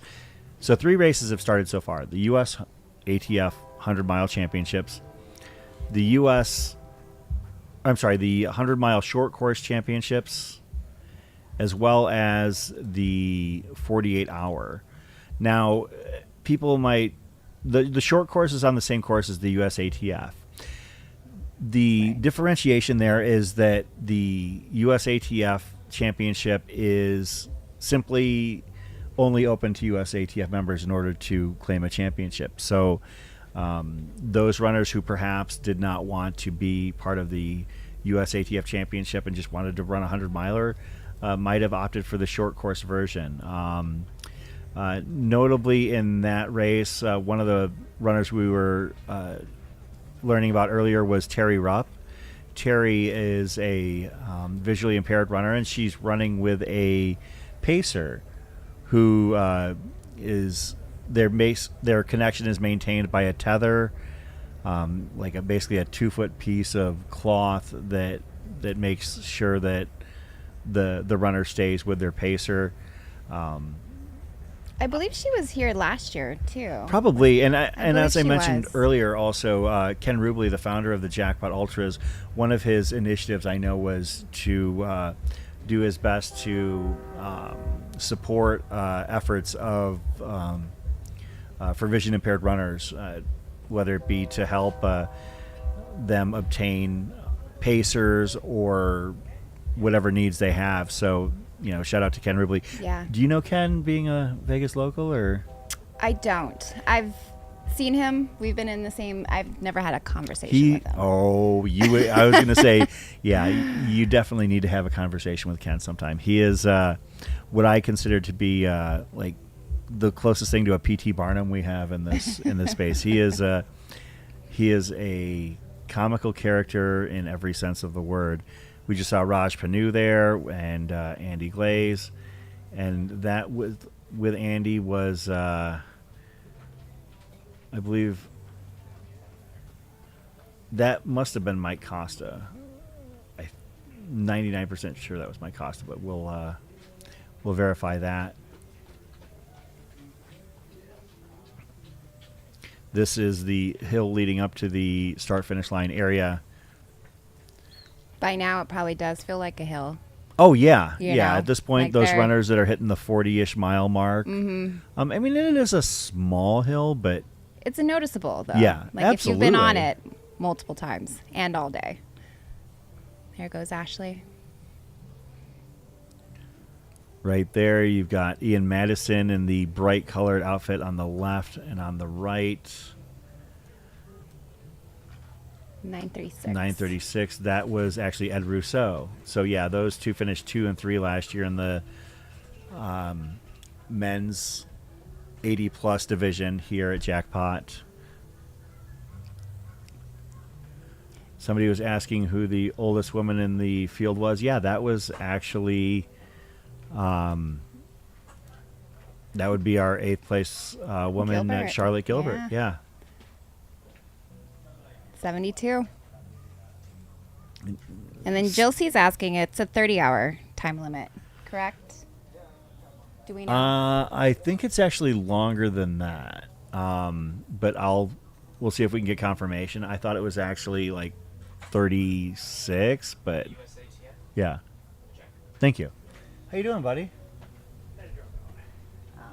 No. I was having serious cramping the last 15 miles, and that last lap it seized up on me, so I was like, I'm not going to run and get injured. You were moving so well. I was. You were crushing it, dude. I feel great. Oh, man. Can you just take a break and then like not turn in your timing chip or? Oh. I tried to push through too hard on cramp before and injured myself. So Do we we need Do to you grab wanna- you a chair? Here, Well, he can take a okay, break. you want to Yeah. take a break, Maya? All right, yeah. 40 hours? Okay, so the runners have 40 hours to complete. Maya's going to take a quick break, and I want to bring in somebody. We talked briefly last weekend, and I have to admit I was super excited for you this weekend, and you were one of the people I was really rooting for, Shad Burkles. Shad, welcome to the broadcast. thanks. Unfortunately, you're talking with us at this point because your day did not go the way you had hoped. Nope.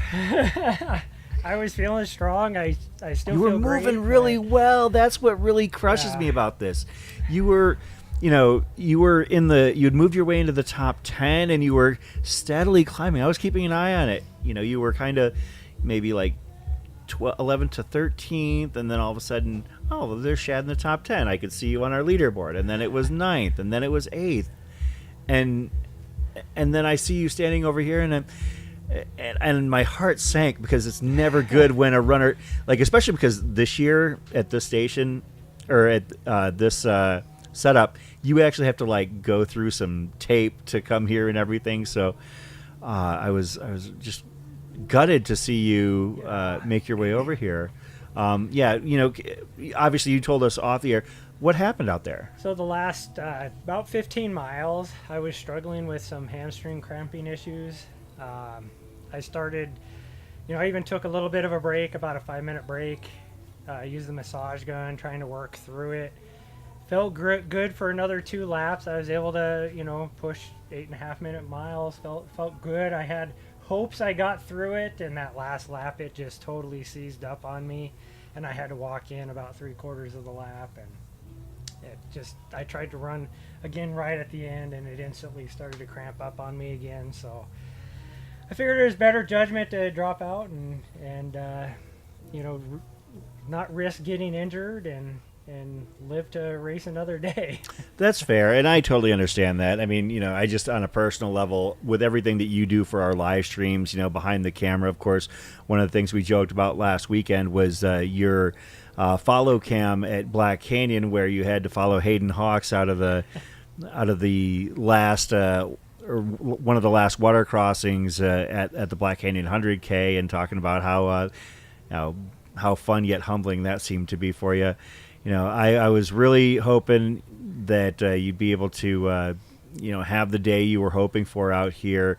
You've had a pretty prolific last few months in terms of running. Obviously, you ran UTMB last summer, and you've been basically, I've been following your adventures all over.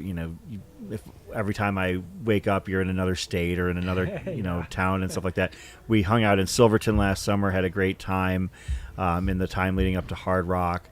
So what lessons did you learn from this race? Even when things don't go well, there's something to be gained.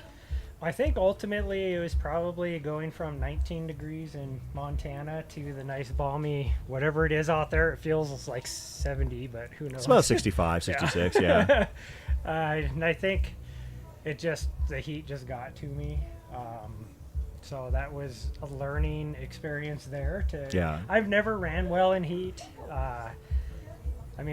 I remember my worst experience was at Atlanta 5K, running the U.S. Nationals for 5K. Mm-hmm. And same thing, same type of temperature. And I got there and that was just a 5K and completely like cramped and seized up and everything. So I just need to do better at, I think, doing a little bit of heat acclimation when I know that it's going to be a little bit warmer. I didn't think 70 degrees was going to be warm. No, that's fair. That's fair. I mean, it doesn't seem all that intimidating. And I don't know if it's just the like what the thermometer says, but it's also the sun exposure. Yeah. The sun exposure definitely makes a huge difference. And I was definitely feeling that the last hour. I could feel that heat exposure a little bit, or the sun exposure, a little bit. And, I was dousing myself in the bucket every time I came through.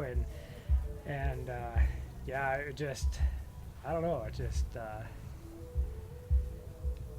I remember looking at my watch and I barely made it through a marathon. So it was about mile 26, 27 that it started to have issues. But even despite that, you must have been pushing through pretty hard because you were still, keeping within the top 10 of the men's race. Yeah, I was right on my pace. I felt good. I was trying to maintain 8.5 minute miles. And I was feeling good doing it. I wasn't pushing hard. My heart rate was good. I was eating well. I was drinking well. I even started at the end there taking extra salt tablets just in case I wasn't, getting enough salt. Mm-hmm. I don't know. I still feel good. I still have less energy. So, well, one of the benefits about having to withdraw from a race is that your turnaround time in recovery is a lot quicker. Yeah. I went from dropping out of my first 100-miler attempt and ended up my first podium finish like 3 weeks later because I just still had the build. Sometimes things work out that way for you. What do you have next in your race calendar?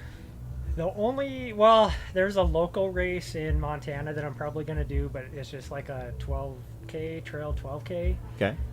But the first race I'm actually going to try and do well at is Kendall Mountain. Okay. I enjoy that race. I love doing it every year. Plus, it gives me an excuse to get to Silverton to stay through Hard Rock. Yeah. Oh, absolutely.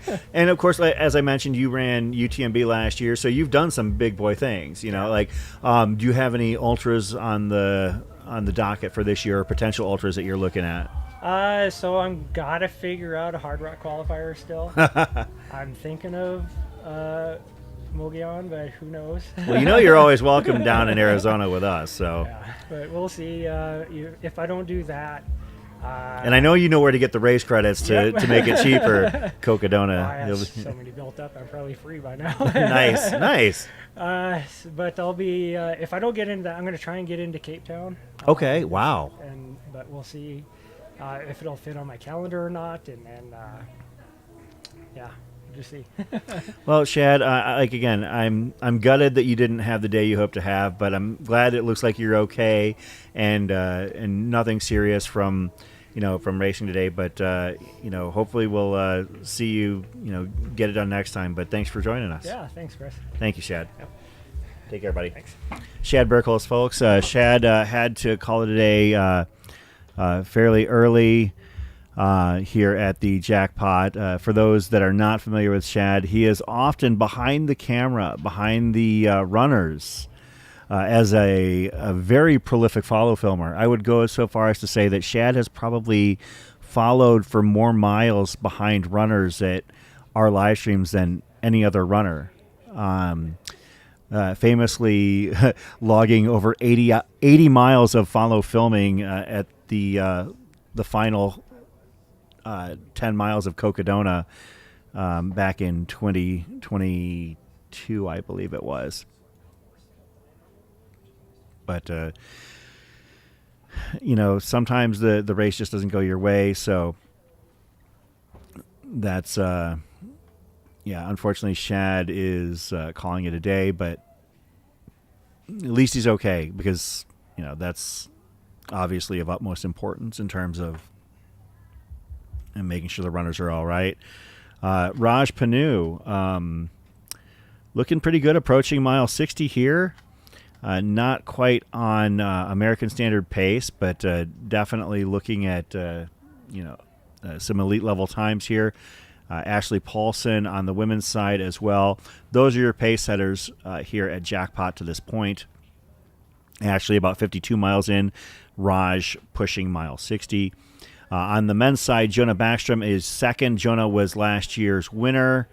And on the women's side, Sierra DeGroff was your winner last year and is currently sitting second. So the 2023 Jackpot 100-mile winners are in hot pursuit of the next big thing here at Jackpot 2024 here in Henderson, Nevada.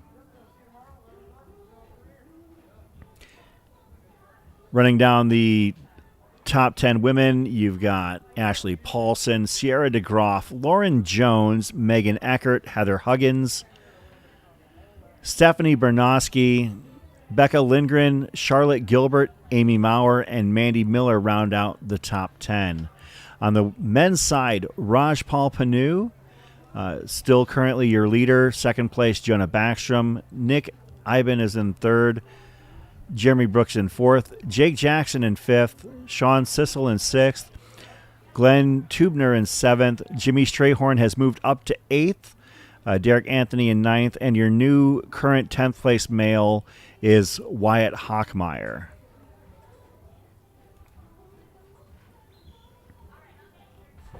Can do a quick little checkup on the other races that are going on here this time as well. I won't be able to do this very often because our focus is the 100-mile USATF, but just while I've got a moment, the 100-mile short course, which is the same course that these runners doing the USATF are on. This is just not a USATF sanctioned race. Your first place on that side, Franco Soriano, Grant Carboni in second, and Adam Alanis in third. On the women's side, Jade Downs, Monica Winnett, and Cheryl Lambert.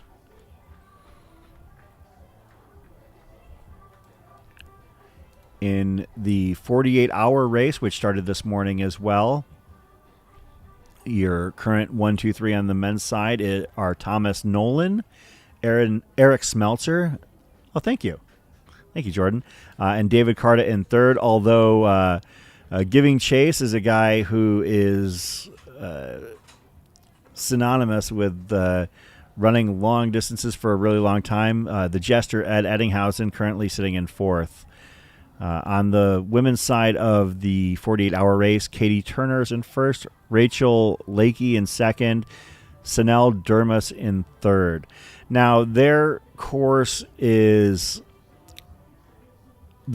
much longer than the short course that the current 100-milers are doing. I believe it's just over 2.2 miles, if memory serves correctly. This is Henderson, Nevada. The U.S. 100-mile USATF National Championship is our focus here at the Jackpot Ultras on the Mountain Outpost YouTube channel. This shot is looking out at the approach to the timing mat at the start-finish line. Those runners right there are in the short course race. If you happen to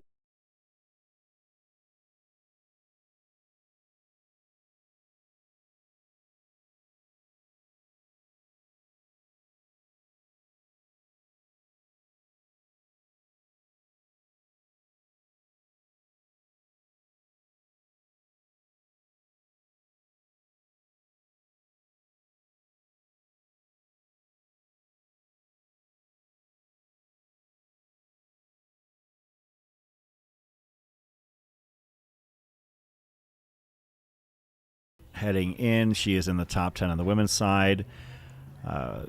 Shortly behind her, Sierra DeGroff coming in. Sierra, the winner of this race last year, currently sitting second in the women's field. Sierra having, since last year's Jackpot, also winning the USATF 24-hour national championship, as well as the 100-miler at Desert Solstice. So Sierra has had an impressive year, currently sitting second on the women's side. As I mentioned, I spoke with her before the race. She is looking to PR. Her current PR is just seconds under the 16-hour mark, so she's looking to finish below there, although she did hint that she would be incredibly pleased if she were to break 15 hours as well.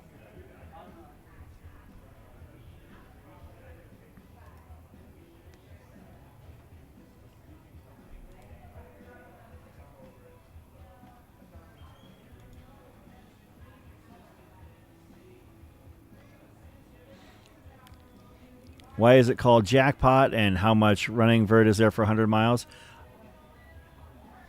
I can tell you that it's called Jackpot because race founder Ken Rubley decided that he wanted to call it Jackpot. That's all I got for you on that. But I think that part of it is the atmosphere. I mean, you can see the strip in the background. One of the cool things about tonight is that it's one of the few times where we're actually able to really get solid drone shots at night. Part of that is because the area is fairly well lit. Second of all, because Jamil feels comfortable flying a drone at night out here because it is completely clear. You don't have to worry about any obstructions within the park. But one of the neat things about this background, or the backdrop tonight, will be the fact that the Las Vegas Strip will be a part of it. It's going to make for some great visuals for those of you who will be sticking around to watch as the 100-mile race progresses into the evening. How much total vert is there for this 100-mile race? On the short course, it's about 1,100 feet, give or take.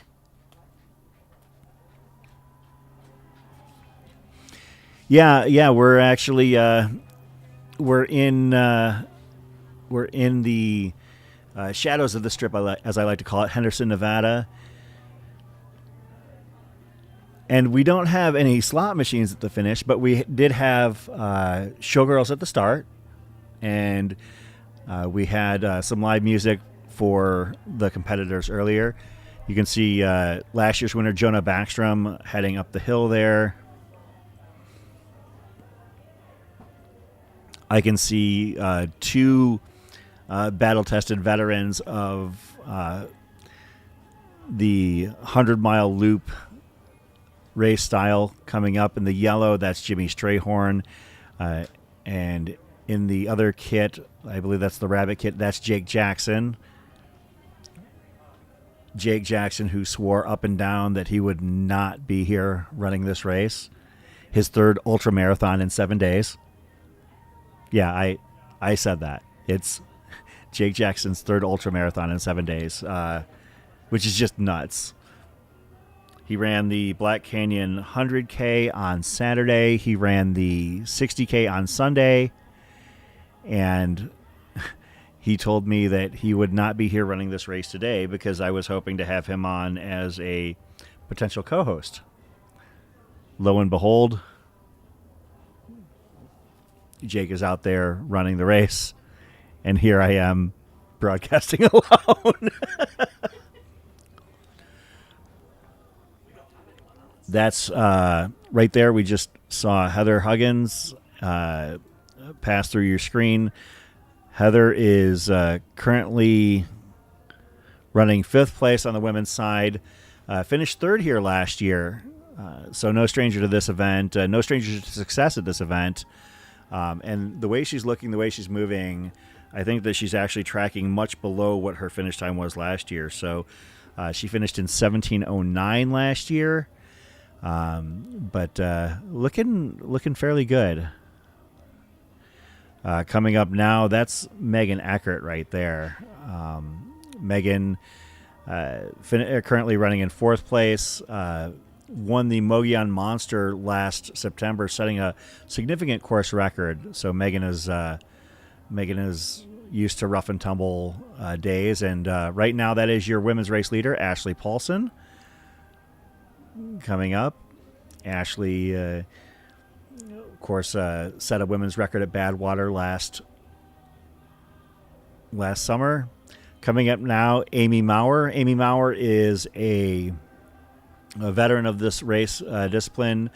A lot of fixed time, a lot of 100-milers. Amy is the current 6-day record holder for the American Standard, currently holding in 9th place on the women's side.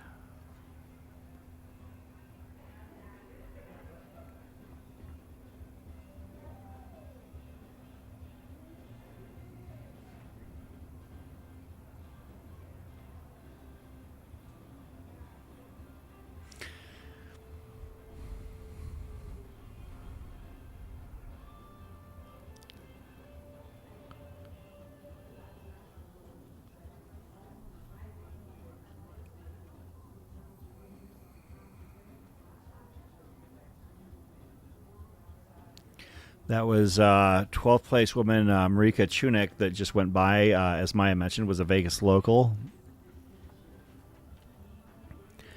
I don't think I've gotten eyes yet on Charlotte Gilbert. I need to keep an eye out for her. For those just tuning in, Charlotte Gilbert in her 100-mile debut at the age of 72 and acquitting herself very well. Could be pacing for a sub 20-hour finish, which at the age of 72 is what? Andy Glaze has moved up into 10th place.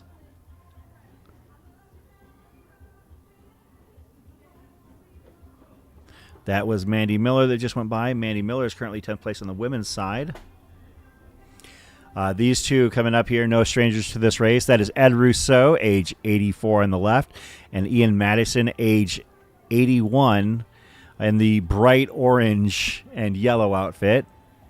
Those two were 1st and 3rd place last year in the 80 and above age category. Right now, I believe that Ed is in 2nd and Ian is in 6th. Yeah, we do have six male octogenarians here at the Jackpot Ultras. Nick Iben coming up the hill. Nick currently in 3rd place on the men's side. Nick, one of the younger competitors in this field, if I remember correctly. I believe that he is 28. I'll have to verify that, but that makes him he's 29 years old. So, yeah, Nick, much younger than most of the people in the field. So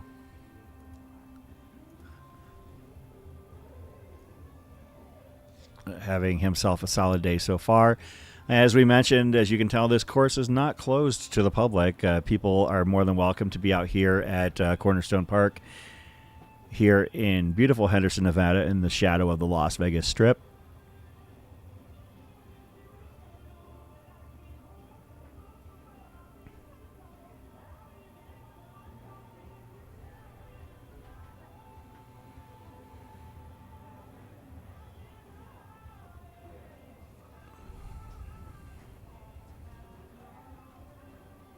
That was Justin Kerr, local here to Vegas. Just went by your screen.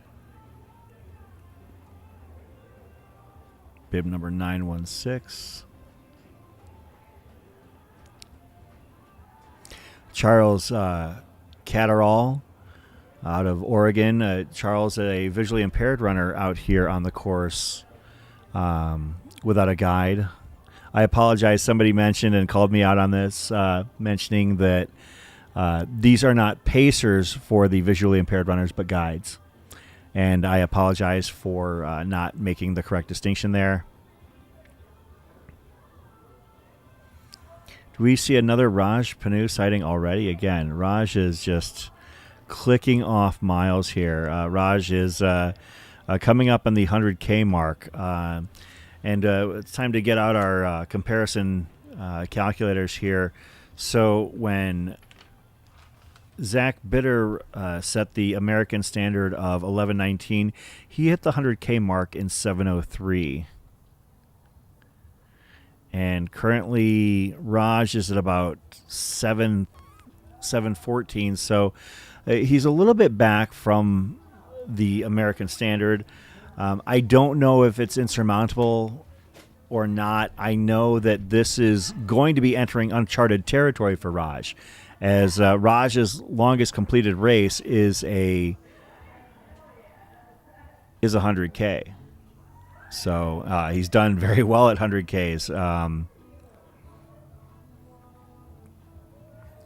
He set the course record at Haviland 100K, besting Scott Trayer's previous course record by 16 minutes. He's had great results at 50 milers, including a 5-hour 2-second 50 miler at Tunnel Hill this year. But we are now entering what is going to be uncharted territory for Raj as he makes that, as he undertakes the final 40 miles of the Jackpot USATF 100-mile national championships.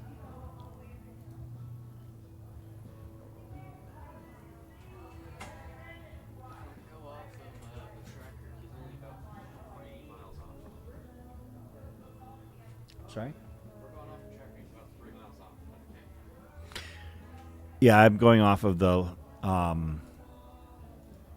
our tracking link at the top of the page shows Raj at 61 miles.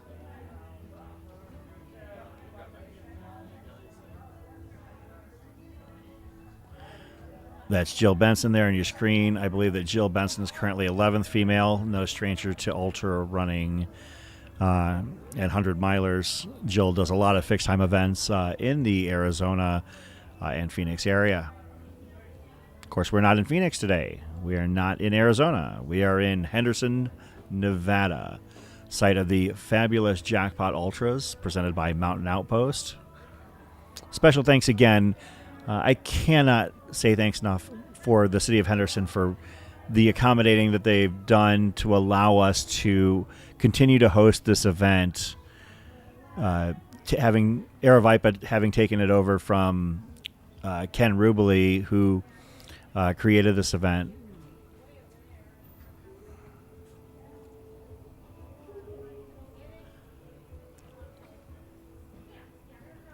Bib 915, Charlotte Gilbert is in the red shirt that we just saw. So, again, Charlotte Gilbert in her debut 100 miler. Yes, that is correct. At the age of 72, currently running 8th place, ahead of and alongside some very experienced, talented runners here. So,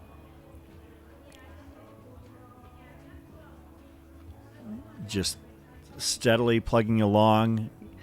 You know, if she can make her 100-mile debut at the age of 72, then really, frankly, everybody's excuses are all out the window.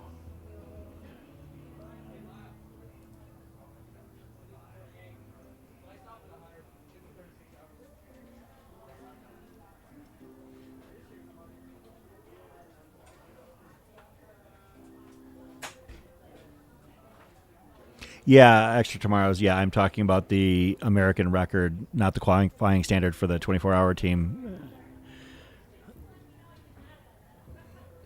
I mean, I guess technically runners in the 48-hour could qualify for the national team. The 100-milers aren't able to use this as a qualifier for the 24-hour national team.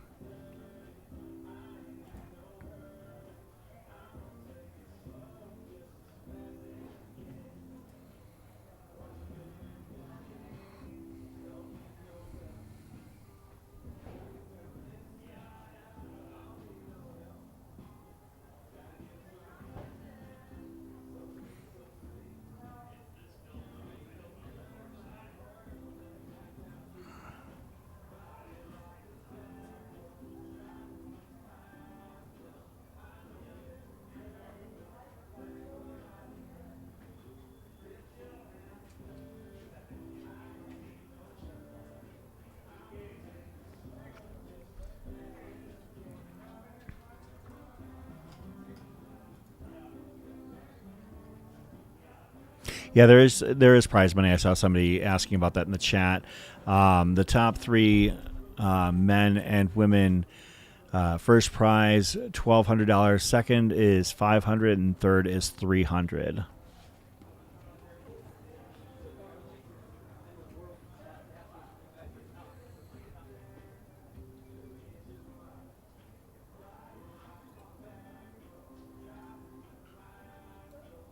Yeah, I don't think that people get into running this kind of race for the prize money, although it is probably kind of nice to help offset their travel or their training expenses.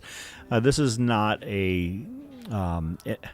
I always say running isn't expensive. Racing is expensive. That's the way I've always looked at it, and I stand by that. If I were to just go buy the running shoes and modest gear, no problem, keeping costs under control. As we see Heather Huggins just going by, it's when you decide that you want to run all the different races and run in all the different places, yeah, then things get expensive. But that's where the labor of love comes in, because I don't know if there's, at least in terms of ultra running, if there's a way to make a living off of race purses. I just don't think there's simply enough of it. Like outside of Run Rabbit Run, I don't think there's any big race purses in ultra running here, at least domestically. Run Rabbit Run first prize being $15,000, I think. Something big like that. I know it's a lot of money, and hats off to that. We actually do cover that race, or we did cover it last year. I assume we expect to cover it again this year, and it's a fun environment. Steamboat Springs. Good. Looking forward to it. Steamboat Springs is a gorgeous town. I need to go up there earlier though, Jordan, because like last year I felt like I literally had to work and then work my day job remotely, then had to go and do coverage. And of course, one of my expectations was that the race was faster. It's 38 hours. It's a long weekend, but we had a blast doing it. We had And you were right. First place in the Hares is 15,000. okay. Yeah, at Run Rabbit Run, we had myself, Andy Jones-Wilkins, Zach Marion, and Jason Schlarb. Yeah, Jason. I actually ran into Jason last week. Yeah, he was out at Black Canyon coaching some runners. I recognized him, and I couldn't.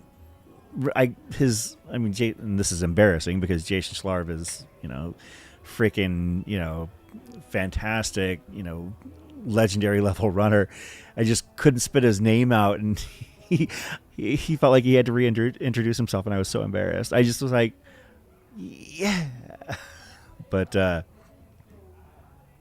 yeah, Jason Schlarb joined us as part of our commentary team. For his first time on the call, I thought he did a great job. So, see Raj Panu, your men's clubhouse leader, overall leader in the 100-mile USATF championships. Our plan, as far as I know, is to stay with this broadcast through both podiums, which will probably take us 16-ish hours, give or take, based on experience. I've been on the call for a few of these races and kind of eyeballing the field and eyeballing the paces and just knowing what we've done in the past. I expect we'll probably be here until about 1 a.m. local time on the call. So maybe the runners will all come in for top 3 men, top 3 women around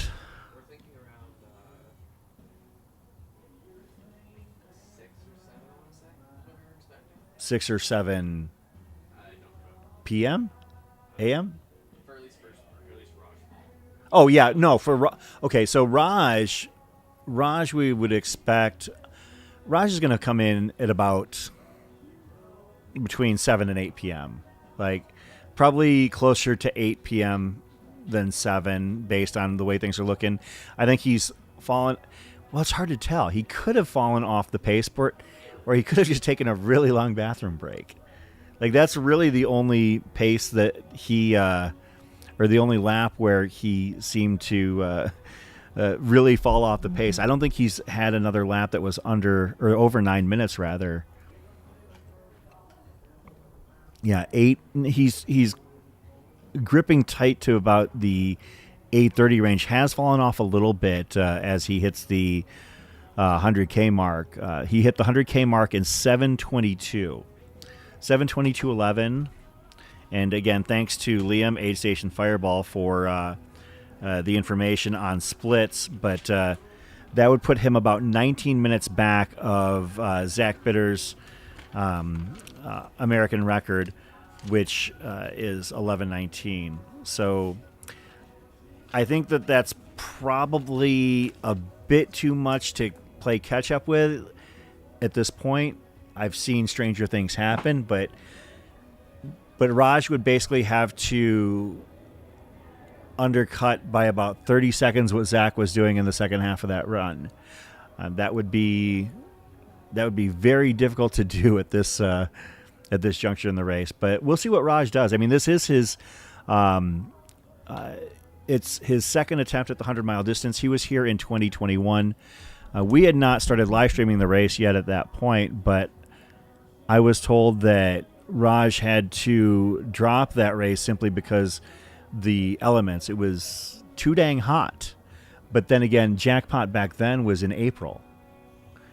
And doing a fully, and this course is exposed. Like, you can't do this race in April or May. I think you would cook people, especially because you would have some really nasty hot zones down closer to the water. Kind of just have that a rough feeling, but Raj still looking to finish, in the 12-hour-ish range, sub 12 perhaps, would be, an extremely fantastic first 100-mile finish.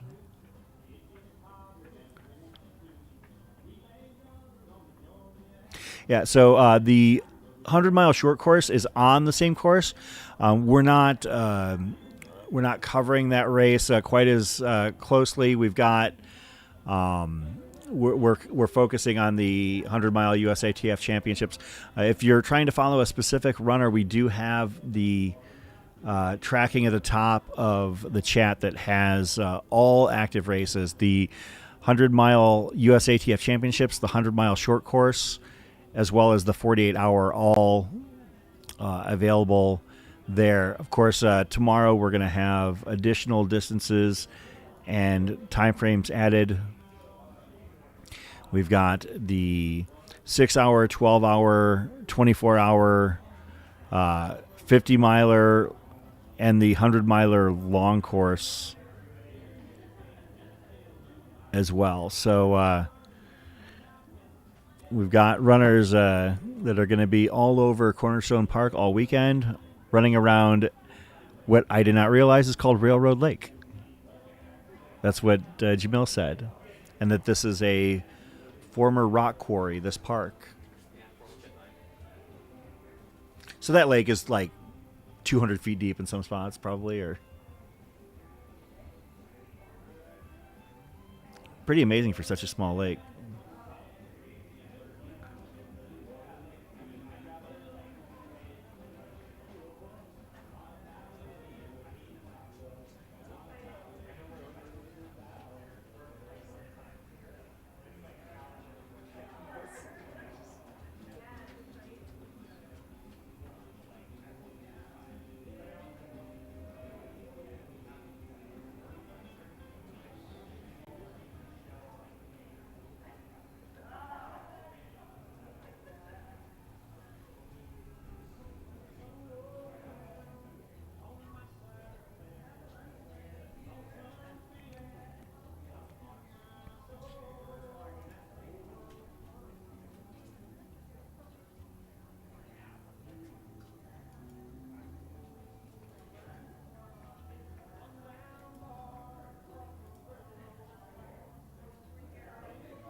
Had some movement on the men's side of the race that I suppose we can talk about here.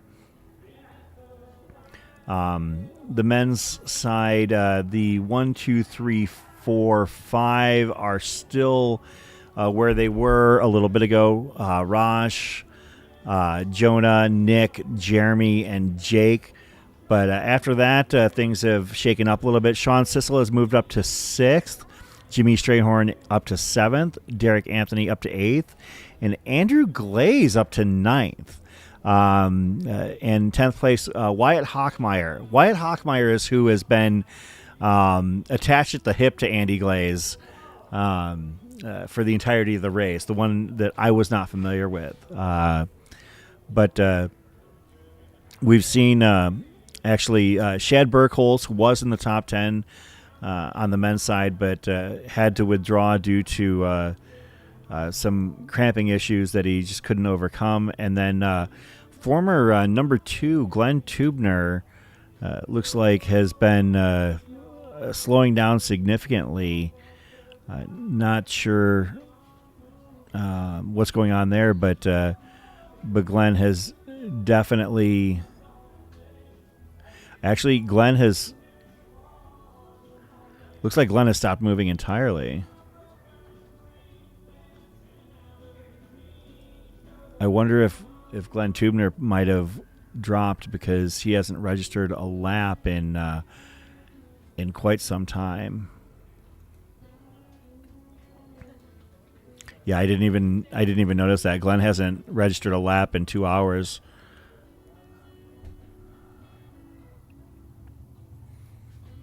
So that's something we'll try and find out about here. But yeah, Wyatt Hockmeyer has moved into 10th place. On the women's side of the Jackpot 100 USATF, Ashley Paulson still in first, Sierra DeGroff in second, Lauren Jones in third, Megan Eckert in fourth, and Heather Huggins in fifth. That has remained fairly static for most of the day. For a while, for about the first 30 miles, Ashley and Sierra were running stride for stride, step for step, right next to one another. Ashley has opened up a lead of about 4.5 miles on Sierra at this point, and Sierra is ahead of third place Lauren Jones by about 1.5, 1.6 miles, give or take. Sixth place Stephanie Bernoski, Becca Lindgren in 7th, Charlotte Gilbert in 8th, Amy Maurer in 9th, and Mandy Miller in 10th.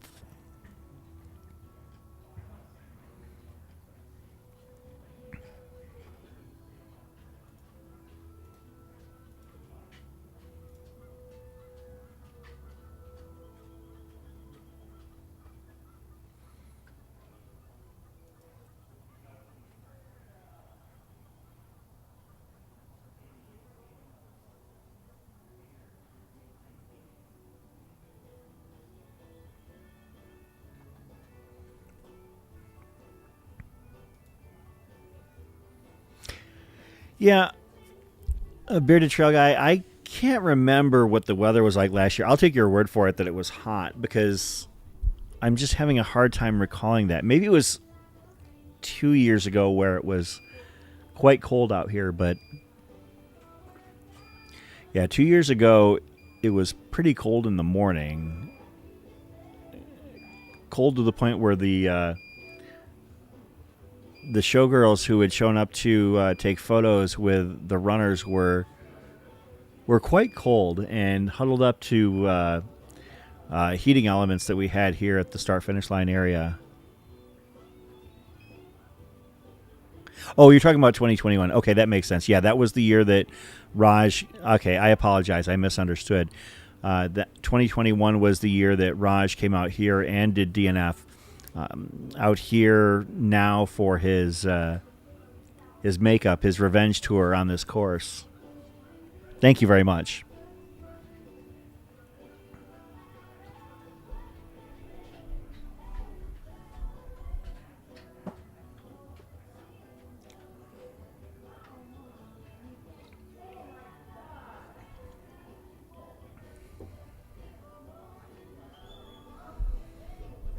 Looks like, as you can see on the sign on the right-hand side, that the options for runners include turkey and cheese or hummus and avocado roll-ups. That's one of the nice things about Air Viper races and the effort that Patty Curry puts forth. There are always a lot of vegan and vegetarian options available. She is very conscientious of allergies. Anybody who might have gluten allergies or intolerance, they've got you covered. They have dedicated spaces at the aid stations, at the main aid stations especially, where they've got special tables set aside. Like it across the years, if you're out there for the 6 day, whether you're out there for the 6 day or the 6 hour, there's literally a table set aside in the kitchen tents to make sure that that you're not. They do their best. I mean, obviously, it's not 100% perfect, but to try and avoid cross contamination, they make special arrangements and contingencies. So, and also the menu is pretty darn extensive for an ultra. So, yeah, absolutely. I'll take a couple of roll-ups or wraps or whatever. Both. Just tell them it's for me, and they'll just hand you a pile. Thanks, Jordan. Our producer, Jordan Schmidt, gonna head over to the aid station tent and help feed me. I'm grateful. I haven't actually eaten breakfast yet today, as it approaches 3:30 or 3:35 in the afternoon here in Vegas. I'm still working on my morning coffee, to be honest.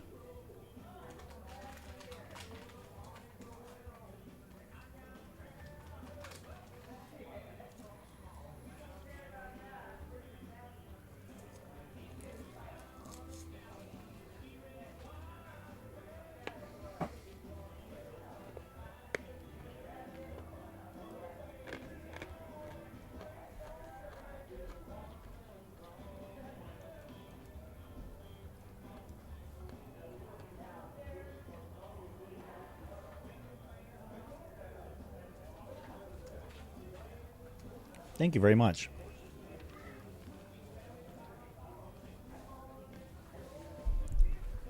And you can see the sun has actually started to duck behind the shadow of the tents here in Henderson.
I'm trying to determine whether or not any age group records might be under duress here at Jackpot USATF Championships. And the more I look at it, the more I think we could have an interesting situation in the women's 70 to 74. The current record for that is Helen Klein, and it's a record that stood for over 30 years. And as we mentioned, yeah, this isn't. So we're covering the 100-mile championships. They can't use the 100-mile championships to qualify for the 24-hour national team. They have to run a full 24-hour event, or a split in a 48-hour or longer event as well. But yeah, this is not a USATF national team or Team USA qualifier for the 24-hour team.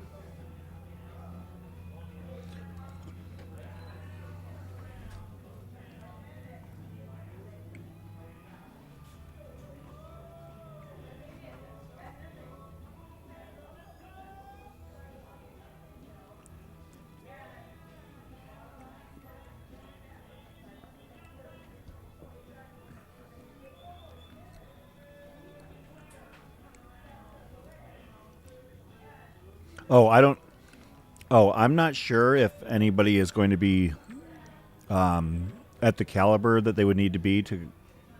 And I haven't looked at the race roster for the 24-hour event tomorrow. I'll be honest.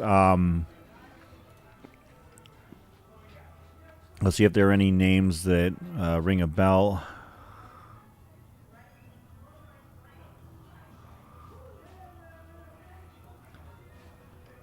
None that immediately come out to mind. I'm not saying that any of these runners wouldn't be able to make it on, but I'm looking at the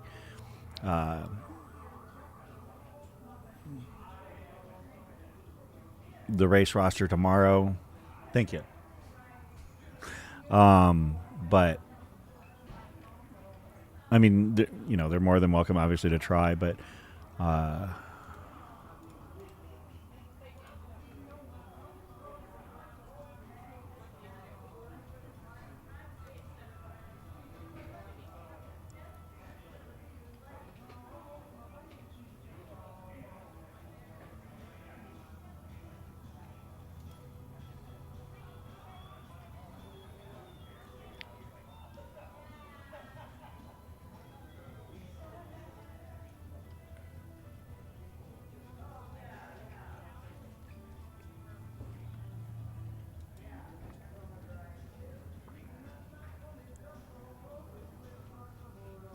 oh no, Jackpot does have a 24-hour event. It does, but I'm just not seeing any names that I see as threatening for hitting that qualifying standard. I'm not saying that they can't.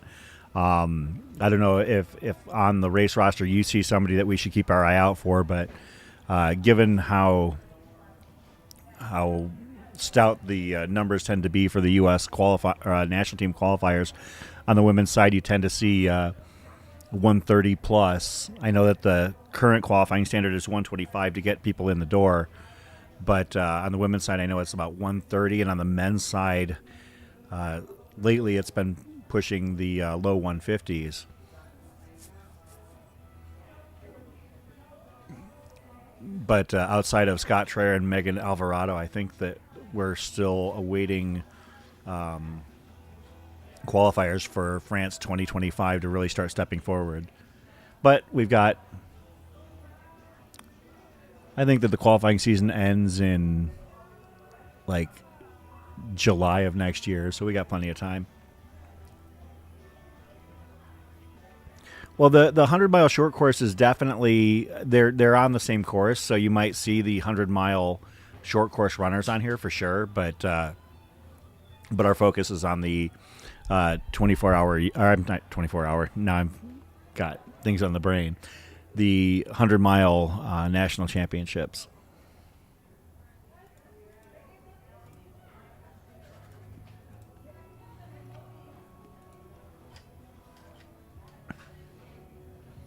Raj still clinging to about an 8:30 lap pace, which equates to about a 7:05 mile pace for over 100K at this point. But then, and as we mentioned, this is definitely uncharted territory for Raj.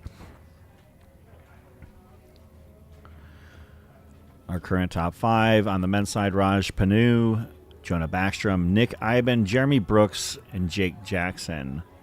On the women's side, the women have actually made some moves and now represent 5 of the top 10 overall. Ashley Paulson pacing the way in first, Sierra DeGroff in second, Lauren Jones in third, Megan Eckert in fourth, and Heather Huggins in fifth and 10th overall. So that's actually the men's field has fallen off the piece a little bit, but the women's field has been stepping it up. So that's always interesting to see. It seems like the men might have gone out a little bit hotter than they needed to, which happens a lot in some of these races.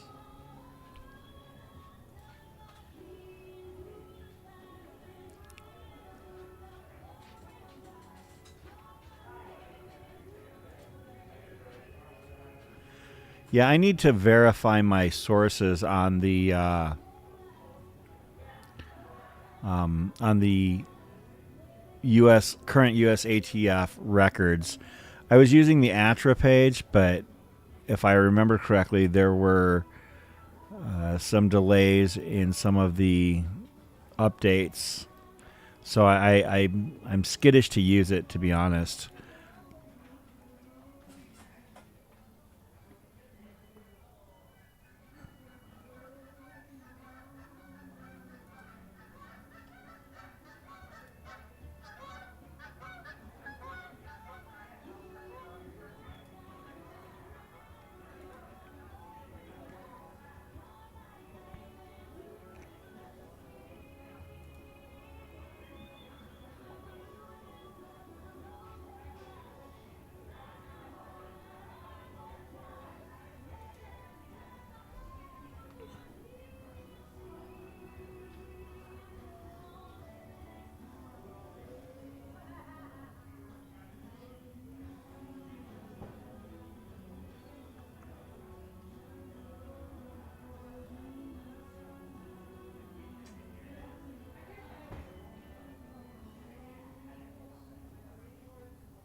Raj Panu crossing the start-finish line timing mat one more time.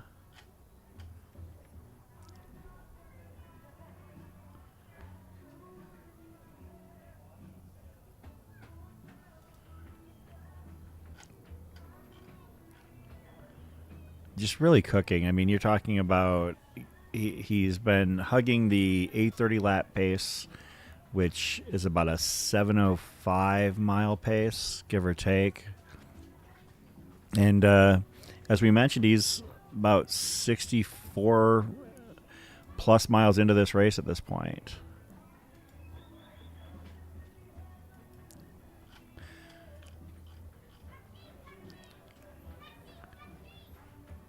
But that also serves to tell you how impressive Zach Bitter's number is at 11 hours, 19 minutes. That I'll be honest, I don't, despite the fact that Raj is averaging, he's averaging 7:15. He actually had another pit stop there. It impresses even further how awesome it is to break 12 hours in a 100-miler. Like, it's so hard to do. Even 13 hours. I've seen it a handful of times. To be honest, I've probably seen it in person more than most people. I mean, Connor Holt's seen it more, but yeah. I mean, but we saw it at Desert Solstice 2018. We saw it, I believe 2021, David Laney did it there as well. Yeah, I've seen 13 hours broken a handful of times, and it's always really impressive. But I haven't seen. I don't think I've seen anybody break 12. I think the fastest 100-miler I've seen in person would have been Camille's runs that are about both 12:40. I don't think I've seen anything faster. I'd have to look and see the Desert Solstice results.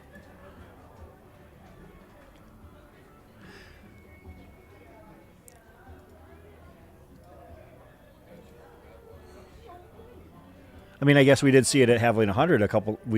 A few people broke 13 this year. I forgot about that on trail. Now that was staggering. So yeah, the fastest I've seen at Desert Solstice was David Laney in 2021, and that was a 12:34. Mark Hammond ran a 12:35. Olivier LeBlanc ran a 12:41 there. Those are ones that I've witnessed under 13 hours. Of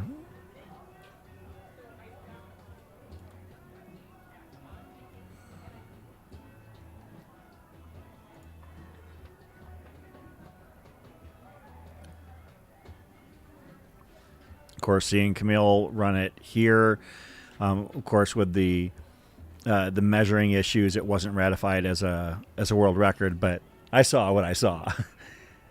I saw her run about a 12:41 or so, I think it was. So pretty impressive.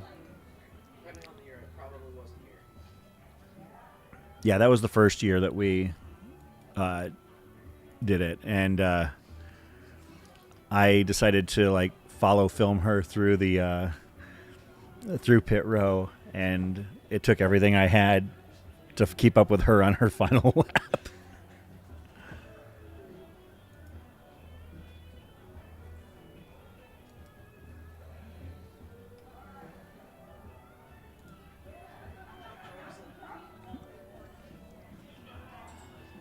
Yeah, the fastest men's race I've seen here was Arlen Glick in 2022.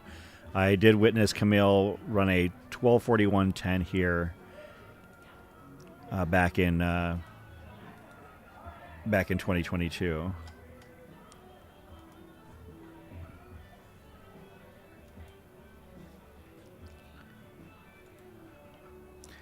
And of course, I did witness. I witnessed all four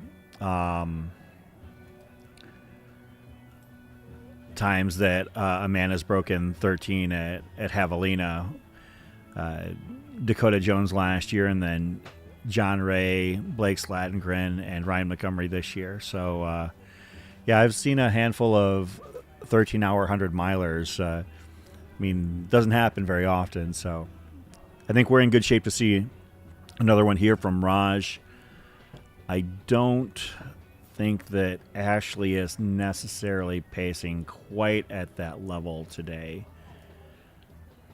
See if I can do some scribbly math and figure out where I can start to prognosticate Ashley's paces.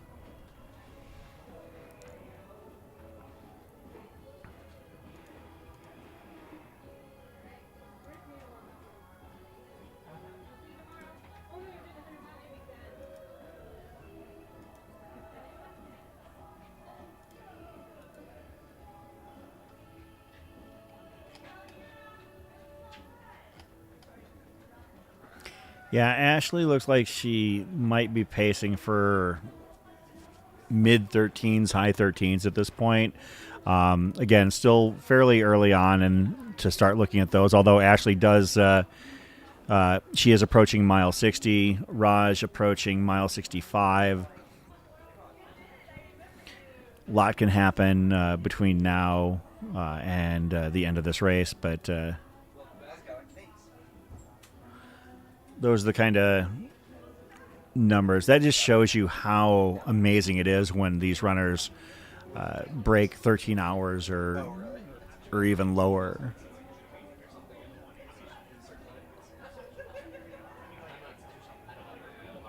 Oh, gotcha. Yeah. Hey, buddy. How's it going out there?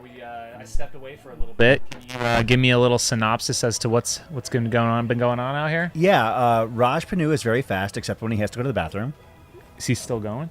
To the bathroom? No. Oh, okay, great. He's still moving. Jamil Curry, folks. Jam joining us here. You've been all over the place doing things today, trying to make sure everything runs smoothly. Been flying those drones at all, or?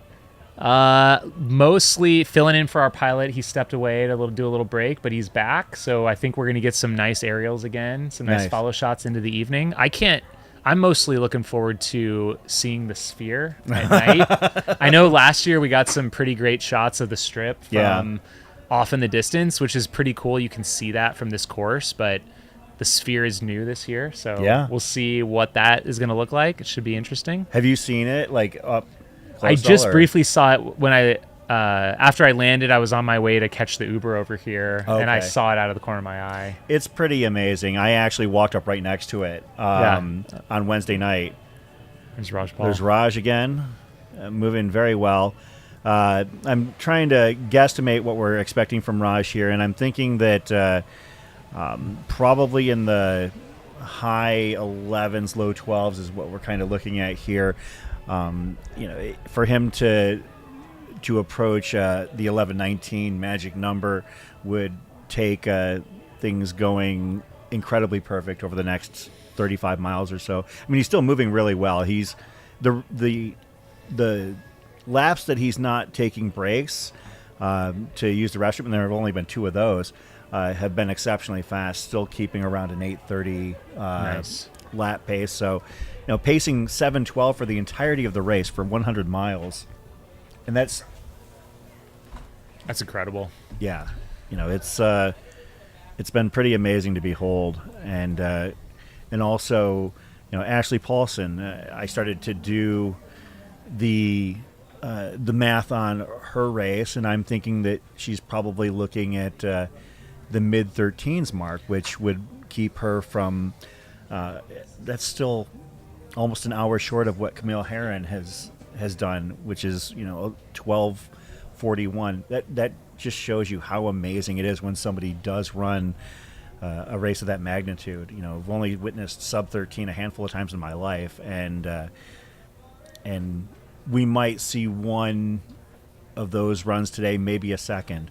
Lately, one of the things that's been fun to follow, Jamil, is the women have been catching up to and passing the men, and now comprise 5 of the overall top 10. Wow. I mean, I'm not surprised. I feel like that is more and more commonplace these days. Yeah, it's been a strong moving field. We've had some women that have really improved their position overall over the last couple hours, most notably Megan Eckert and Heather Huggins, still rolling 4th and 5th on the women's side, but moving into the top 10 overall.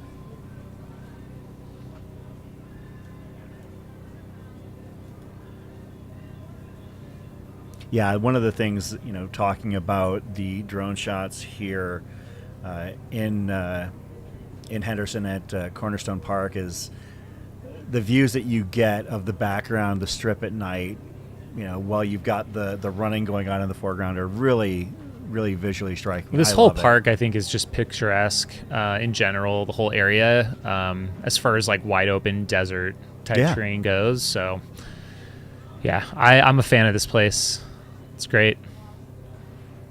I was trying to think if there was a place that we could, like, a park where we could even do something like this down in the valley, and the only one that came to mind was Chaparral Park in Scottsdale. It's like the was only one Scottsdale Greenbelt. but the walkways and the paths are too narrow. Yeah. So Well, someone was suggesting like Fountain Park and Fountain Hills would be kind of Ooh. interesting. I think it would be quite a bit more hilly than this one.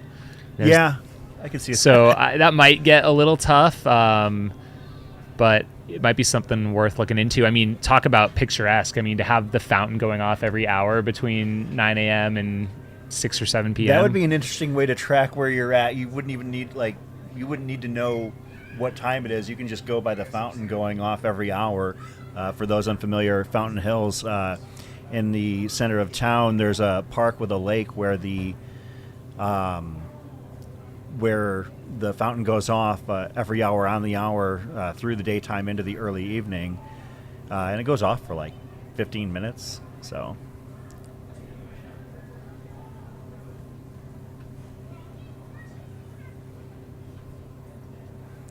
And I do love the visuals on the lake here as well, seeing some of the greenery. Well, it's brown now, but the vegetation throughout the middle of the lake. It's really pretty out here. You can see the strip in the background. Yeah, that's super cool. I can probably barely make out the sphere, I think. Yeah, somewhere in the middle there. The sphere is actually right there, about halfway up. Yeah, right next. I think I see it's like a black dome. Oh, he's gonna zoom in on it here for us. Nice. Yeah. So let's get the super zoom. Oh, there we go. So it's between. Can we punch in like 28x or something? We're gonna see. Oh, there we go. So that's the Venetian to the left and wind to the right of the sphere. I think it's like a giant eye right now. Yeah. Yeah, I did film some footage of the sphere. It's there it is. Amazing. That's actually what I filmed last night.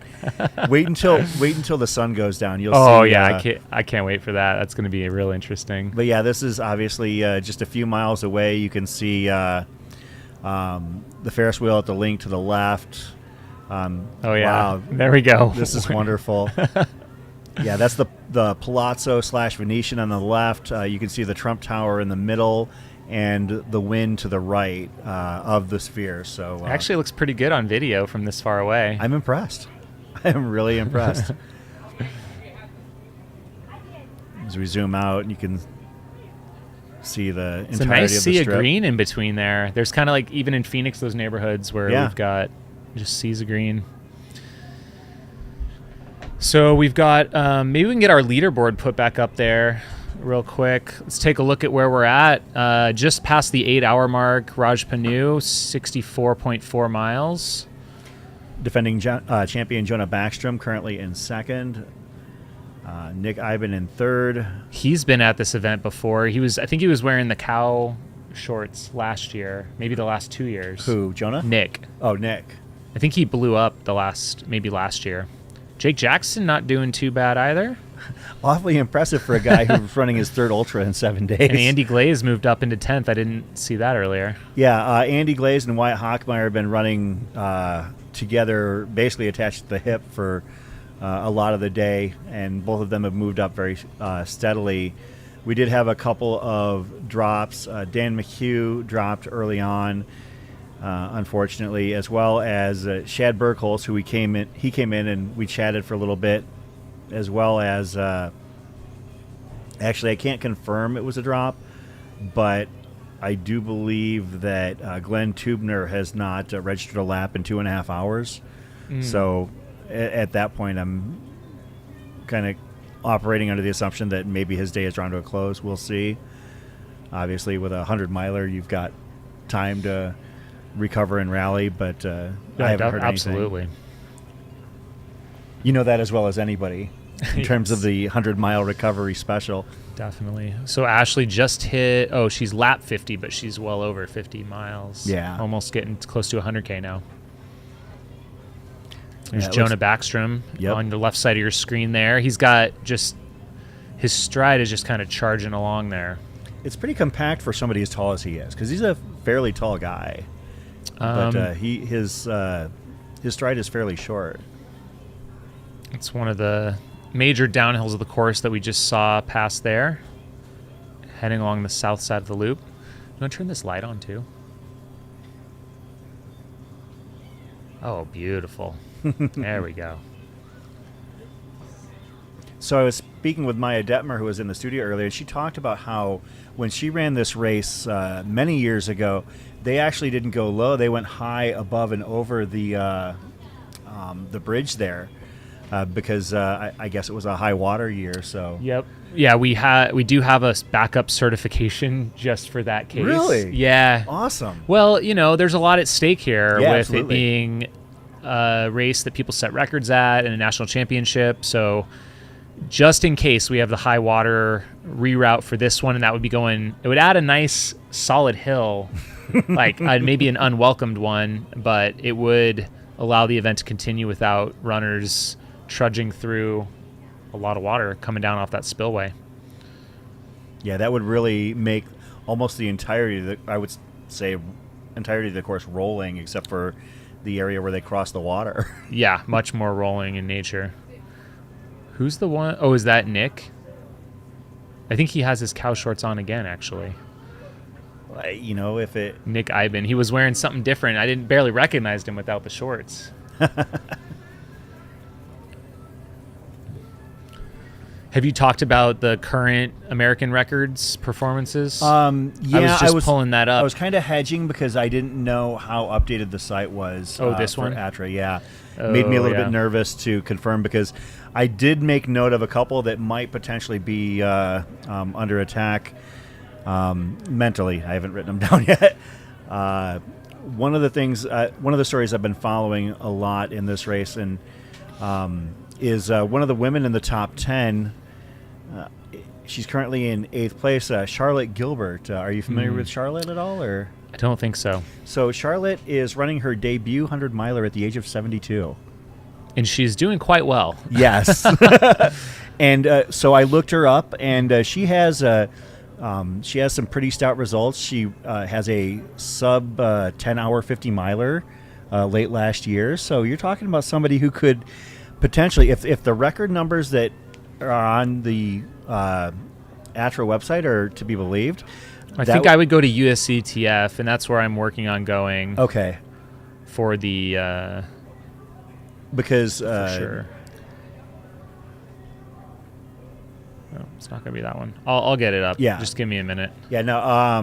But Charlotte Gilbert, somebody who has been fun to follow here. She's got a very distinctive, bright red shirt on, and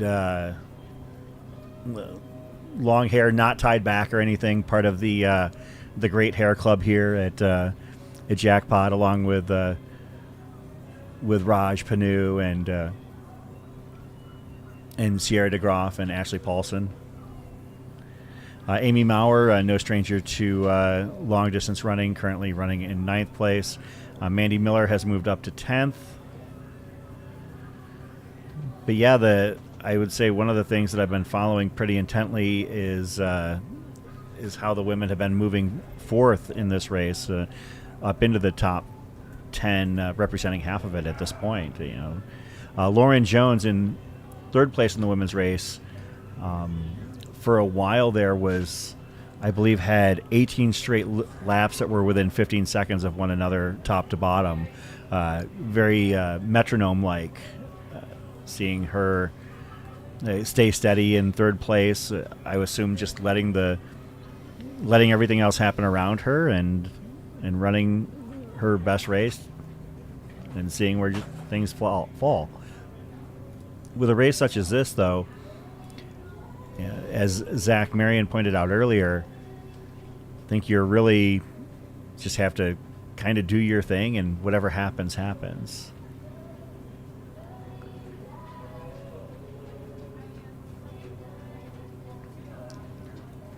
Lauren Jones, as we were mentioning, finished 2nd at Bandera last month. Ran to an 18th place finish at Western States 2023 and finished 2nd at Cocodona in 2022.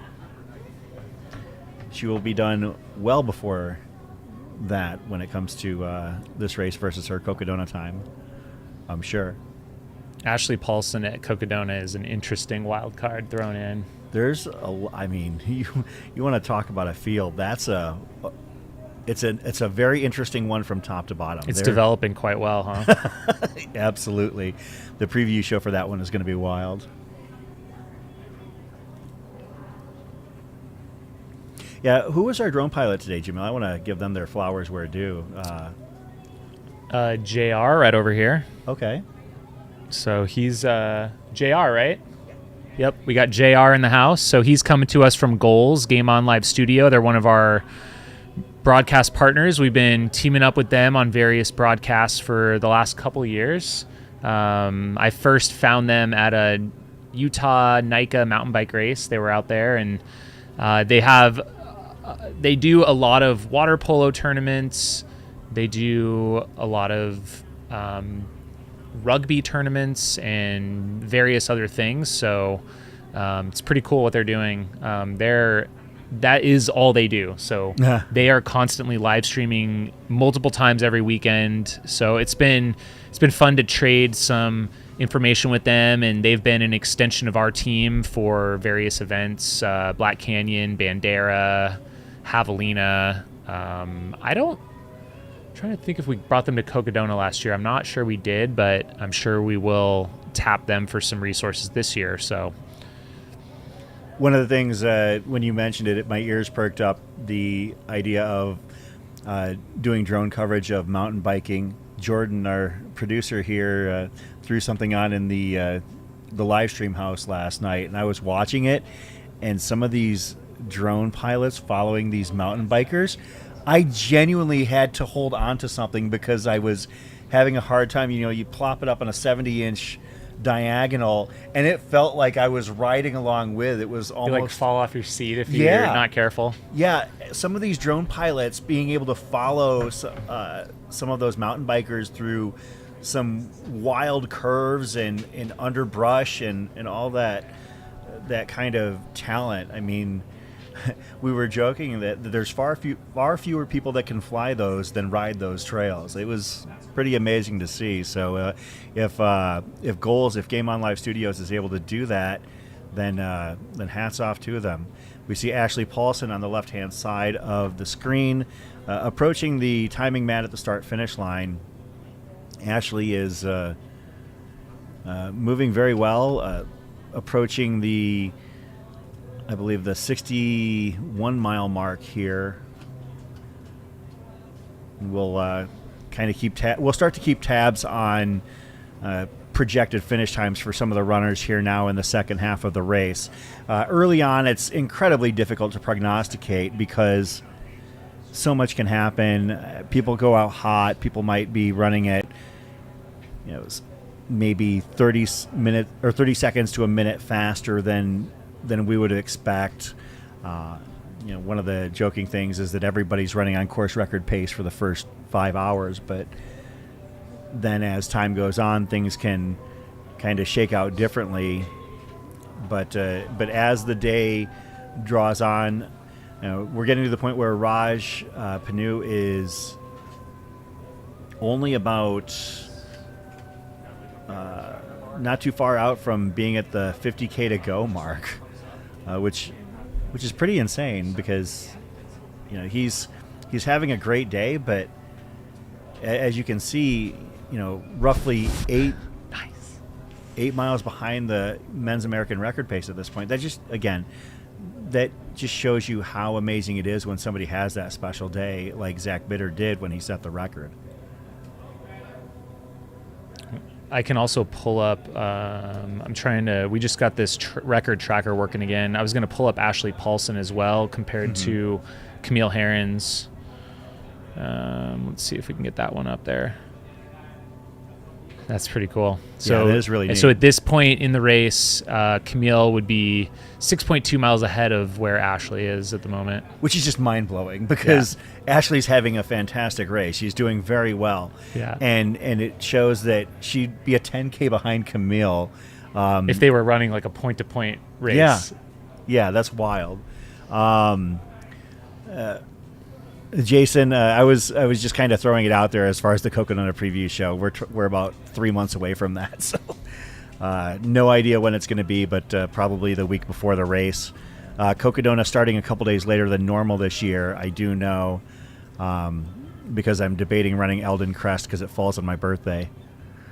So thought I might punish myself perhaps. But yeah, these are some great drone shots here.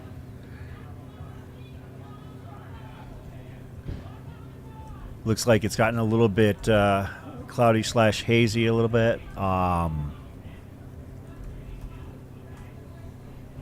And the water levels are pretty low here at Cornerstone Park, as you can tell. I'm sure that, Yeah, it can get pretty high, it looks like. Some of the salt bands there, it can flood out. Absolutely. This is pit row here. Do you want to take a bit of a break? Can, yeah. If you want to.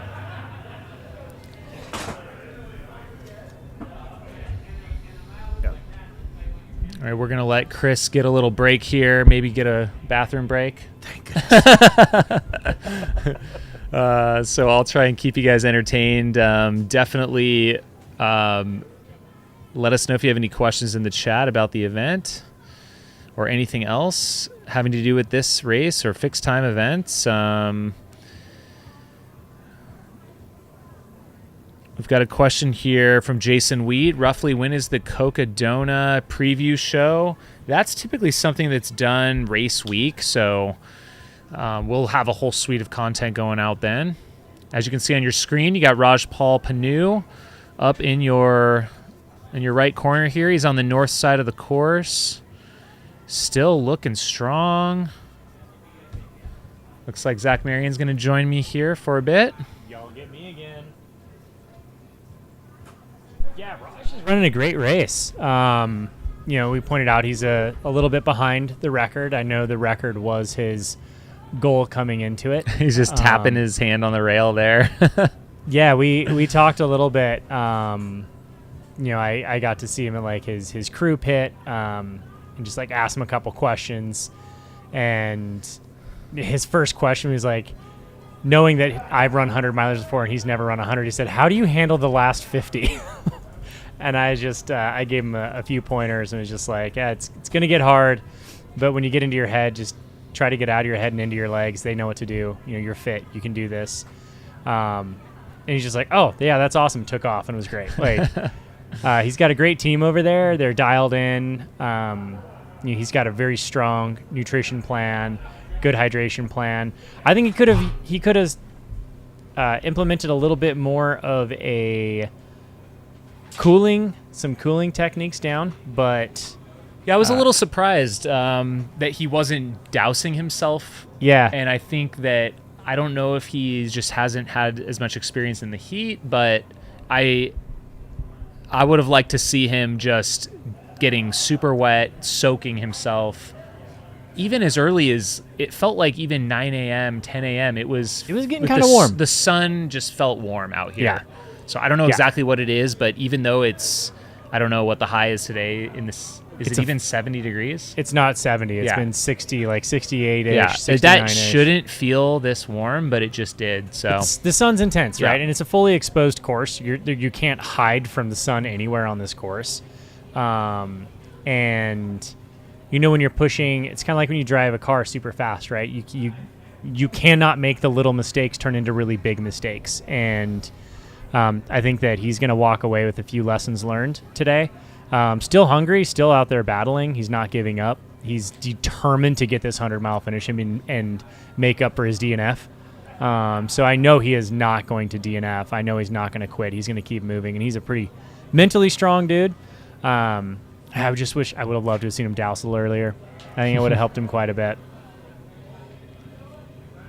Phone. What you're looking at here is on the eastern side of the course. It's the biggest downhill in the route. You can see his stride open up just a little bit. Yep. I think he's going into a mode of like preservation on the uphills and then like letting it carry him through the downhill. You can see there too, you see people heading back in reverse. I don't know if you talked much about this yet, but those are the long course 48-hour participants that are kind of looping back on itself a little bit. But that's kind of the cool part about this is there's really festive atmosphere at this event.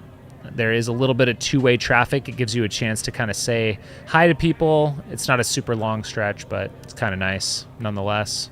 Yeah, there were some cheers going on. I did a couple laps on the course, and there were some cheers going on for Raj. You know, everyone noticed that he was the leader. He was pushing hard. And somebody coming back was giving him some cheers, and I think that helps a lot in terms of it gives you just a little bit of energy. You know, like we're all just out here kind of expending our energy, but sharing it as well. And I did tell Raj, I was like, dude, like, absorb some of that energy going through the pit row. Like, hype the crowd up a little bit, you know? He's so silent when he runs through. People are saying in the chat that we have very similar voices. Yeah. So I think now that we're on at the same time, it's getting confusing. I don't know. I'd like to, maybe I'll pull in my sultry, dulcet sounds. Yeah, we got to change it up a little bit here. Change the cadence a little. We got a question here from Travis Guy Walker. What are some benefits and drawbacks of a loop race versus an end-to-end or point-to-point course? I would say, like, the benefits to a loop course is, especially one of this length, is you don't really have to carry much of anything at all, whereas a point-to-point race, typically you're going to need a pack, you're going to need more of something with you, sometimes even required gear, because you might be 8, 10, 15 miles from aid stations, and that could be anywhere from 2 to 4 hours. So yeah, I mean, you're going to carry it. And there looks like Raj is catching up to our women's leader, Ashley Paulson. God, both of them just still look so strong. Yeah, it's amazing to see. For being this deep into the race, they're still moving so well. And, like, Ashley's just a bundle of energy. Like, that gal is just so positive at all times. It's got to play into her strengths. Like, just that mindset. That's where Raj is more of a workhorse. He's just like, let's do this thing. God, I would love to see if they, like, exchange some words back there.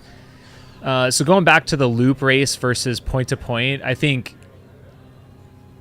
a point-to-point has the potential to be more scenic in nature, of course, than a loop race. Yeah, I tend to find that the point-to-points for me, like if I'm running 100 miles, I kind of want to go somewhere cool and experience something new. And there is something that's like distracting, or, you know, maybe gets me outside of my own body when I'm like seeing new turns and new twists and new vistas the whole time. And it's kind of it's exciting and mentally stimulating that way. And it kind of lets the day go by a little bit faster as you're exploring. But then on these loop courses, like longest I've done is a 5-hour track race. I can't say I've done a whole lot, but there is something about just finding your rhythm and just like mindlessly turning over. And Raj knows every single crack of this course by now. Yes. And so I'm sure that he's just getting to that point where he can just kind of shut things down a little and just weave through the traffic. So the predictability is nice. Yep.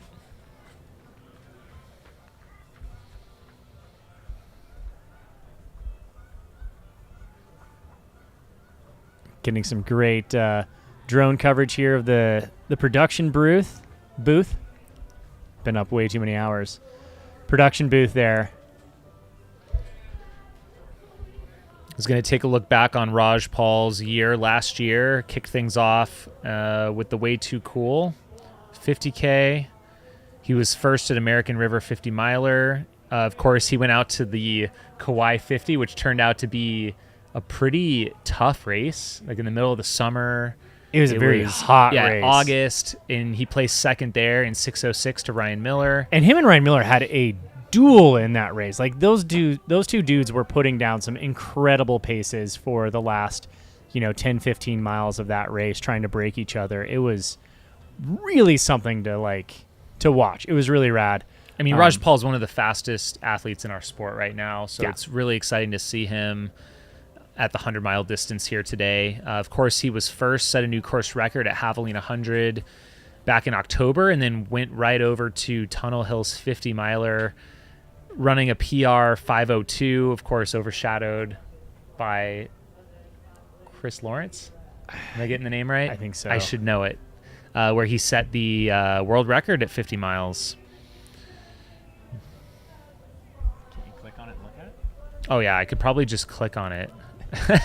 I don't need to look like a fool on camera here, do I? Yeah, Charlie Lawrence. Sorry, not Chris There we Lawrence. go. Charlie Lawrence from Boulder. Another CH. With the close 4:48. So, Tunnel Hill, man, that would be, I think, a great race to see live coverage of. It's getting so competitive. I think you're only getting like a handful of deep of athletes, but they are throwing down. It's not like there's ever an off year there, right? Like, it's the place you've to always go. got a couple big hitters. But yeah, this year was definitely, I think, more the year of the 50 mile. I think it goes back and forth. Our 100-mile winner, never mind. Elav Olson runs an 11:26, of course, which is just no big deal. unreal, like banging on the door of the American record time. So Casual. Yep. I mean, we saw 3 sub-13s there, which is fantastic. We're kind of getting towards the end of the afternoon here in Henderson. Yeah, sun's starting to peak, starting to dip back behind some of those mountains. Getting a little shade here. We'll have to go adjust some of those cameras. It was pretty, yeah, it seems like we're going to start losing them soon, but it was pretty mild out here last night when I was marking the course. Yeah. So this event can be bitterly cold at times, certain years, and tell them what super you guys windy. had last year. Well, it was wind last year. I mean, it was like going to blow you sideways off the course. It was so windy. So I think we're really fortunate this year. I would say just about ideal weather. I think maybe if we had an overcast day, maybe if it was high 50s as a high, we might be a little bit easier on these athletes, but it's not a ton of heat to deal with, and I think Ashley Paulson's no stranger to the heat. I mean, Badwater winner. She's been to Badwater a couple times. She lives in St. George, Utah, which is just a couple hours drive from here, and it's equally temperate, hot summers. I mean, we're not actually seeing medical issues. It's not that hot. It's just kind of for maybe performance value. Yeah, it's going to just take a little bit off your performance here. Scott Trayer in the chat. 5 days later, another live stream. Y'all are the hardest working guys in the biz and gals. Well, Scott, I got to thank you, and I apologize because I was passed out in the passenger seat of my truck while Scott and Callie were on air, so I missed their incredible overnight broadcast. But we got to find a way to get you two back out. Maybe we can have you pull some Cocodona shifts for us. Oh, we absolutely during prime time, though, not just late night. But yeah, the late night is solid for sure. We're not going to keep you guys on the B team. You're too good to be on the B team. We need eyes on you during the day. Or maybe they bring people to the night. I don't know. Live link. So Tom is asking for that. Yeah, there should be a comment pinned to the top of the live chat, but you can also go to live.aravaiparunning.com and then click on Jackpot Ultras. You can see where everyone's at, but we can also, and that'll be tracking everyone, of course. So we can also put our leaderboard back up there. This might be a good time. Can you put our the recent passings on? So I think this is kind of a fun little feature we have tied into our timing system. Oh, it's actually not working at the moment, so we'll have to come back to that one.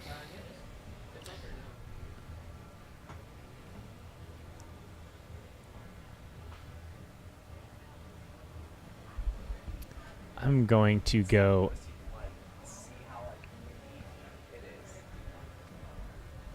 Yeah, if you can pull it down, it's got a little bit of a bug in it, right? Oh, there we go. Never mind. Maybe it'll populate. Okay. So basically what this is going to show is whoever crosses the line, it'll show their latest updated lap. I'm going to go adjust that camera a little bit so that we can get some better footage on that. I'll be back in 2 seconds.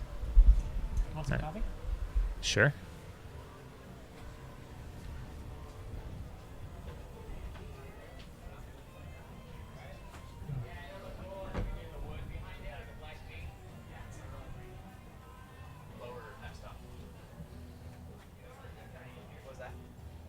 There we go. Now we got some updates going there. We'll have our drone back in the air too. Can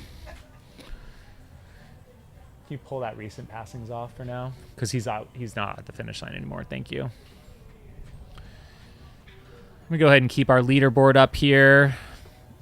So if you're just tuning in, you can see where we stand here at the 8.5 hour mark. Getting some beautiful imagery, beautiful lighting this time of the afternoon here in the greater Vegas area. We here at Aravaipa feel very fortunate to have inherited this event from Ken Rubley. He started this just over 10 years ago. And I think it is just a prime example of an awesome fixed time event with a great community of people here on the West Coast. If you like running, if you want to see how far you can go, this is a great event to test your limits. As Ken would say, go beyond limits. That's the name of his running company that previously organized this event. And this one's really all about the community. I mean, runners of all abilities, ages, backgrounds are all out at this event. We've got 85-year-olds out here. We have, I think our youngest runner this year is 17 years old, from 6 hours up to 48 hours, everything in between. We've got competitive runners going for records. We've got first-time ultra runners. And there's a great crewing community as well. We've got a nice grass field, and there's nice course access for everyone. What sort of pace are the top runners keeping? So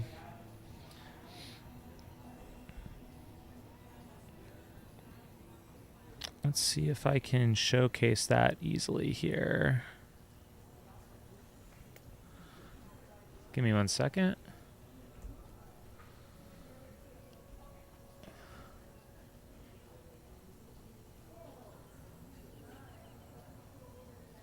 So Raj Paul,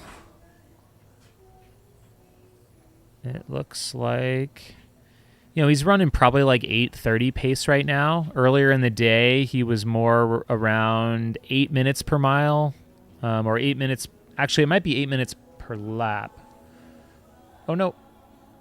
Yeah, his average pace actually, sorry, I think that's lap splits. So more like 7:30 minute per mile average is what he's at so far.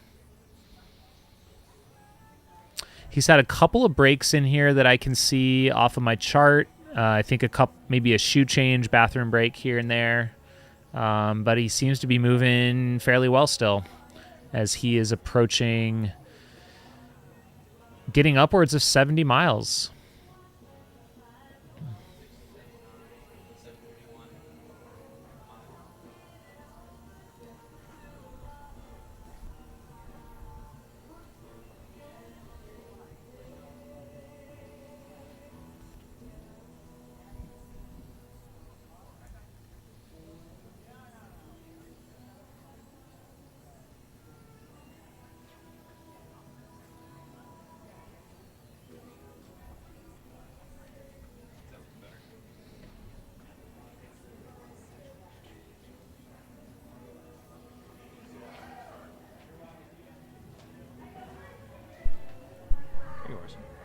Thanks. I got a text message that said people are going to think you're just talking to yourself up here. It's Yeah. just two conversations with yourself. Yeah, that's usually how it goes for me, so it's great. Welcome to Jamil's internal monologue.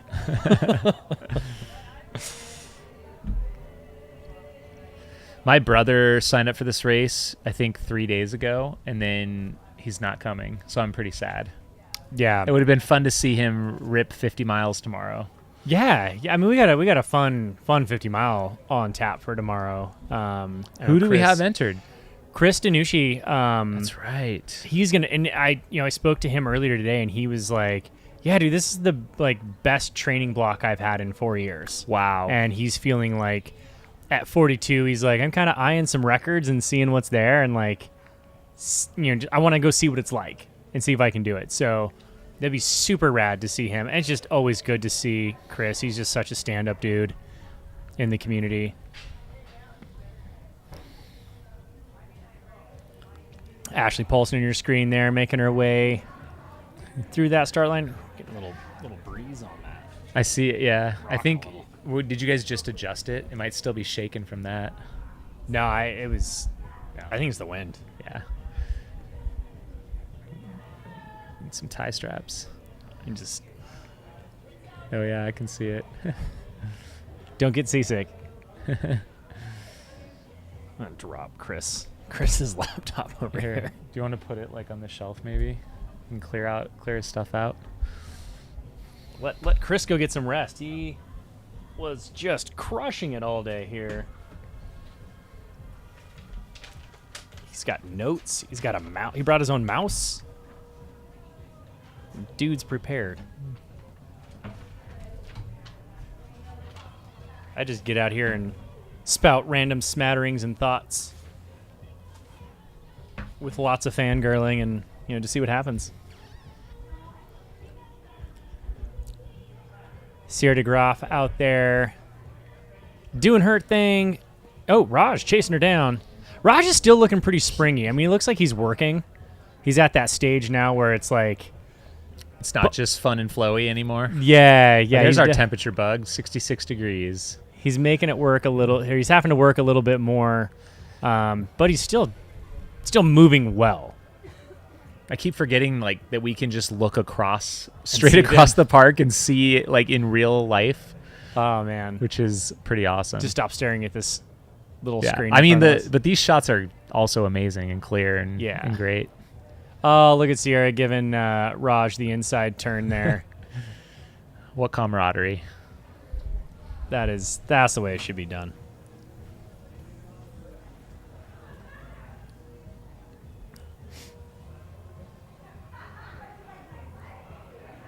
Oh, look at that. We got some brightness in here.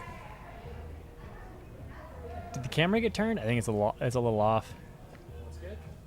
It's good. The color's good. There we go. That looks a little better. What a dude. What a dude.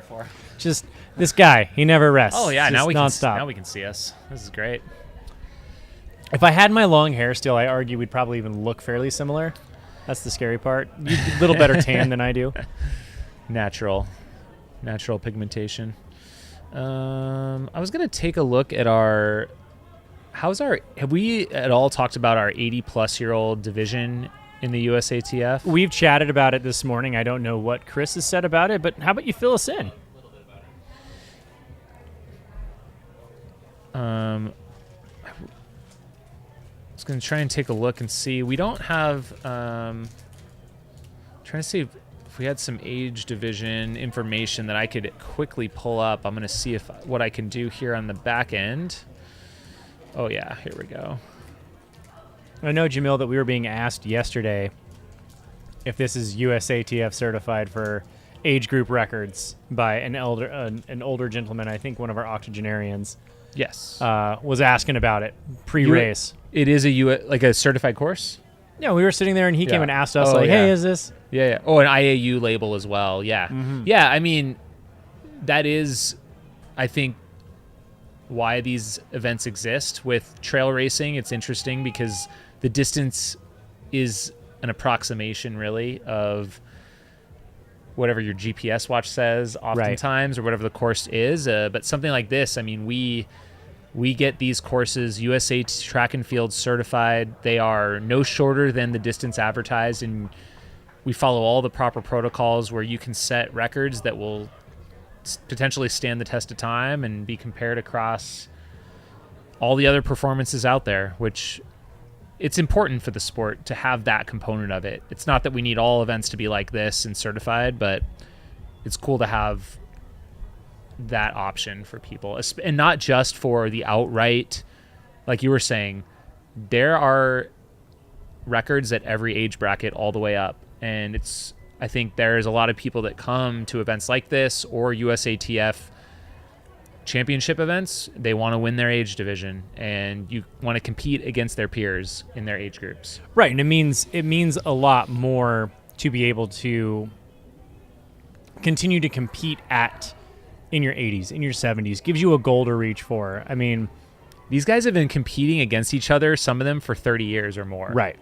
They started insane in their 50s competing against each other, and now they're in their 80s doing it. It's so rad and so insane, such a small niche community. But yeah, this is a far cry from Hard Rock 100, right? They're drastically different, which is different from Western States 100, which is different from Run Rabbit Run. They're all serve their purpose, and as the sport grows, it's awesome to see the different races that are out there. We have 7 80-plus-year-olds in the USATF 100-mile championship. That is I so rad. didn't even realize we were up to 7. I didn't know Last we year had we 7. had 5.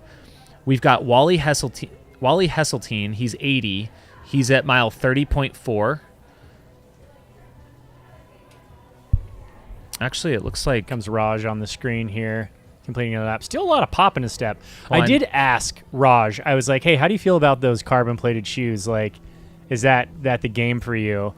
And he was like, "Yeah, I could have done without those on this course." Is that what he's wearing? Or he switched his shoes. He put on another pair of carbon-plated shoes because that's all he brought out here, thinking that's all he wanted. And I think that he could have done without it. I think he's feeling it in the legs a little bit. And I think I mentioned it earlier, but it bears mentioning again. When you have a carbon-plated shoe, that energy return has to go somewhere, and a lot of times it ends up in your legs. So your calves and your quads. I mean, anyone who's running carbon-plated shoes knows that their calves hurt afterwards. And we've seen an increase. Like the data shows, there's increased lower limb injuries from wearing carbon-plated shoes, just because that energy return. If you think about like you're shocking the system every single step, right? That means your body has to absorb that much more of that shock, that rebound. And a lot of times your calves are doing that work. So I think he was feeling a little bit of that. I mean, this is the course where you would assume that carbon plate would be really nice because you'd be springy, but also, again, there's no relief. So it's, I don't know, you're rolling the dice on that. Quite literally here at Jackpot, rolling the dice. I was able to find our 80-plus-year-old leaderboard, so I'm just going to do a rundown here. Currently, our leader is Wally Hesseltine, and he is 30.4 miles in 8.5 hours. Followed by Jim Barnes. He's 1 lap back, 29.3 miles. We've got Martin Frinsand. Oh, and Jim, by the way, is 85, so he, I think, technically is in a different age group. He's in the 85 to 89. Okay. 80 to 84, 85 to 89. Yeah, this is such a new realm so, for me. For a lot of people. And then we've got Martin Fritzhand. He's 80, and he's at mile 28.1. Ed Rousseau, he's 84 years old. He's at mile 28.1. So it's very tight at the top of the pack here. Then we've got David Blaylock, who won here last year. He's 81 years old, 26.9 miles. Todd Lee, he's been here before, 81 years old, 25.8 miles. And then Ian Madison, also 25.8 miles. So a lot of these guys were here last year, and they're back for more. And like we don't only see them here. We see a lot of them at Across the Years. We see a lot of them at Fat Ox endurance runs. A lot of them go to the 6 days in the Dome in the summer. Right. And they also hit the trails too. They're no strangers to that. I'd like to focus a little bit more on these guys. I was hoping to sit down with them. I kind of ran out of time with Black Canyon going on, but man, I want to hear more stories from these guys. But I'm going to pull up some of these bios. Yeah, I mean, it's a race within a race, right? That's what makes it so much fun. And that's what makes these races so much more fun, is that you're not just watching Raj and Ashley Paulson try to break records and crush it. That's a part of it, but it's not all of it. There's so much more depth to the race at hand. Like within the race of Jackpot Ultras, there are a lot of smaller races. Even within the USATF 100-miler, there are smaller races going on. Like those 7 dudes are competing with each other. They're trying to... That's what they're focused on. Yeah, they're focused on the 6 other people out there that are in their group. And they are honestly, they are just as competitive as Raj Paul and Ashley Paulson, just in a different age group. So I mean, Wally, he did Tunnel Hill 100 this last November. Guess what? What he finished, okay? Tunnel Hill 100. 30-hour cutoff. So what hour range do you think he finished in? 20 at Tunnel Hill, 26 to 27. Okay, you're right. 26, 22. Yes! At 80 years old. That's so rad. That is so rad. Honestly, that's faster than some of my slowest 100 milers. It's going to be interesting to see, what he can do out here. This is his first time out at this race. He did a 26:11 out at Tunnel Hill in 2021. But I'm just going to scroll back and see, like, when did Wally Hesseltine enter the sport? Let's see. Dude, you're scrolling. Oh, yeah. You are scrolling. So he did the Ohlone 50K in Fremont, California at age 47 in 1991. That is so rad. And the American River 50 mile in 1993. I mean, talk about a American River 50 miler being a classic, right? And his first Western States was in 1995. He ran a 27:11 at age 51. So, and he's been active throughout. I mean, he's got 241 races on Ultra Sign Up. That is so amazing. Quite the career. Yeah, that is awesome. Since 1991. Yeah. One athlete that I have mentioned and want to mention again is, a good friend of mine. These are the types of stories within this race, right? That John Bozon, who's going for his 543rd marathon, one marathon every month for 543 months. He has not broken that. And was recently diagnosed with cancer and is still out here doing it. I mean, he was putting down... He starts tomorrow? He starts tomorrow. Yeah, and doing the 12-hour. He's doing a marathon. He's doing the 12-hour, and he's trying to just knock out a marathon to keep his streak You said alive. every month? Every month for 500, marathon? a sanctioned marathon. Wow. He did, so 1 year, this is a great story, 1 year, he's a race director. He's the race director for Squaw Peak 50. Snow Peak 50? Squaw Peak. Snow Peak 50. Snow Peak. It's Snow now Peak Snow 50. Peak 50. I don't know. And Kachina Mosa. Yeah, 100K. Kachina Mosa. Yep. So he's the race director for those races. Also, he's a race director for one marathon that he had to create himself during COVID so that he could keep his streak alive. Nice. Yeah. So, I mean, that tells you what he's doing out here. And just last month, he ran, I believe it was last month, he ran the Disney Marathon because it has a very generous time gap there, time cutoff. And he was the DFL finisher for that and had no idea that they did a giant confetti party for the last place finisher. And he's got an amazing photo of him crossing the finish line, just covered in confetti. But he's still out here getting it done, even going through cancer treatment currently. Like, amazing stories to be told. I'm going to continue my section profiling our 80 mile plus. I should probably just put their bio cards up. Who is our oldest? How old is our oldest entrant? 85. 85 is our oldest entrant. Yep. That's awesome. Why am I missing this? Show and overlay. Jim Barnes, here he is. 85 years old. He's currently, he's leading the 85 to 89 division. He's the only one in it. But I'm going to kind of lump in, he may not appreciate this, but all the 80-plus year olds just in one group. But he's second place in that division if you just say all 80-plus year olds. And so he's from Alabama and I guess 26th overall right now. But he ran his first ultra at the Tallahassee Ultra Distance Classic 100K in Florida in 1988. 88. At age 50. And then he did the Strolling Jim 40 miler in 1989. And he's just been kind of, his first Western States was 1991. I bet all these guys have run Western States. Oh, I guarantee it. Like multiple times. I see Vermont on here. Lots of Strolling Jims, a Mountain Mist, an Arkansas Traveler. Kind of go all the way up through the 90s. He might have had a little bit of a quiet period, actually, from 2002 to 2009. He was absent from the sport in most of his 60s, but pretty consistent in his 70s, and he's moved into, I think, a lot of these guys can't meet the cutoffs anymore of the trail races. Like, that gets harder and harder, and so they turn to the fixed time races. Another reason why I think these races are so important to continue on and to host them, because they are so inclusive of everyone.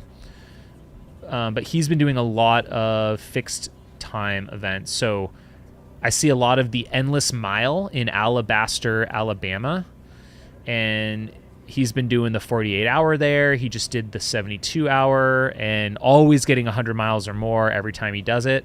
So we're excited to have Jim, our oldest participant this year, out at Jackpot Ultras participating in the 100-mile and still crushing USATF champs. You can even lump him in with the young guns in their young 80s, and he's still second in that group. That's right. He's crushing it. Jamil, how old were you in 1988 when he ran his first 100 miler? I was 3. I was 2 or 3 years old. I was 3 years old. Yeah. That's insane. Quite All right. literally has an entire lifetime of ultra marathons. Yeah. All right, I'm going to queue up my next one here. Martin Fritzhand, Cincinnati, Ohio. I met Martin up at Hard Rock, so a number of years ago. We did a lot of Camp Hard Rock hikes and trail days and all that. So give me 1 second here. I'm going to pull up his info. He's a more recent entrant. I didn't see him on the list until fairly recently. Oh, yeah. Okay, check this out. So he's 80 years old. And just last month, he completed the Brazil 135 in 98:35. Wow. See, he's been out of the sport for quite a while because I hadn't run into him in a number of years, and in fact, it's been more than a decade. He did the Bear 100 in 2011, and he hasn't done an ultra since then until Brazil 135 a month ago. I So mean, he's back. Let's talk about a comeback there. A comeback tour. And that was like one of the last races he did. He did it at age 67 back in 2011. Oh, that's so awesome. What a story right there. I mean, he couldn't have picked a better race. The Bear 100, I have to say, is probably one of the most beautiful races in Utah, next to Tusher's. He did have a couple of DNFs in that time period. He had a Javelina 100 DNF in 2013 and a Rocky Raccoon DNF in 2020. But his first ultra looks like the Mohican 100 in 1999. And, of course, Western States of course, in the year Western, 2000. Old Dominion. Wow. Arkansas Travel. I was going to say that almost looks like a Grand Slam. No, not quite. Different years. Yeah. So, bunch of hundreds over the Wasatch. years in the early to mid 2000s. Ooh, a McNaughton Park. Haven't heard that one in a while. It's so fun to scroll through these and see some of the historic races. Yep. I was just telling Chris this earlier, like Red Rocks, the Red Rock 50K. Like, I haven't really heard like that Red race. Hot? Red Hot. Or sorry, yeah, Red Hot, not Red Rock. Red Rocks is the races are out The here. one out here, the new 100K. But Red Hot 50K. Well, that used 55K. to be like the race to do in the spring season. It was the season opener. Yeah, and I mean, of course, Chris Martinez passed away a few years back, and then now it's a Mad Moose event. It doesn't have like the same level of hype that it used to. Sage Canada's gone there. Rob Crar's gone there. Yeah. Like, well, Hayden it was Hawks. like Anton and Kyle Skaggs. Oh, you're going. Wait, you're getting into the archives, Well, my man. those are my years, baby. Yeah, that's how we got started. But I think Black Canyon's kind of become, at least for the time being, the go-to event in the month of February as far as trail race goes. Yeah. It is. If you're here nationally, it's Black Canyon. Internationally, I think Tarawera is the other race to look for in that month. And now Trans Gran Canaria too. Yeah, that's right. Trans Gran Canaria. Did Tarawera happen already? Starts tomorrow morning. Okay. Well, it would be. It might start already. It's now. It's now. It's now. I don't think Tune about in the time. live. I think. I don't know. Actually, I had to think about that. Yeah, because they're 4 hours a day ahead, 4 hours behind. All right, I'm continuing my. Oh, nice photo. Look at that. Did you just add that? I think Andy Klink is tuning in. He's updating bio cards. I love it. That's so awesome. Moving on to Ed Rousseau. Let's see. There we go. We'll see if we get an image for Ed as I'm talking. But Ed Rousseau from Park Rapids, Minnesota. Was chatting with him yesterday. I believe he just had a stroke in the last year. And so ain't gonna slow this guy down. He is out here and third for the 80-plus-year-olds. Third? Fourth? What are we on to? I think we're on to we're on 4. We're on 4 now, so let me just get him pulled up.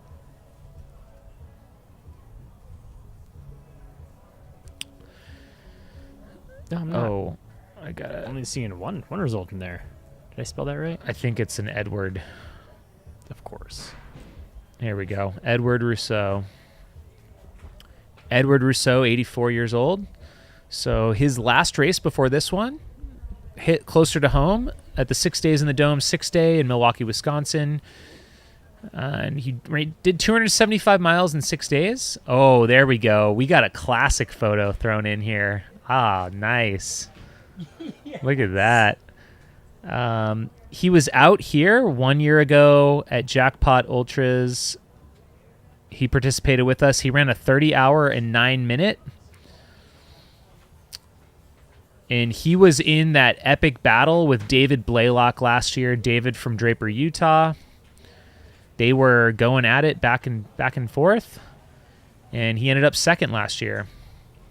Scrolling way, way back. He's been here frequently, actually. So he did have a couple DNFs, 2018, 2019. But we're glad to have him back. His first race was the Fans 24-hour back in 1990, where he ran 110 miles, and he's been at it ever since.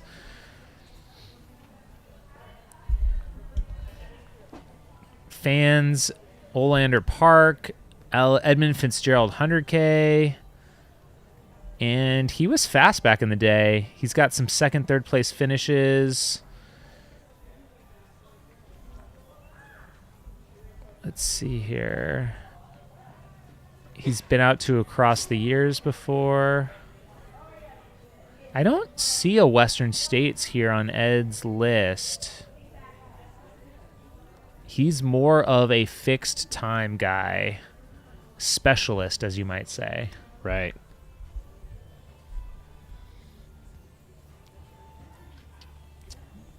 All right, moving down my list. We've got 3 more guys. So many guys this year. David Blaylock, last year's champ. There he is. 81 years old from Draper, Utah. And David gets after it, I'll tell you that much. I see him all the time. He's a fixture in the sport in Salt Lake. Yeah, I see him all the time. So he's just coming off a finish at the Across the Years 100-miler. I did that one in 38 hours. He has a Fat Ox 100-mile finish, again with the rain, 41 hours. He was out at 6 days in the Dome this last summer after his jackpot win age group last year. He did 281 miles at 6 days in the Dome. So a lot of these guys, they see each other maybe 2 to 4 times a year at the same races, which is really cool. Yeah, he's been on this Across the Years jackpot, Dome, Fat Ox tear for the last 2 to 3 years here. How do you think he got his career started? Well, we're going to find out. What race? Well, being from Utah, I wonder, what would it be? He's got 12 Wasatch 100 finishes. I mean, his first 5 races were 100-milers, and all of them were Wasatch 100. Nice. Which is, you've been out there. That's not an easy course. To cut your teeth on that and then continue doing it 12 more times. I mean, I crew that race and pace that race, and I don't want to go back out there and do it again. Yeah. And he started at age 48. So if you're out there watching this, you're in your 40s or 50s. Most of these guys, they got a late start. Relatively late start. Yeah, 40s, speaking of 50s. Moab Red Hot, there you are. A 2010 and a 2008 finish there. Oh, yeah. On the 33K. That's when it was hot. Yeah, red hot, I hear. That's right. So, yeah, that's David Blaylock for you. And it's great to see him back again. Todd Lee, who I think you just saw go past on the screen just a second ago. He's got his signature white sun hat. Yeah. And white jacket. And there he is. He's from Nevada, so we've got a home state. Oh, there he is, right there. Yep, he's just making his way on through. Can you go to the main cam? The main finish cam, please? There we go. White shirt, white hat. Time to pull the sunglasses off. So there's Todd. I need to go lighten that camera again. Yeah. I'll do that. Yeah, I'll pull up Todd's results here. He's got a handful of jackpots under his belt, that's for sure. 2020, 21, you 22. Got to do the local race, right? Yeah, he's... So he was also just at Across the Years. He just did the 100-miler in 39:47. He also he was out at Beyond Limits this last year. Todd, unfortunately, he was out here last year, but did not quite make the cutoff. Oh, we got Ed Rousseau coming up the ramp cam, and we'll switch. We want to kind of try and identify these guys as well, so you guys can get an eye for them as they're actually out here moving on course. Appreciate you bearing with us as we go through these guys. It's fun to learn more about them and their long, illustrious careers. So Todd's first race, we're going way back, the 1986 Angeles Crest 100, a race close to my heart. That was my first 100-miler. Being in the Reno, California ecosystem, he ran his first Western States in 1987, and then kind of hit them all up. He just did the rounds. He did Leadville, Wasatch, Angeles Crest, Vermont, all the big ones for many, many years, all through the 90s, just year after year. Wasatch, AC. Can you switch away from that cam, please? Thank you. San Diego 100, so pretty rad. That's Todd Lee. And then our last but not least, Ian Madison. I think he's got one of the more colorful outfits on today, like an orange-yellow. Yeah, bright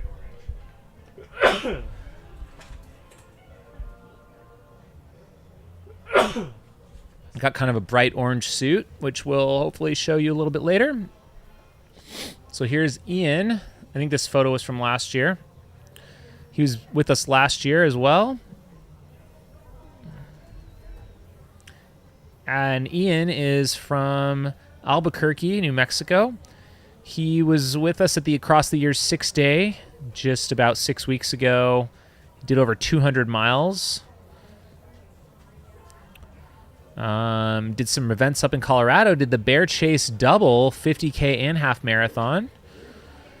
He was out at 6 days in the Dome. Of course, Jackpot, he did a 37:15 last year.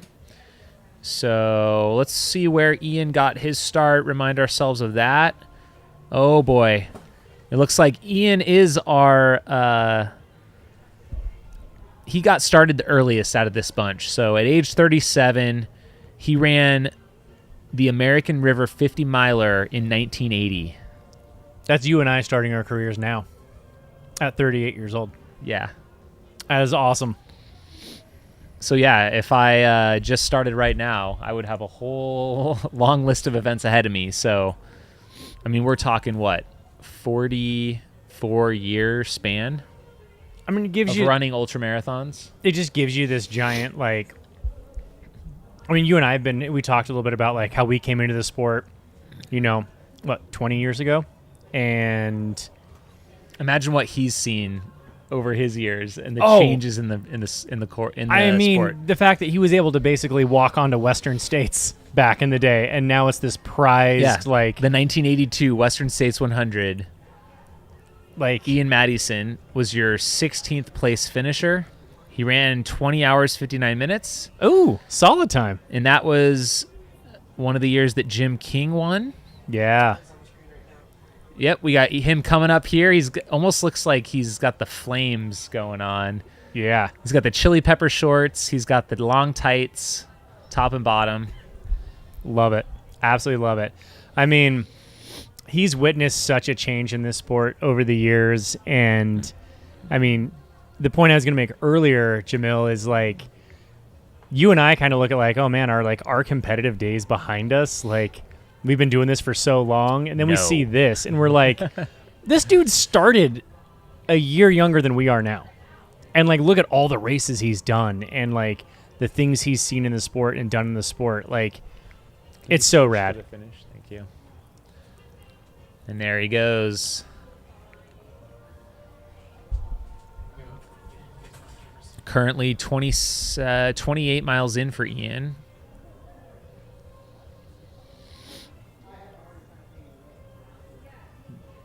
I'm just blown away at what some of these athletes are doing. So that's definitely going to be one thing that we're going to continue to feature on this broadcast. Of course, we've been trying to focus today a lot on the front of the field and what's going on with the potential champions of the USATF, but we are this year going to bring you live coverage of our 80-mile winner. Like, we guarantee it. Yes. Or your money back. So hopefully sometime tomorrow. Last year it was just under 30 hours, so I guess that would put us at 2 p.m. Yeah. So hopefully right around 2 p.m. Sierra de Graaf coming through. Hopefully right a little bit under 2 p.m. I'd love to see like a 29 something, maybe 28 something. We'll just have to see.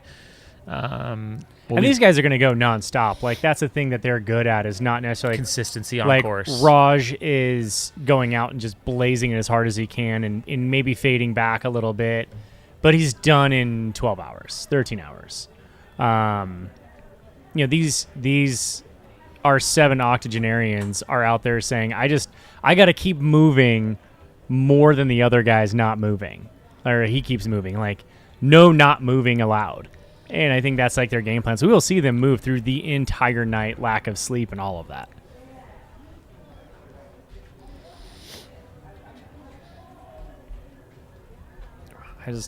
I love looking through these race results and just being like, wow, like 1986 Angela's Crest, Western States 87, Cuyamaca, Leadville, Cuyamaca,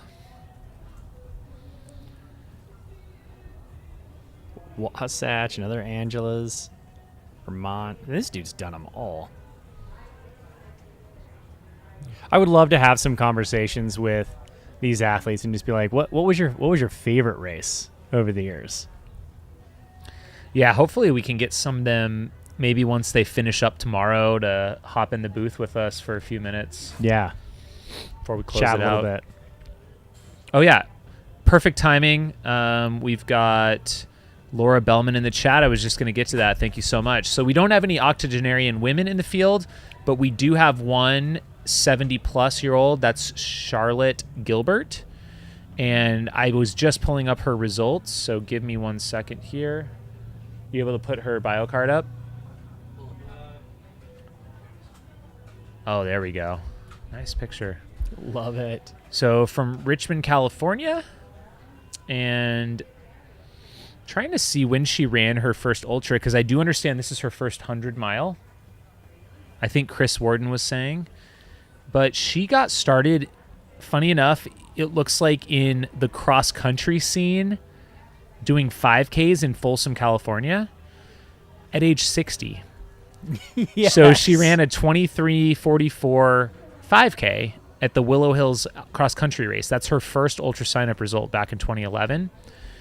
She did, looks like a bunch of the, I believe these are the Brazen Racing half marathons, the Nitro Trail half, the Coyote Hills half, the Bay Breeze half, Badger Cove half, Trailquake half, Bad Base half, Dragonfly half.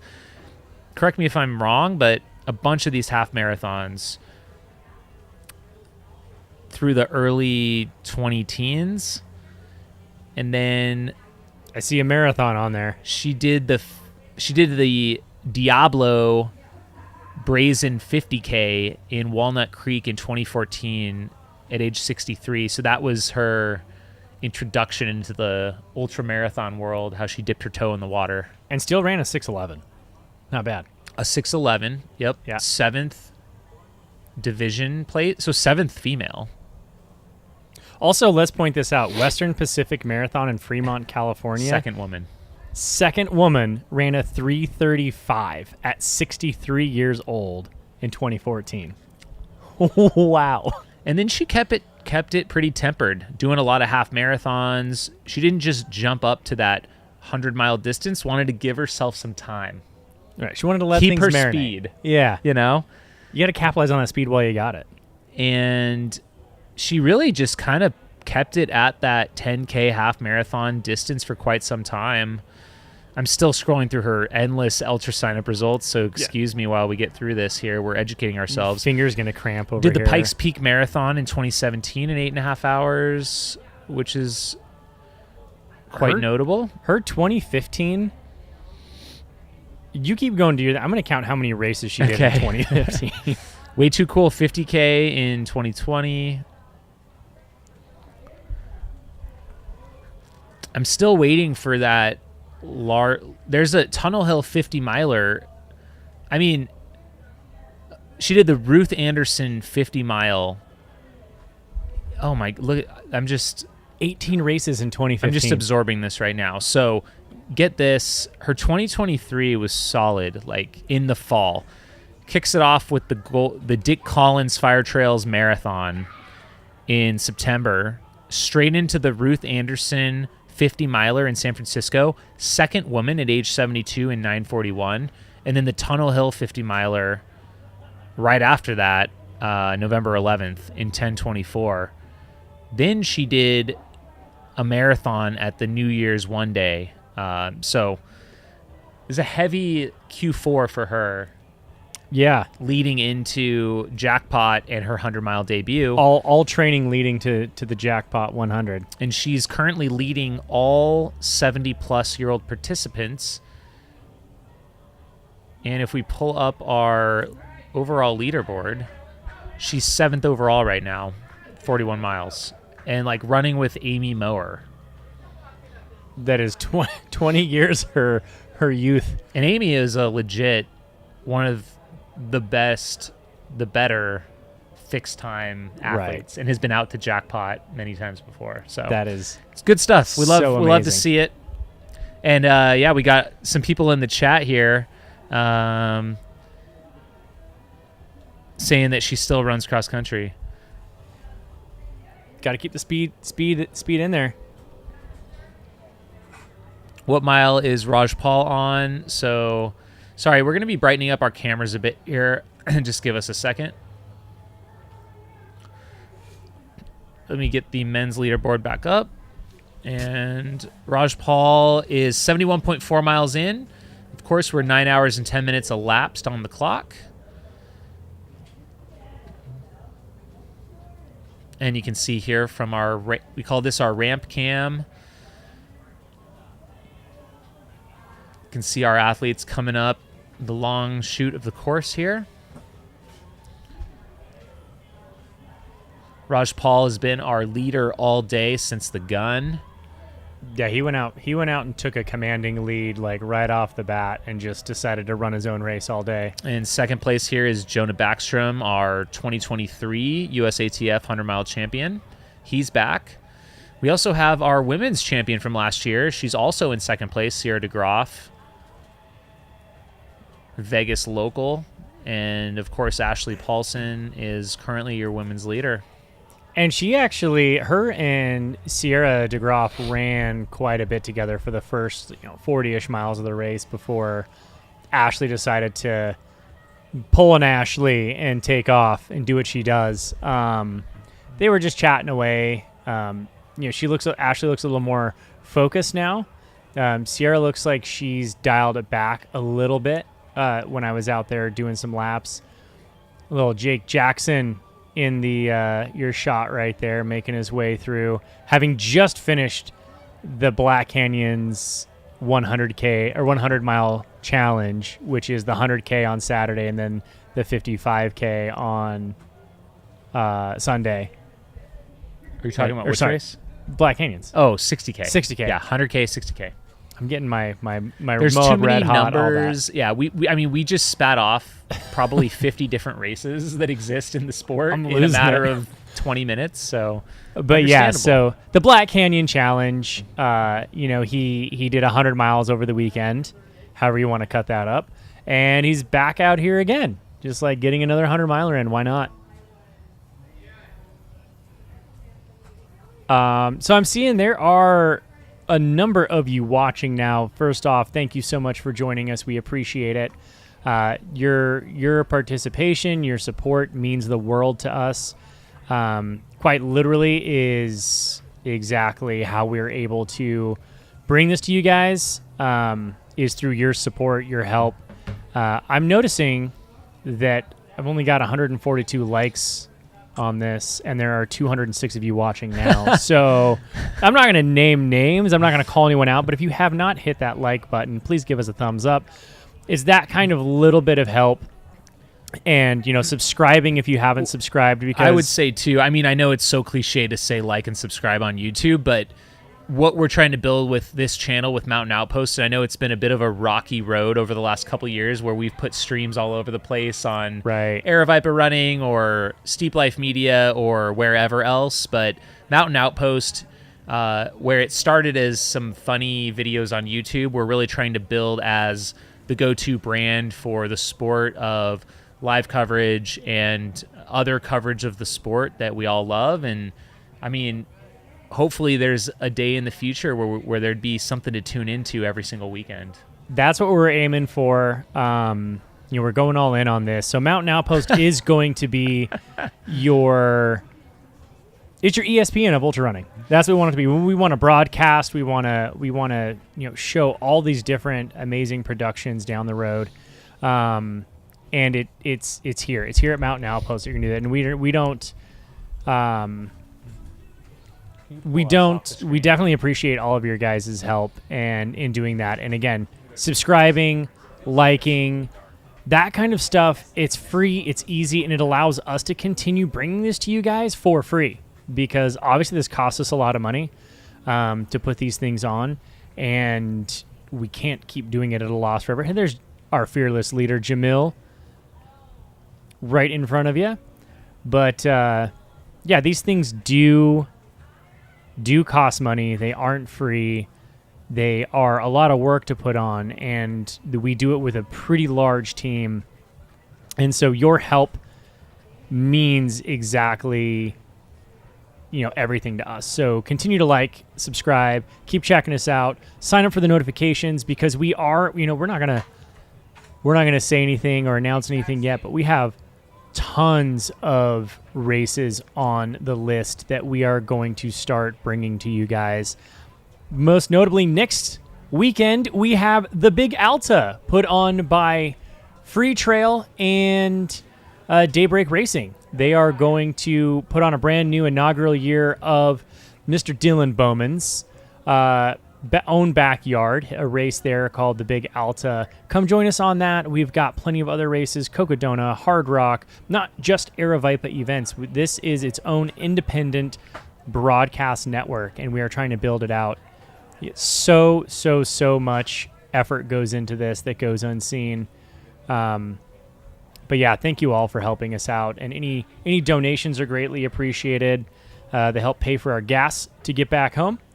I'm not going to ever say don't donate, but if you can't do that, then hey, throw us a like, throw us a subscribe. That helps a ton. That takes us a long ways.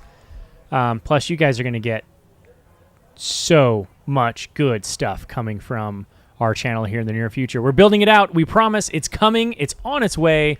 There is a lot of great things in the works, stuff that we are so excited to bring to you. So stay tuned.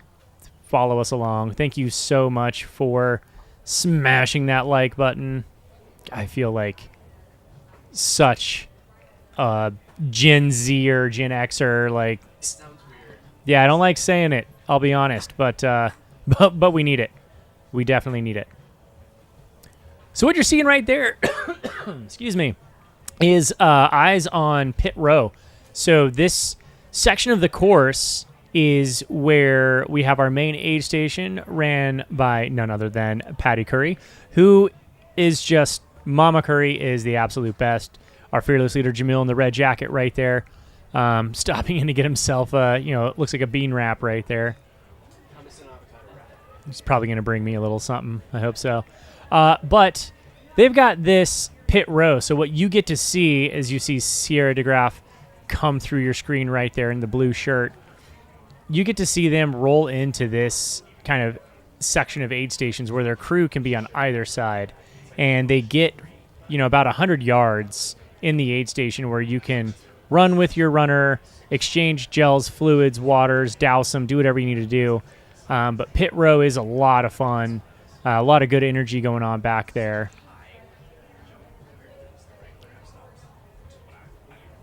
Love it when these runners put on the high-vis jackets and shirts so that we can see them at night.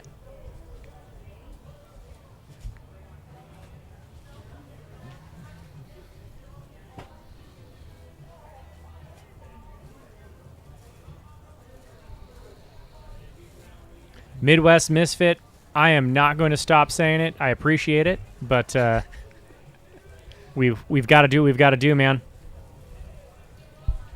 Unless you're willing, if you want to start throwing out some huge donations, I will mention it again. If I see a $100 donation come from you, I will not mention it one more time this broadcast. One of our donations was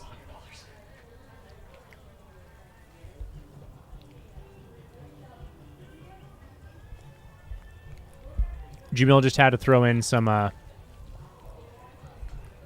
food in my mouth, so you can just stop talking about it.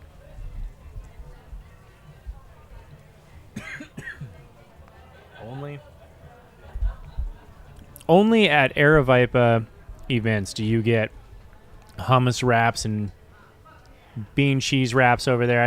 I saw your mom making some chili back there.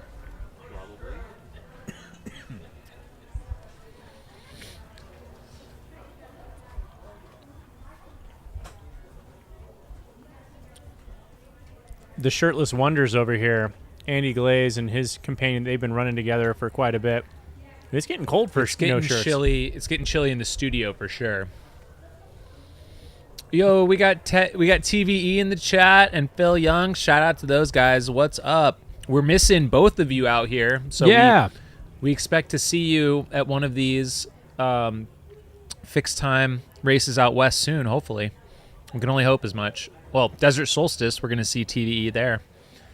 Hopefully Phil Young as well. Yeah, it'll be a lot of fun to see. So want to see some big numbers out of you guys. So these races are kind of setting up for some. They have some implications for the rest of the season, right? Like these races are not just one, like in and of themselves. It's kind of like the golden ticket. You know, you're trying to come out here and set standards and earn. Well, it's always fun to see how you stack up for that year's races. Like who had the top 10 fastest 100 milers of the year. Like right. That's something I know I look at every year. It's fun to see where people are at. So, yeah. I know we got like Chris Danucci is doing the 50 miler tomorrow in hopes to get a qualifying time to run Desert Solstice. And legit. Like it's going to continue bringing, you know, some new fun and excitement to the sport. And, you know, like I think as you get some people there like.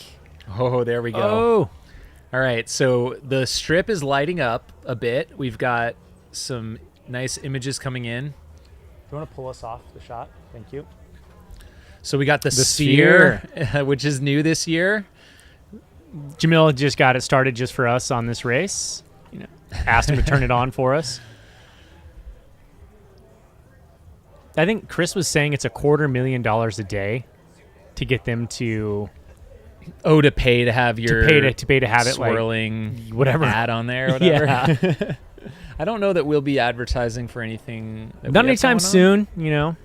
We'll save up our pennies. Maybe we can just live stream right on that thing. Jamil's face across Las Vegas. I just want to see, we can have Raj Paul running across it. That would be great. Quite the bizarre scene, huh? Welcome to 2024. I know, right? This is so amazing. I'm sure it'll just continue to get more and more interesting as we get into full darkness a little bit later and everything lights up. A Friday night in Vegas? I mean, come on now. President's Day weekend.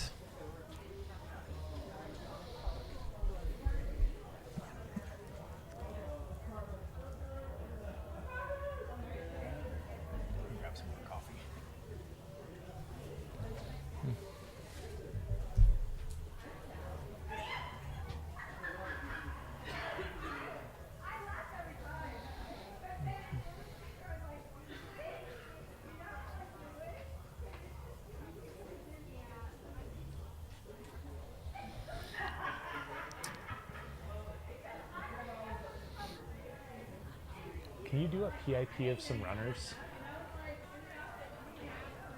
So we're going to keep maybe our main shot on the strip for a little bit longer, and we'll hopefully get you a on-course shot. Look at a little dark. We're kind of adjusting our cameras as we get into the nighttime.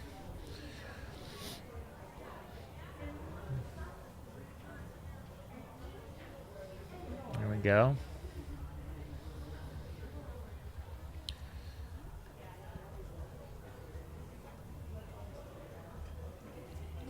If you're just tuning in with us, welcome. We are 9 hours and 23 minutes into the race here race leaders, we've got Ashley Paulson for the women in the USATF 100-mile champs. You can see our top 10 leaderboard here as we are getting ready to enter the night. It's still the early hours of our 48-hour race that's going on this weekend. It'll last all the way through Sunday. And on the men's side, Rajpal Panu continues to lead the men. He's now over 70 miles in, closing in on just over a marathon to go, which, we got a little bit of funkiness with our Andy Glaze is not actually tied for first with 51 miles, so our overlay is a little bit funky at the moment. And last year's 100-mile champ from this race, Sierra de Graaf, is currently second, tied with Laura Jones, 60.9 miles also having a great race. And they are just a few miles behind Ashley here.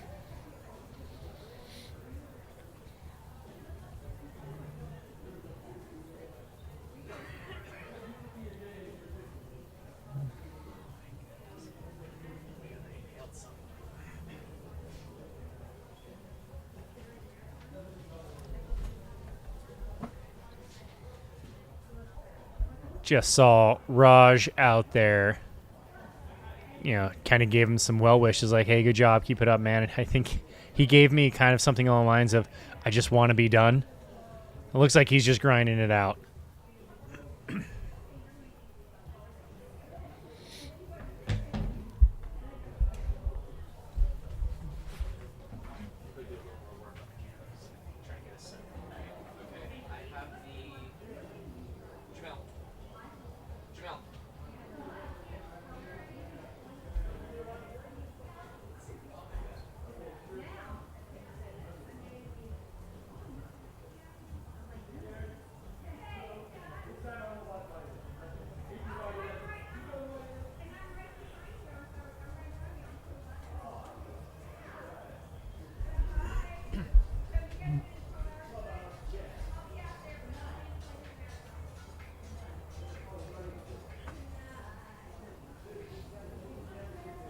We are going to check on that. See some notes in here saying that the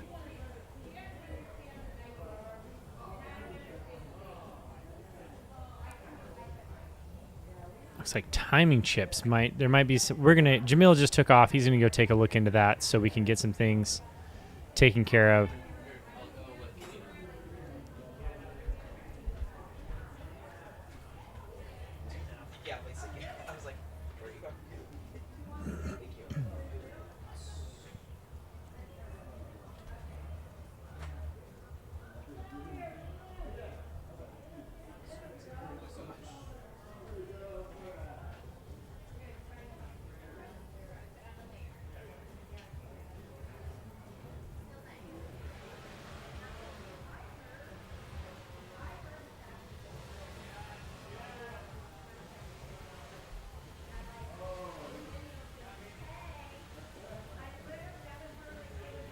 Matt Shepard, thank you so much for the love in the feed there. Reading through some comments. Definitely appreciate it. I mean, we can't please everyone. Not everyone's going to be happy with how we do things, but at the end of the day, if you want to see these things continue, we've got to do what we've got to do. And we are committed to trying to do it with no ads, nothing like that. So that means we need the support of the community. So you get one or the other, your choice.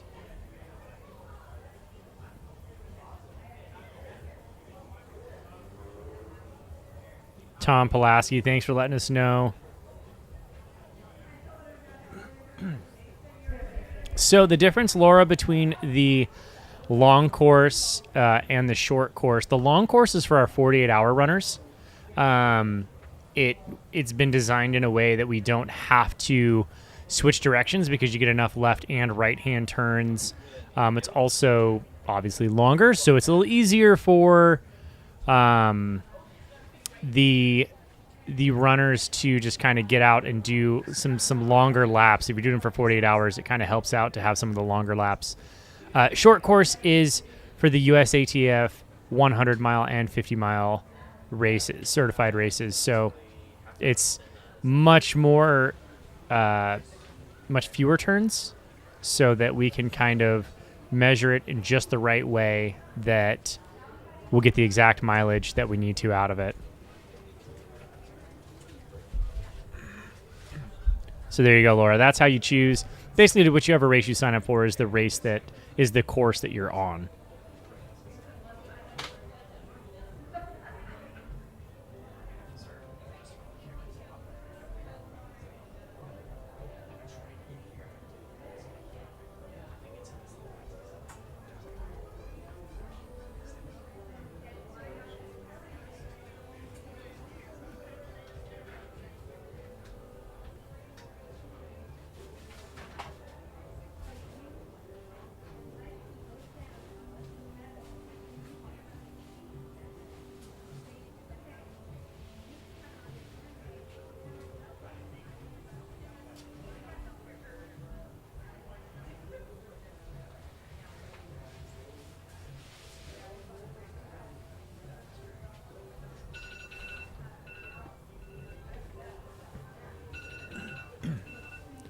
Beautiful view of Las Vegas there, the Sphere off to your right. Man, this is just a hop, skip away from the Las Vegas Strip. If that's your kind of thing, you've got it. You also got plenty of mountains in the background there that you get to, not a lot of people know that Las Vegas does have some pretty good mountains around it. You can actually get up to 10,000 feet pretty quickly, pretty easily right out of town here.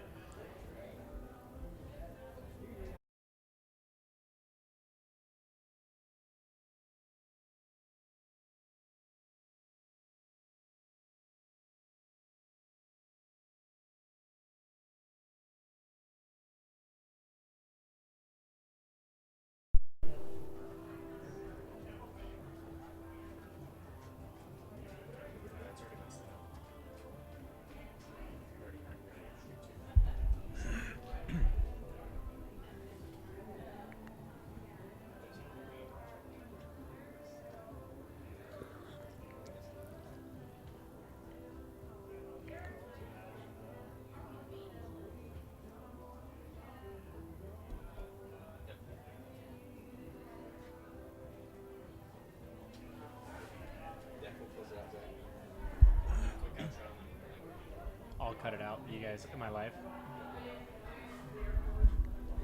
Good. All right, we have to switch feeds here. Anyone who is currently watching will be redirected to the new feed. It is going to be the same 2024 Jackpot Ultras USATF 100-mile championship live stream 2 if by chance you are not automatically switched over. But if you just continue watching, you should be switched over. We are going to step away for a second, and we will have the new feed up momentarily. Join us there.